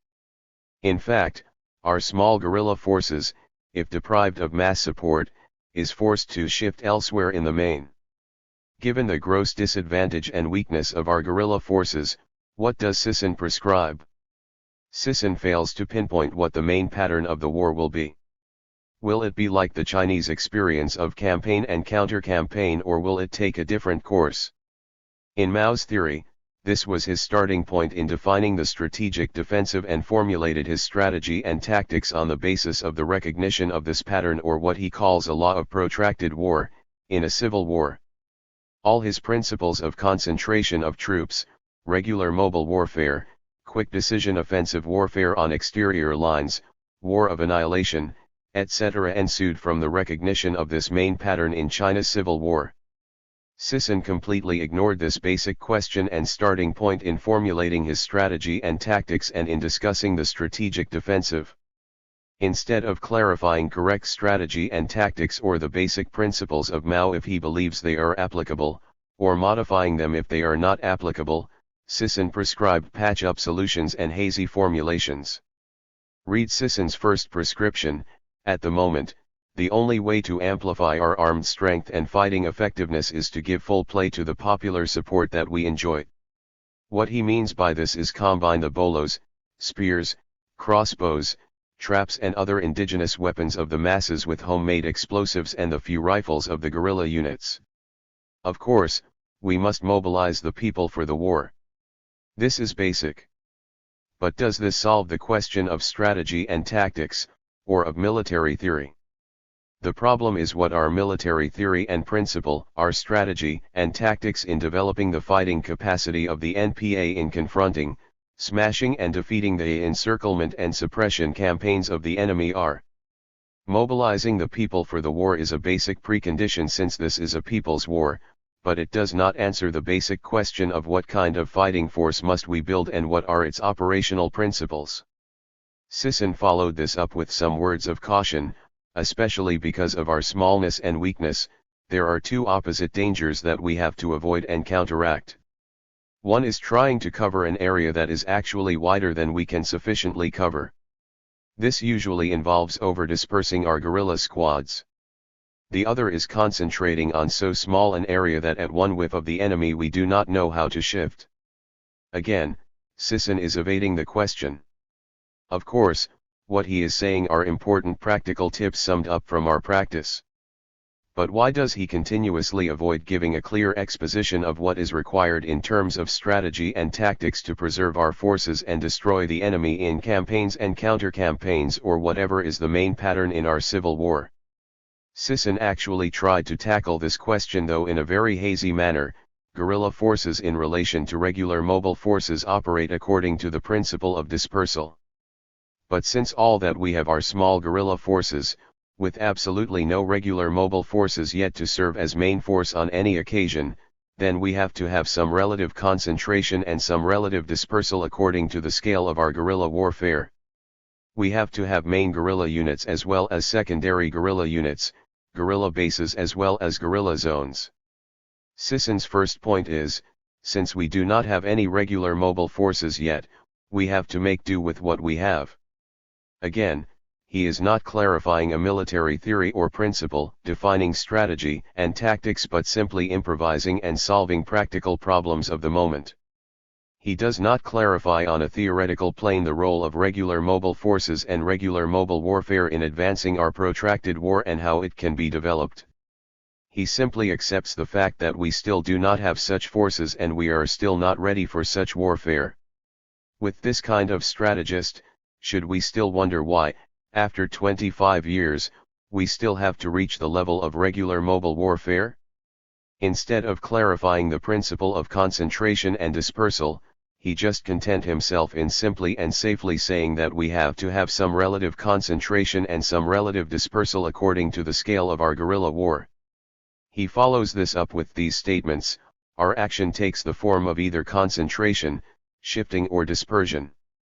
We concentrate to attack the enemy, mainly in the form of ambushes and raids on small enemy units that we can wipe out. We disperse to conduct propaganda and organizational work or to disappear before the enemy. We shift to circle or retreat to gain time and seek favorable circumstance for attack. Our guerrilla warfare is characterized by flexibility or timely shifting from one mode of action to another, and by fluidity or frequent shifting of ground. We must grasp and give full play to this characteristic to maintain the initiative against the enemy. When do we concentrate, shift, or disperse? According to Sisson, we concentrate to attack the enemy. Correct. But according also to Mao, when attacked by the enemy, we also concentrate so we can effectively defend ourselves and effectively counterattack. In fact, we also use the principle of dispersal when we begin to counterattack. This principle applies not only to regular units but to guerrilla units. The essential theoretical question is how to pursue active defense and avoid passive defense, how to relate this to the principles of concentration, shifting, and dispersal, and how to develop the fighting capacity of the People's Army, not just to engage in idle talk that we need to be flexible, we need to shift, we need to maintain initiative, etc., etc. This is impressing people with rhetoric, not with strategy and tactics. Before wrapping up his pointers, Sisson reaffirmed the justness of our war and the correctness of our ideological and political line, and here lies our superiority over the enemy. Indeed, this is the foundation for victory. But this alone is not enough. After settling the justness of our cause and the correctness of our line, what is decisive is how to conduct our war. It is utterly useless to keep on repeating that the NPA is bound to grow into a big and strong force as it perseveres in its correct ideological and political line, instead of systematically clarifying our strategy and tactics in protracted war. According to Sisson, the NPA is confident of winning victory because wherever it is and goes it proves to be politically superior to the enemy, because it has a flexible strategy and tactics based on concrete conditions that it comprehends. What is this rhetoric of political superiority based on flexible strategy and tactics? How can Sisson talk of flexibility in strategy and tactics in our revolutionary war when he has yet to lay down our strategy and tactics in winning this protracted war, which until now, after 25 years, he has failed to accomplish? Sisson then went on to the question of the strategic defensive. According to Sisson, as matters now stand on a nationwide scale or even on the scale of every region, the NPA has no alternative but to be on the strategic defensive in opposition to the strategic offensive of an overweening enemy. but the content of our strategic defensive is the series of tactical offensives that we are capable of undertaking and winning. By winning battles of quick decision, we are bound to accumulate the strength to win bigger battles and campaigns, to be able to move up to a higher stage of the war. To graduate from guerrilla warfare to regular warfare as the main form of our warfare, we have to exert a great deal of effort over a long period of time. We are still very much at the rudimentary and early sub-stage of the strategic defensive. This one short paragraph is all that Sisson can muster with regard to the most crucial and essential question in the Maoist theory of protracted war, a question that determines its protracted character and strategy. He deals with truisms learned by rote but fails miserably in explaining their meaning in the concrete context of our civil war.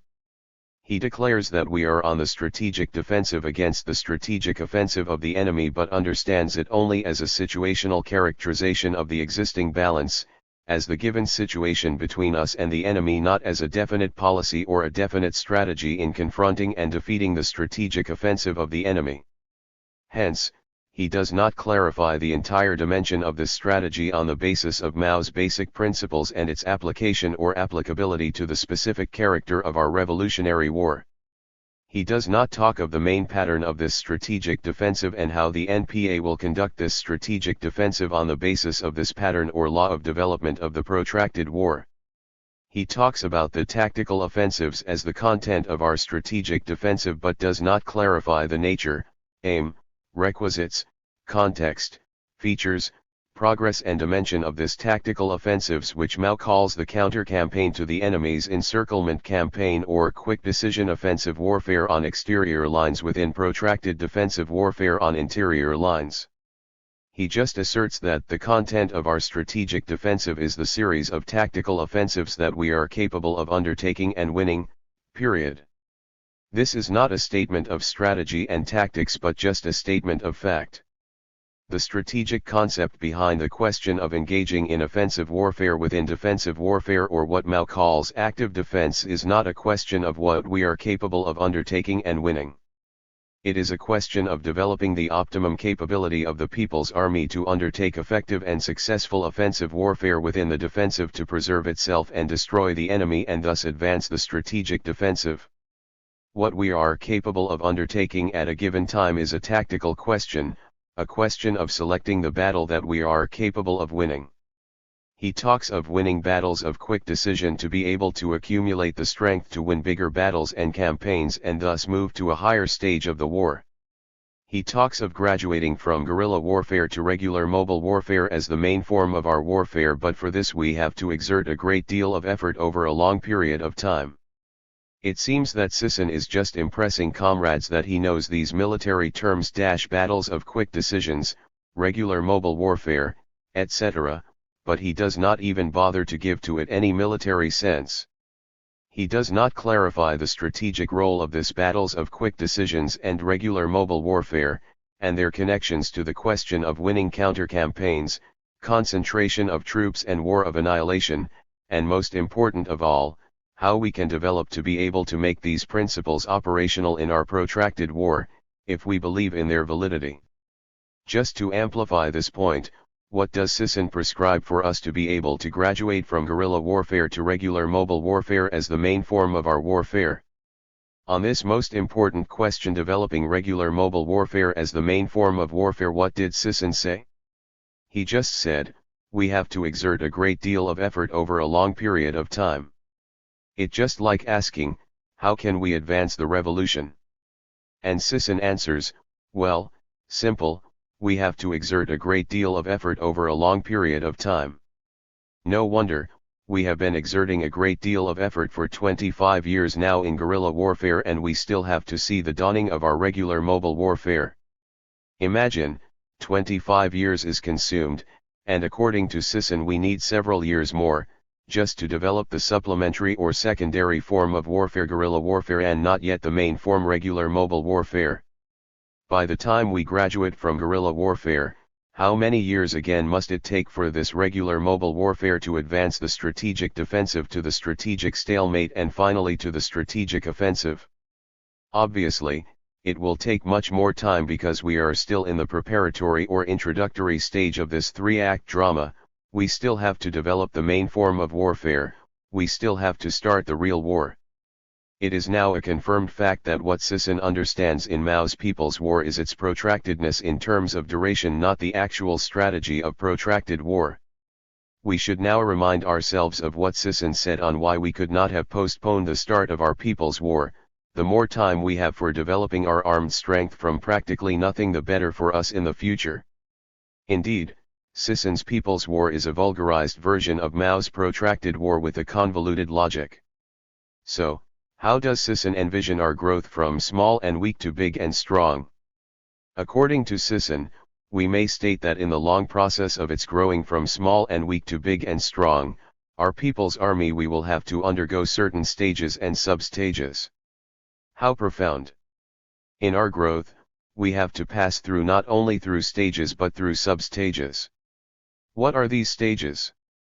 According to Sisson, it is now undergoing the first stage, the strategic defensive. Consequently, it shall undergo the second stage, the strategic stalemate, when our strength shall be more or less on an equal footing with the enemy's and our tug of war with the enemy over strategic towns, cities, and larger areas shall become conspicuous. Finally, it shall undergo the third stage, the strategic offensive, when the enemy shall have been profoundly weakened and completely isolated and shall have been forced to go on the strategic defensive, a complete reversal of his position at the stage of the strategic defensive. Did Sisson say anything that can enlighten us how we will grow from small and weak to big and strong by just repeating Mao's three strategic stages? The basic question that Sisson failed to answer and he simply obscured with literary sophistry and demagoguery is how to conduct the strategic defensive of the people's army against the strategic offensive of the enemy and in the process accumulate strength through a protracted war strategy until we reach a strategic shift in the balance of forces. Mao has very clear, systematic, and integral strategy and tactics on how to conduct this strategic defensive in a civil war and in a national war.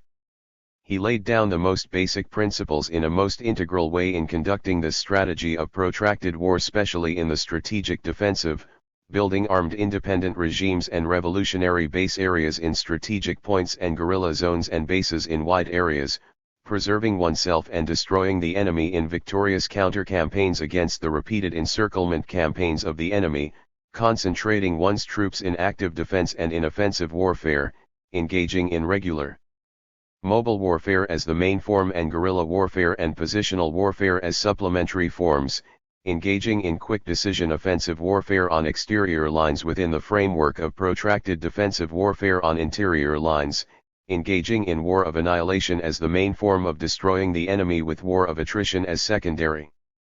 This is how Mao saw the development of the strategic defensive and entire protracted war against Japan.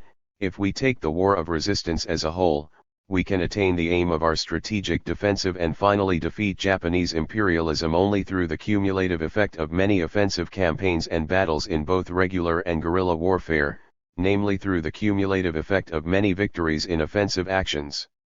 Only through the cumulative effect of many campaigns and battles of quick decision, namely, the cumulative effect of many victories achieved through quick decision in offensive campaigns and battles, can we attain our goal of strategic protractedness, which means gaining time to increase our capacity to resist while hastening or awaiting changes in the international situation and the internal collapse of the enemy, in order to be able to launch a strategic counter-offensive and drive the Japanese invaders out of China.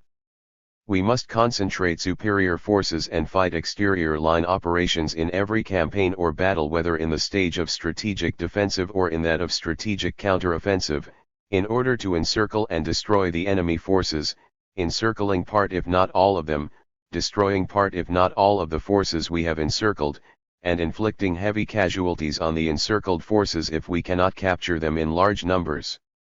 Only through the cumulative effect of many such battles of annihilation can we change the relative position as between the enemy and ourselves, thoroughly smash his strategic encirclement, that is, his scheme of exterior line operations, and finally, in coordination with international forces and the revolutionary struggles of the Japanese people, surround the Japanese imperialists and deal them the coup de grace. These results are to be achieved mainly through regular warfare, with guerrilla warfare making a secondary contribution. What is common to both, however, is the accumulation of many minor victories to make a major victory. Herein lies the great strategic role of guerrilla warfare in the war of resistance. Why does Sisson fail to write like Mao in discussing protracted people's war? Because Mao knows what he is saying and Sisson does not. More importantly, Mao is a great military and revolutionary leader with a head for strategy, while Sisson is a plain warmonger and phrasemonger with a head for sophistry. Actually, Sisson knows Mao's theory by rote, and he tried to dogmatically apply it in Isabella during the early years of our people's war. But he got burned in his early baptism of fire.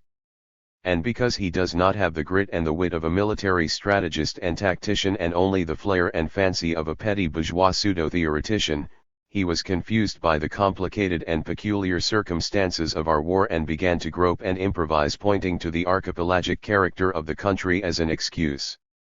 What is despicable with Sisson is he does not even have the intellectual honesty to admit his complete rupture with Mao's protracted war, and instead continued to use Mao's mantle to give credence to his contraband type of vulgarized protracted war. A vulgarized type of revolution. Sisson did not only vulgarized Mao's protracted war strategy. He also vulgarized a Marxist-Leninist revolution. This is his original and greater sin. His worst sin is deceiving the revolutionary forces in our country with his contraband concepts of war and revolution. He cost the proletariat and masses untold sacrifices and hardships not commensurate to the gains achieved pursuing his vulgarized line of war and revolution. He laid to waste historical opportunities for great advances or even decisive victory, and in the process petrified the proletarian vanguard party into the worst kind of dogmatism and rigidity. The most difficult task at hand is how to restore the real essence and spirit of Marxism-Leninism, revive the revolutionary movement guided by its fundamental principles and historical lessons creatively applied in the concrete conditions of our country, rebuild the proletarian vanguard party in fierce struggle with its dogmatic and empiricist past and fanatical elements that continue to wrought havoc in the revolutionary ranks, and to do all these simultaneously as dictated by the real dynamics of the struggle outside and inside the revolutionary movement. What is a Marxist-Leninist revolution? What are its fundamental principles? In what form and scale did Sisson deviate from this type of revolution and from its fundamental principles? Revolution, in essence, is class warfare, and armed warfare is only an extension and expression in form of this class warfare. Only in this sense can we say that revolution is war and war can become a revolution. This is our basic thesis, which we believe fully corresponds to Marx's and Lenin's ideas of proletarian-led revolution, and we cannot allow any demagoguery on this most fundamental point. For revolutionary demagoguery and phrasemongering grew insanely when separate elements in Marx's and Lenin's doctrine of class struggle and revolution were dogmatized and absolutized. What then is a Marxist-Leninist revolution? It is a revolution guided by the principles of communism and by communist revolutionary elements. We call it a Marxist-Leninist revolution because it is primarily the basic ideas of Marx and Lenin that constitute the main body of what we call communism. What then is communism?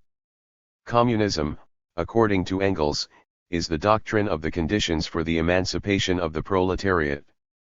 A communist revolution, therefore, is a revolution guided by the communist doctrine that lays the conditions for the emancipation of the proletariat, and ultimately, of human society, transforming class or civil society into socialized society.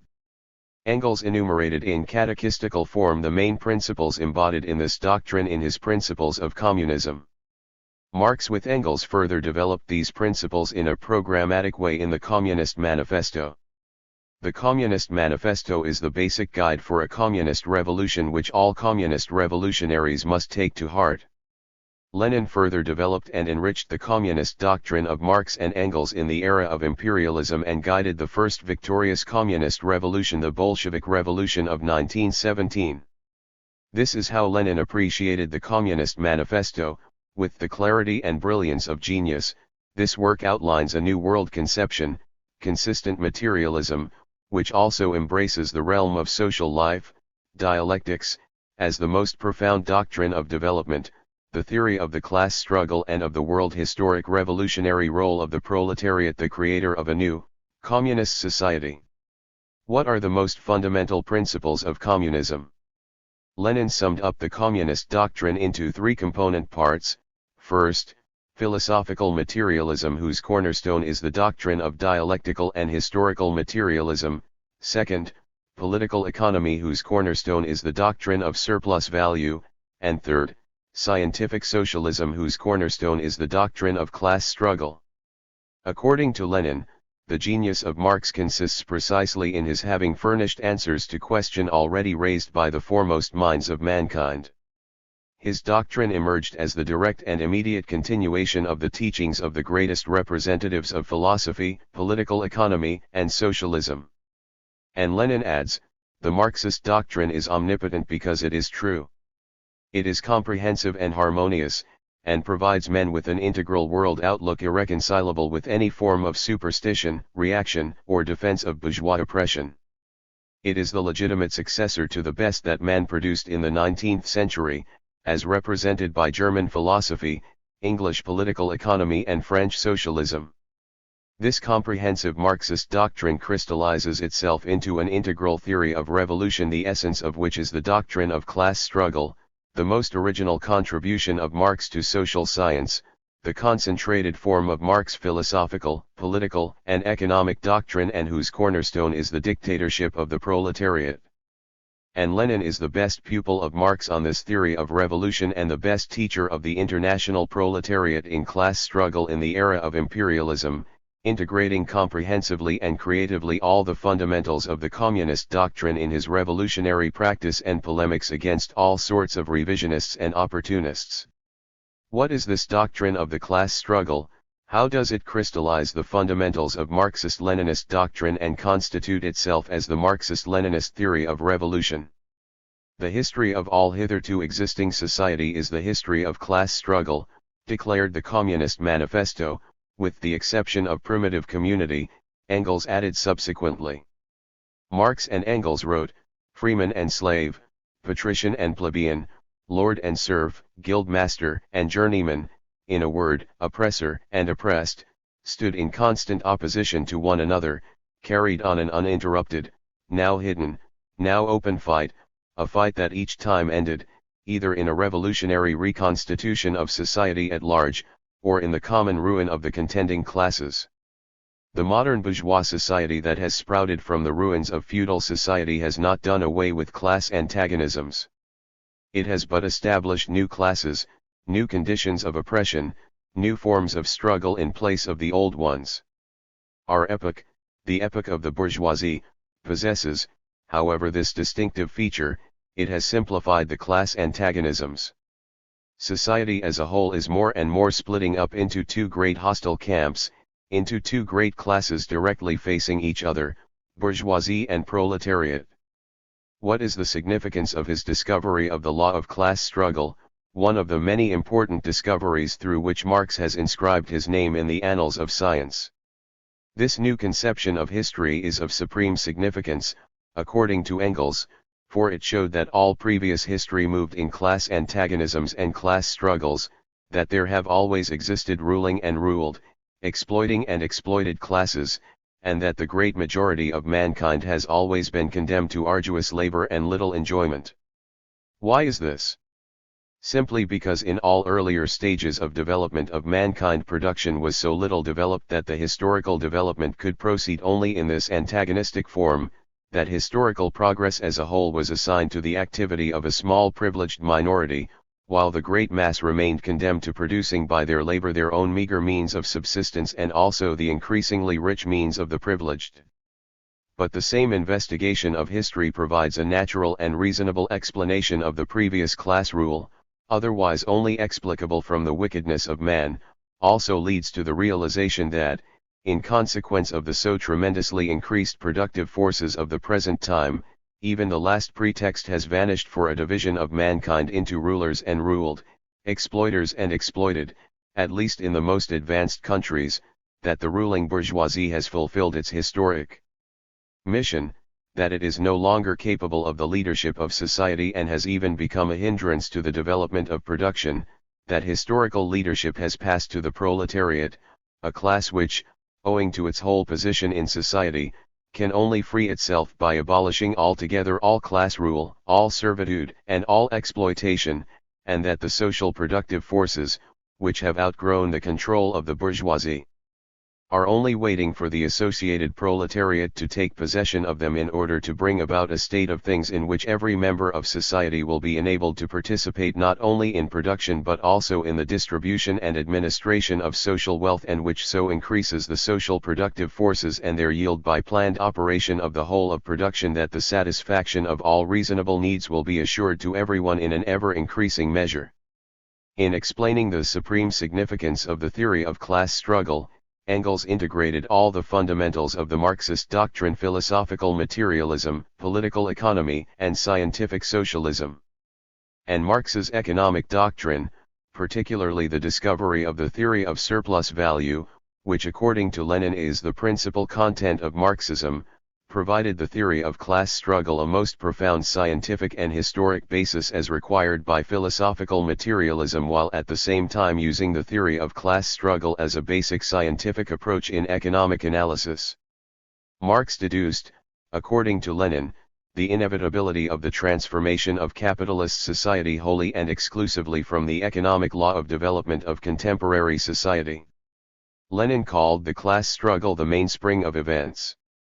According to Lenin, by examining the totality of opposing tendencies, by reducing them to precisely definable conditions of life and production of the various classes of society, by discarding subjectivism and arbitrariness in the choice of a particular dominant idea or its interpretation, and by revealing that, without exception, all ideas and all the various tendencies stem from the condition of the material forces of production, Marxism indicated the way to an all-embracing and comprehensive study of the rise, development, and decline of socio-economic system. This is the materialist conception of history whose cornerstone is the theory of class struggle. Since the class struggle is the mainspring of events, it is incumbent for a consistent materialist to take a consistent class viewpoint in approaching social phenomena. This is how Lenin applies the theory of class struggle. Integral and most essential to the doctrine of class struggle is the world historic revolutionary role of the proletariat. Lenin quoted a passage in the Communist Manifesto which according to him will show us what Marx demanded of social science as regards an objective analysis of the position of each class in modern society, with reference to an analysis of each class conditions of development. Of all the classes that stand face to face with the bourgeoisie today, the proletariat alone is a really revolutionary class. The other classes decay and finally disappear in the face of modern industry. The proletariat is its special and essential product.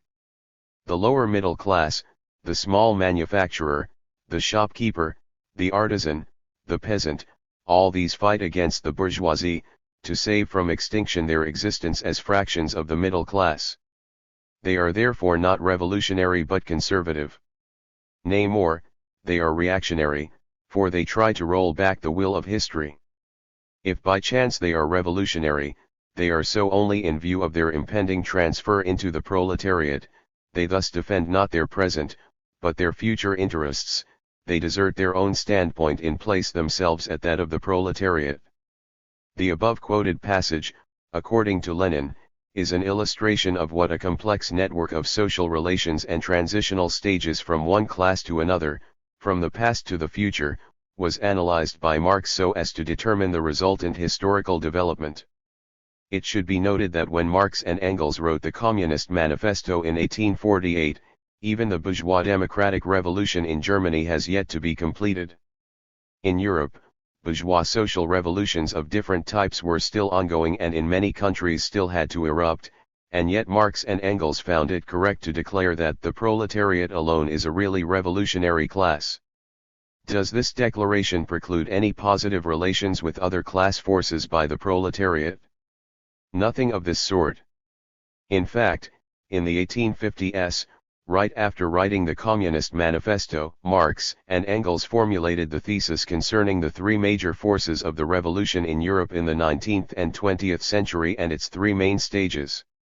The gist of this thesis, according to Lenin, is the first stage of revolution is the restriction of absolutism, which satisfies the bourgeoisie, the second is the attainment of the republic, which satisfies the people, the peasantry and the petty bourgeoisie at large, the third is the socialist revolution, which alone can satisfy the proletariat. In a number of historical works, according to Lenin, Marx gave brilliant and profound examples of materialist historiography, of an analysis of the position of each class, and sometimes of various groups and strata within a class, showing plainly why and how every class struggle is a political struggle. A product of this analysis of the complex network of social relations and a corollary of the thesis that the proletariat alone is a really revolutionary class is the declaration that the emancipation of the workers will be the act of the working class itself. This is the meaning of the proletariat taking as its starting point its own independent class line and interest in its relations with all other social forces, promoting and safeguarding it at all times. This is the most fundamental point in the determination of the tactics of the class proletariat for anyone adhering to the theory of the class struggle. Summing up the discussion above, the theory of the class struggle is the materialist class analysis in the interpretation of social phenomenon and the proletarian class standpoint in changing social phenomenon. We now proceed to the question of the tactics of the class struggle of the proletariat, and here, we will exclusively deal with Marx's views on tactics as summed up by Lenin so we can theoretically appreciate the fundamental logic of proletarian tactics in their original and essential form. According to Lenin, Marx justly considered that without this aspect the tactics of the class struggle of the proletariat-materialism is incomplete, one-sided, and lifeless. The fundamental task of proletarian tactics was defined by Marx, according to Lenin, in strict conformity with all the postulates of his historical dialectical materialist viewpoint. First, the historical materialist basis of the correct tactics of the proletariat. This means, according to Lenin, only an objective consideration of the sum total of the relations between absolutely all the classes in a given society, and consequently a consideration of the objective stage of development reached by that society and of the relations between it and other societies, can serve as the basis for the correct tactics of an advanced class. Second, the dialectical materialist analysis in defining correct tactics. This means, according to Lenin, all classes and all countries are regarded, not statically but dynamically, i.e., not in a state of immobility, but in motion. Motion in its turn, regarded from the standpoint, not only of the past, but also of the future, and that not in the vulgar sense it is understood by the evolutionists, who see only slow changes, but dialectically. Here, Lenin is quite emphatic with Marx's dialectical view on tactics. At each stage of development, at each moment, proletarian tactics must take account of this objectively inevitable dialectics of human history, on the one hand, utilizing the periods of political stagnation or of sluggish, so-called peaceful development in order to develop the class consciousness, strength, and militancy of the advance class, and on the other hand, directing all the work of this utilization towards the ultimate aim of that class advance, towards creating in it the ability to find practical solutions for the great tasks in the great days, in which 20 years are embodied. Lenin pointed out two of Marx's arguments which are of special importance in this connection. One of this is contained in the poverty of philosophy and concerns the economic struggle and economic organizations of the proletariat, the other is contained in the Communist Manifesto and concerns the political tasks of the proletariat. The former concerns the program and tactics of the economic struggle and of the trade union movement for all the lengthy period in which the proletariat will prepare its forces for the coming battle.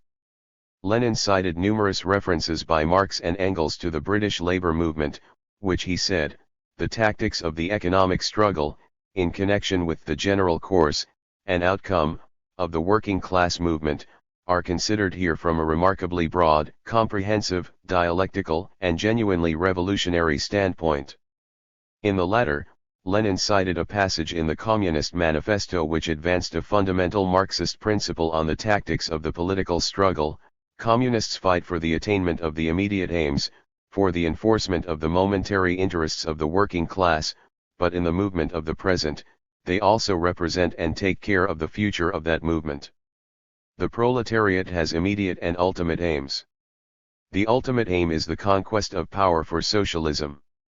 Its immediate aim can be classified into two: its day-to-day economic struggle and organizing itself as a class on the basis of this struggle, and its immediate political task, the struggle for democracy and the attainment of political liberty, which will greatly facilitate its political and organizational development as a class. In the fight for the immediate aims of the proletariat, what is represented and taken care of is not only the enforcement of the momentary interests of the working class but the future of its movement, the class struggle for socialism. This is the conscious and consistent application of the theory of class struggle. This is the tactics of the proletariat in the historical period prior to the actual conquest of power for the attainment of its socialist aim. This is the class basis of the tactics, cited in the Communist Manifesto when, in France, the Communists ally themselves with the Social Democrats against the conservative and radical bourgeoisie, reserving, however, the right to take up a critical position in regard to phrases and allusions traditionally handed down from the Great Revolution. In Switzerland, they support the radicals, without losing sight of the fact that this party consists of antagonistic elements, partly of democratic socialists, in the French sense, partly of radical bourgeois. In Poland they support the party that insists on an agrarian revolution as the prime condition for national emancipation, that party which fomented the insurrection of Krakow in 1846. In Germany, the fight with the bourgeoisie whenever it acts in a revolutionary way, against the absolute monarchy, the feudal squirearchy, and the petty bourgeoisie. In pursuing these tactics, Marx and Engels, however, emphasized, but they never cease, for a single instant, to instill into the working class the clearest possible recognition of the hostile antagonism between bourgeoisie and proletariat, in order that, citing as an example the German workers, may straightway use, as so many weapons against the bourgeoisie, the social and political conditions that the bourgeoisie must necessarily introduce along with its supremacy, and in order that, after the fall of the reactionary classes in Germany, the fight against the bourgeoisie itself may immediately begin. In the Communist Manifesto, it was categorically stated that communists everywhere support every revolutionary movement against all existing social and political order of things, but, in all these movements they bring to the forefront, as the leading question in each, the property question, no matter what its degree of development at the time. This was the reason why, in ending the Communist Manifesto, Marx and Engels declared, the communists disdain to conceal their views and aims. They openly declare that their ends can be attained only by the forcible overthrow of all existing social conditions. Let the ruling classes tremble at a communistic revolution. The proletarians have nothing to lose but their chains. They have a world to win. We disdain to conceal our views and aim because only by a relentless and tireless exposition of these views and aims can we truly organize the proletariat into a class, can we truly make them class conscious of their ultimate and immediate aims, and urge them to assume the leading role, in the spirit of the class struggle, in the fight to overthrow all reactionary social orders. This is the very logic of communist tactics. What then are communist tactics? They are exclusively tactics for the advancement of the immediate and ultimate objective of the class struggle of the proletariat, for they are tactics aimed at advancing a communist revolution that will lay down the conditions for the emancipation of the proletariat, and in the process, human society. Sisson's protracted war revolution, both in content and form, in theory and practice, is a complete rupture from this Marxist-Leninist theory and tactics of revolution. It completely vulgarizes all the fundamental ideas of Marx and Lenin, and yet he has the temerity to call upon the party to reaffirm the basic principles of Marxism-Leninism and oppose all those that deviate from these principles. But the truth is, What he once reaffirmed are his own theoretical concoctions which are completely alien to the basic principles of Marxism-Leninism, and though very close in affinity with Stalinism-Maoism, are basically Sisson's very own, vulgarized version. First and foremost, in Sisson's protracted war revolution, the overwhelming bulk of the party forces and its main attention and main activity is concentrated with the peasantry and in the countryside, and not with the working class in both urban and rural areas. The ongoing democratic revolution in the Philippines, undoubtedly, is a bourgeois democratic revolution and not a simple bourgeois revolution. Meaning it is a peasant agrarian revolution, but in the sense that it's not the industrial bourgeoisie that will achieve complete victory in this revolution but the peasantry if this revolution will triumph in a sweeping way. However, even if this revolution is a peasant revolution, it does not follow that the revolutionary party of the proletariat must shift and concentrate overwhelmingly its forces, attention, and activity in organizing the peasantry, directly shoulder the whole burden of inciting the peasantry to revolt, tie its hands and commit itself to this peasant revolt, to the detriment of the task of organizing and politicizing the working class both in urban and rural areas. We are the revolutionary class party of the proletariat and not of the peasantry or of any other class.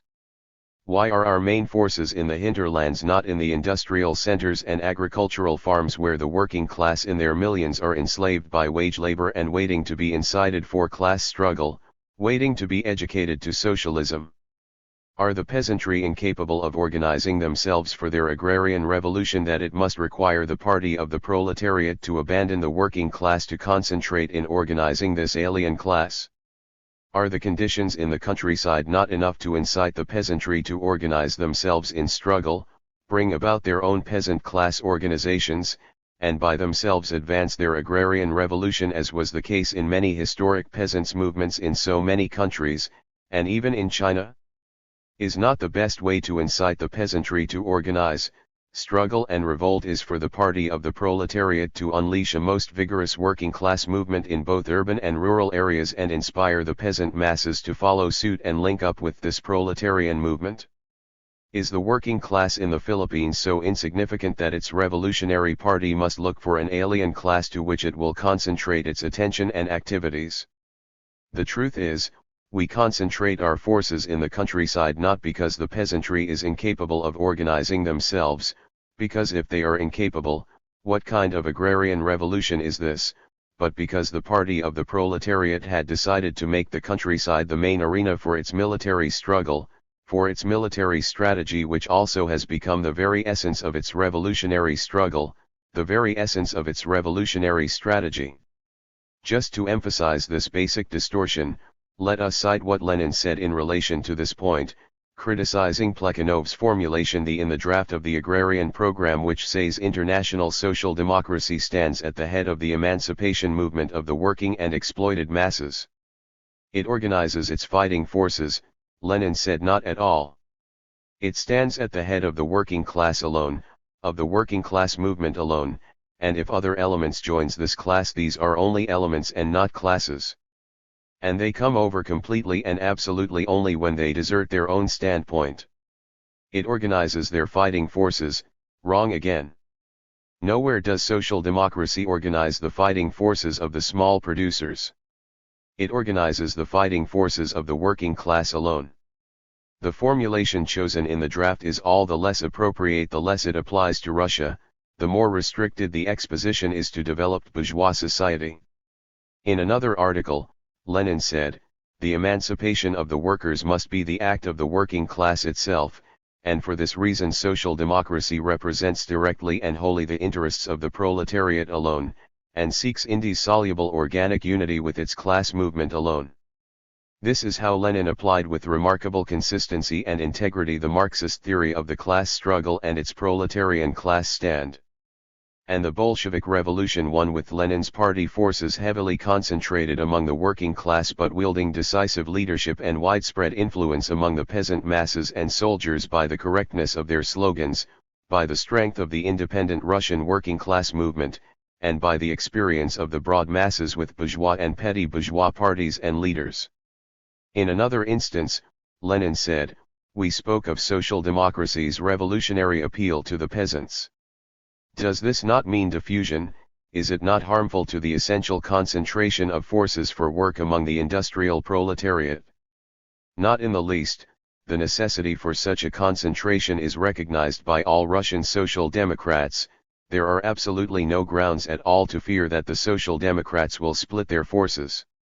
No one will dispute the necessity to speak in the program of rural, as well as industrial, workers, although in the present situation there is not a single Russian Social Democrat who would think of calling upon the comrades to go the village. The working class movement, however, even apart from our efforts, will inevitably lead to the spread of democratic ideas in the countryside. This was the orthodox, if we may say so, Marxist-Leninist class stand on class organizing.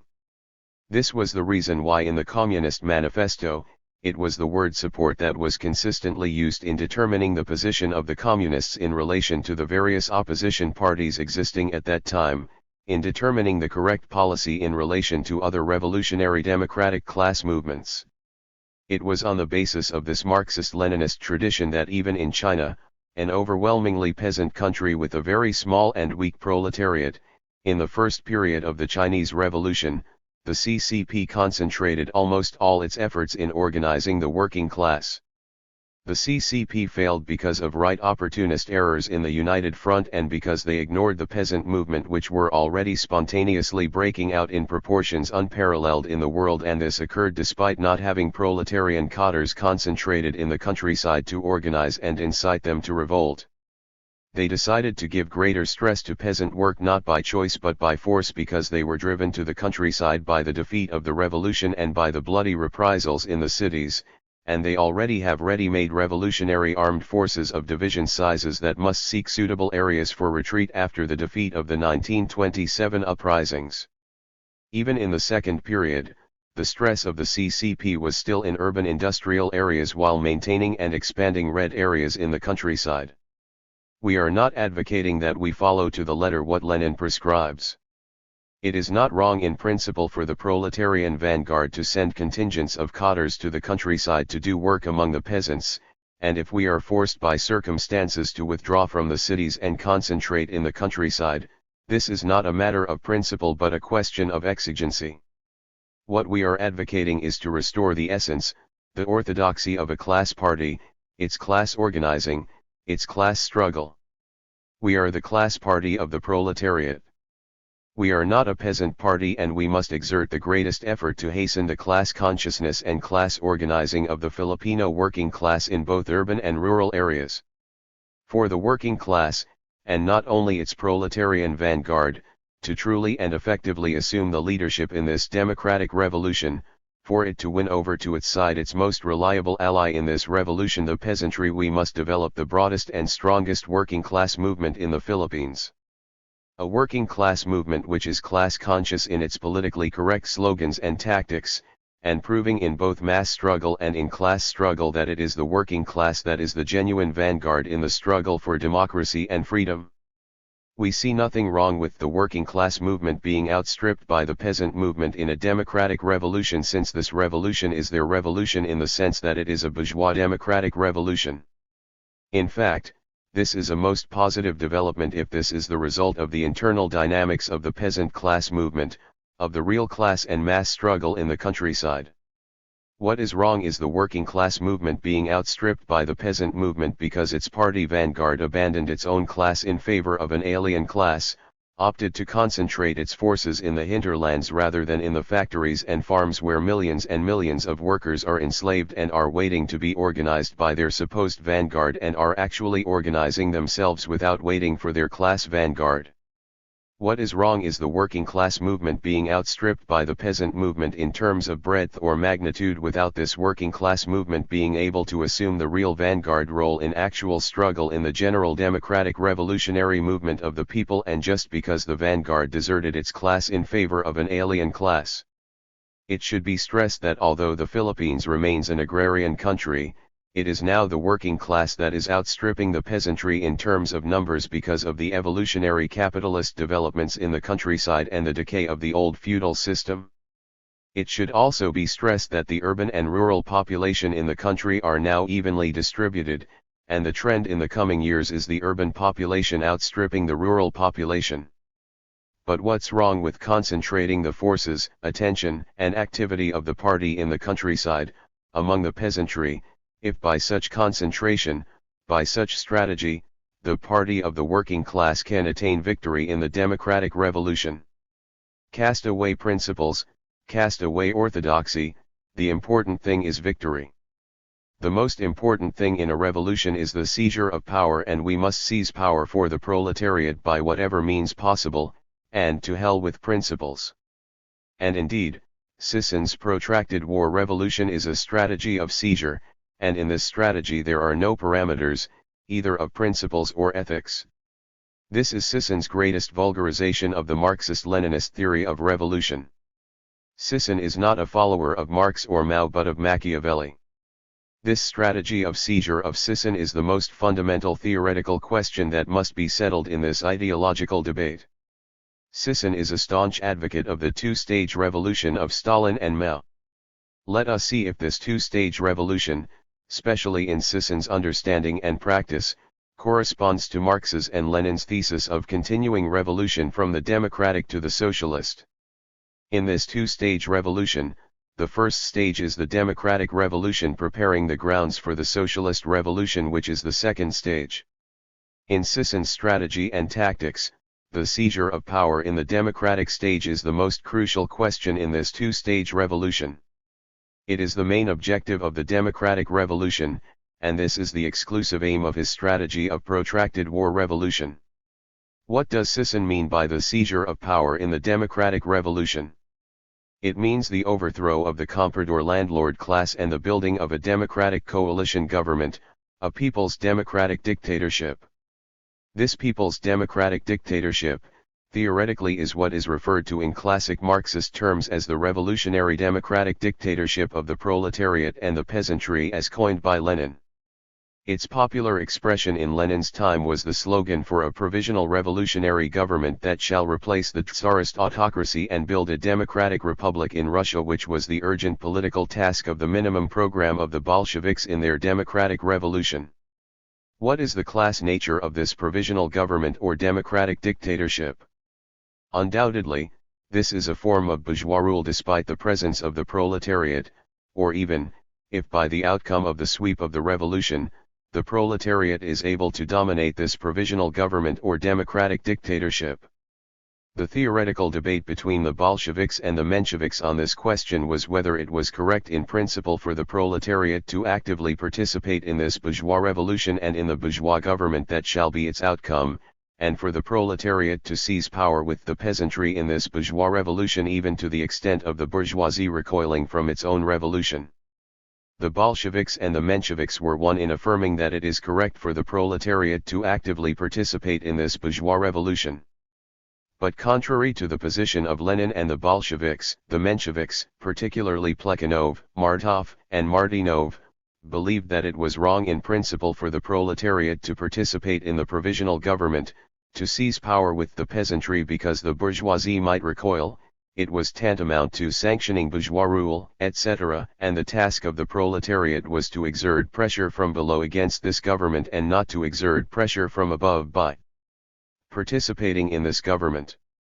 And the Mensheviks charged Lenin with advocating a tactic of seizure in the democratic revolution which was impermissible in principle, and they quoted Engels in this regard. Lenin's idea of a provisional revolutionary government or revolutionary democratic dictatorship of the proletariat and the peasantry is undoubtedly non-proletarian in class character but a form of bourgeois rule. He calls it the last form of bourgeois domination and the best form for the class struggle of the proletariat. In fact, Lenin was charged by the Mensheviks, particularly by the infamous Martynov, of sanctioning the bourgeois order by advocating the participation of the proletariat in such a government. And what did Lenin said with regard to this charge? Did he deny that such a government, such a dictatorship, is bourgeois? No. Instead of denying it class nature, Lenin clarified the correct class view, the correct materialist view on this question. According to Lenin, Social Democrats do not hold back from struggle for political freedom on the grounds that it is bourgeois political freedom. Social Democrats regard this sanctioning of the bourgeois order from the historical point of view. They have never been afraid of saying, and never will be, that they sanction the Republican Democratic bourgeois order in preference to an autocratic serf-owning bourgeois order. But they sanction the bourgeois republic only because it is the last form of class rule, because it offers a most convenient arena for the struggle of the proletariat against the bourgeoisie. They sanction it not for its prisons and police, its private property and prostitution, but for the scope and freedom it allows to combat these charming institutions. Lenin admitted the dangers of such a participation. Would Lenin be talking of such dangers if the revolutionary democratic dictatorship is not bourgeois in class character? According to Lenin, far be it from us to contend that our participation in the revolutionary provisional government entails no dangers for social democracy. There is not, nor can there be, any form of struggle that does not involve dangers. If there is no revolutionary class instinct, if there is no integral world outlook on a scientific level, if, with due apologies to our friends in the New Iskra, there are no brains in the head, then it is dangerous even to take part in strikes. It may lead to economism, to engage in parliamentary struggle it may end in parliamentary cretinism, to support the Zemstvo liberal Democrats it may lead to a plan for a Zemstvo campaign. For Lenin, these dangers are nothing. The important thing was the political freedom that this bourgeois revolution can provide and the social progress that it will engender for the development of the proletariat and its class struggle for socialism. This political freedom and social progress are the reasons why it was correct and necessary for the proletariat to actively participate, and not only participate, but assume the leading role in the bourgeois revolution. For this political freedom and social progress are basic and requisite conditions for the emancipation of the proletariat. This political freedom facilitates and clears the ground for the class struggle of the proletariat, for their development as a class, for the socialist struggle and for their eventual class rule. Communists participate and assume leadership in the democratic revolution not because we are patriots and democrats in the bourgeois democratic sense, patriots simply advocating the sovereignty of the nation and bourgeois democrats simply advocating the sovereignty of the people in an era of world imperialism and class society. We participate and assume leadership not because we care for the rural petty bourgeoisie as a class of small property owners, not because we care for the urban petty bourgeoisie with all their pernicious hypocrisy, not because we care for the national bourgeoisie because they suffer oppression from imperialists though they ruthlessly exploit the working class, not because we care for the people regardless of class, no, not for these reasons. We participate and strive to assume the leading role in the bourgeois democratic revolution because the proletariat needs political democracy, because the proletariat needs social progress, even bourgeois progress, for it to develop as a class and create the conditions for socialist struggle. The fundamental question is, are these the reasons why we participate and strive to assume the leadership in the national democratic revolution in the Philippines?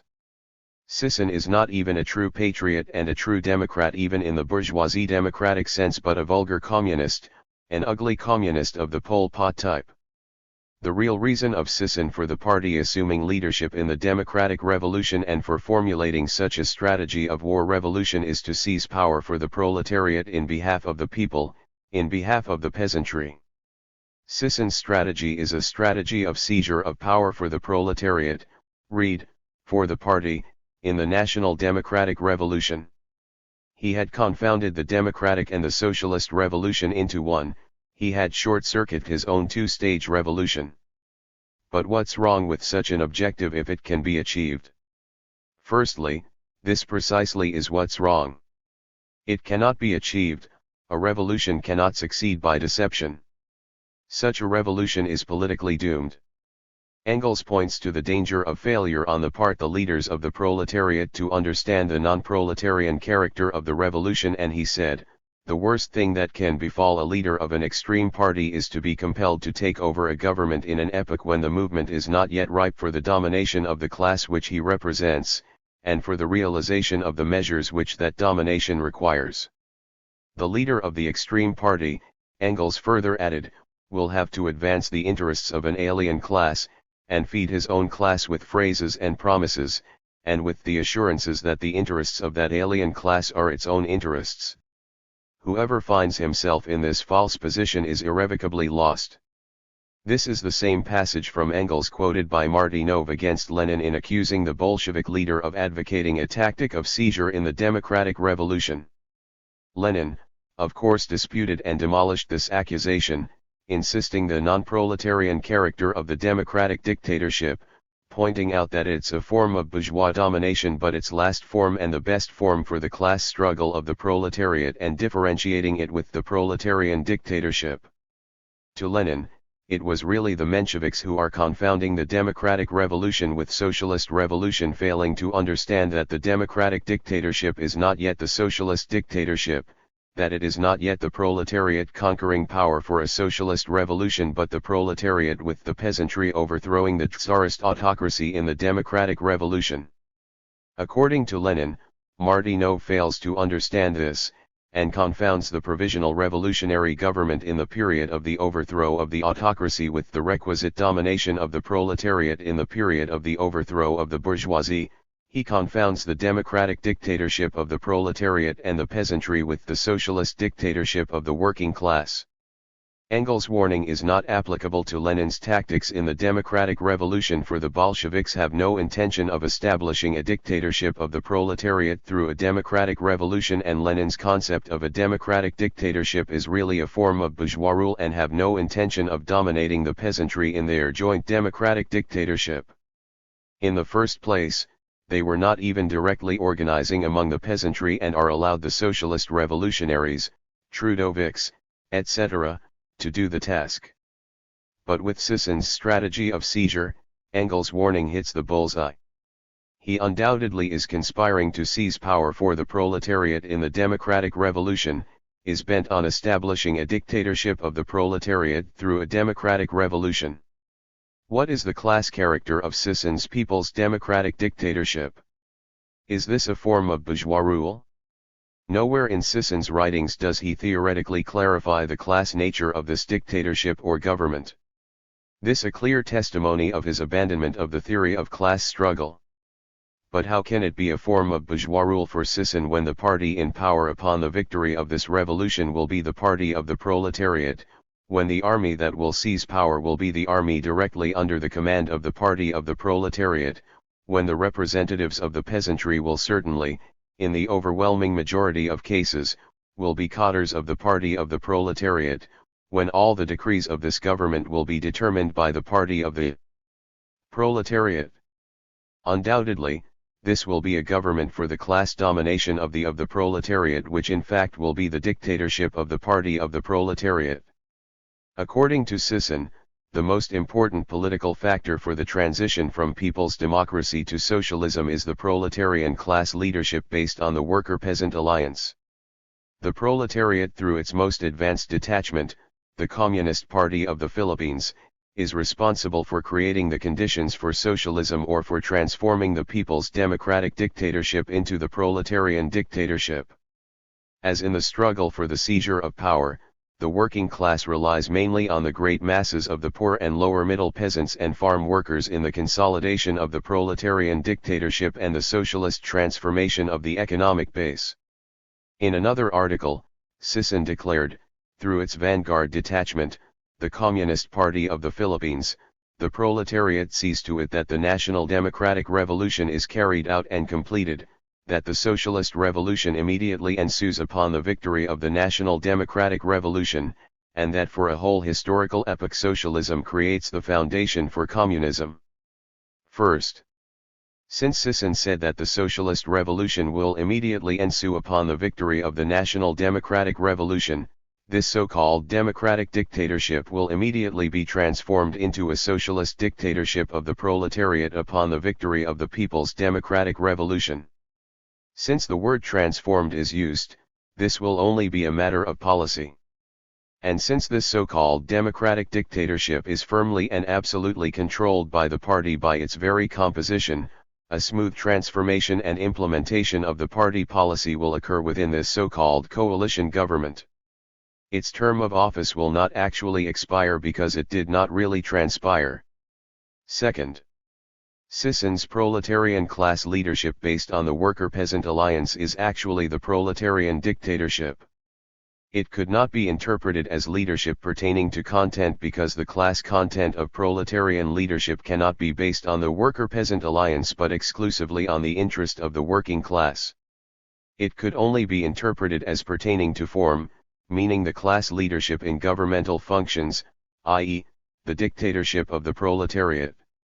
Therefore, in the transition from people's democracy to socialism, what really is already in place is the dictatorship of the proletariat. Third, according to Sisson, the proletariat through the CPP is responsible for creating the conditions for socialism or for transforming the people's democratic dictatorship into the dictatorship of the proletariat. So it is not the democratic revolution, the bourgeois revolution, and not even the proletariat, but the CPP who will create the conditions for socialism and transform a non-existent people's democratic dictatorship. What extreme voluntarism, what extreme reductionism! And we should add, what an omnipotent dictatorship! Imagine, a communist party creating the conditions for socialism. To our knowledge, it is capitalism that creates the conditions for socialism. And since Sisson is not planning to create capitalism, what does he plan to create as a condition for socialism? Fourth, according to Sisson, as in the seizure of power, the working class relies mainly on the great masses of poor and middle peasants and farm workers in the consolidation of the dictatorship of the proletariat and the socialist transformation of the economic base. This is Sisson's coup de grace, the most extreme insult against the proletariat.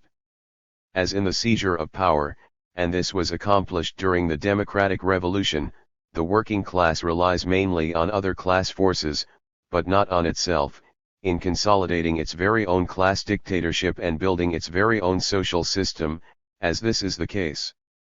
This is not a slip of the pen, but this is really what is contained in Sisson's brain. Here, it is already very clear that the seizure of power for the proletariat has already been accomplished, not in the socialist stage, but in the democratic stage of the revolution.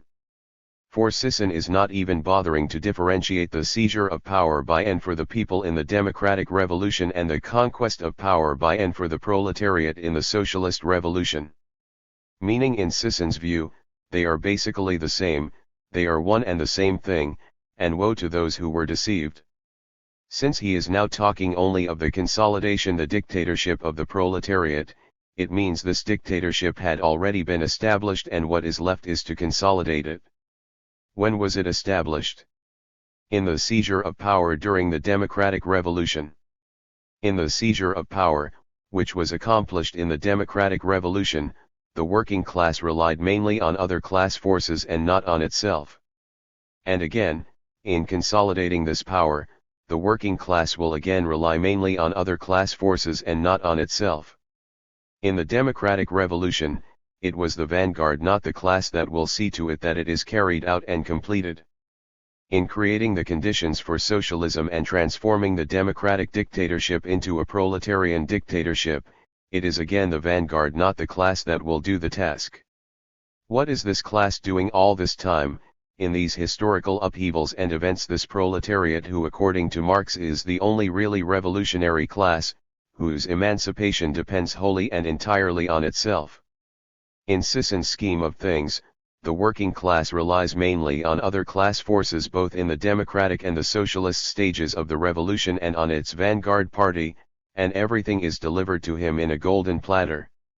Summing up our first point, it is crystal clear that Sisson had confounded the democratic and the socialist stages of the revolution, that Sisson is bent on a conquest of power for the proletariat using the name of the people, and the peasantry, in the democratic revolution, and all the slogans about a democratic dictatorship is grand deception. And a revolution based on deception is doomed to fail. Second, while Sisson's strategy of seizure artificially broadens the objective of the democratic revolution, it narrows the options and possibilities, especially on tactics, for the accomplishment of the real aims of this revolution. Since the conquest of power by the proletariat through the peasantry has become the aim of the democratic revolution, it can only come about by relying absolutely on the peasantry, by relying on the peasantry as the main vehicle of the revolution, by concentrating all the efforts in the countryside, hence, all efforts for the armed struggle, the agrarian revolution, the base building, etc. In Sisson's strategy, the success of the democratic revolution depends absolutely on the peasantry, on the success of the war in the countryside. If it fails, if the peasantry does not respond, then the revolution is doomed.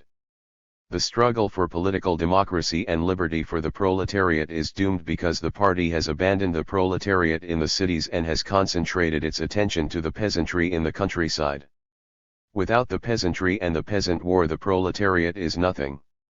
This sounds familiar, the remarkable parallelism with Sisson's thesis that without feudalism, imperialism is nothing.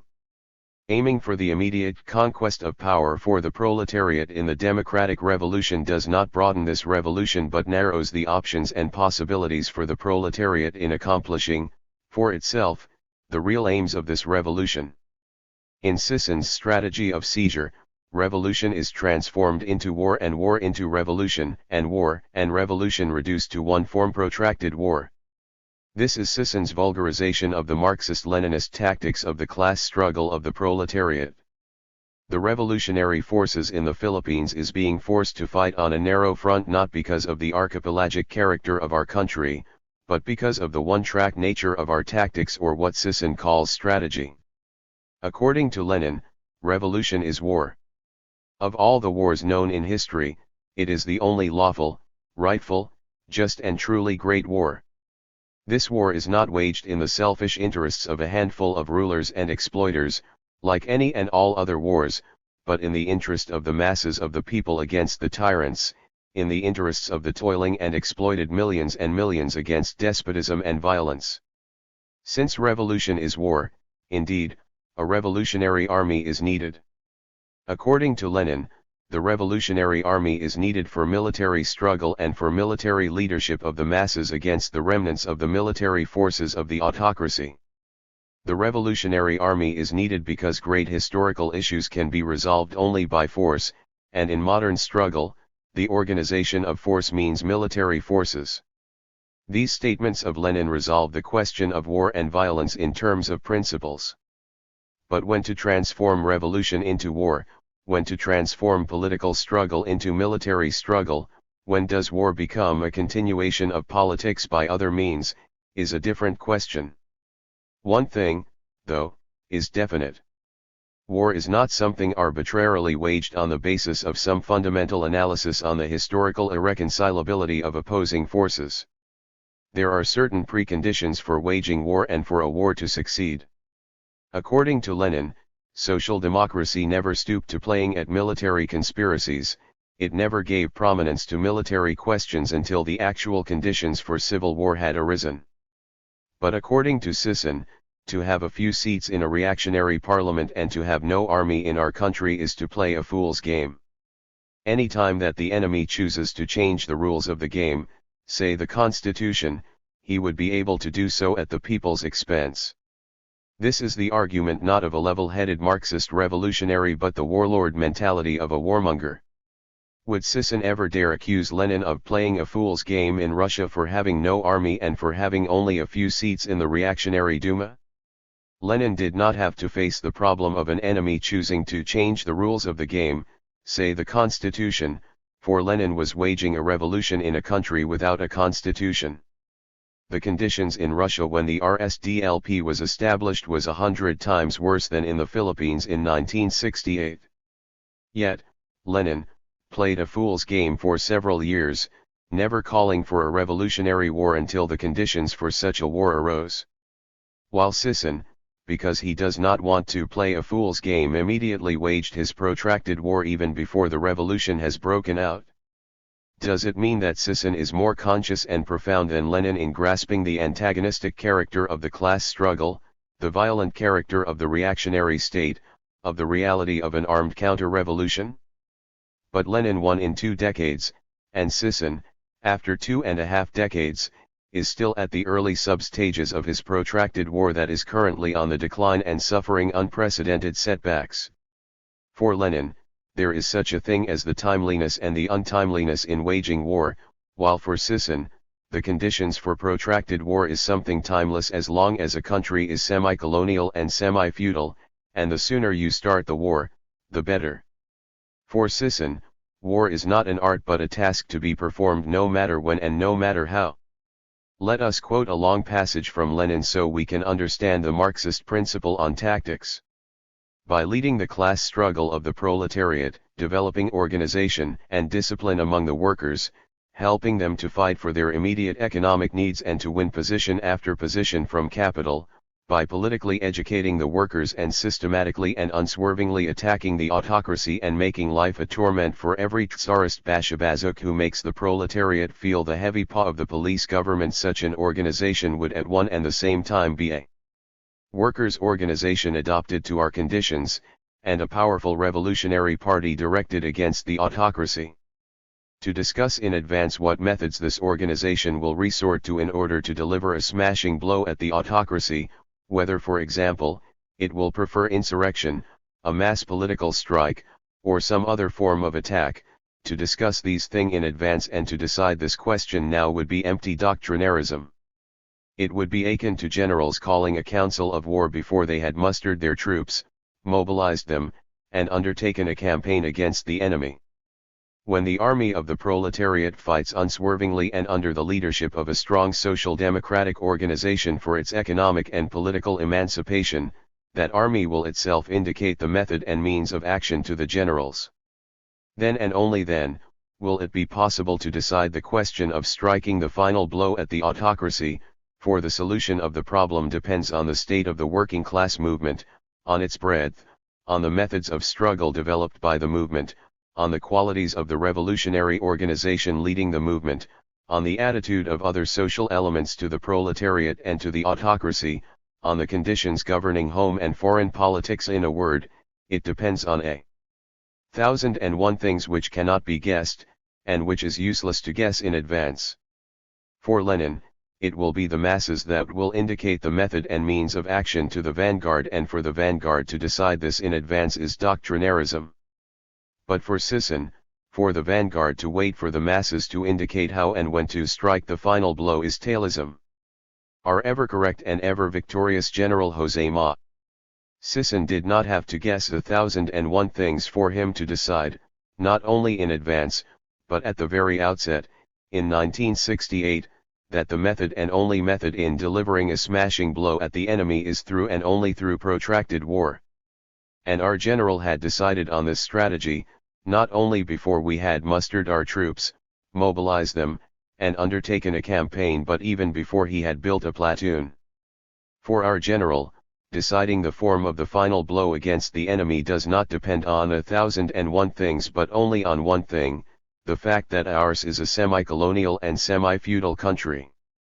Hence, ours is a protracted war revolution, and the sooner we start this war, the better. For Sisson, there is no such thing as the timeliness of starting the revolutionary war, for protracted war is timeless. Force is the midwife of social change. This is a question of principle. But when and how to use force is a question of tactics. Lenin said, "To arm the people with a sense of burning necessity to arm is the constant, common duty of the Social Democrats always and everywhere." Wherever there are oppressed classes struggling against exploitation, the doctrine of the socialists, from the very start, and in the first place, arms them with the sense of the burning necessity to arm, but when to issue the call to arms is quite a different matter.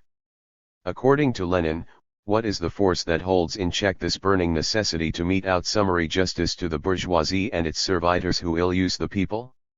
It is the force of organization and discipline, the force of consciousness, the consciousness that individual acts of assassination are absurd, that the hour for the serious revolutionary struggle of the people has not yet struck, that the political situation is not ripe for it.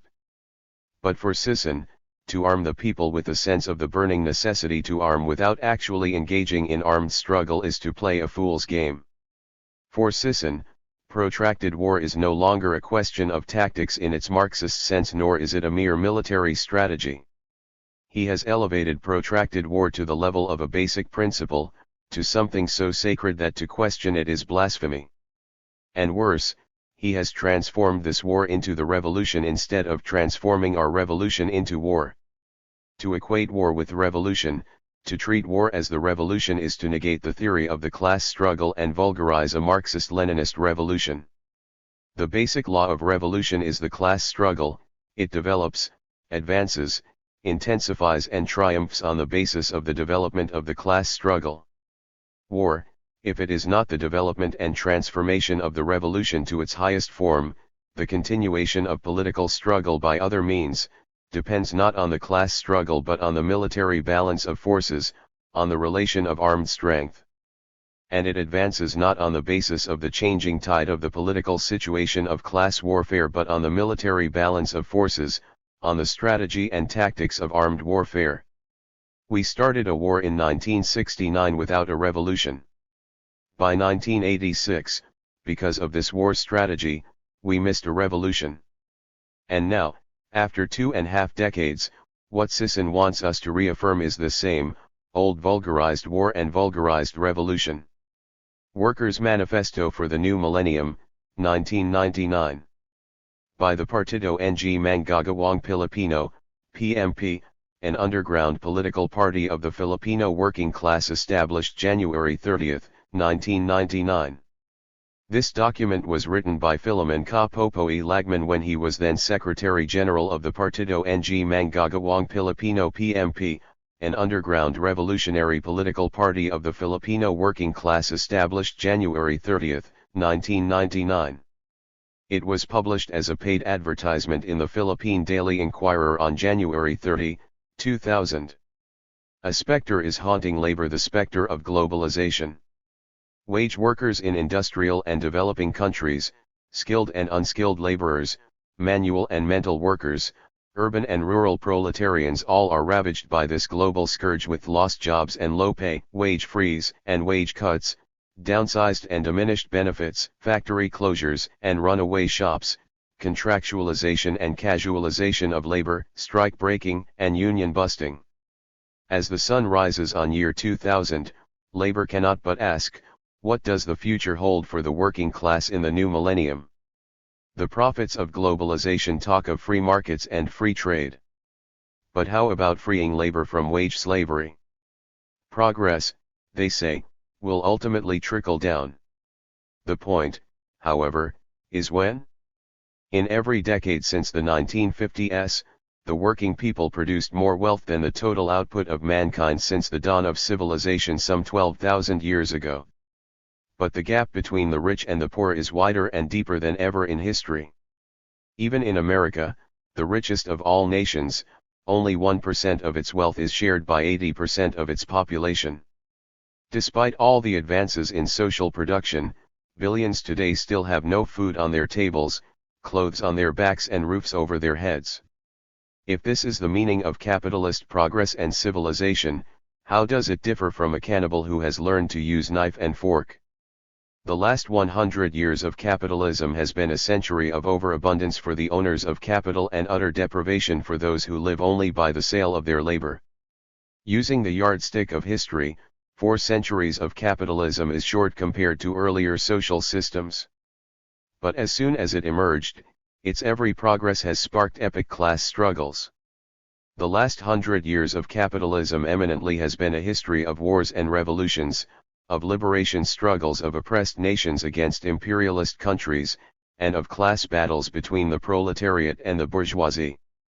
Anti-capitalist revolutions broke out even as the rule of capital has yet to conquer the entire globe. At its peak, socialist states covered a quarter of the world's area and a third of the human population. The collapse of socialism in the last decades of the 20th century has emboldened the bourgeois elements of society to vilify it as a utopian dream. But what they pass off as the vindication of capitalism is merely their class bias showing. That communism inspired hundreds of millions to life and death struggle and Marxist revolutions were victorious in scores of countries is incontrovertible proof of their firm roots in material conditions and social realities. The period of the 2 world wars ushered in the first wave of socialist revolutions. With hindsight and foresight, it was only a dress rehearsal for the real revolution that can now begin with the advent of the Third World War, the global offensive of capital versus labor. The revolutionary proletariat will arise, like the phoenix from the ashes, stronger and wiser. Globalization has inaugurated not a post-industrial society but the unadorned class rule of the international bourgeoisie and the insatiable pursuit of profit by monopoly capital. Class antagonisms have not been attenuated but on the contrary are heightened. Proletarianization of the population proceeds as never before. Unarguably, the working class is the absolute majority in the world. The so-called services are being industrialized, that is put under the regime of mechanized production and social labor. The modern office is little different from the automated factory. In both, low pay, long hours and insecure jobs are the norm. Professions are transformed from independent livelihood into wage labor. Mental workers are joining manual laborers in organizing unions to protect their interests as wage slaves. Globalization has unleashed not so much the creative power of capital as its destructive forces. The genie of finance capital has been liberated by the liberalization of trade and investment and has left a path of destruction in its wake. Intensified global competition is the anarchy of production multiplied and the crisis of overproduction internationalized. Capitalism in the age of globalization is hopelessly bound up in its innate contradictions brought to their peak. And the proletariat is inevitably impelled to revolt by the vicious attacks against their living standards and social rights. Globalization by its very nature transforms the economic turmoil in one nation into a world crisis. It obliges the workers' struggle in one country to become an international fight. The world is witnessing the rebellion of the advanced forces of production against outmoded capitalist relations, the contradiction between the socialized forms of production and bourgeois private property exploding into crisis and revolution. It is Marxism rather than capitalism that is passé. Marx was a visionary who saw far ahead of his time. What he described applies more to the globalization of our era than the capitalism of his age. And what he foretold will only now truly come to be. No doubt revolutionary movements which predict the fall of capitalism will be likened to religious sects which prophesize the end of the world. Let these conceited bourgeois pundits beware the lesson of history. The lords of capital will be no different from the slave holders and landlords of yore who thought they would rule forever until the rising of the former working classes brought their delusions crashing upon their heads. Let the capitalists celebrate the coming millennium with pomp and pretense, for it will be their last. The bourgeois Reich will not last 1,000 years. Pax Capitalista will not even survive the new century. The first decade of the new millennium will be the eve of the socialist revolution in the era of globalization. The battle in Seattle is the sign of the times. It comes on the heels of historic general strikes in France and South Korea, and in other advanced and backward countries. They are a portent of the brewing storm of working-class revolution that will sweep imperialist globalization to its grave. The new millennium will see the titanic last battle between the forces of the proletariat and the bourgeoisie. The day of judgment is at hand and the Armageddon of capitalism is near. The workers have nothing to lose but their chains. They have a world to win. Workers of the world, unite.